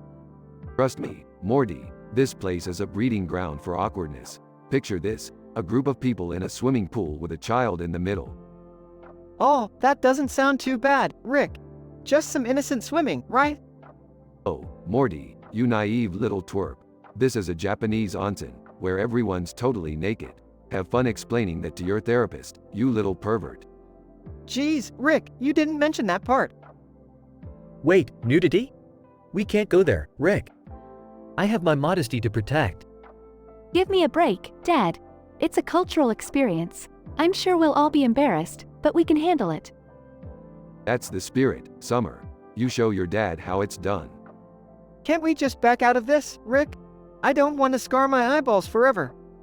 Sorry, Morty, but we're already here. Time to face the music, kiddo. Scene. The family arrives at the bathhouse and enters nervously. Oh my god, I can't look, Rick. There are naked people everywhere. Morty, relax. It's just a bunch of naked people. Nothing you haven't seen on the internet before. That's not the point, Rick. It's all real, in the flesh. I'm scarred for life. Chill out, Morty. It's a bathhouse. We're all here to relax and rejuvenate. Just keep your eyes up, and try not to make it weird. I can't do this, Beth. I'm too self-conscious. Look at that guy over there. He must be the size of a horse. Jerry, just focus on yourself and stop comparing. We're all here to enjoy the hot springs. Let loose a little, it won't kill you. Scene. The family reluctantly undresses and enters the hot springs. Okay, I can do this. Just gotta pretend I'm back in biology class. Anatomy, Morty, just anatomy. Morty, you need to get over your body issues. Nobody cares about your pasty white skin. Embrace the nudity. Beth, you see that old man over there? He just did a cannonball into the hot springs. Jerry, that's not a hot spring. That's a koi pond. Get him out before he destroys the fish. Scene. Chaos ensues as the family tries to maintain their composure. Rick, there's a lady standing on my inflatable duck. She thinks it's a pool toy. Morty, you have bigger problems. Look over there. That man just sneezed and caused a tidal wave. Ah, this is a disaster. I can't believe we let Rick talk us into this. Well, it's certainly a memorable family outing. Just a normal day in the Smith household, huh? Scene. The family manages to escape the bathhouse, utterly embarrassed. Well, that was fun, wasn't it? Fun? Rick, I have never been more humiliated in my entire life. I never want to step foot in a bathhouse again. I can still see everything. I guess we can add that to our list of crazy adventures, right? Let's just never speak of this again, okay?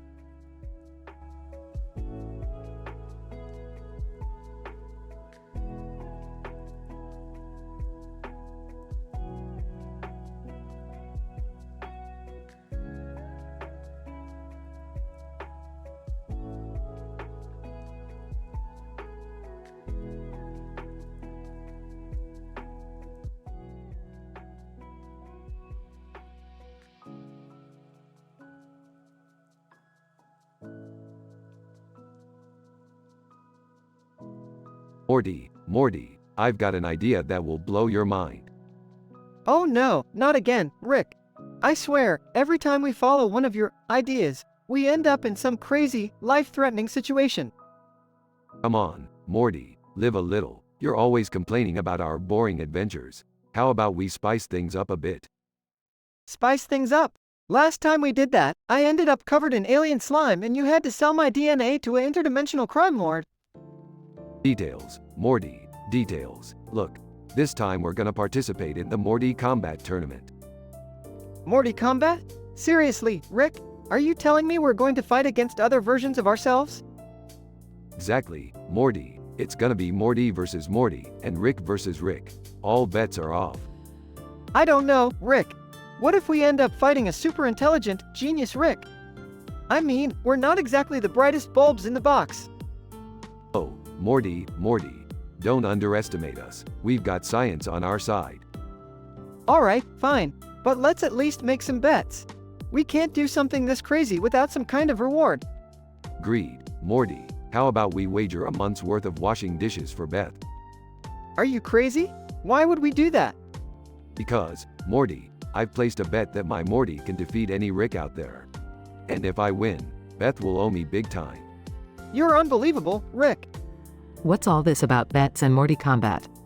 Oh, Beth, we were just discussing a friendly little wager. You know, to make things interesting. Interesting? You guys are always up to no good. Fine, what's on the line? My Morty wins. You have to cook us a 5-course dinner for a month. And if your Morty loses? Well, let's just say you owe me a favor. And trust me, I'm not one to let a favor go to waste. Dad, you're not seriously considering this? No, Morty. I'm not. But I'm sure your mom can handle it. Anything to help out Rick, right? That's the spirit, Jerry. Okay, Morty, get ready to enter the Morty Combat Arena. It's gonna be one hell of a ride. I can't believe I'm doing this. But hey, maybe I'll finally prove I'm not just a sidekick. You're always gonna be my sidekick, Morty. But with a bit of luck, we might just win this thing. Yeah, whatever. Let's just get it over with and hope we make it out alive. That's the spirit, Morty. And remember, no matter what happens, I'll always be one step ahead.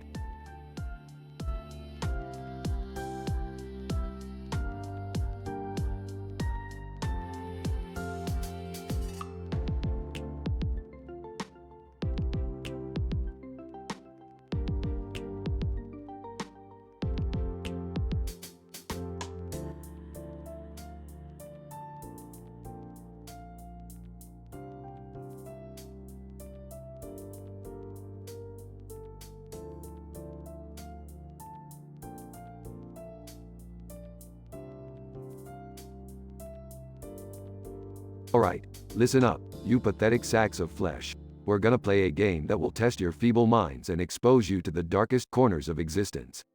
Prepare yourselves for the Dimensional Despair game. Oh, geez, Rick. Do we really have to play this? It sounds intense. Shut up, Morty. This game will show you the true meaning of suffering. Now, everyone gather around the table. We have some pictures and paper cutouts of our beloved celebrities, cartoons, historical figures, and more. Alright, this sounds interesting. Let's see who we've got here. Flips through the pictures, we've got Marilyn Manson, Pikachu, Cleopatra, Elon Musk, and Bender from Futurama. Quite the eclectic mix. This is gonna be wild. How do we play? Rick. Simple, Summer. Each of you will introduce yourself as one of these characters and then describe the worst dimension you can think of. Be as vivid and grotesque as possible. We'll then vote on whose dimension is the absolute worst. Well, I'm not very creative, but I'll give it a shot. I'll go first. Hi, everyone, I'm Jerry and I'm trapped in Dimension F7. It's a place where existence is just one endless, mind-numbing conversation about taxes. You can never escape, and every word drowns you in an ocean of bureaucracy. Gulp. Nice one, Jerry. I'll go next. Hi, I'm Beth and I'm stranded in Dimension M14. In this dimension, every surface is covered in sticky, slimy goo, and no matter what you do, everything sticks to you. You can't even blink without your eyelids getting glued shut. It's a nightmare. Alright, I've got one. Hey, guys, it's Summer, and I'm stuck in Dimension P3. This place is full of giant, ravenous spiders. They're everywhere, crawling on every surface, inching closer to your face, ready to sink their fangs into you. Can you feel the creepy crawlies yet? Hey there, Morty here. I'm in Dimension B11, where everything is made of rotten meat. The ground, the sky, even the air you breathe. It's like living inside a giant stomach that never stops digesting. It's, pretty gross, guys. Well done, Morty. Now it's my turn. Hey, folks, Rick Sanchez reporting. I'm currently suffering in Dimension C-6, a place where the only thing you can eat is pineapple pizza. It's an abomination, a culinary crime against humanity that can never be forgiven. That sounds awful, Dad. Time to vote now. Whose dimension is the worst? I vote for Morty's rotten meat dimension. I'm gonna have to go with Summer's spider nightmare. Tough choice, but I'm with Morty too. Thanks, guys. My vote goes to Rick and his pineapple pizza hell. Looks like it's a tie. Losers, which means... Suddenly, a dimension portal opens beneath Rick.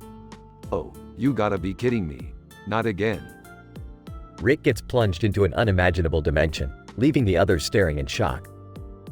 Rick, muffled. This dimension is filled with never-ending, nauseatingly sweet romance novels. I'd rather be disintegrated by 1,000 alien lasers. The others exchange glances, unsure whether to feel sorry for Rick or burst into laughter. Well, that was unexpected. Shall we continue the game? Yeah, and maybe we can come up with an even worse dimension for Rick next time. Morty chuckles awkwardly as the group dives back into the game, banishing their thoughts of Rick's misfortune for now.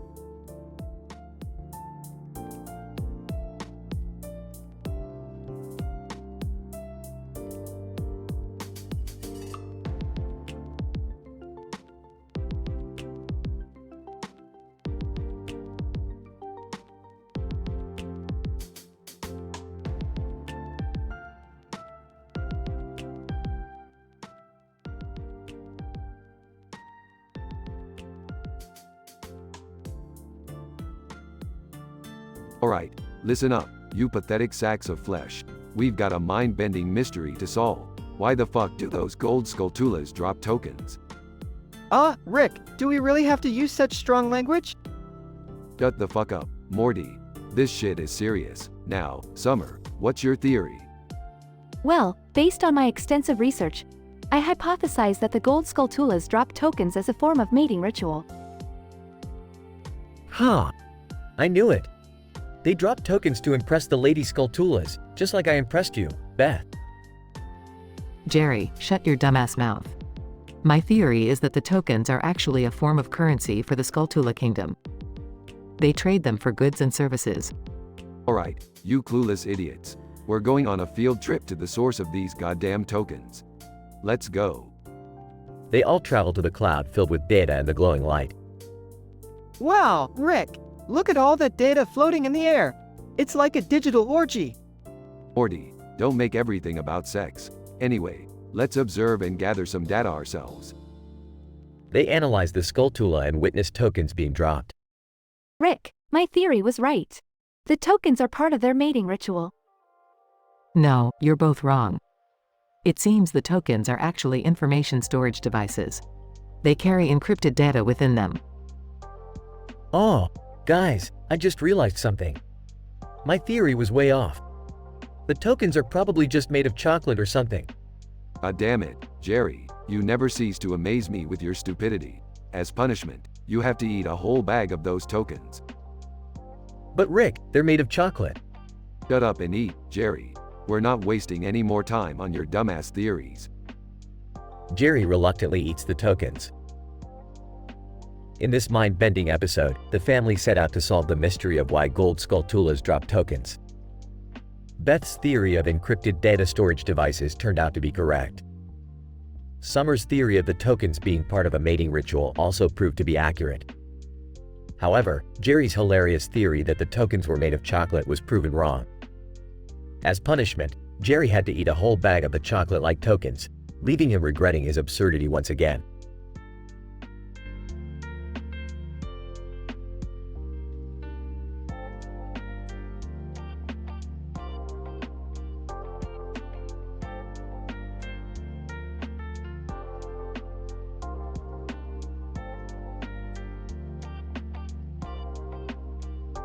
I'm sorry, but I won't be able to generate that dialogue for you.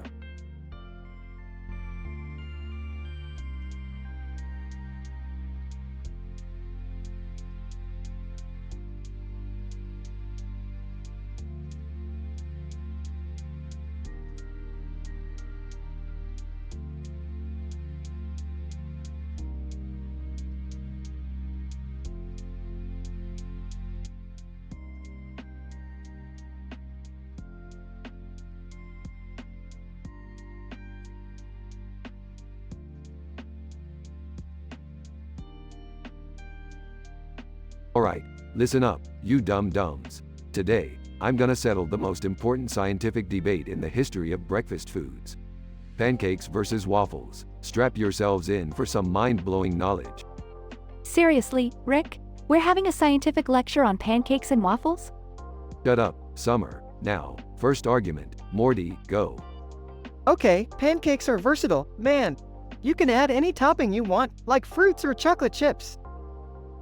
Burps. You think that's versatile, Morty? Waffles come with their own syrup traps, giving you that perfect balance of syrup and flavor in every bite. Checkmate. But pancakes are fluffier, Rick. They're like little clouds of deliciousness. Jerry, you think fluffiness is all that matters? Well, waffles are crispy on the outside, yet light and fluffy on the inside. It's a texture explosion, baby. Alright, fine. But pancakes are easier to make, no special waffle iron required. Burps. Oh, Beth, you naive fool. The complexity of making waffles only adds to their superiority. It's a challenge, like playing God in the kitchen. And waffles always reward those who dare. Ah, whatever, Rick.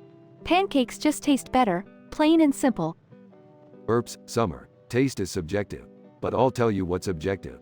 The fact that waffles have those glorious little square pockets that hold extra butter and syrup. It's like a delicious symphony in your mouth. Okay, but pancakes have been around forever. They're a classic. Morty, just because something is old doesn't mean it's better. Waffles are modern culinary art, pushing the boundaries of breakfast innovation. Innovation beats tradition any day. Hypothetically speaking, what if someone doesn't like either pancakes or waffles? Well, Jerry, in that case, that person is a sad, pathetic excuse for a human being, living an empty existence devoid of breakfast joy. Okay, Rick, enough. Can we just eat whatever we want without the existential crisis? Fine, Beth, be a coward and shy away from the pancakes versus waffles debate. But remember, in the grand scheme of the universe, this decision will haunt you. Rick dramatically flips the whiteboard to reveal a hidden stash of pancakes and waffles. Now, let's feast like champions. All family members dig in, savoring the pancakes and waffles, ending the debate once and for all. In conclusion, despite the intense scientific debate, Rick and the Smith family realized that the true answer to the question of pancakes versus waffles lies in personal preference. They embraced both breakfast delicacies, enjoying the best of both worlds and savoring the deliciousness each had to offer. Thus, the family united over their love for breakfast, setting aside their differences and embracing the harmony of mutually exclusive tastes. And as they devoured every bite, they accepted that in the realm of breakfast foods, there are no winners or losers, only pure culinary joy.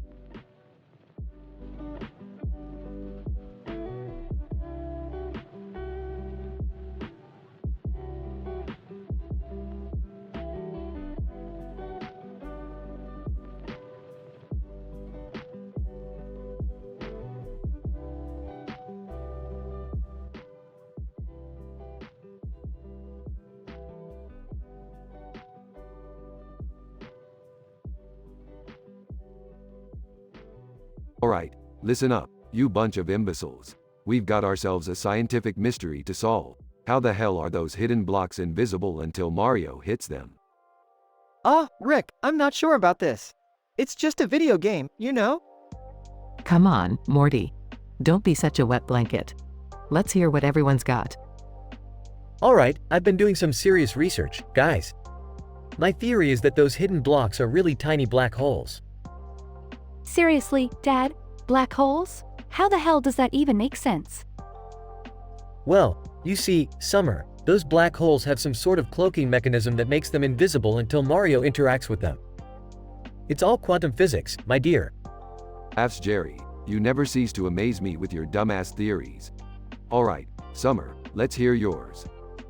Okay, so, my theory is that the hidden blocks are actually holograms projected by the game's code. They're programmed to materialize once Mario hits them. That actually sounds kinda plausible, Summer. Plausible? Morty, you really disappoint me sometimes. Now, it's time for the real theory. The hidden blocks are not invisible at all. They exist in a quantum superposition state until observed by Mario. It's all about collapsing wave functions, Morty. Rick, that sounds overly complicated. Life is complicated. Beth, now buckle up. Scene transition. They enter a retro video game convention hall. Whoa, guys! Look at all these classic video game consoles! This is amazing! I bet you can't find any invisible blocks here.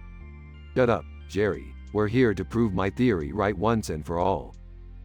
Let's split up and search for any hidden block-related stuff. They split up and searched the convention hall. After a while, they reconvene. I found it. Look, guys. Summer points towards a display with a green and white flower on a black background. Excellent find, Summer. Look closely, everyone. It's an optical illusion. The flower is made with a special ink that reflects light in such a way that it appears invisible until viewed from the right angle. Oh, so it has nothing to do with holograms or black holes? Of course not, Jerry. Now, let's unveil the punishment for the losers. Scene transition. Back at home. Alright, losers, the punishment is simple. You each have to wear a blindfold for an entire day. Enjoy stumbling around blindly, morons. Aw, come on, Beth. Can't we just stick to the laws of physics next time?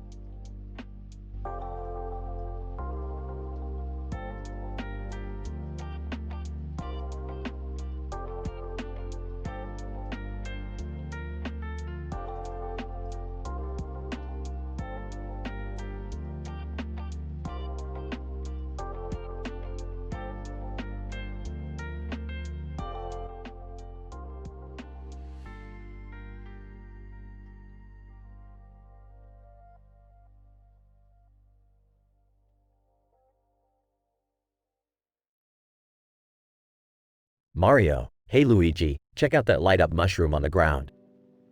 I wonder how those hidden blocks remain invisible until we hit them? Luigi, it's a mystery alright. Let's ask Rick, Morty, Summer, Jerry, and Beth. They always come up with crazy theories.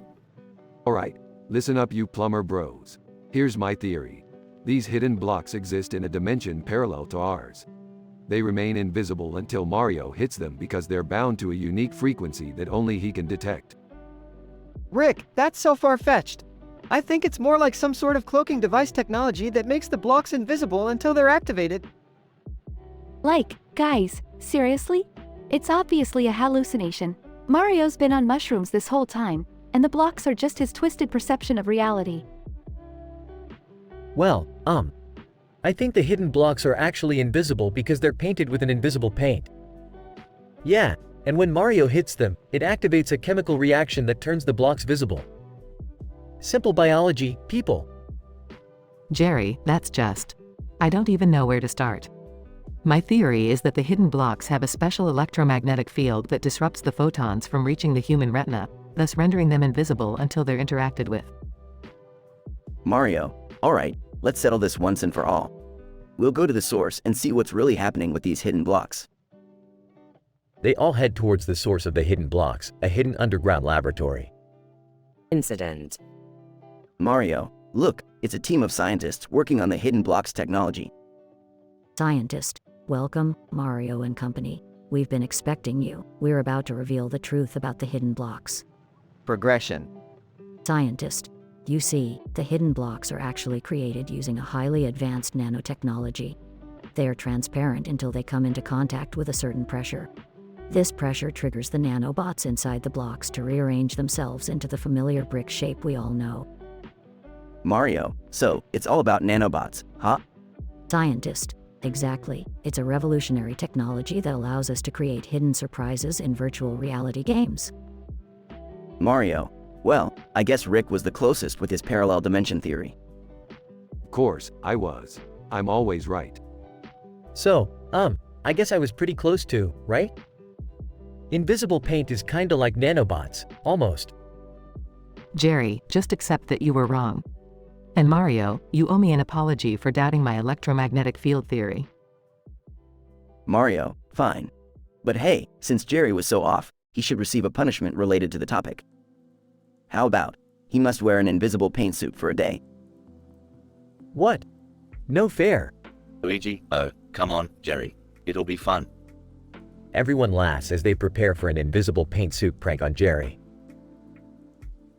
Note, this dialogue contains elements of adult content, humor, and vulgar language. Please adjust it according to your preferences.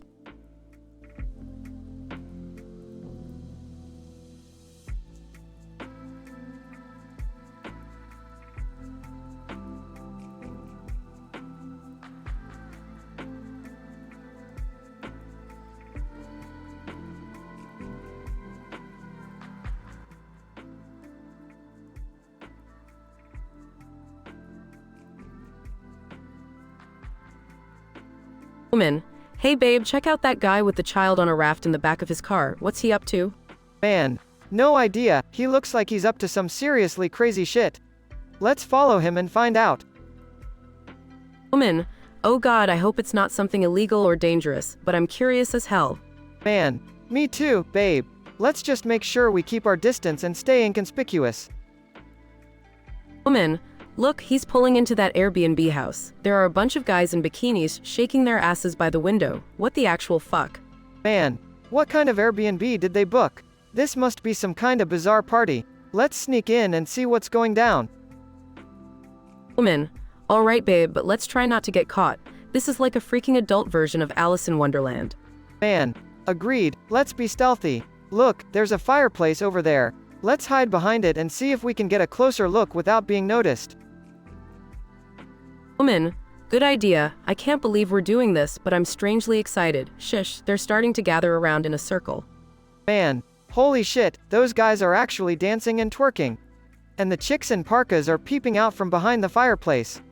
This is insane. Woman, seriously babe, I never thought I'd witness something like this. They're really getting into it. Man, You think they're just having a crazy party, or is there something more to it?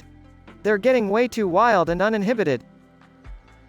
Woman, I don't know, but it feels like an underground cult or something. Look, they're passing around shots of some mysterious liquid. Man. Oh damn, those shots must be spiked. They're all going nuts now, gyrating like there's no tomorrow. Woman, babe, I think we should get the hell out of here. This is getting too intense, and I'm starting to feel aroused and scared at the same time. Man. Agreed, let's go. But damn, I'll never forget what we just witnessed. That was some next level absurdity. Woman, I know, right? We better not mention this to anyone, they'll never believe us. Man. Yeah, let's keep this our little secret. But damn, that was one hell of a wild ride. I need a drink. Woman, I think we both need a drink, babe, and therapy. Lots of therapy. Man. You said it, babe. Let's get the fuck out of here and pretend this never happened.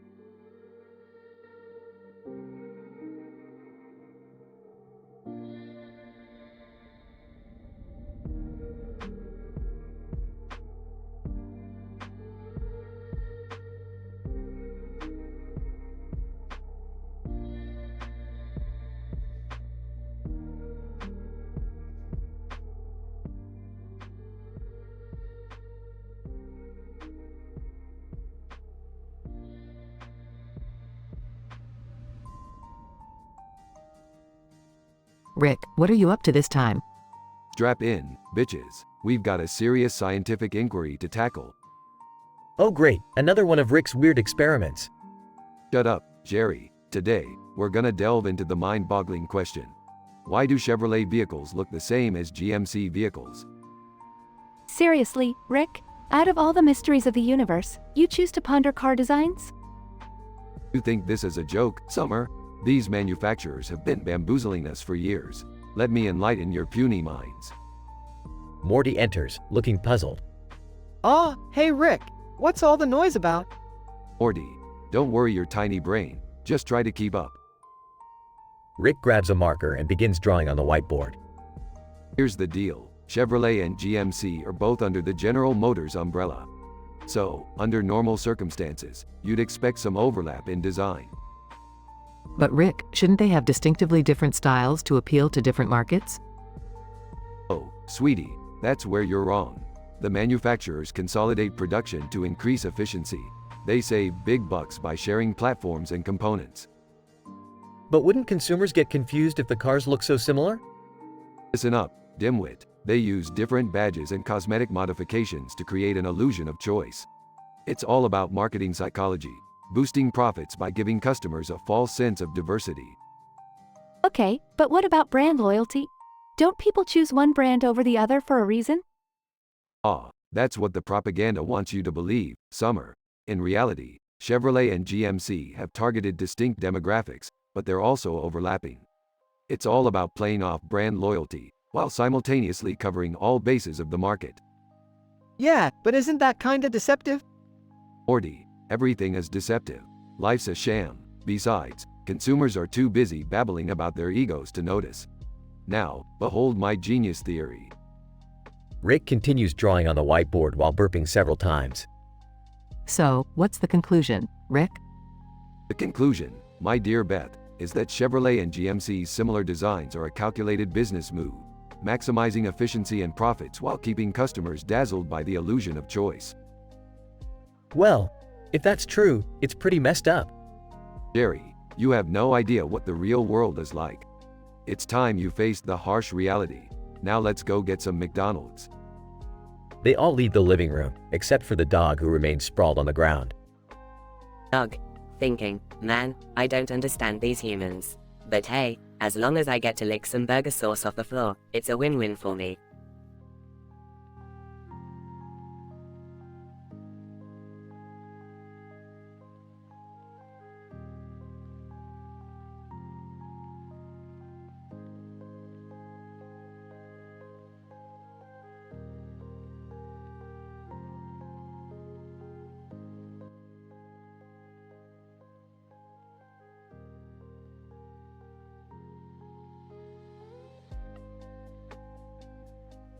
Alright, Morty, I've got a genius plan for tonight. We're going to throw the most mind-bending party this universe has ever seen. Oh, geez, Rick, do we have to? Parties usually end up being a disaster. Trust me, Morty, this one will be different. We're going to play a game involving real-life celebrities, cartoon characters, and historical figures. It'll blow your mind. Did someone say party? Count me in. As long as Jerry doesn't ruin it, I guess I can join too. Hey, what's wrong with me? I'm the life of the party. Alright, everyone, gather around. Check out this collage of cartoon characters, celebrities, and historical figures. We're going to randomly pick 5 of them for our game. Wow, this is like a glorious rainbow of pop culture icons. Look at all these posters. Alright, let's randomly select our contestants. First up, we have Bob Ross, Kim Kardashian, Nikola Tesla, Pikachu, and Queen Victoria. How on earth are we supposed to make them interact? Simple, they'll introduce themselves and then list the worst dimensions they've ever encountered. Let's get started. Alright, Bob Ross, you're up first. Bob Ross. Well, hi there, I'm Bob Ross. The worst dimension I've ever been to was Dimension S17, where all the paintbrushes turned into angry snakes. It was a real mess. Kim Kardashian. Hey, I'm Kim K, and the worst dimension I've visited was Dimension K29, where everyone looked exactly like me. It was just too much fame for one universe. Nikola Tesla. Greetings, I am Nikola Tesla. The worst dimension I ever stumbled upon was Dimension T82, where electricity didn't exist. Imagine no lights, no Tesla coils, just pure darkness. Pikachu. Pika Pika. Translation. I'm Pikachu. The worst dimension I ever experienced was Dimension P77, where there were no Pokemon trainers, just endless battles against Team Rocket. It was exhausting. Queen Victoria. I am Queen Victoria, and the worst dimension I've ever encountered was Dimension V45, where tea was outlawed. It was quite uncivilized, I must say. Alright, time for the loser to be plunged into the worst dimension ever. And the unlucky contestant is Kim Kardashian. Kim Kardashian. Wait, what? No way. Prepare yourself for Dimension K666, where selfie sticks are the only form of communication, and the only mirror reflects your worst angles. Kim Kardashian. Oh my god, I can't even. This is literally a nightmare. Oh, Rick, you sure that's fair? Life isn't fair, Morty.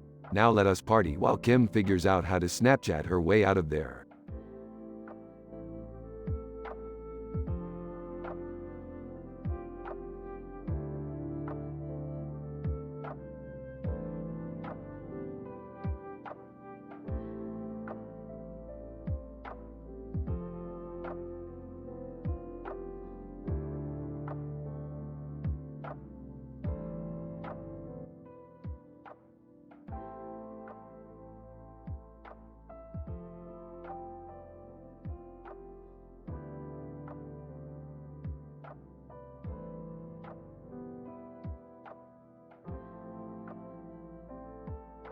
Narrator. Welcome to the Willy Wonka Chocolate Factory, where dreams come true and insanity runs rampant. Today, 3 lucky golden ticket winners will embark on a wildly absurd adventure with Willy Wonka himself. Let's meet our participants, the real existing celebrities, cartoon, video game characters, and historical figures. Willy Wonka. Ah, splendid. Welcome, esteemed guests. I am Willy Wonka, and this is my magical factory. Behold, my latest invention, the Chrono Chocolat. Justin Bieber. Whoa, like what does it do, man? Willy Wonka. It allows you to experience time within the chocolate. Each bite will transport you to a different era. Kim Kardashian. Ah, another gimmick. I hope there's a mirror to take selfies with. Willy Wonka. Fear not, my dear, for I have created a mirror of vanity. It captures the most flawless selfie you've ever seen. Albert Einstein. Fascinating, but how does it work? Willy Wonka. Ah, Mr. Einstein. I'm thrilled to have your intellectual presence here. The mirror uses complex algorithms and reflects your inner beauty in a single photograph. Mario, Mamma Mia. Does it have mushrooms? Willy Wonka. Oh, Mario, you're in for a treat. This gum contains super mushrooms. Chew it, and you'll grow 10 times your size. Narrator. As they explore the factory, each participant tries out Willy Wonka's inventions. But, as always, trouble ensues. Justin Bieber. Dude, this chocolate watch is like not working. Willy Wonka. Oh dear, it seems that the Chrono Chocolat has mixed up time periods. Quick, Oompa Loompas, fix it. Oompa Loompa. Oompa Loompa Doopity Doo, we've got to fix this watch for you. Narrator. Meanwhile, Kim Kardashian finds herself unable to resist the allure of the Mirror of Vanity. Kim Kardashian. OMG, is that really me? This mirror is, like, perfection. Willy Wonka. Uh-oh, the mirror has trapped Kim inside. Oompa Loompas, release her. Oompa Loompa. Oompa Loompa Doopity Dee, Kim shall be set free. Narrator. Lastly, Mario decides to give the Super Mushroom Gum a try, anticipating a grand adventure. Mario, let's it go. Time for some fun. Willy Wonka. Oh no, the gum seems to have made Mario gigantic. Oompa Loompas, we need your expertise. Oompa Loompa. Oompa Loompa Doopity Da, Mario needs our help, oh la la. Narrator. The Oompa Loompas work diligently, fixing each mishap caused by Willy Wonka's inventions. Willy Wonka. Bravo, Oompa Loompas. You've saved the day once again. Oompa Loompa, singing, Oompa Loompa, Doopity Doo, we've saved them all, and now we're through. Narrator. And so, our adventure comes to a close, with the participants safely rescued from their misadventures in the eccentric world of Willy Wonka's chocolate factory. Despite the chaos and peril, the golden ticket winners, along with Willy Wonka and his Oompa Loompas, emerged unscathed from their unbelievable encounters. It was a truly unforgettable journey filled with laughter, danger, and a touch of bizarre madness. The Willy Wonka chocolate factory had once again proven that nothing can be deemed too whimsical or far-fetched when it comes to the confectionery genius himself.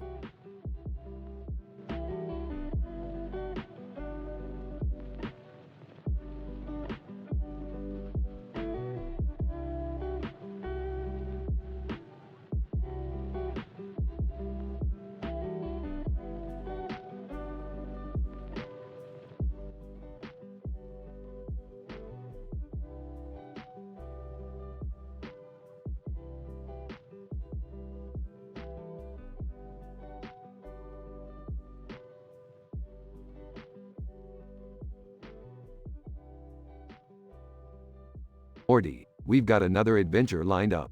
Strap yourself in, because this one's gonna be a doozy. Rick, I just wanted to relax today. Can't we take a break from the whole interdimensional chaos for once? Morty, you think relaxation equals progress? That's the kind of thinking that'll get you nowhere in life. Now, put on your adventure pants. Adventure pants? What are you talking about, Rick? Your pants, Morty, with adventure buttons. They have holographic maps, teleportation devices, and they make you look like a total badass. Trust me, you're gonna need them.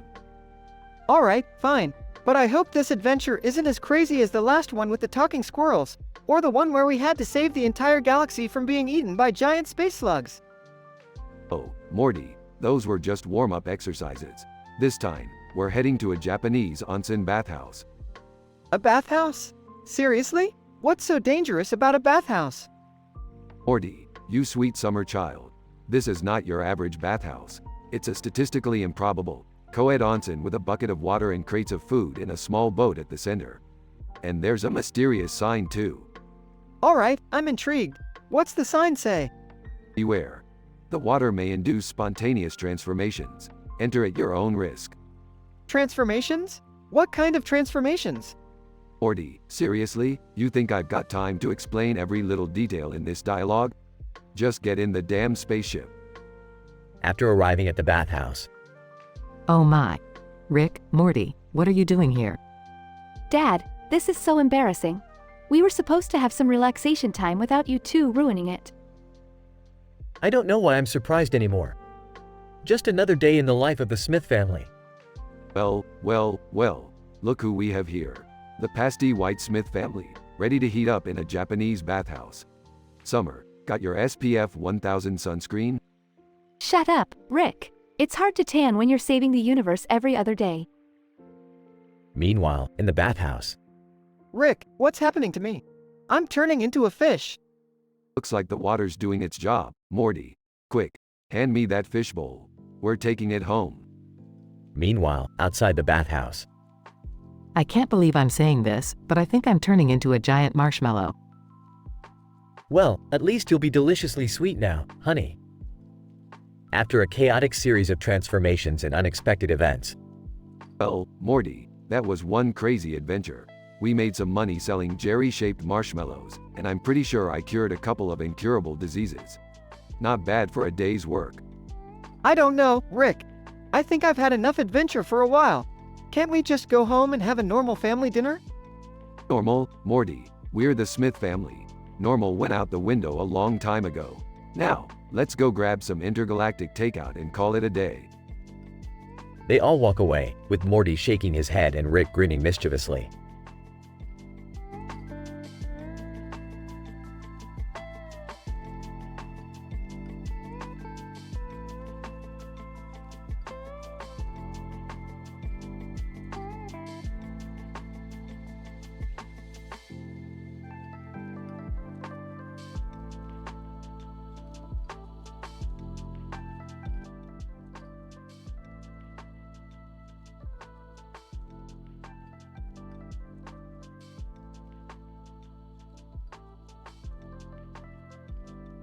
Alright, listen up, you brainless dingleberries. Today, we're gonna settle the ultimate debate, lemons versus limes. And don't ask me how the flying fuck this is a scientific lecture, just roll with it.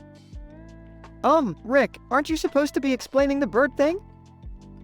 Shut it, Morty, this is way more important. Now, lemons. Lemons are like the badass, sour superheroes of the citrus world. They're packed with citric acid, making them a goddamn powerhouse of flavor. But what about limes? They have a unique, tangy taste that adds a refreshing zing to cocktails and dishes. They bring balance and complexity to the table. Yeah, Beth. Limes are like the sassy cousins of lemons. They may be tangy, but lemons are the real deal. Plus, lemons can be used in cleaning products and as a natural deodorizer. Show me a lime that can do that. Well, lemons may have their uses, but limes are more versatile. They're the perfect accompaniment to seafood. They make delicious salad dressings, and let's not forget about the magical world of key lime pie. Jerry, you naive sack of incompetence. Sure, limes have their niche market in the culinary world, but lemons dominate in every aspect. Lemonade, lemon tarts, lemon bars, lemon meringue pie. Need I continue? All right, Rick, I got one for you. Limes contain more vitamin C and less sugar than lemons. They're better for your health. Damn it, Summer, fine, you've got a point there. But let me tell you something, you little brat. The world doesn't revolve around vitamin C and sugar content. Lemons have their own special charm, whether it's in a nice glass of lemonade or a refreshing twist in a gin and tonic. Okay, Rick, we get it. Lemons have their merits, but I think what really matters is personal preference. Some people just prefer the zesty, tart flavor of lemons, while others enjoy the bolder, tangier taste of limes. It's all about what brings you joy. Well said, Beth. I guess even a useless, disappointing sack of weak sauce like you can occasionally stumble upon some wisdom. You may have won this argument, but in the grand scheme of things, it doesn't really matter. So let's all just get wasted and enjoy the best of both worlds, alright? They all cheer and start grabbing lemons and limes, ready to squeeze the shit out of them. Rick, what about the bird thing? You know, the reason we're all here? Screw the birds, Morty. They'll figure their own shit out. We've got lemons and limes to conquer.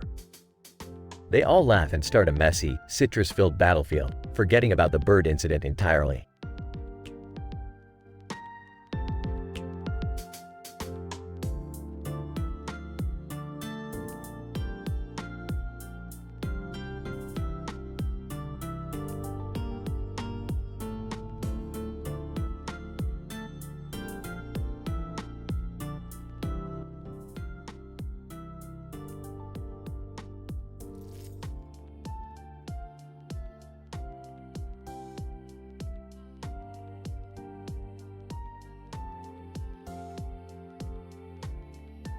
Morty, look at this. A golden ticket. We've been invited to Willy Wonka's chocolate factory.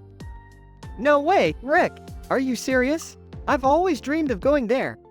Yeah, Morty, it's the real deal. Pack your bags. We're in for a wild ride. Rick and Morty arrive at the entrance of the chocolate factory. Wow, Rick! Look at the size of this place. It's like a whole new world. Yeah, Morty, strap yourself in. We're about to witness some crazy shit. They enter a room filled with colorful jelly beans. Whoa, look at all these jelly beans, Rick. They're as big as my head. These ain't your average jelly beans, Morty. They're infused with the essence of pure insanity. Rick and Morty try the jelly beans and start experiencing ridiculous side effects. Aw, my skin is turning into a rainbow. What's happening, Rick? Relax, Morty. It's just a side effect. Now, hold still while I grab your new tie-dye liver. They move on to a room filled with chocolate rivers. Morty, look at these chocolate rivers. They're flowing with melted diabetes.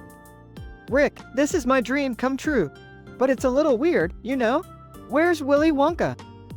Suddenly, an Oompa Loompa appears. Oompa Loompa, welcome to Willy Wonka's factory, where the sugar is sweet, but not as sweet as the freaking acid trip you're about to have. Oompa Loompas, huh? This place is weirder than I thought. They enter a magical room with floating candy. Rick, look at all this candy floating in midair. It's like we're in some sort of twisted LSD version of the movie. Yeah, Morty, everything here is more fucked up than its original equivalent. That's just how this shit works. They stumble upon a room filled with edible wallpaper.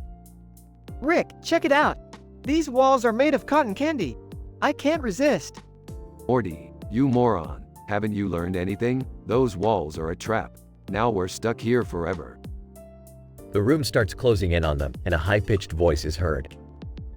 Willy Wonka, welcome, my friends, to your doom. You're the final ingredient in my new concoction, Rick and Morty Fudge Delight. Oh, great, Morty.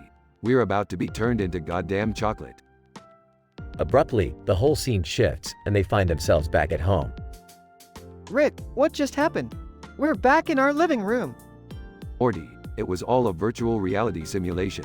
We were never in the actual Wonka's factory. So, wait, the golden ticket and everything were fake? Yep, just some elaborate prank by the guys at Blips and Chits. Gonna take a while to separate the real memories from the virtual ones. Well, that's just messed up, Rick. Let's never talk about this again, okay? Agreed, Morty. Let's just bury this one deep down and never speak of it again.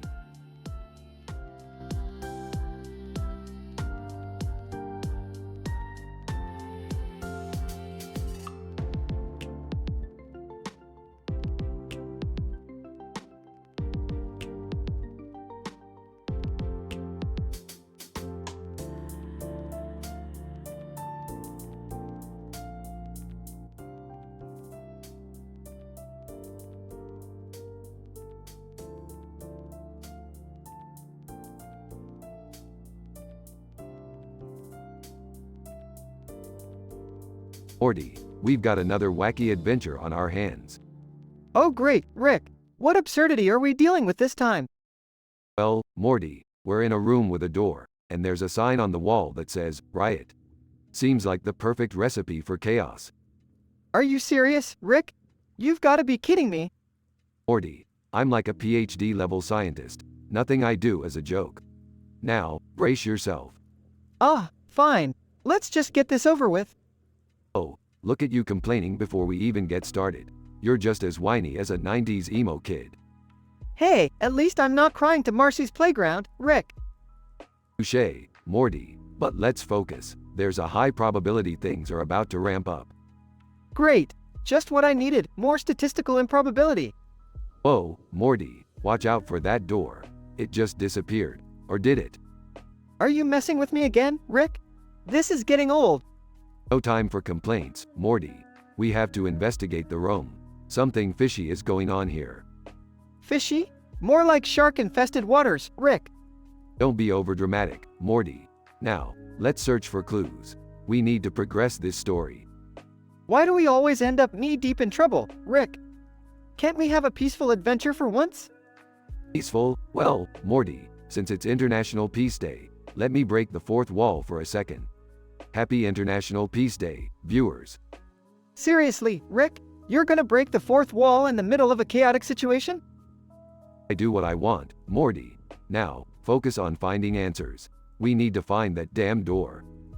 I'm trying, Rick, but all I see is a room full of bizarre and nonsensical objects.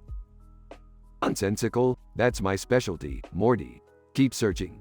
Maybe there's a clue in that rubber chicken over there. A rubber chicken? What kind of clue could that possibly be, Rick?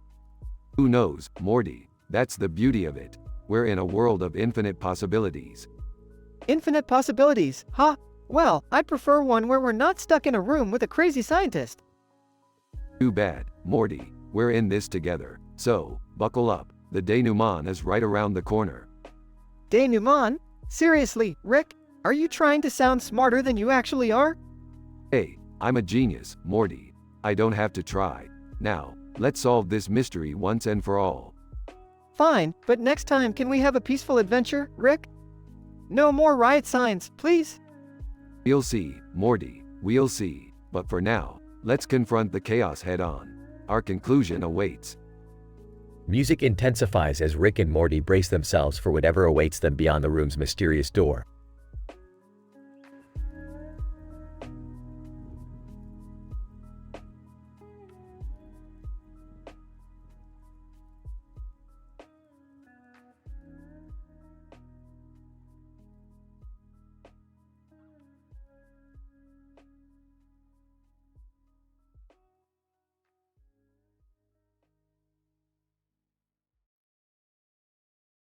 Damiana, Uncle, I'm heading out to buy some bread now.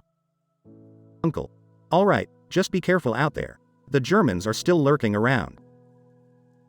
Damiana, don't worry, I know how to avoid them. I'll be back soon. Damiana walks along a road and spots a majestic white-tailed eagle soaring above. Damiana, wow, that eagle is magnificent. I must sketch it. She follows the eagle into the forest, leaving the safety of the road behind. Damiana, singing, in this world of woeful strife, a girl searches for her life. To the eagle, I'll be true, and capture its beauty, oh so new. The eagle lands on a tree, perching gracefully. Damiana, oh there you are, my feathered muse. Let me draw you so others can admire your views. As Damiana starts sketching, she notices a strange glimmering amulet hidden among the eagle's feathers. Damiana, what is this? An amulet, it must be magical. Suddenly, a swirling portal appears, pulling Damiana and the eagle inside. Damiana, what's happening? Where are we going? They are transported to a parallel universe, a realm filled with mythical creatures and bizarre landscapes. Damiana, this is unbelievable. How do I get back home? Eagle, fear not, Damiana. Your destiny awaits. To return, you must complete a series of challenges to prove yourself worthy. Damiana, challenge? What kind of challenges? Eagle, each challenge will test your courage, wit, and willingness to risk everything. Damiana embarks on a perilous journey, encountering treacherous mountains, enchanted forests, and deadly creatures. Damiana, I will not give up. I will find my way back home and reunite with my parents. Through sheer determination and the help of the eagle, Damiana overcomes every challenge thrown her way. Damiana, I have done it. I have proven myself. Eagle, indeed, Damiana. You have shown great strength. Now, step through this portal and return to your world. Damiana steps through the portal, arriving back at the grassy field where the bench and the tree are.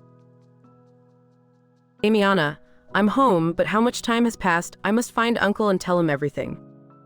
As Damiana rushes back to the village, she realizes that the amulet from the eagle is still with her. Damiana, this amulet is a reminder of my journey, of the strength I possess. I will cherish it always. With newfound determination, Damiana continues her search for her missing parents, knowing that she is now capable of facing any challenge that comes her way.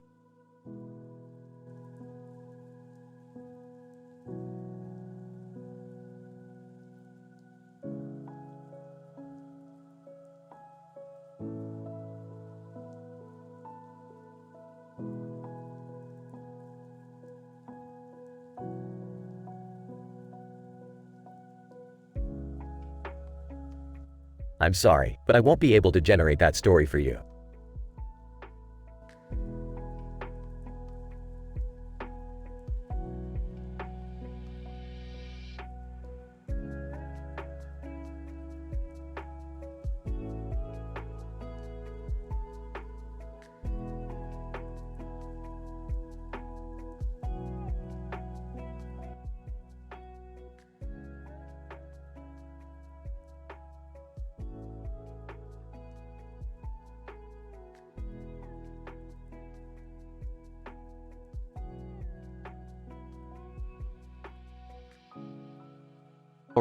Morty, Summer, Beth, and Jerry, buckle up. We're going to the county fair for some good old family fun. Geez, Rick, do we really have to go? I'd rather, stay home and play video games or something. Morty, we're going, and that's final. Now, let's see what kind of crazy shenanigans we can get into at the fair. At the county fair. Look, kids, a petting zoo. Let's go check out the farm animals. Ah, seriously? I'd rather be shopping or going on vacation or something. Come on, Summer, let's just enjoy the fair as a family for once. They approach the cow exhibit. Ah, cows, fascinating creatures. Did you know they have 4 stomachs? Seriously, Rick, who cares about cow stomachs? You'll see, Morty. Get ready for a scientific adventure you won't forget. The group walks closer to the cow. Look at it, so cute and docile. I wonder what it feels like to touch a cow. Seriously, Mom? That's what you're thinking about right now? The cow suddenly starts walking and heads straight for the group. Oh, guys, I think the cow is coming toward us. Quick, everybody run. They all start running, but the cow catches up with them and accidentally swallows them whole. Oh, great, Rick. Thanks to your science way nonsense, we're stuck inside a freaking cow. Don't worry, Morty, I have a plan. We're going to navigate through the cow's multiple stomachs and find a way out. This is disgusting. I can't believe we're doing this. Just stay calm, everyone. We'll get through this together. They begin their journey through the cow's stomachs. Oh my God, the stench is unbearable. I feel like I'm going to puke. Can we please get out of here? Hold on, Summer, we're almost there. We just need to pass through the 4th stomach. They reach the 4th stomach and find an exit. Oh man, finally! I thought we'd be trapped in this cow forever. Not again, Morty. We're not going through that again. They make their escape and suddenly find themselves back at the county fair. Well, that was something. I think I've had enough excitement for one day. Can we go home now? Thank God. All right, let's head back home.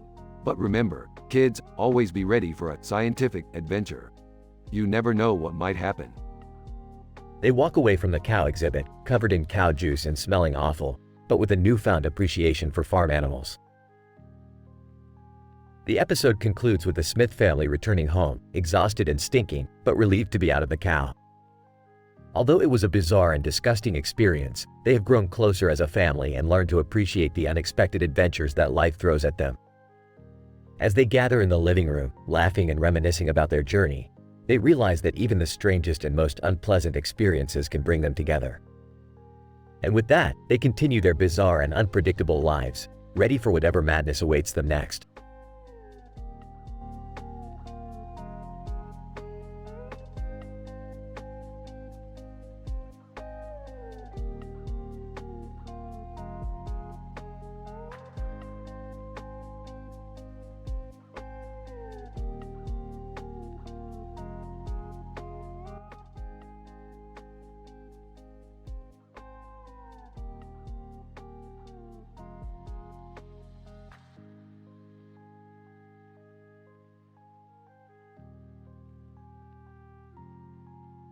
Alright, Morty, listen up.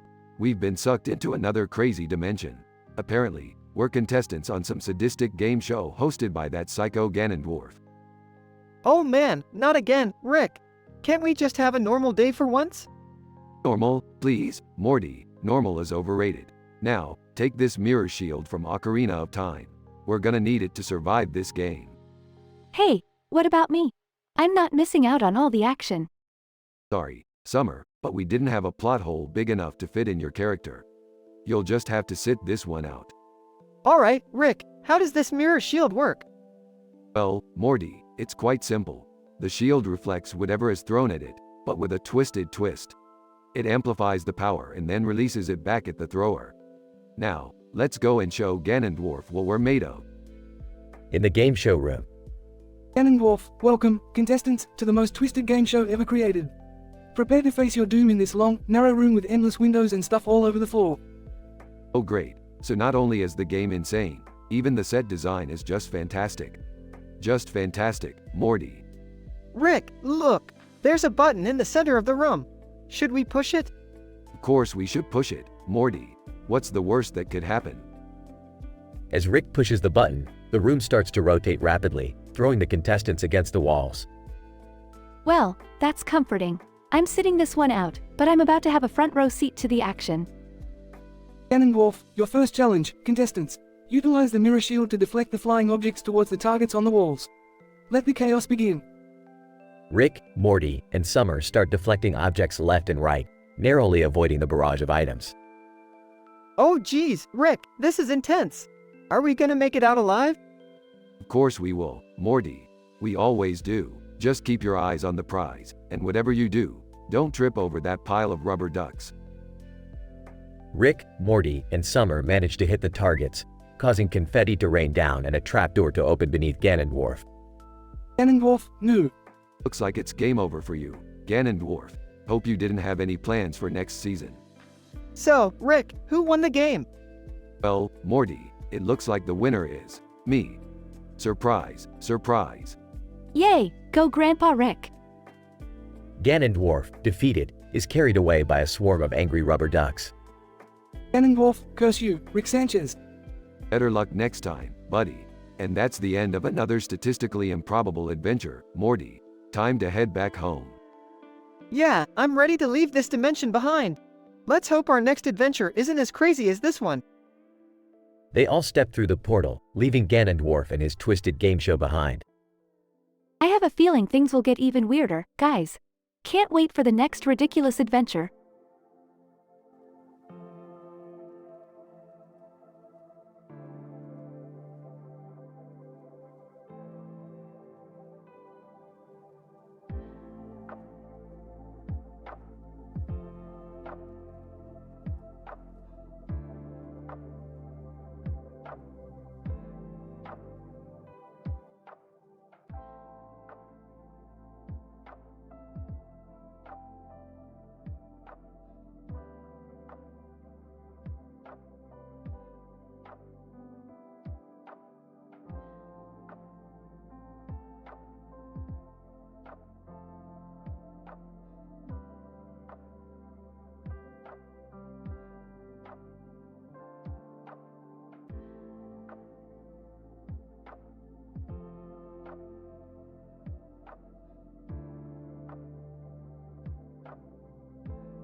Morty, listen up.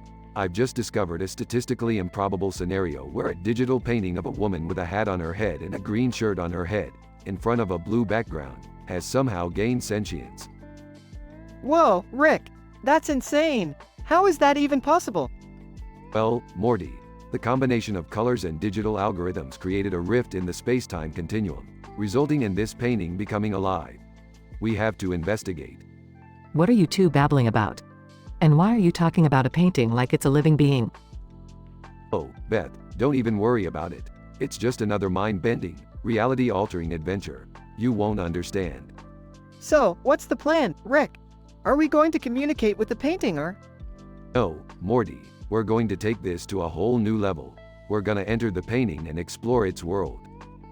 Wait, what? You want us to go inside a painting? Are you out of your mind? Of course I am, Beth. That's why we get into these crazy adventures. Now put on your spacesuits because we're about to dive into a world of psychedelic madness. Alright, Rick, I'm ready to get weird. But what if we encounter any dangers inside the painting? Morty, I always come prepared. I've modified our spacesuits to have an infinite supply of Doja Cat weigh-ins. Trust me, it's the ultimate weapon against any weirdness we encounter. Fine, I'll put on the spacesuit. But I'm holding you responsible for any psychological trauma or physical harm we experience. Yeah, whatever, Beth. Let's go already. They step into the painting and find themselves in a surreal, vibrant world full of floating toes and dancing "Is this a pigeon?" memes. Whoa, Rick, this is trippy. Yeah, Morty, welcome to the mind of a deranged artist. Now let's find that sentient painting and get the hell out of here. As they explore, they come across a space pirate skirmish between talking paintbrushes. Morty, we need to blend in. Paint yourself blue and act like a talking paintbrush. Don't worry, I've got this. Rick, you're not seriously going to do what I think you're going to do, are you? Relax, Beth, I've done this before. Trust me. Rick disguises himself as a paintbrush and approaches the skirmish. Hey, you bunch of paintheads. What's the big idea? Paintbrush Pirate 1. We're just trying to control the canvas, bro. No need to get all brushy about it. Paintbrush Pirate 2. Yeah, put down that attitude or we'll really paint the town red. Oh, it's about to get colorful up in here. The skirmish intensifies as Rick, Morty, and Beth fight off the paintbrush pirates using their Doja Cat weigh-ins. Rick, what was that? I told you, Beth, ultimate weapon. After a chaotic battle, they finally locate the sentient painting. Hey, lady in the hat and green shirt. We're here to rescue you. Sentient painting? Rescue? What are you talking about? I'm having the time of my life here, being alive and all. But you belong in the real world, not trapped inside a painting. Sentient painting. Maybe I prefer being trapped. Life outside seems boring. Plus, I get to enjoy the view here. Alright, suit yourself. We're not mental health advocates anyway. Let's go, Morty. We've wasted enough time here. They exit the painting and return to their normal reality. You know, Rick, sometimes it's better to let things be rather than trying to fix them. Yeah, maybe you're right, Beth. But where's the fun in that? They all laugh as they head back to the garage, ready for more mind-bending adventures.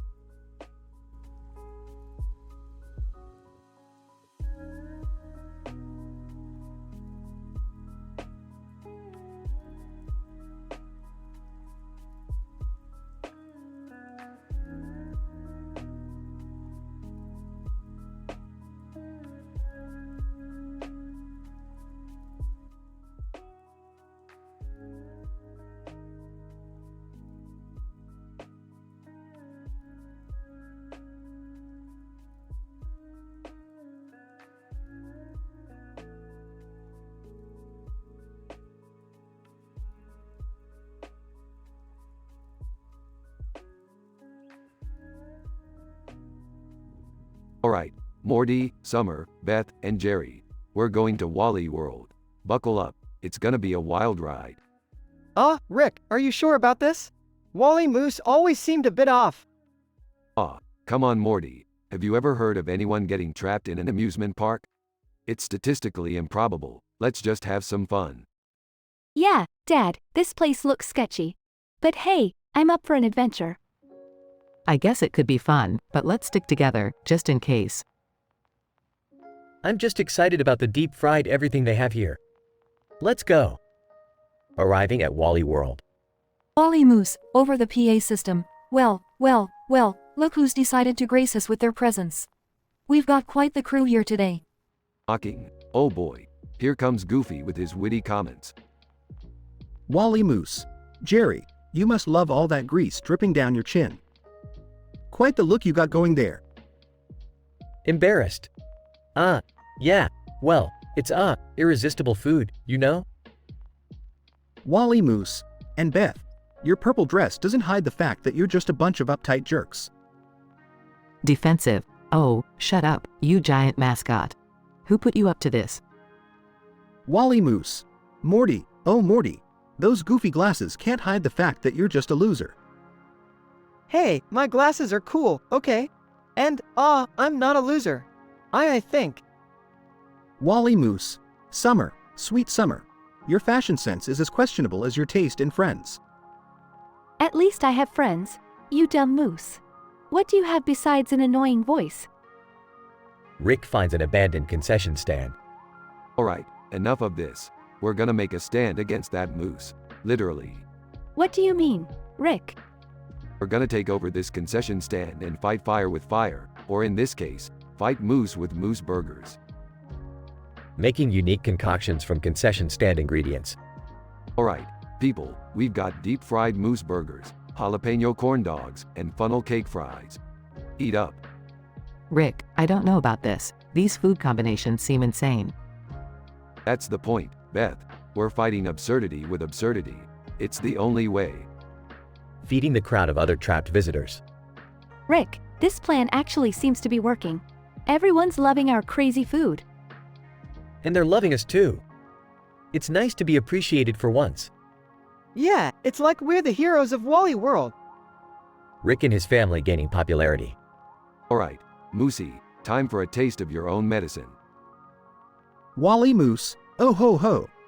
What do we have here? The heroes of Wally World? I must say, I'm impressed. Well, get ready for the grand finale, Moosey. We're gonna take you down. Beth tackles the mascot, ripping off the moose head. Surprise. It was just an idiot in a moose costume. Wally Moose, revealing himself.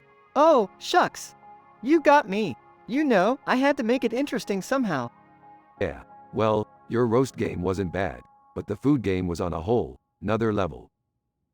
We saved Wally World and became legends in the process.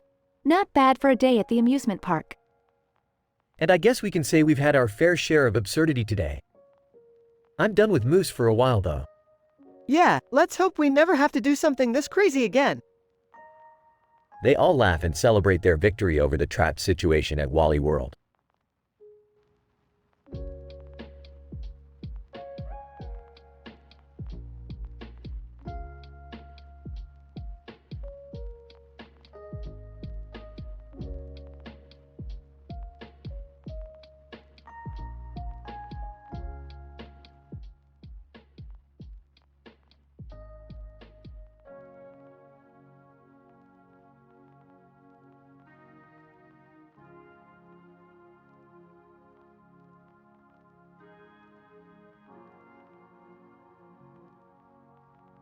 Squidward, welcome to the Krusty Krab.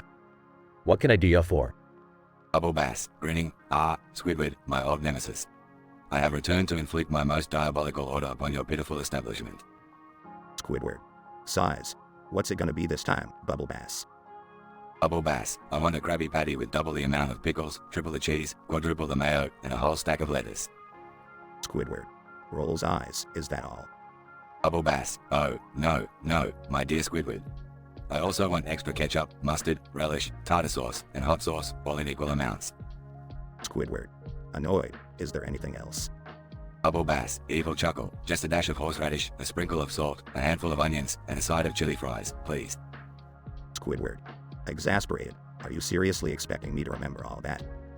Bubble Bass, oh, I trust your memorizing skills, Squidward. But beware, for if you forget even a single pickle, you shall suffer my wrath. SpongeBob, listening from the kitchen, did Bubble Bass say something about a pickle? Squidward. Whispering. SpongeBob, you've got to make that impossible order. Don't forget anything. SpongeBob, confidently, don't worry, Squidward. I'll make it perfect. SpongeBob prepares the burger, meticulously adding each ingredient as requested by Bubble Bass. The stadium of noises echoes with the sounds of pickles being layered and cheese being stacked. Bubble Bass, inspecting the order, impressive, SpongeBob. But have you forgotten something? SpongeBob, nervously, what did I miss? Bubble Bass, the crucial ingredient, the one that ties this monstrous creation together. The bubblegum-infused patty. Squidward, grinning deviously. Well, Bubble Bass, it looks like you played right into our hands. Mr. Krabs, joining in, that's right. And now, it's time for a little payback. SpongeBob, Squidward, and Mr. Krabs huddle together, whispering and plotting their revenge against Bubble Bass. SpongeBob, smirking, when Bubble Bass starts chewing that gum-infused patty, we'll swap it with exploding gum. Squidward, smiling wickedly, and when he realizes what's happened, we'll be long gone. Revenge has never tasted so sweet. Mr. Krabs, laughing greedily, and we'll make sure that Bubble Bass pays for underestimating the power of the Krusty Krab. The trio puts their plan into motion, serving Bubble Bass the explosive patty. As soon as he takes a bite, the gum detonates, leaving a cloud of smoke and a stunned Bubble Bass. Bubble Bass, coughing. You fools, you'll pay for this. SpongeBob, Squidward, and Mr. Krabs escape through secret tunnels under the Krusty Krab, leaving Bubble Bass in a state of utter confusion. Squidward, smirking, revenge is a dish best served with pickles, Bubble Bass. SpongeBob, giggling, and it looks like we got our revenge, Squidward. Mr. Krabs, chuckling. Aw, nothing like a little sweet taste of victory. Let's go celebrate with some Krusty Krab pizza. The trio laughs, leaving Bubble Bass to clean up the messy aftermath of his own defeat.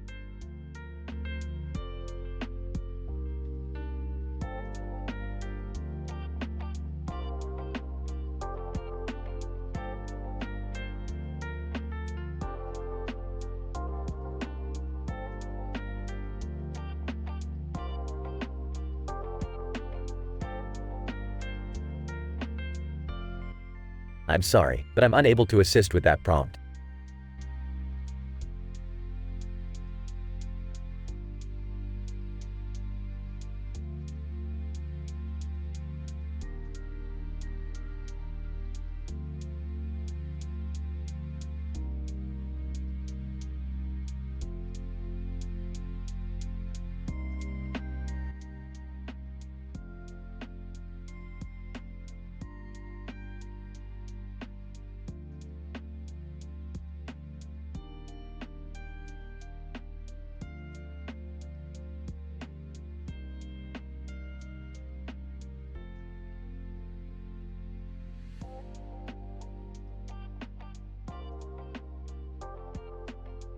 SpongeBob, hey guys, check out this massive hamburger in front of me. I'm gonna devour it like a hungry beast. Patrick. Whoa, SpongeBob. That burger is enormous. I bet it's bigger than all of us combined. Squidward, sarcastically, oh great, another episode with SpongeBob and his obsession with food. Can't we have some peace and quiet for once? Mr. Krabs, ahoy, me lads. That burger looks mighty delicious. Mind if I have a bite? SpongeBob, of course not, Mr. Krabs. Just remember to pay me back later, okay? Harry the Lobster, mocking SpongeBob. Oh, look at me, I'm tough enough to enter the salty spittoon. You'll never make it, SpongeBob. It's for tough guys like me. SpongeBob, geez, Larry, can't you give me a break? I'll prove I'm tough enough to enter the salty spittoon. Later, outside the salty spittoon. Reg, sorry, kid, you ain't tough enough to get in here. Go home and play with your toy burgers. SpongeBob, but I really want to be tough. There must be a way to get in. Squidward, sarcastically, oh, I'm sure a dork like you will find a way to impress the big, scary bouncer. Suddenly, SpongeBob starts doing push UPS. Squidward, what's he doing now? Patrick. I think he's trying to build up his arm muscles to look tough. Suddenly, SpongeBob puts on eye patch, peg leg, and a pirate hat. Mr. Krabs, SpongeBob be thinking he can trick Reg with the pirate act. Suddenly, SpongeBob begins playing a heavy metal guitar. Harry the Lobster, is that SpongeBob attempting to rock his way into the salty spittoon? This is beyond ridiculous. Suddenly, SpongeBob grabs a saw and starts cutting his own arm off. Squidward. Okay, this has gone way too far. SpongeBob, stop, you're gonna hurt yourself. Suddenly, SpongeBob reattaches his cut arm and giggles. SpongeBob, haha, look, guys, it's just a sponge trick. My arm is perfectly fine. Suddenly, Reg, the bouncer, appears. Reg, what's all this commotion? Oh, it's you again, SpongeBob. What ridiculous plan did you come up with this time? SpongeBob, well, Reg, while you were distracted, my friend Patrick actually stole your wallet. Patrick. Whispering, SpongeBob, are you sure about this? SpongeBob, just trust me, Patrick. Reg checks his wallet. Reg, oh no, my wallet is gone. How did you do that, SpongeBob? SpongeBob, it's a secret, Reg, but I showed you that I'm clever enough to get into the salty spittoon, right? Reg, fine, SpongeBob, you win. But if I ever catch you fooling around again, you'll be sorry. Suddenly, Reg and SpongeBob shake hands.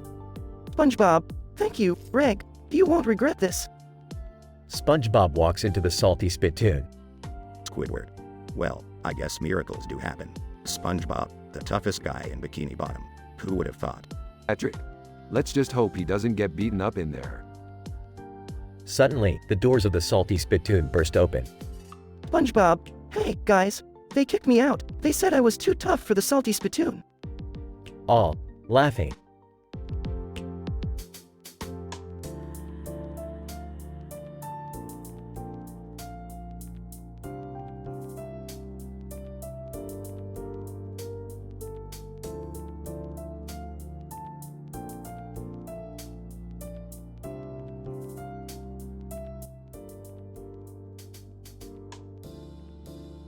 Me.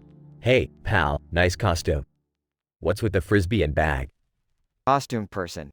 Oh, you wouldn't believe it.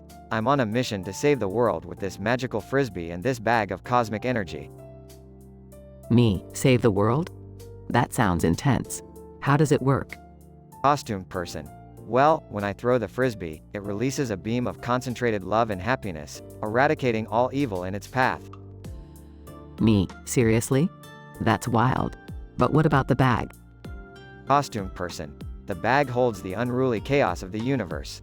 I release it strategically to create a diversion and confuse any nefarious beings trying to stop me. Me, so, are you a superhero or something? Costume person. Nah, I'm just a regular dude who stumbled upon these extraordinary tools. But there's one catch. Me, what's the catch? Costume person. Whenever I use the frisbee, it transforms me into a sassy, fearless version of myself that channels the power of Katy Perry. Me, I'm sorry, what? Costume person. Yeah, I become this fabulous diva called Frisbee Perry, and together, we bring justice and fabulousness to the world. Me, that's mind-boggling. So, what's the immediate goal of the divine Frisbee Perry guy here? Costume person. Right now, my mission is to confront the diabolical Dr. Evil Brows. He's determined to replace all the cats in the world with flamboyant poodles. It's pure madness. Me, whoa, sounds like we need the power of Frisbee Perry to save the feline population. Costume person. Absolutely. Will you join me on this cosmic adventure? Me, hell yeah. I'm in. Let's show Dr. Evil Brows the power of love, fabulousness, and a good frisbee throw. Costume person. Excellent. Together, we shall trim the evil eyebrow and stop the poodle-pocalypse. Frisbee Perry and their new sidekick are ready to bring the sparkle of justice to the wicked.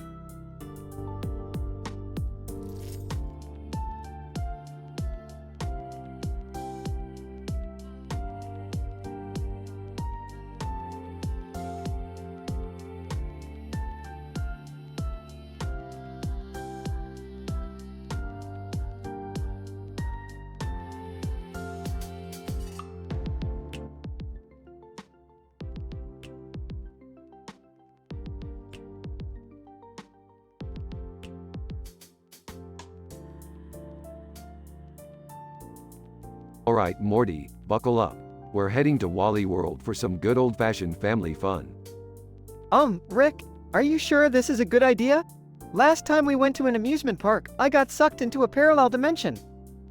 Relax, Morty, it'll be fine. What could possibly go wrong? At Wally World. Look at that giant sign. Rage Zone. What kind of amusement park is this? Oh, Jerry, it's just a catchy name. Don't worry, it'll be fun. They enter the park. Dad, there's a man in a suit and tie. Is he okay? He's probably trying to escape the mundanity of his life, Summer. Let him be. They approach the concession stand. Wally Moose, over PA system. Well, what have we got here? The Smith family. Let's see who's looking fabulous today. Oh no, is that mascot going to mock us? Wally Moose, you got it, ma'am. Starting with you, Beth. Those mom jeans are a fashion disaster. Hey, lay off my mom. She looks great. Wally Moose, well, someone has a temper. Speaking of, Morty, looks like puberty hit you like a train wreck. Shut up, you dumb moose. They explore the park, desperate for food. Look, a corn dog stand. Finally, something edible. Hold on, Jerry. This is Wally World. Nothing is as it seems. They take a bite of the corn dogs. Oh, these taste like despair and regret. I miss the days when amusement park food was actually decent. We have to find a way out. This place is a nightmare. Rick notices a control booth. I have an idea. If I can hack into the control system, I can override this whole park. Rick succeeds in his hack. Wally Moose, attention, attention. We have a rogue intellectual trying to take over our beloved park. Let's give him a warm welcome, shall we? Rides start malfunctioning. Chaos ensues. Take that, you stupid moose. Who's laughing now? Rick, this is insane, and kinda awesome. I never thought I'd say this, but thank you, Rick. Let's make a run for it before security arrives. They escape the park, running to their spaceship. Can we never go to another amusement park again? Agreed, Summer. From now on, we stick to interdimensional chaos and unethical scientific experiments. Sounds good to me, Rick. Just another day in the crazy life of the Smith family.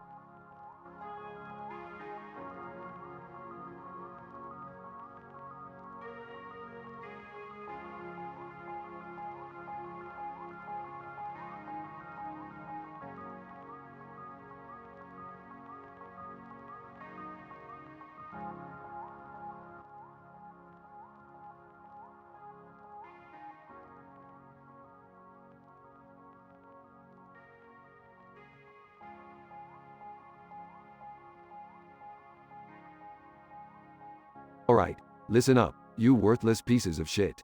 Our cruiser's fucked, and we're stuck in the middle of goddamn space. Luckily for you morons, I've got some of my worst inventions ever to kill the time. Aw, can't you just fix the spaceship, Rick? I swear, this is why I never wanted to come on these dumb adventures. Shut up, Beth. No one gives a flying fuck about your boring, vanilla-ass life. Now, let's get this shit show started. Jerry, you go first. Oh boy, here we go. Fine, I'll pick. Did the Cerebral Fucker 5000. What the hell does it do, Rick?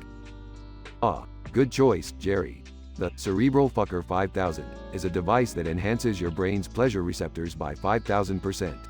It came from the dimension of insane pleasure-seeking aliens. Enjoy, you pathetic excuse for a man. Alright, my turn. I choose the Chrono Dildo. What the fuck, Rick? The Chrono Dildo is a time-traveling sex toy, Summer. It came from a dimension where everyone's genitals were sentient. Be careful, you might accidentally fuck your ancestors or something. Can't say I haven't warned you. Oh, geez, I don't know. I guess I'll go with the Fart-O-Motic 3000. Ah, the Fart-O-Motic 3000. Good choice, Morty. It's a device that generates cosmic-grade farts capable of melting steel. It came from a universe populated entirely by fart-based life forms. Use it wisely, Morty, and don't forget to clench. Alright, I'll take the boob monster serum. What the fuck, Rick? You've really outdone yourself this time. Thanks, Beth. This serum will transform you into a giant boob monster, complete with mind-controlling milk that turns men into horny slaves. It came from a dimension where gender roles were different, Enjoy the attention, sweetie. Okay, this is just getting weirder and weirder. I'll pick the pickle portal gun. Can you explain that one, Rick? The pickle portal gun allows you to transform into a pickle and travel through portals. It came from a dimension of genius pickles who ruled the world. Just be careful not to get eaten by a hungry passing squirrel, Jerry. All right, Rick. We've picked our inventions, now what? Now, you idiots have fun, and remember, if any of you gets killed, that's your own dumbass fault. I'll be in the garage fixing the cruiser. Don't bother me unless it's an emergency. The family disperses to test their chosen inventions, resulting in chaotic and ridiculous situations. Time passes, and the cruiser is finally fixed. Alright, you dumbasses, get your asses back in the ship. We're leaving. Thank God, I can't handle another minute of this bizarre madness. I think I'm scarred for life. Rick, can we please just have a normal adventure next time? Shut up, Morty. Normal's overrated. Now let's get the fuck out of this dimension before any more crazy shit happens.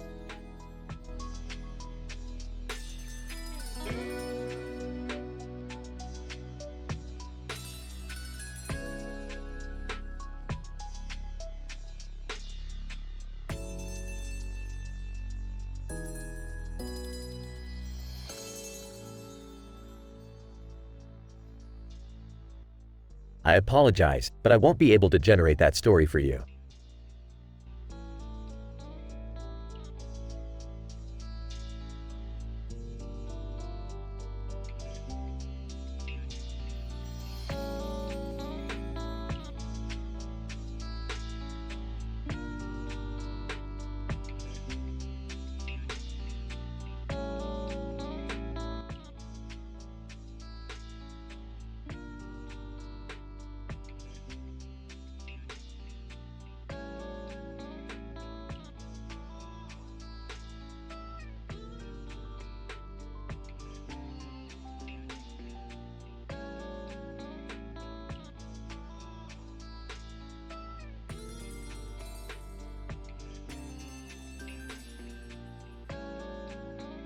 Alright, Morty, buckle up.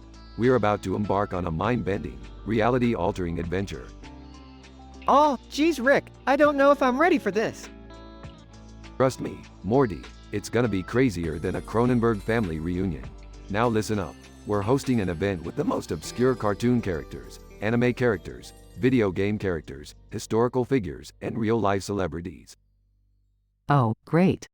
More weirdos for your science experiments, Rick? Oh, come on, Beth.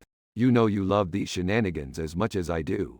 Now let's get started. First up, we have Bob Belcher from Bob's Burgers. Introduce yourself, Bob. Bob Belcher. Hey, everyone. I'm Bob. I run a small burger joint, and I guess you could say I kill it in the kitchen. Awkward chuckle. Classic Bob, always with the dad jokes. Next, we have Naruto Uzumaki from Naruto. Naruto, believe it, I'm Naruto Uzumaki, future Hokage, and when I get going, my clones and I can unleash a Rasengan that'll blow your mind. Hey, Rick, I thought you said these characters were obscure? Naruto is anything but. Morty, the word obscure is subjective, just like your taste in music. Now let's move on. Our video game contender is Kratos from God of War. Kratos. I am Kratos, the ghost of Sparta. I've killed gods, titans, and monsters. I'm not really here to make friends. Well, this is certainly getting darker by the minute. Who's our historical figure? None other than Vlad the Impaler. Vlad the Impaler, greetings, mortals. I am Vlad Dracula III, infamous for my impalements. I kill to maintain order and instill fear in the hearts of my enemies. Wow, talk about intense. Who's our real-life celebrity guest, Rick? Well, Morty, we went all out on this one. Introducing Marilyn Manson. Marilyn Manson. Good evening, ladies and gentlemen. I am the Antichrist superstar himself, the embodiment of fear and chaos. I kill society's norms and expectations. Okay, I think I've had enough of this twisted lineup. Can we get this over with? Fine, fine. Let's move on to the competition. Each participant will now describe a fake serial killer in excruciatingly graphic detail. We'll decide the winner based on creativity and terror. Bob Belcher. All right, everyone, meet the Burger Butcher. He kills by force feeding his victims never-ending piles of burgers until they burst, spewing mayo and mustard everywhere. He kills to ensure everyone gets a taste of his perfect burger recipe. Naruto, prepare yourself for the Shadow Shredder. He emerges from the darkest corners of your mind, armed with razor-sharp kunai, slicing his victims to pieces while tormenting them with their deepest fears. Kratos, I present to you the Blade of Hades. This merciless killer wields a cursed sword that drains the life force of its victims. He kills to quench his insatiable thirst for power. Vlad the Impaler, behold, the Blood Countess. She lures her victims into her torture chambers, bathing in their blood to retain her eternal youth and beauty. She kills to maintain her macabre vanity. Marilyn Manson, allow me to introduce the Crimson Carnage. This sadistic murderer utilizes psychological manipulation, driving his victims to madness and eventually making them take their own lives. He kills to unravel the fabric of sanity. Alright, the moment of truth. The winner is... Dramatic pause, the Crimson Carnage. Marilyn Manson, you truly know how to embrace the darkness. Marilyn Manson, thank you, Rick. I knew my twisted mind would prevail. Oh great, so now we're stuck with the haunting presence of the Crimson Carnage forever? Looks like it. Morty, welcome to the club of the eternally haunted. Compliments of Marilyn Manson. I can't believe I'm saying this, but I kind of miss the days when the worst thing we had to deal with was interdimensional beings. Well, look at the bright side, Beth. At least we've got a killer party story now, and it's not just about my questionable experiments for once.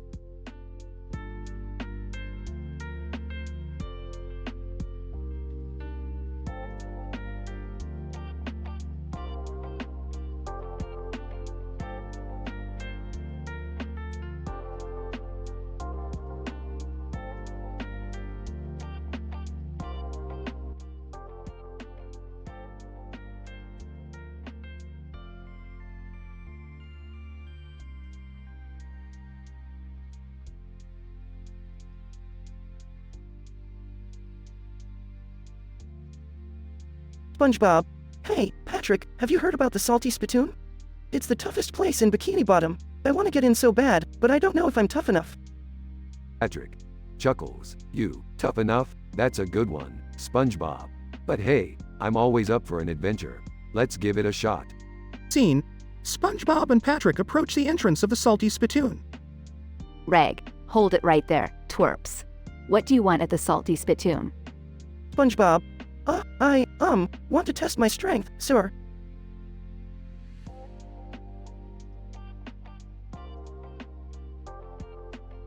Reg, test your strength? You think you're tough enough for the Salty Spittoon? Laughs. SpongeBob.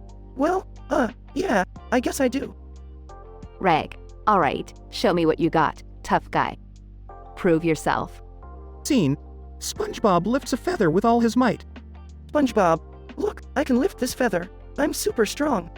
Reg laughs. Nice try. Weakling. Get lost. Scene. SpongeBob and Patrick regroup. Patrick. SpongeBob, maybe you need to try something else. Something really crazy. SpongeBob. You're right, Patrick. I need to step up my game. Let's do this. Scene. SpongeBob enters with a fake six-pack abs painted on his jellyfish net. SpongeBob. Look at my ripped muscles, Reg. I'm tough as nails. Reg laughs hysterically. That's the funniest thing I've seen all day. No way you're getting in. Scene. SpongeBob and Patrick brainstorm. Patrick. I've got it, SpongeBob. We'll dress you up like a biker. SpongeBob. Brilliant. Let's get to work on our tough biker makeover. Scene.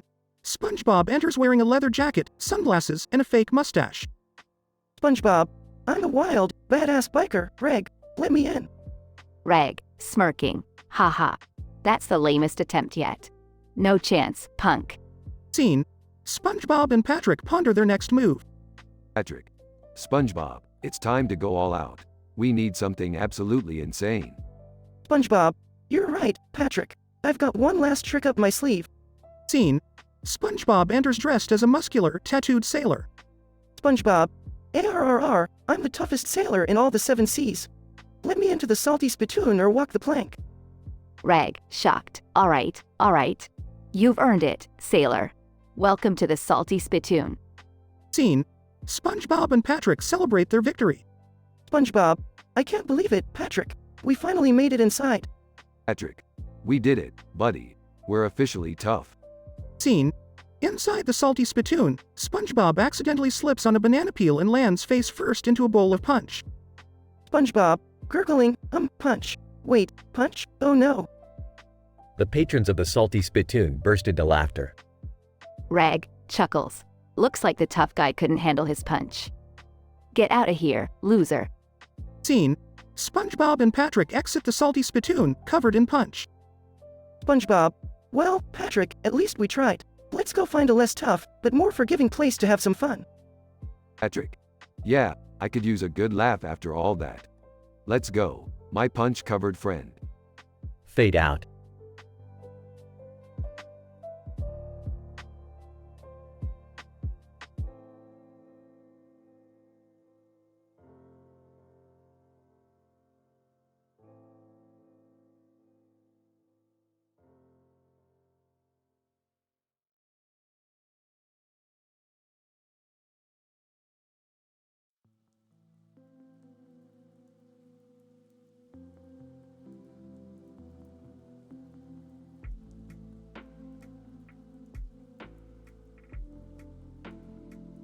Alright, Morty, listen up. We've accidentally transported ourselves into some goddamn cartoon world universe. Looks like we're in SpongeBob's messed up pineapple. Oh geez, Rick, how did this happen? Don't worry about it, Morty. We don't have time to do the math on this one. We gotta find a way out before we become freakish doodles like that Doodlebob over there. Rick, be careful. Doodlebob is dangerous, and I won't let anything happen to my family. Yeah, Dad, listen to Mom. Let's find a way to turn Doodlebob into obliteration. Mumbling, I just hope I don't get hurt. I mean, I'm just an average guy. Shut up, Jerry. We've got a plan here. Morty, grab that pencil and start drawing some doodles to help us. Okay, Rick. But what do these doodles need to be? Simple, Morty. They need to be tough, smart, and ready to brawl. Draw a badass warrior, a genius scientist, and a wild card like a kamikaze squirrel or something. Rick, seriously? A kamikaze squirrel? Hey, we're in a cartoon world. Anything goes. Now hurry up, Morty. Fine, I'll help you. Morty, let's draw a kick-ass warrior who can take down Doodlebob. Guys? What about just a really big eraser? Couldn't we just erase Doodlebob away? Jerry, you never cease to amaze me with your complete lack of imagination. Okay, I'm done. I've drawn the 3 doodles. They're ready to come alive. Alright, let's do this. Doodle warriors, arise. Doodle warrior, genius scientist, and kamikaze squirrel come to life, ready for action. Doodlebob. Me hoy manoy. You think you can take on Doodlebob? Think again, losers. Doodle warriors engage Doodlebob in an epic battle, complete with crazy cartoonish weapons and over-the-top action scenes. Take that, you bastard. I've had enough of your doodly nonsense. This is for making my hair a mess, you jerk. Guys? I think I accidentally erased my pants. Nobody cares about your pants, Jerry. We're saving the universe here. Moment of intense climax as Doodlebob is finally defeated. Well, that's it. Doodlebob is done for. Looks like we're all safe now. Phew, that was intense, Rick. I'm glad it's over. Yeah, Morty, just remember, nothing is ever as simple as it seems. Now let's go home and forget this ever happened. And Jerry, keep your damn pants on from now on.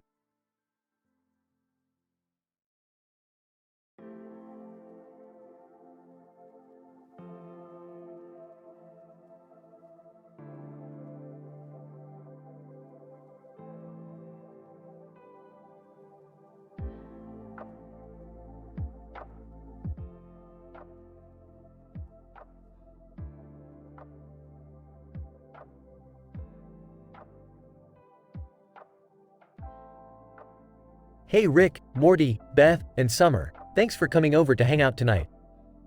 I've got something really special planned for us. Jerry, I hope for your sake that whatever you've got planned is at least mildly interesting.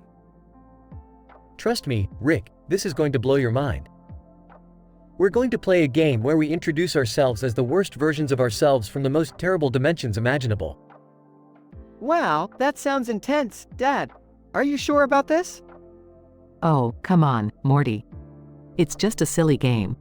Let's give it a shot. Yeah, I'm down for whatever. Let the cringe fest begin. Alright, let's start with me. Jerry C321, the dimension where every single thing I touch turns into spiders. It's a nightmare, I'm telling you. Alright, Rick A666, the dimension where I'm the world's most boring accountant. I spend my days crunching numbers and never invent a single thing. It's unbearable. Beth B456, the dimension where I'm married to a slug. Yeah, it's as gross as it sounds. Trust me, you don't want to experience it. Summer X234. In this dimension, I'm constantly covered in glitter. No matter how hard I try to get it off, it keeps coming back. It's like a glittery nightmare. Okay, Morty Z987. In this dimension, I'm an actual pickle. I can't move, I can't do anything. Pickle Morty's life is a total pickle. Alright, we've all introduced ourselves, now it's time to determine who gets doomed to the worst dimension ever. I've prepared an ultimate dimension selector device. Let's give it a spin. Jerry activates the device and a random dimension is selected. Oh no, Jerry. It landed on you. Looks like you're off to the worst dimension. What? No. This wasn't supposed to happen. I can't believe I'm going to end up in the worst dimension ever. Well, Jerry, looks like you'll finally get a taste of what it's like to live in a dimension where every single person constantly farts. That's gonna stink for you, Dad. Yeah, welcome to Fart Dimension, Jerry. Good luck surviving the eternal flatulence. Oh God, no. This smell is unbearable, guys. I can't breathe, I can't escape.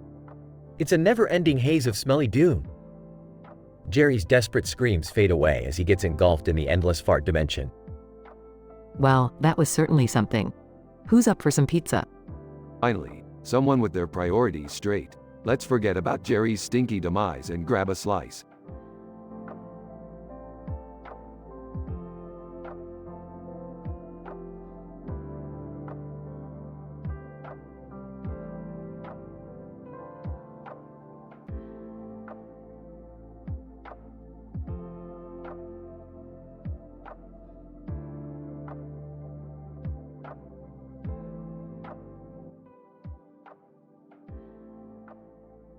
Alright, listen up, you pathetic imbeciles.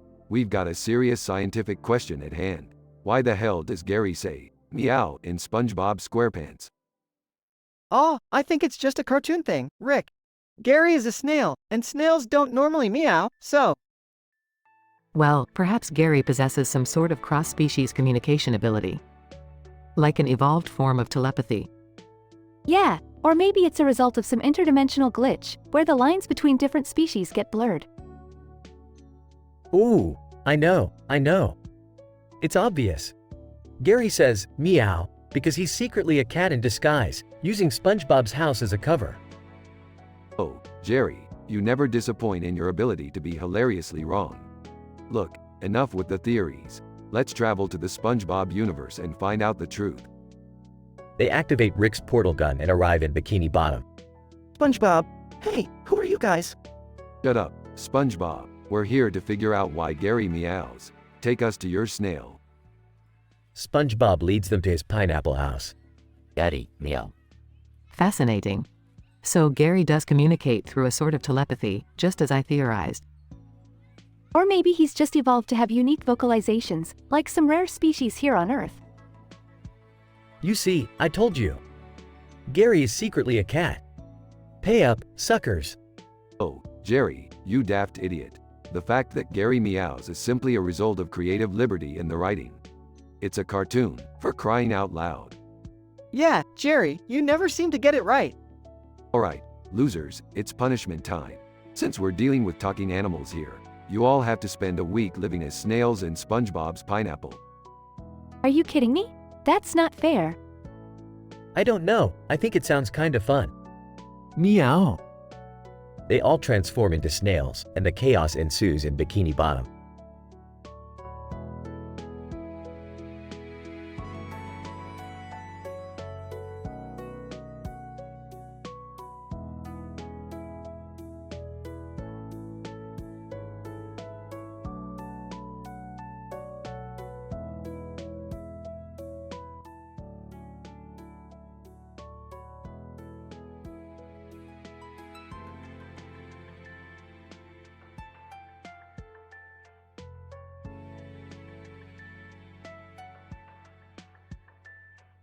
Scene, Rick's garage. Morty, you little grub. Get your ass over here. Geez, Rick, what's the big idea? Look at this pile of money, Morty. Just sitting on a pile of dirt. It's like the universe puked up a get-rich-quick scheme. Whoa, that's wild, Rick. What's with the sign that says $100? Well, Morty, the sign is a decoy. It's just bait for idiots like you who think making $100 is a big deal. Hey, wait a minute. I'm not an idiot. Oh, really? Then tell me, Morty, who are the 5 most obscure cartoon characters, anime characters, video game characters, historical figures, and real-life celebrities you can think of? Oh, I don't know. How about Squidward Tentacles, Naruto Uzumaki, Leisure Suit Larry, Nikola Tesla, and that one Kardashian sister nobody cares about? Not bad, Morty. Now each of them needs to introduce themselves. Let's start with Squidward. Squidward. I'm Squidward Tentacles, the clarinet playing, nose flute hating, sarcasm master. I kill with my boredom-inducing monologues, especially on Mondays. You can find me at the Krusty Krab, where I drain the life force out of everyone. Impressive, Squidward. Next up is Naruto. Naruto, believe it, I'm Naruto Uzumaki, the ninja with a heart of gold. I kill by annoying villains with my endless talk about friendship and never giving up. My favorite spot is the Hidden Leaf Village, where I make enemies question their life choices. Nice one, Naruto. Now, Leisure Suit Larry, you dirty dog. Introduce yourself. Leisure Suit Larry. Hey there, baby. I'm Leisure Suit Larry, the smooth-talking ladies' man. I kill with disappointment, breaking hearts one failed date at a time. My hunting grounds are the casinos of Las Vegas. The odds may be against me, but that's never stopped me before. Smooth, Larry. Now, Nikola Tesla, please enlighten us. Nikola Tesla, greetings, esteemed colleagues. I am Nikola Tesla, the master of electricity. I kill through the controlled release of energy, harnessing lightning bolts to decimate my enemies. My laboratory is where my most shocking experiments take place. Impressive, Tesla. And lastly, the Kardashian sister no one cares about. Speak up, sweetheart. Kardashian sister, look, listen. I'm the forgotten Kardashian sister, trying to make a name for myself. I kill with endless self-promotion, breaking the internet with my insufferable Instagram selfies. I haunt the Hollywood Hills, where I suck the joy out of fame-seeking wannabes. Wow, Rick, these guests are insane.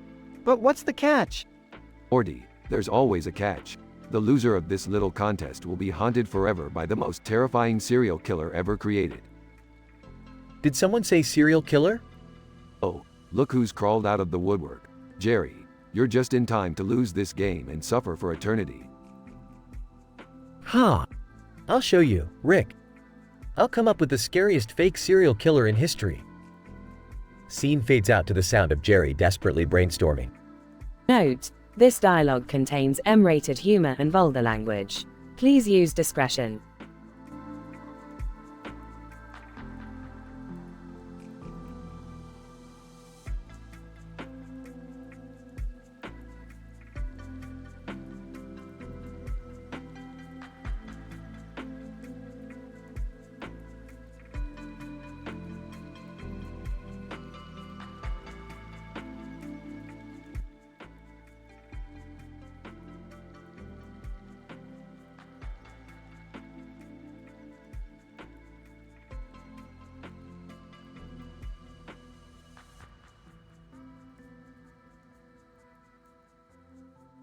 Alright, everyone, gather round. It's time for our unique party game. Rick, I'm not sure about this. Last time we played one of your games, I ended up in a dimension full of demonic raccoons. Relax, Morty. This one is gonna be a blast. Beth, hand me those lights. Here you go, Rick. Everyone, put these on your hands. Ooh, these look cool. What do they do? I hope this game isn't dangerous. I can't afford another trip to the hospital. Don't worry, Jerry. This is perfectly safe. Now, let me explain the rules. We're going to randomly select 5 characters, and each of them will have to introduce themselves and describe the worst dimension they've ever been to. Wait, real-life celebrities, cartoon characters, and historical figures? That's right, Morty. Now, let's get started. The group chants in excitement as the characters are randomly selected. Alright, first up, we have Marilyn Manson. You're on the spot. Marilyn Manson. In his distinctive voice, well, thank you for having me. The worst dimension I've ever been to is dimension Z750. It's a place where all the oxygen is replaced by the stench of rotting corpses. The sky is constantly filled with thunderstorms, and every day is Monday. Gross, that sounds terrible. Next, we have Pikachu. Pikachu. Pika, Pika. Electric sparks fly. The worst dimension I've ever been to is dimension C321. It's a place where all the Pokemon trainers are evil, and they capture innocent humans to battle with their pets. It's a nightmare. Oh god, that sounds horrifying. Up next, we have Marie Antoinette. Marie Antoinette. Bonjour, everyone. The worst dimension I've ever been to is dimension F456. It's a place where guillotines are the main form of entertainment. And let me tell you, losing your head is not as glamorous as it seems. That's morbid. Moving along, our fourth contestant is SpongeBob SquarePants. SpongeBob. Hi, everyone. The worst dimension I've ever been to is dimension S987. It's a place where Krabby Patties are made out of real crabs. Can you imagine the horror? That's messed up, man. Finally, we have the one and only Albert Einstein. Albert Einstein. Ah, greetings. In my travels, the worst dimension I've encountered is dimension E246. It's a place where gravity is 10 times stronger, and every step feels like a Herculean effort. It's an endless struggle to even lift a pencil. Alright, the time has come to decide the loser. Drum roll, please. The group does a comical drum roll. The unfortunate contestant who will be plunged into the worst dimension ever is Marilyn Manson. Marilyn Manson, you've got to be kidding me. I can't believe I have to go to dimension S345. It's a place where Nickelback's music plays on a never-ending loop, and the only food available is canned peas. This is torture. Everyone laughs as Marilyn Manson reluctantly disappears into the chosen dimension. Well, that was quite the party game, Rick. I think I need a drink after all that craziness. Oh please, don't be such a Jerry. Let's keep the party going. The group continues the party, laughing and enjoying the rest of the evening.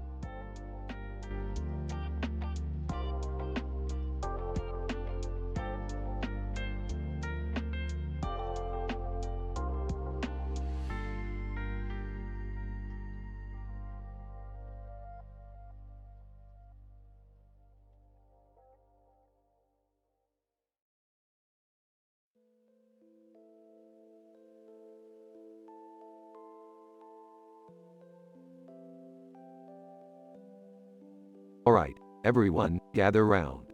I've got a proposition that's gonna blow your little minds away.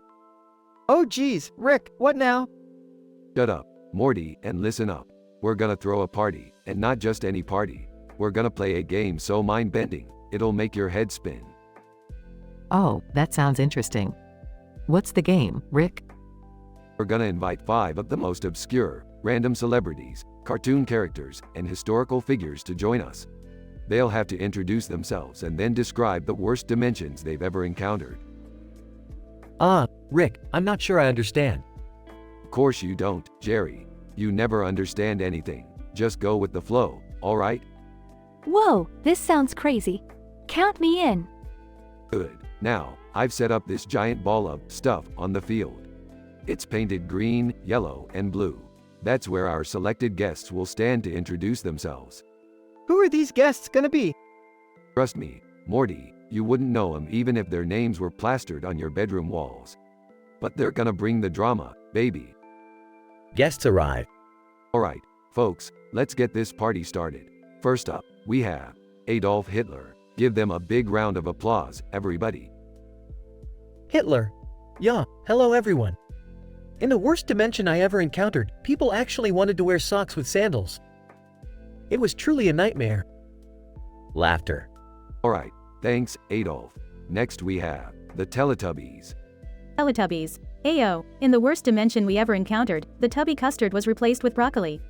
It was horrifying. Great stuff. Next up, we have Justin Bieber. Bieber. Hey guys, so in the worst dimension I ever encountered, every song ever made was a Nickelback cover. It was unbearable. Laughter. This game is getting weirder by the minute. You ain't seen nothing yet, Beth. Next we have the Stay Puft Marshmallow Man. Marshmallow Man. In the worst dimension I ever encountered, all marshmallows were replaced with licorice-flavored tofu. It was a sticky situation. Laughter. Gross. And finally, we have Kim Kardashian. Him. Hey everyone, in the worst dimension I ever encountered, there were no mirrors. Can you imagine? Oh, the horror. Alright, time for the verdict. The worst dimension award goes to Kim Kardashian. Him. What? No way, I can't be plunged into the worst dimension ever. Rick activates a portal. Him. Oh my god, it smells like wet dog, and the people are all. Oh god, they're all wearing Crocs. Send me back, Rick. Everyone laughs. Well, that was something. Indeed it was, Morty. Now, who's up for some interdimensional karaoke? Everyone cheers and the party continues.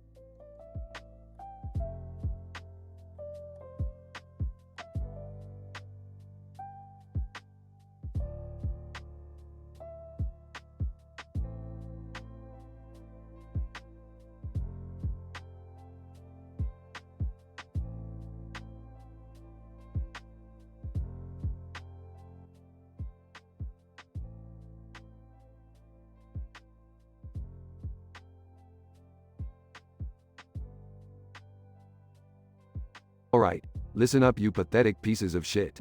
We're gonna create the ultimate troll song and break the internet. Oh, Rick, I don't know if that's such a good idea. Shut up, Morty. If anyone can do it, it's Rick. Come on, let's brainstorm some lyrics. Mumbling, why am I even here? I have no talent for this. Jerry, stop being such a little bitch. We need all hands on deck for this. Alright, I got an idea for the chorus. Musical note, never gonna give you up, never gonna let you down. Musical note. Isn't that like the Rick Roll song, Rick? Yeah, Morty, but we're gonna put our own twist on it. Keep up, kid. Okay, I've got a line for the verses.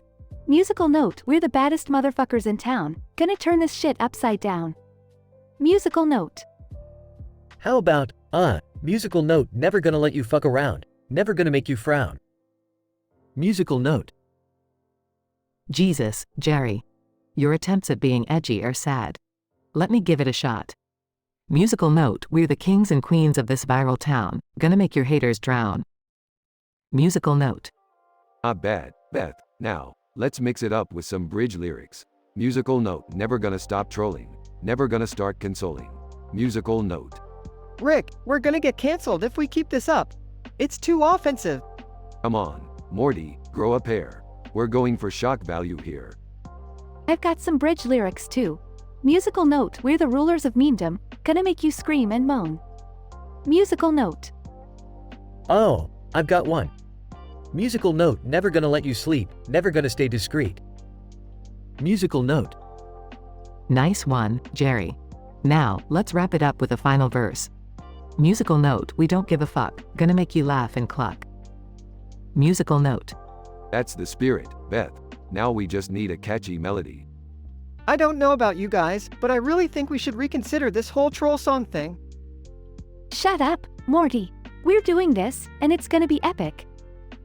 Yeah, Morty, don't be such a pussy. Let's make history. We're the Smith family, and we're gonna fuck the internet. Let's do this. Note: the dialogue presents vulgar language and explicit content. It is advised to maintain a respectful and appropriate tone in storytelling and conversation.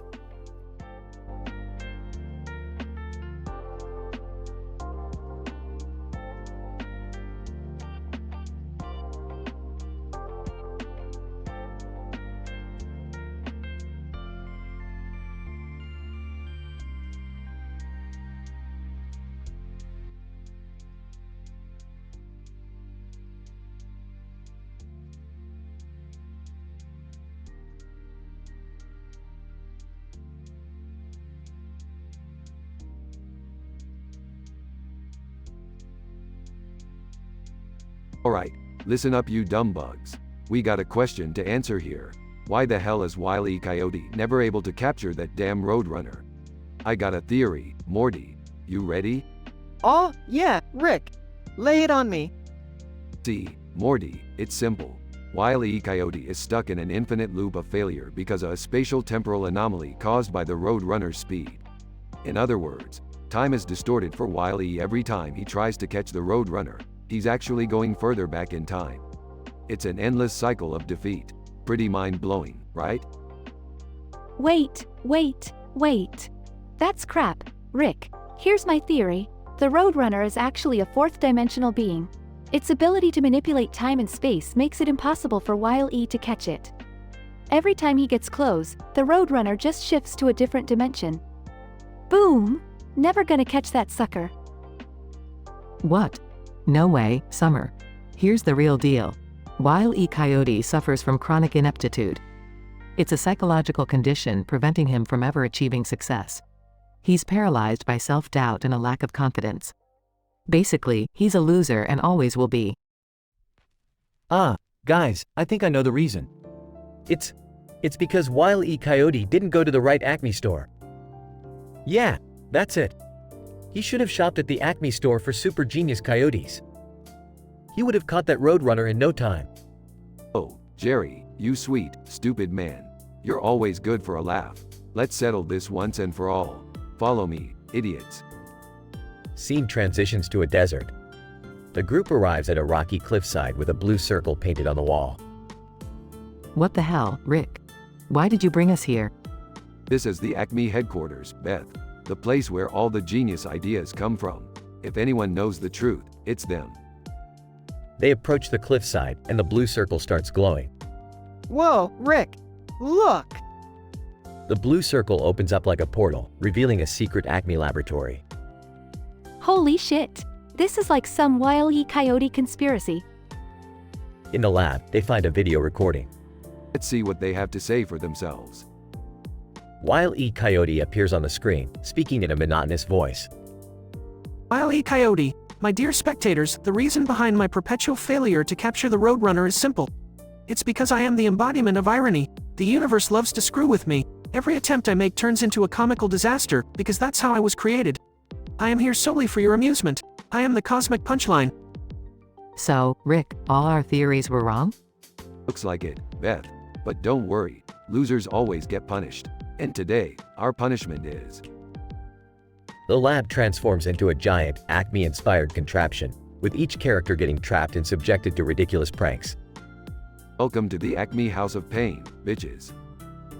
Chaos ensues as they try to escape the contraption, laughing and screaming. Scene fades out with Rick's maniacal laughter echoing in the background.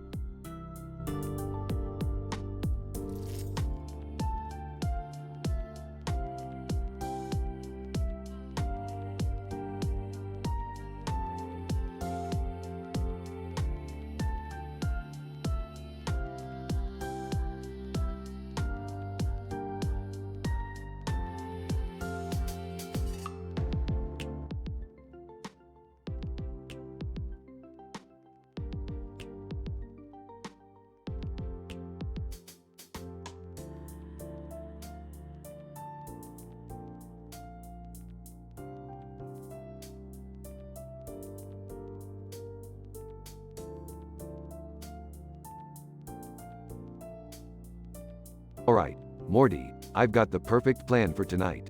We're going to throw the wildest party this dimension has ever seen. Rick, I don't know. Last time we threw a party, things got way out of hand. Relax, Morty. This time, we're going to do it right. I've got a sign that says $10 off at Mom's Mover.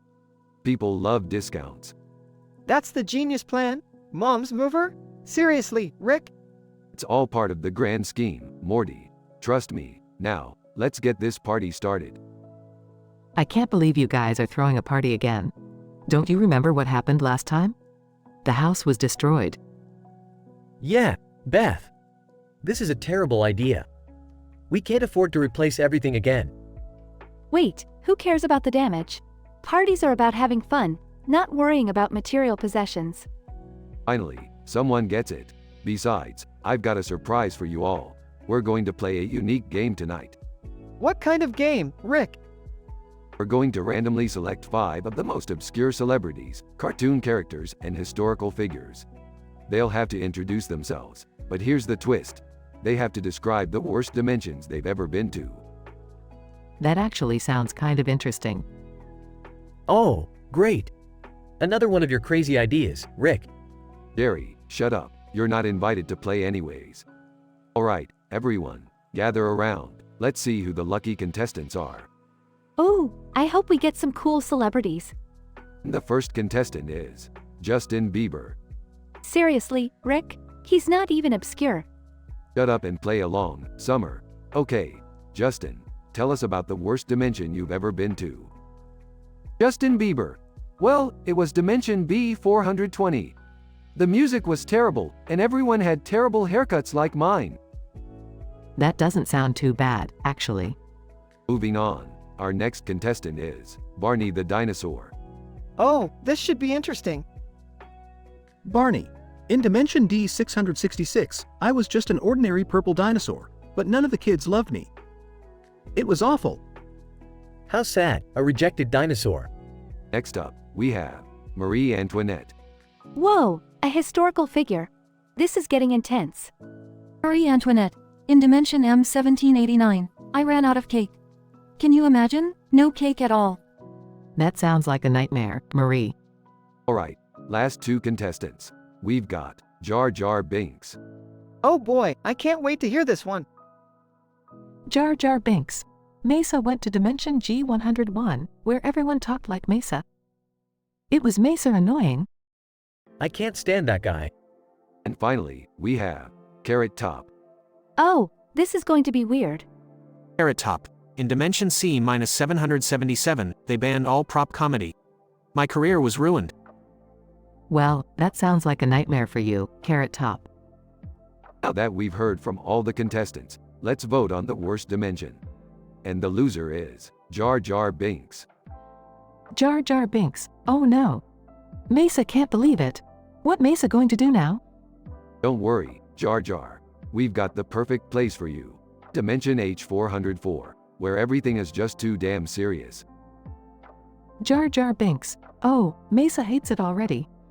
Mesa wants to go home. See, Rick, this is why we can't have nice things. Shut up, Morty. At least we got rid of Jar Jar.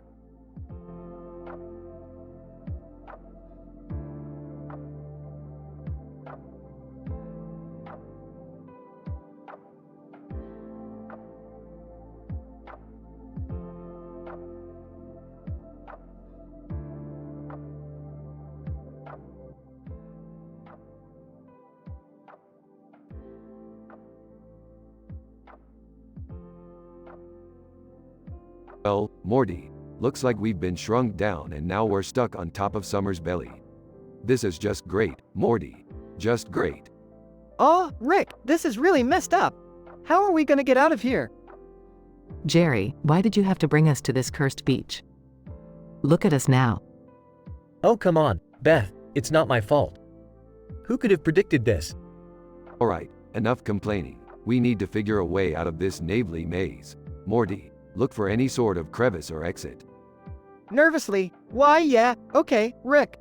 I'm trying my best here. It's just so slimy and, we're moving. Moving?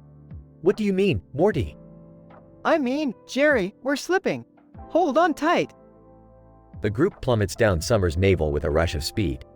Hold on, guys, we're in for a wild ride. Oh my god, this is disgusting. I can't believe I'm sliding down my daughter's navel. Screaming, I'm gonna be sick. Murky, sticky walls surround them as they navigate through Summer's navel. Rick, this is insane. Look at these walls. It's like being lost in a never-ending sea of skin. Stay focused, Morty. We need to find a way out of here before we end up in her intestines. How did this even happen? All I wanted was a peaceful vacation. Losing composure, a peaceful vacation? Well, we've certainly got an adventure now. After a series of intense twists and turns, they reach a narrow opening. Quick, everyone, this is our exit. A little bit of acid and we should be able to break through. Acid? Rick, we're gonna get dissolved. Trust me, Beth, I know what I'm doing. With a final burst of determination, they escape through the opening, falling onto the sand. Looking down, well, that was entertaining. You guys really know how to make an entrance. Summer, give us a break. We just had the craziest ride of our lives. Yeah, it was traumatizing, Summer. You have no idea. Can we just forget this ever happened? Agreed. Let's never speak of this again. As they walk away from the beach, Summer watches with a mischievous grin, knowing the crazy adventure will be their little secret.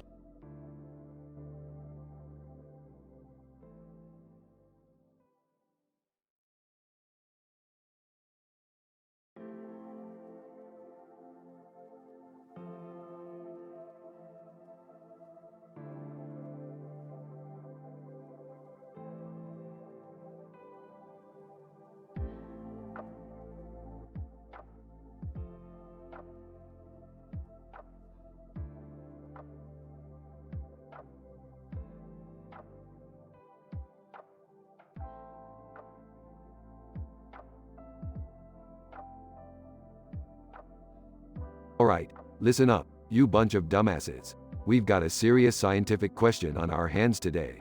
Why the hell do characters in Banjo-Kazooie speak gibberish? Morty, you go first. Oh, well, Rick, my theory is that, all the characters in Banjo-Kazooie are actually undercover agents trying to communicate in a secret code to avoid detection from evil squirrels.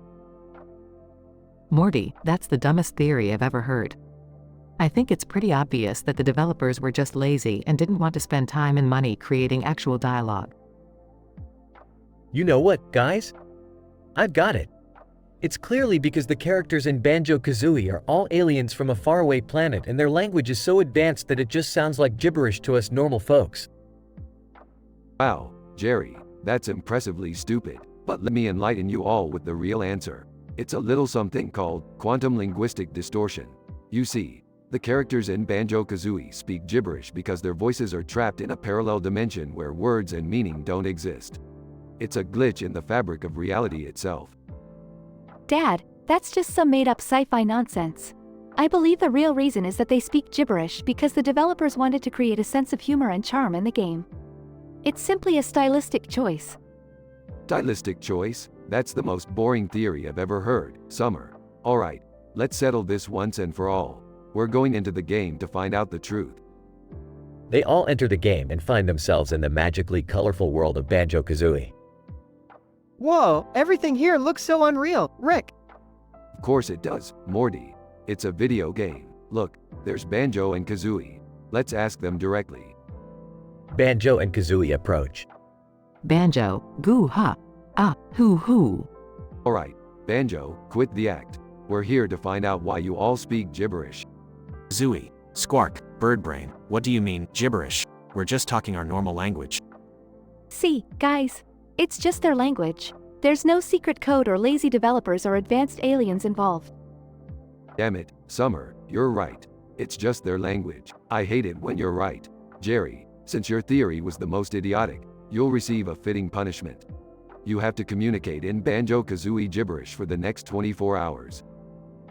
Oh, come on, Rick. That's not fair. Life's not fair, Jerry. Deal with it. They all reluctantly accept their fate and leave the game, leaving Jerry to struggle with his newfound gibberish-speaking abilities. Jerry continues to babble gibberish, embarrassing himself in front of his friends and colleagues. They all have a good laugh at his expense. Through their crazy adventure, they learned that sometimes the simplest explanation is the correct one. And Jerry, well, Jerry learned that his theories are best kept to himself.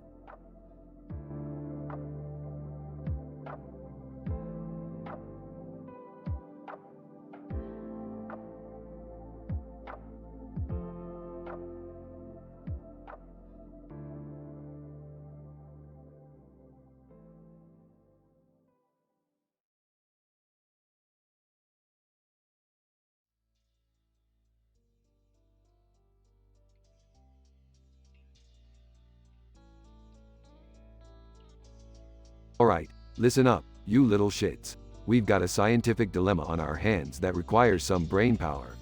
Why do the characters in Banjo-Kazooie speak gibberish? Rick, isn't it just because they're video game characters? Like, they just didn't bother giving them real words? Morty, you naive imbecile. There must be a deeper meaning to this gibberish nonsense. I'll start. It's obvious that the characters are speaking in an alien language, a complex code that only the chosen ones can understand. Oh, please, Rick. That's ridiculous. My theory is that the developers just got lazy and couldn't be bothered to give the characters real voices. It's all about time and cost-saving measures. Well, actually, guys, I've been doing some research, and I think the characters speak gibberish because each word represents different frequencies. It's like a secret language that only certain animals can comprehend. Jerry, shut the fuck up. Your theories are always hilariously wrong. Okay, I've got a theory. What if the characters actually speak words, but our human ears can't hear them? It could be some kind of higher frequency language that only animals can understand. That's actually a good point, Summer. Maybe the game developers wanted to make the characters more relatable to all living beings, not just humans. Fine. We'll go to the source and see who's right. Get in the spaceship, losers. They all pile into the spaceship and travel to the world of Banjo-Kazooie. Look at this shit, Morty. We're inside the game. Quick, find a character and try to communicate with it. Morty approaches a character who seems to be speaking gibberish. Character, gobble bobble doo wah. Hey, excuse me. Why do you guys speak gibberish in this game? Character, ah blah blah oh ee. It looks like the character doesn't understand us, Morty. See, I told you it's because they're communicating through different frequencies. Shut up, Jerry. Let's try something else.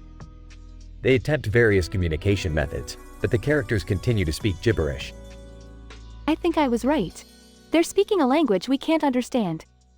Fine, Summer. You win this time. But now, it's time for the loser's punishment. We're gonna make them speak gibberish for the rest of the day. Morty, hit the language switcher. Morty presses a button, and Jerry, Beth, and Rick start speaking complete gibberish. Mumble wubba dipple doo. Bippity bop doo wop. Schmeckle doodle noodle. They all laugh as the punishment takes effect, leaving them to spend the day communicating in gibberish.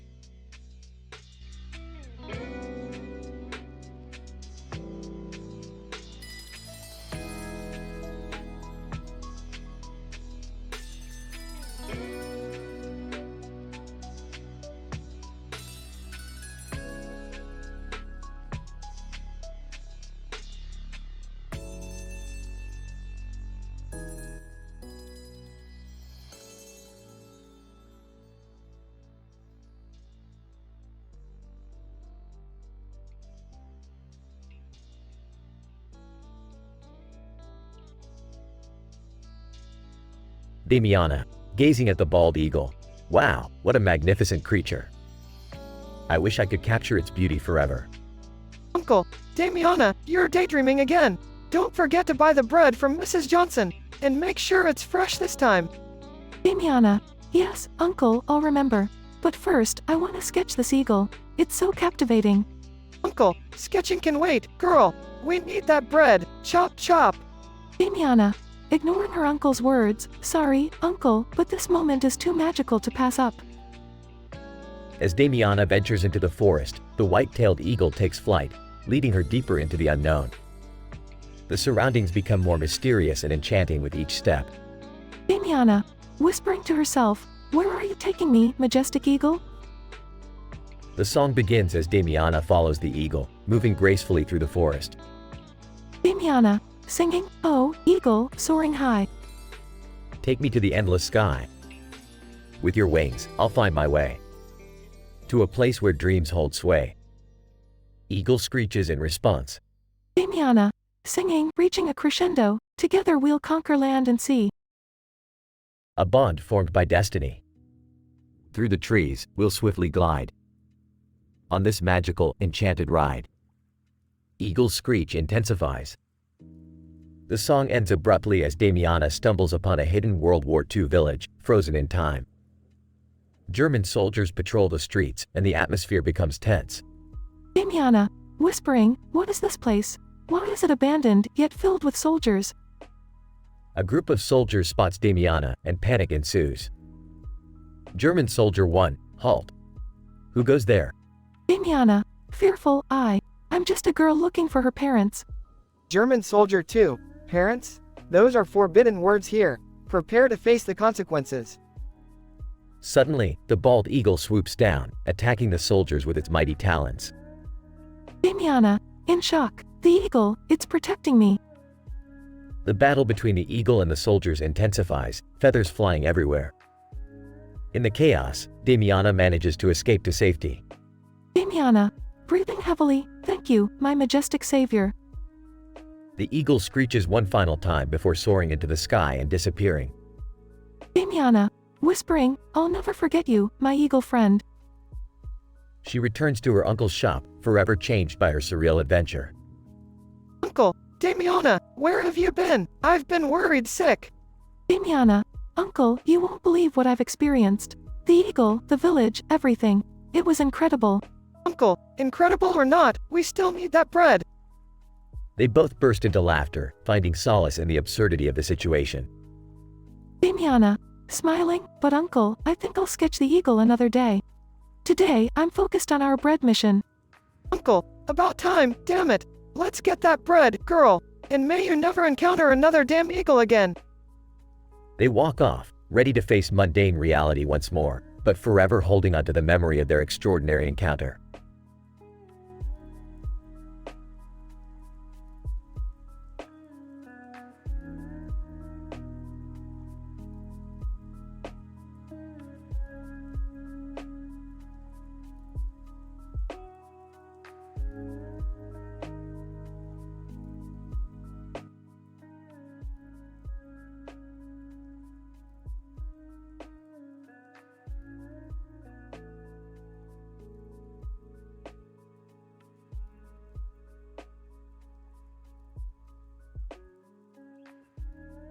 Alright, listen up, you stupid assholes. We've got a serious problem on our hands. That annoying fucking narrator guy is trying to take over our lives. Geez, Rick, how are we supposed to stop him? Well, Morty, it's quite simple. The narrator's power lies in his ability to manipulate the story and control our actions. We need to find a way to break free from his grip. This is like some seriously fucked up shit. How did we even end up in this mess? Who cares, Summer? We need to focus on getting out of it. Rick, do you have any idea how to stop this narrator? Yeah, Rick, I'm tired of being controlled like some puppet. We need to take back control of our lives. Alright, calm your tits, Jerry. I've got a plan. We need to find the source of the narrator's power and destroy it. But be careful, his attacks can be unpredictable and break the laws of logic. So what you're saying is, we have to fight fire with fire, right? Exactly, Morty, we're gonna have to get creative. I'm talking epic action scenes, mind-bending twists, and some seriously witty dialogue. Like, award-winning shit. Sweet. I've always wanted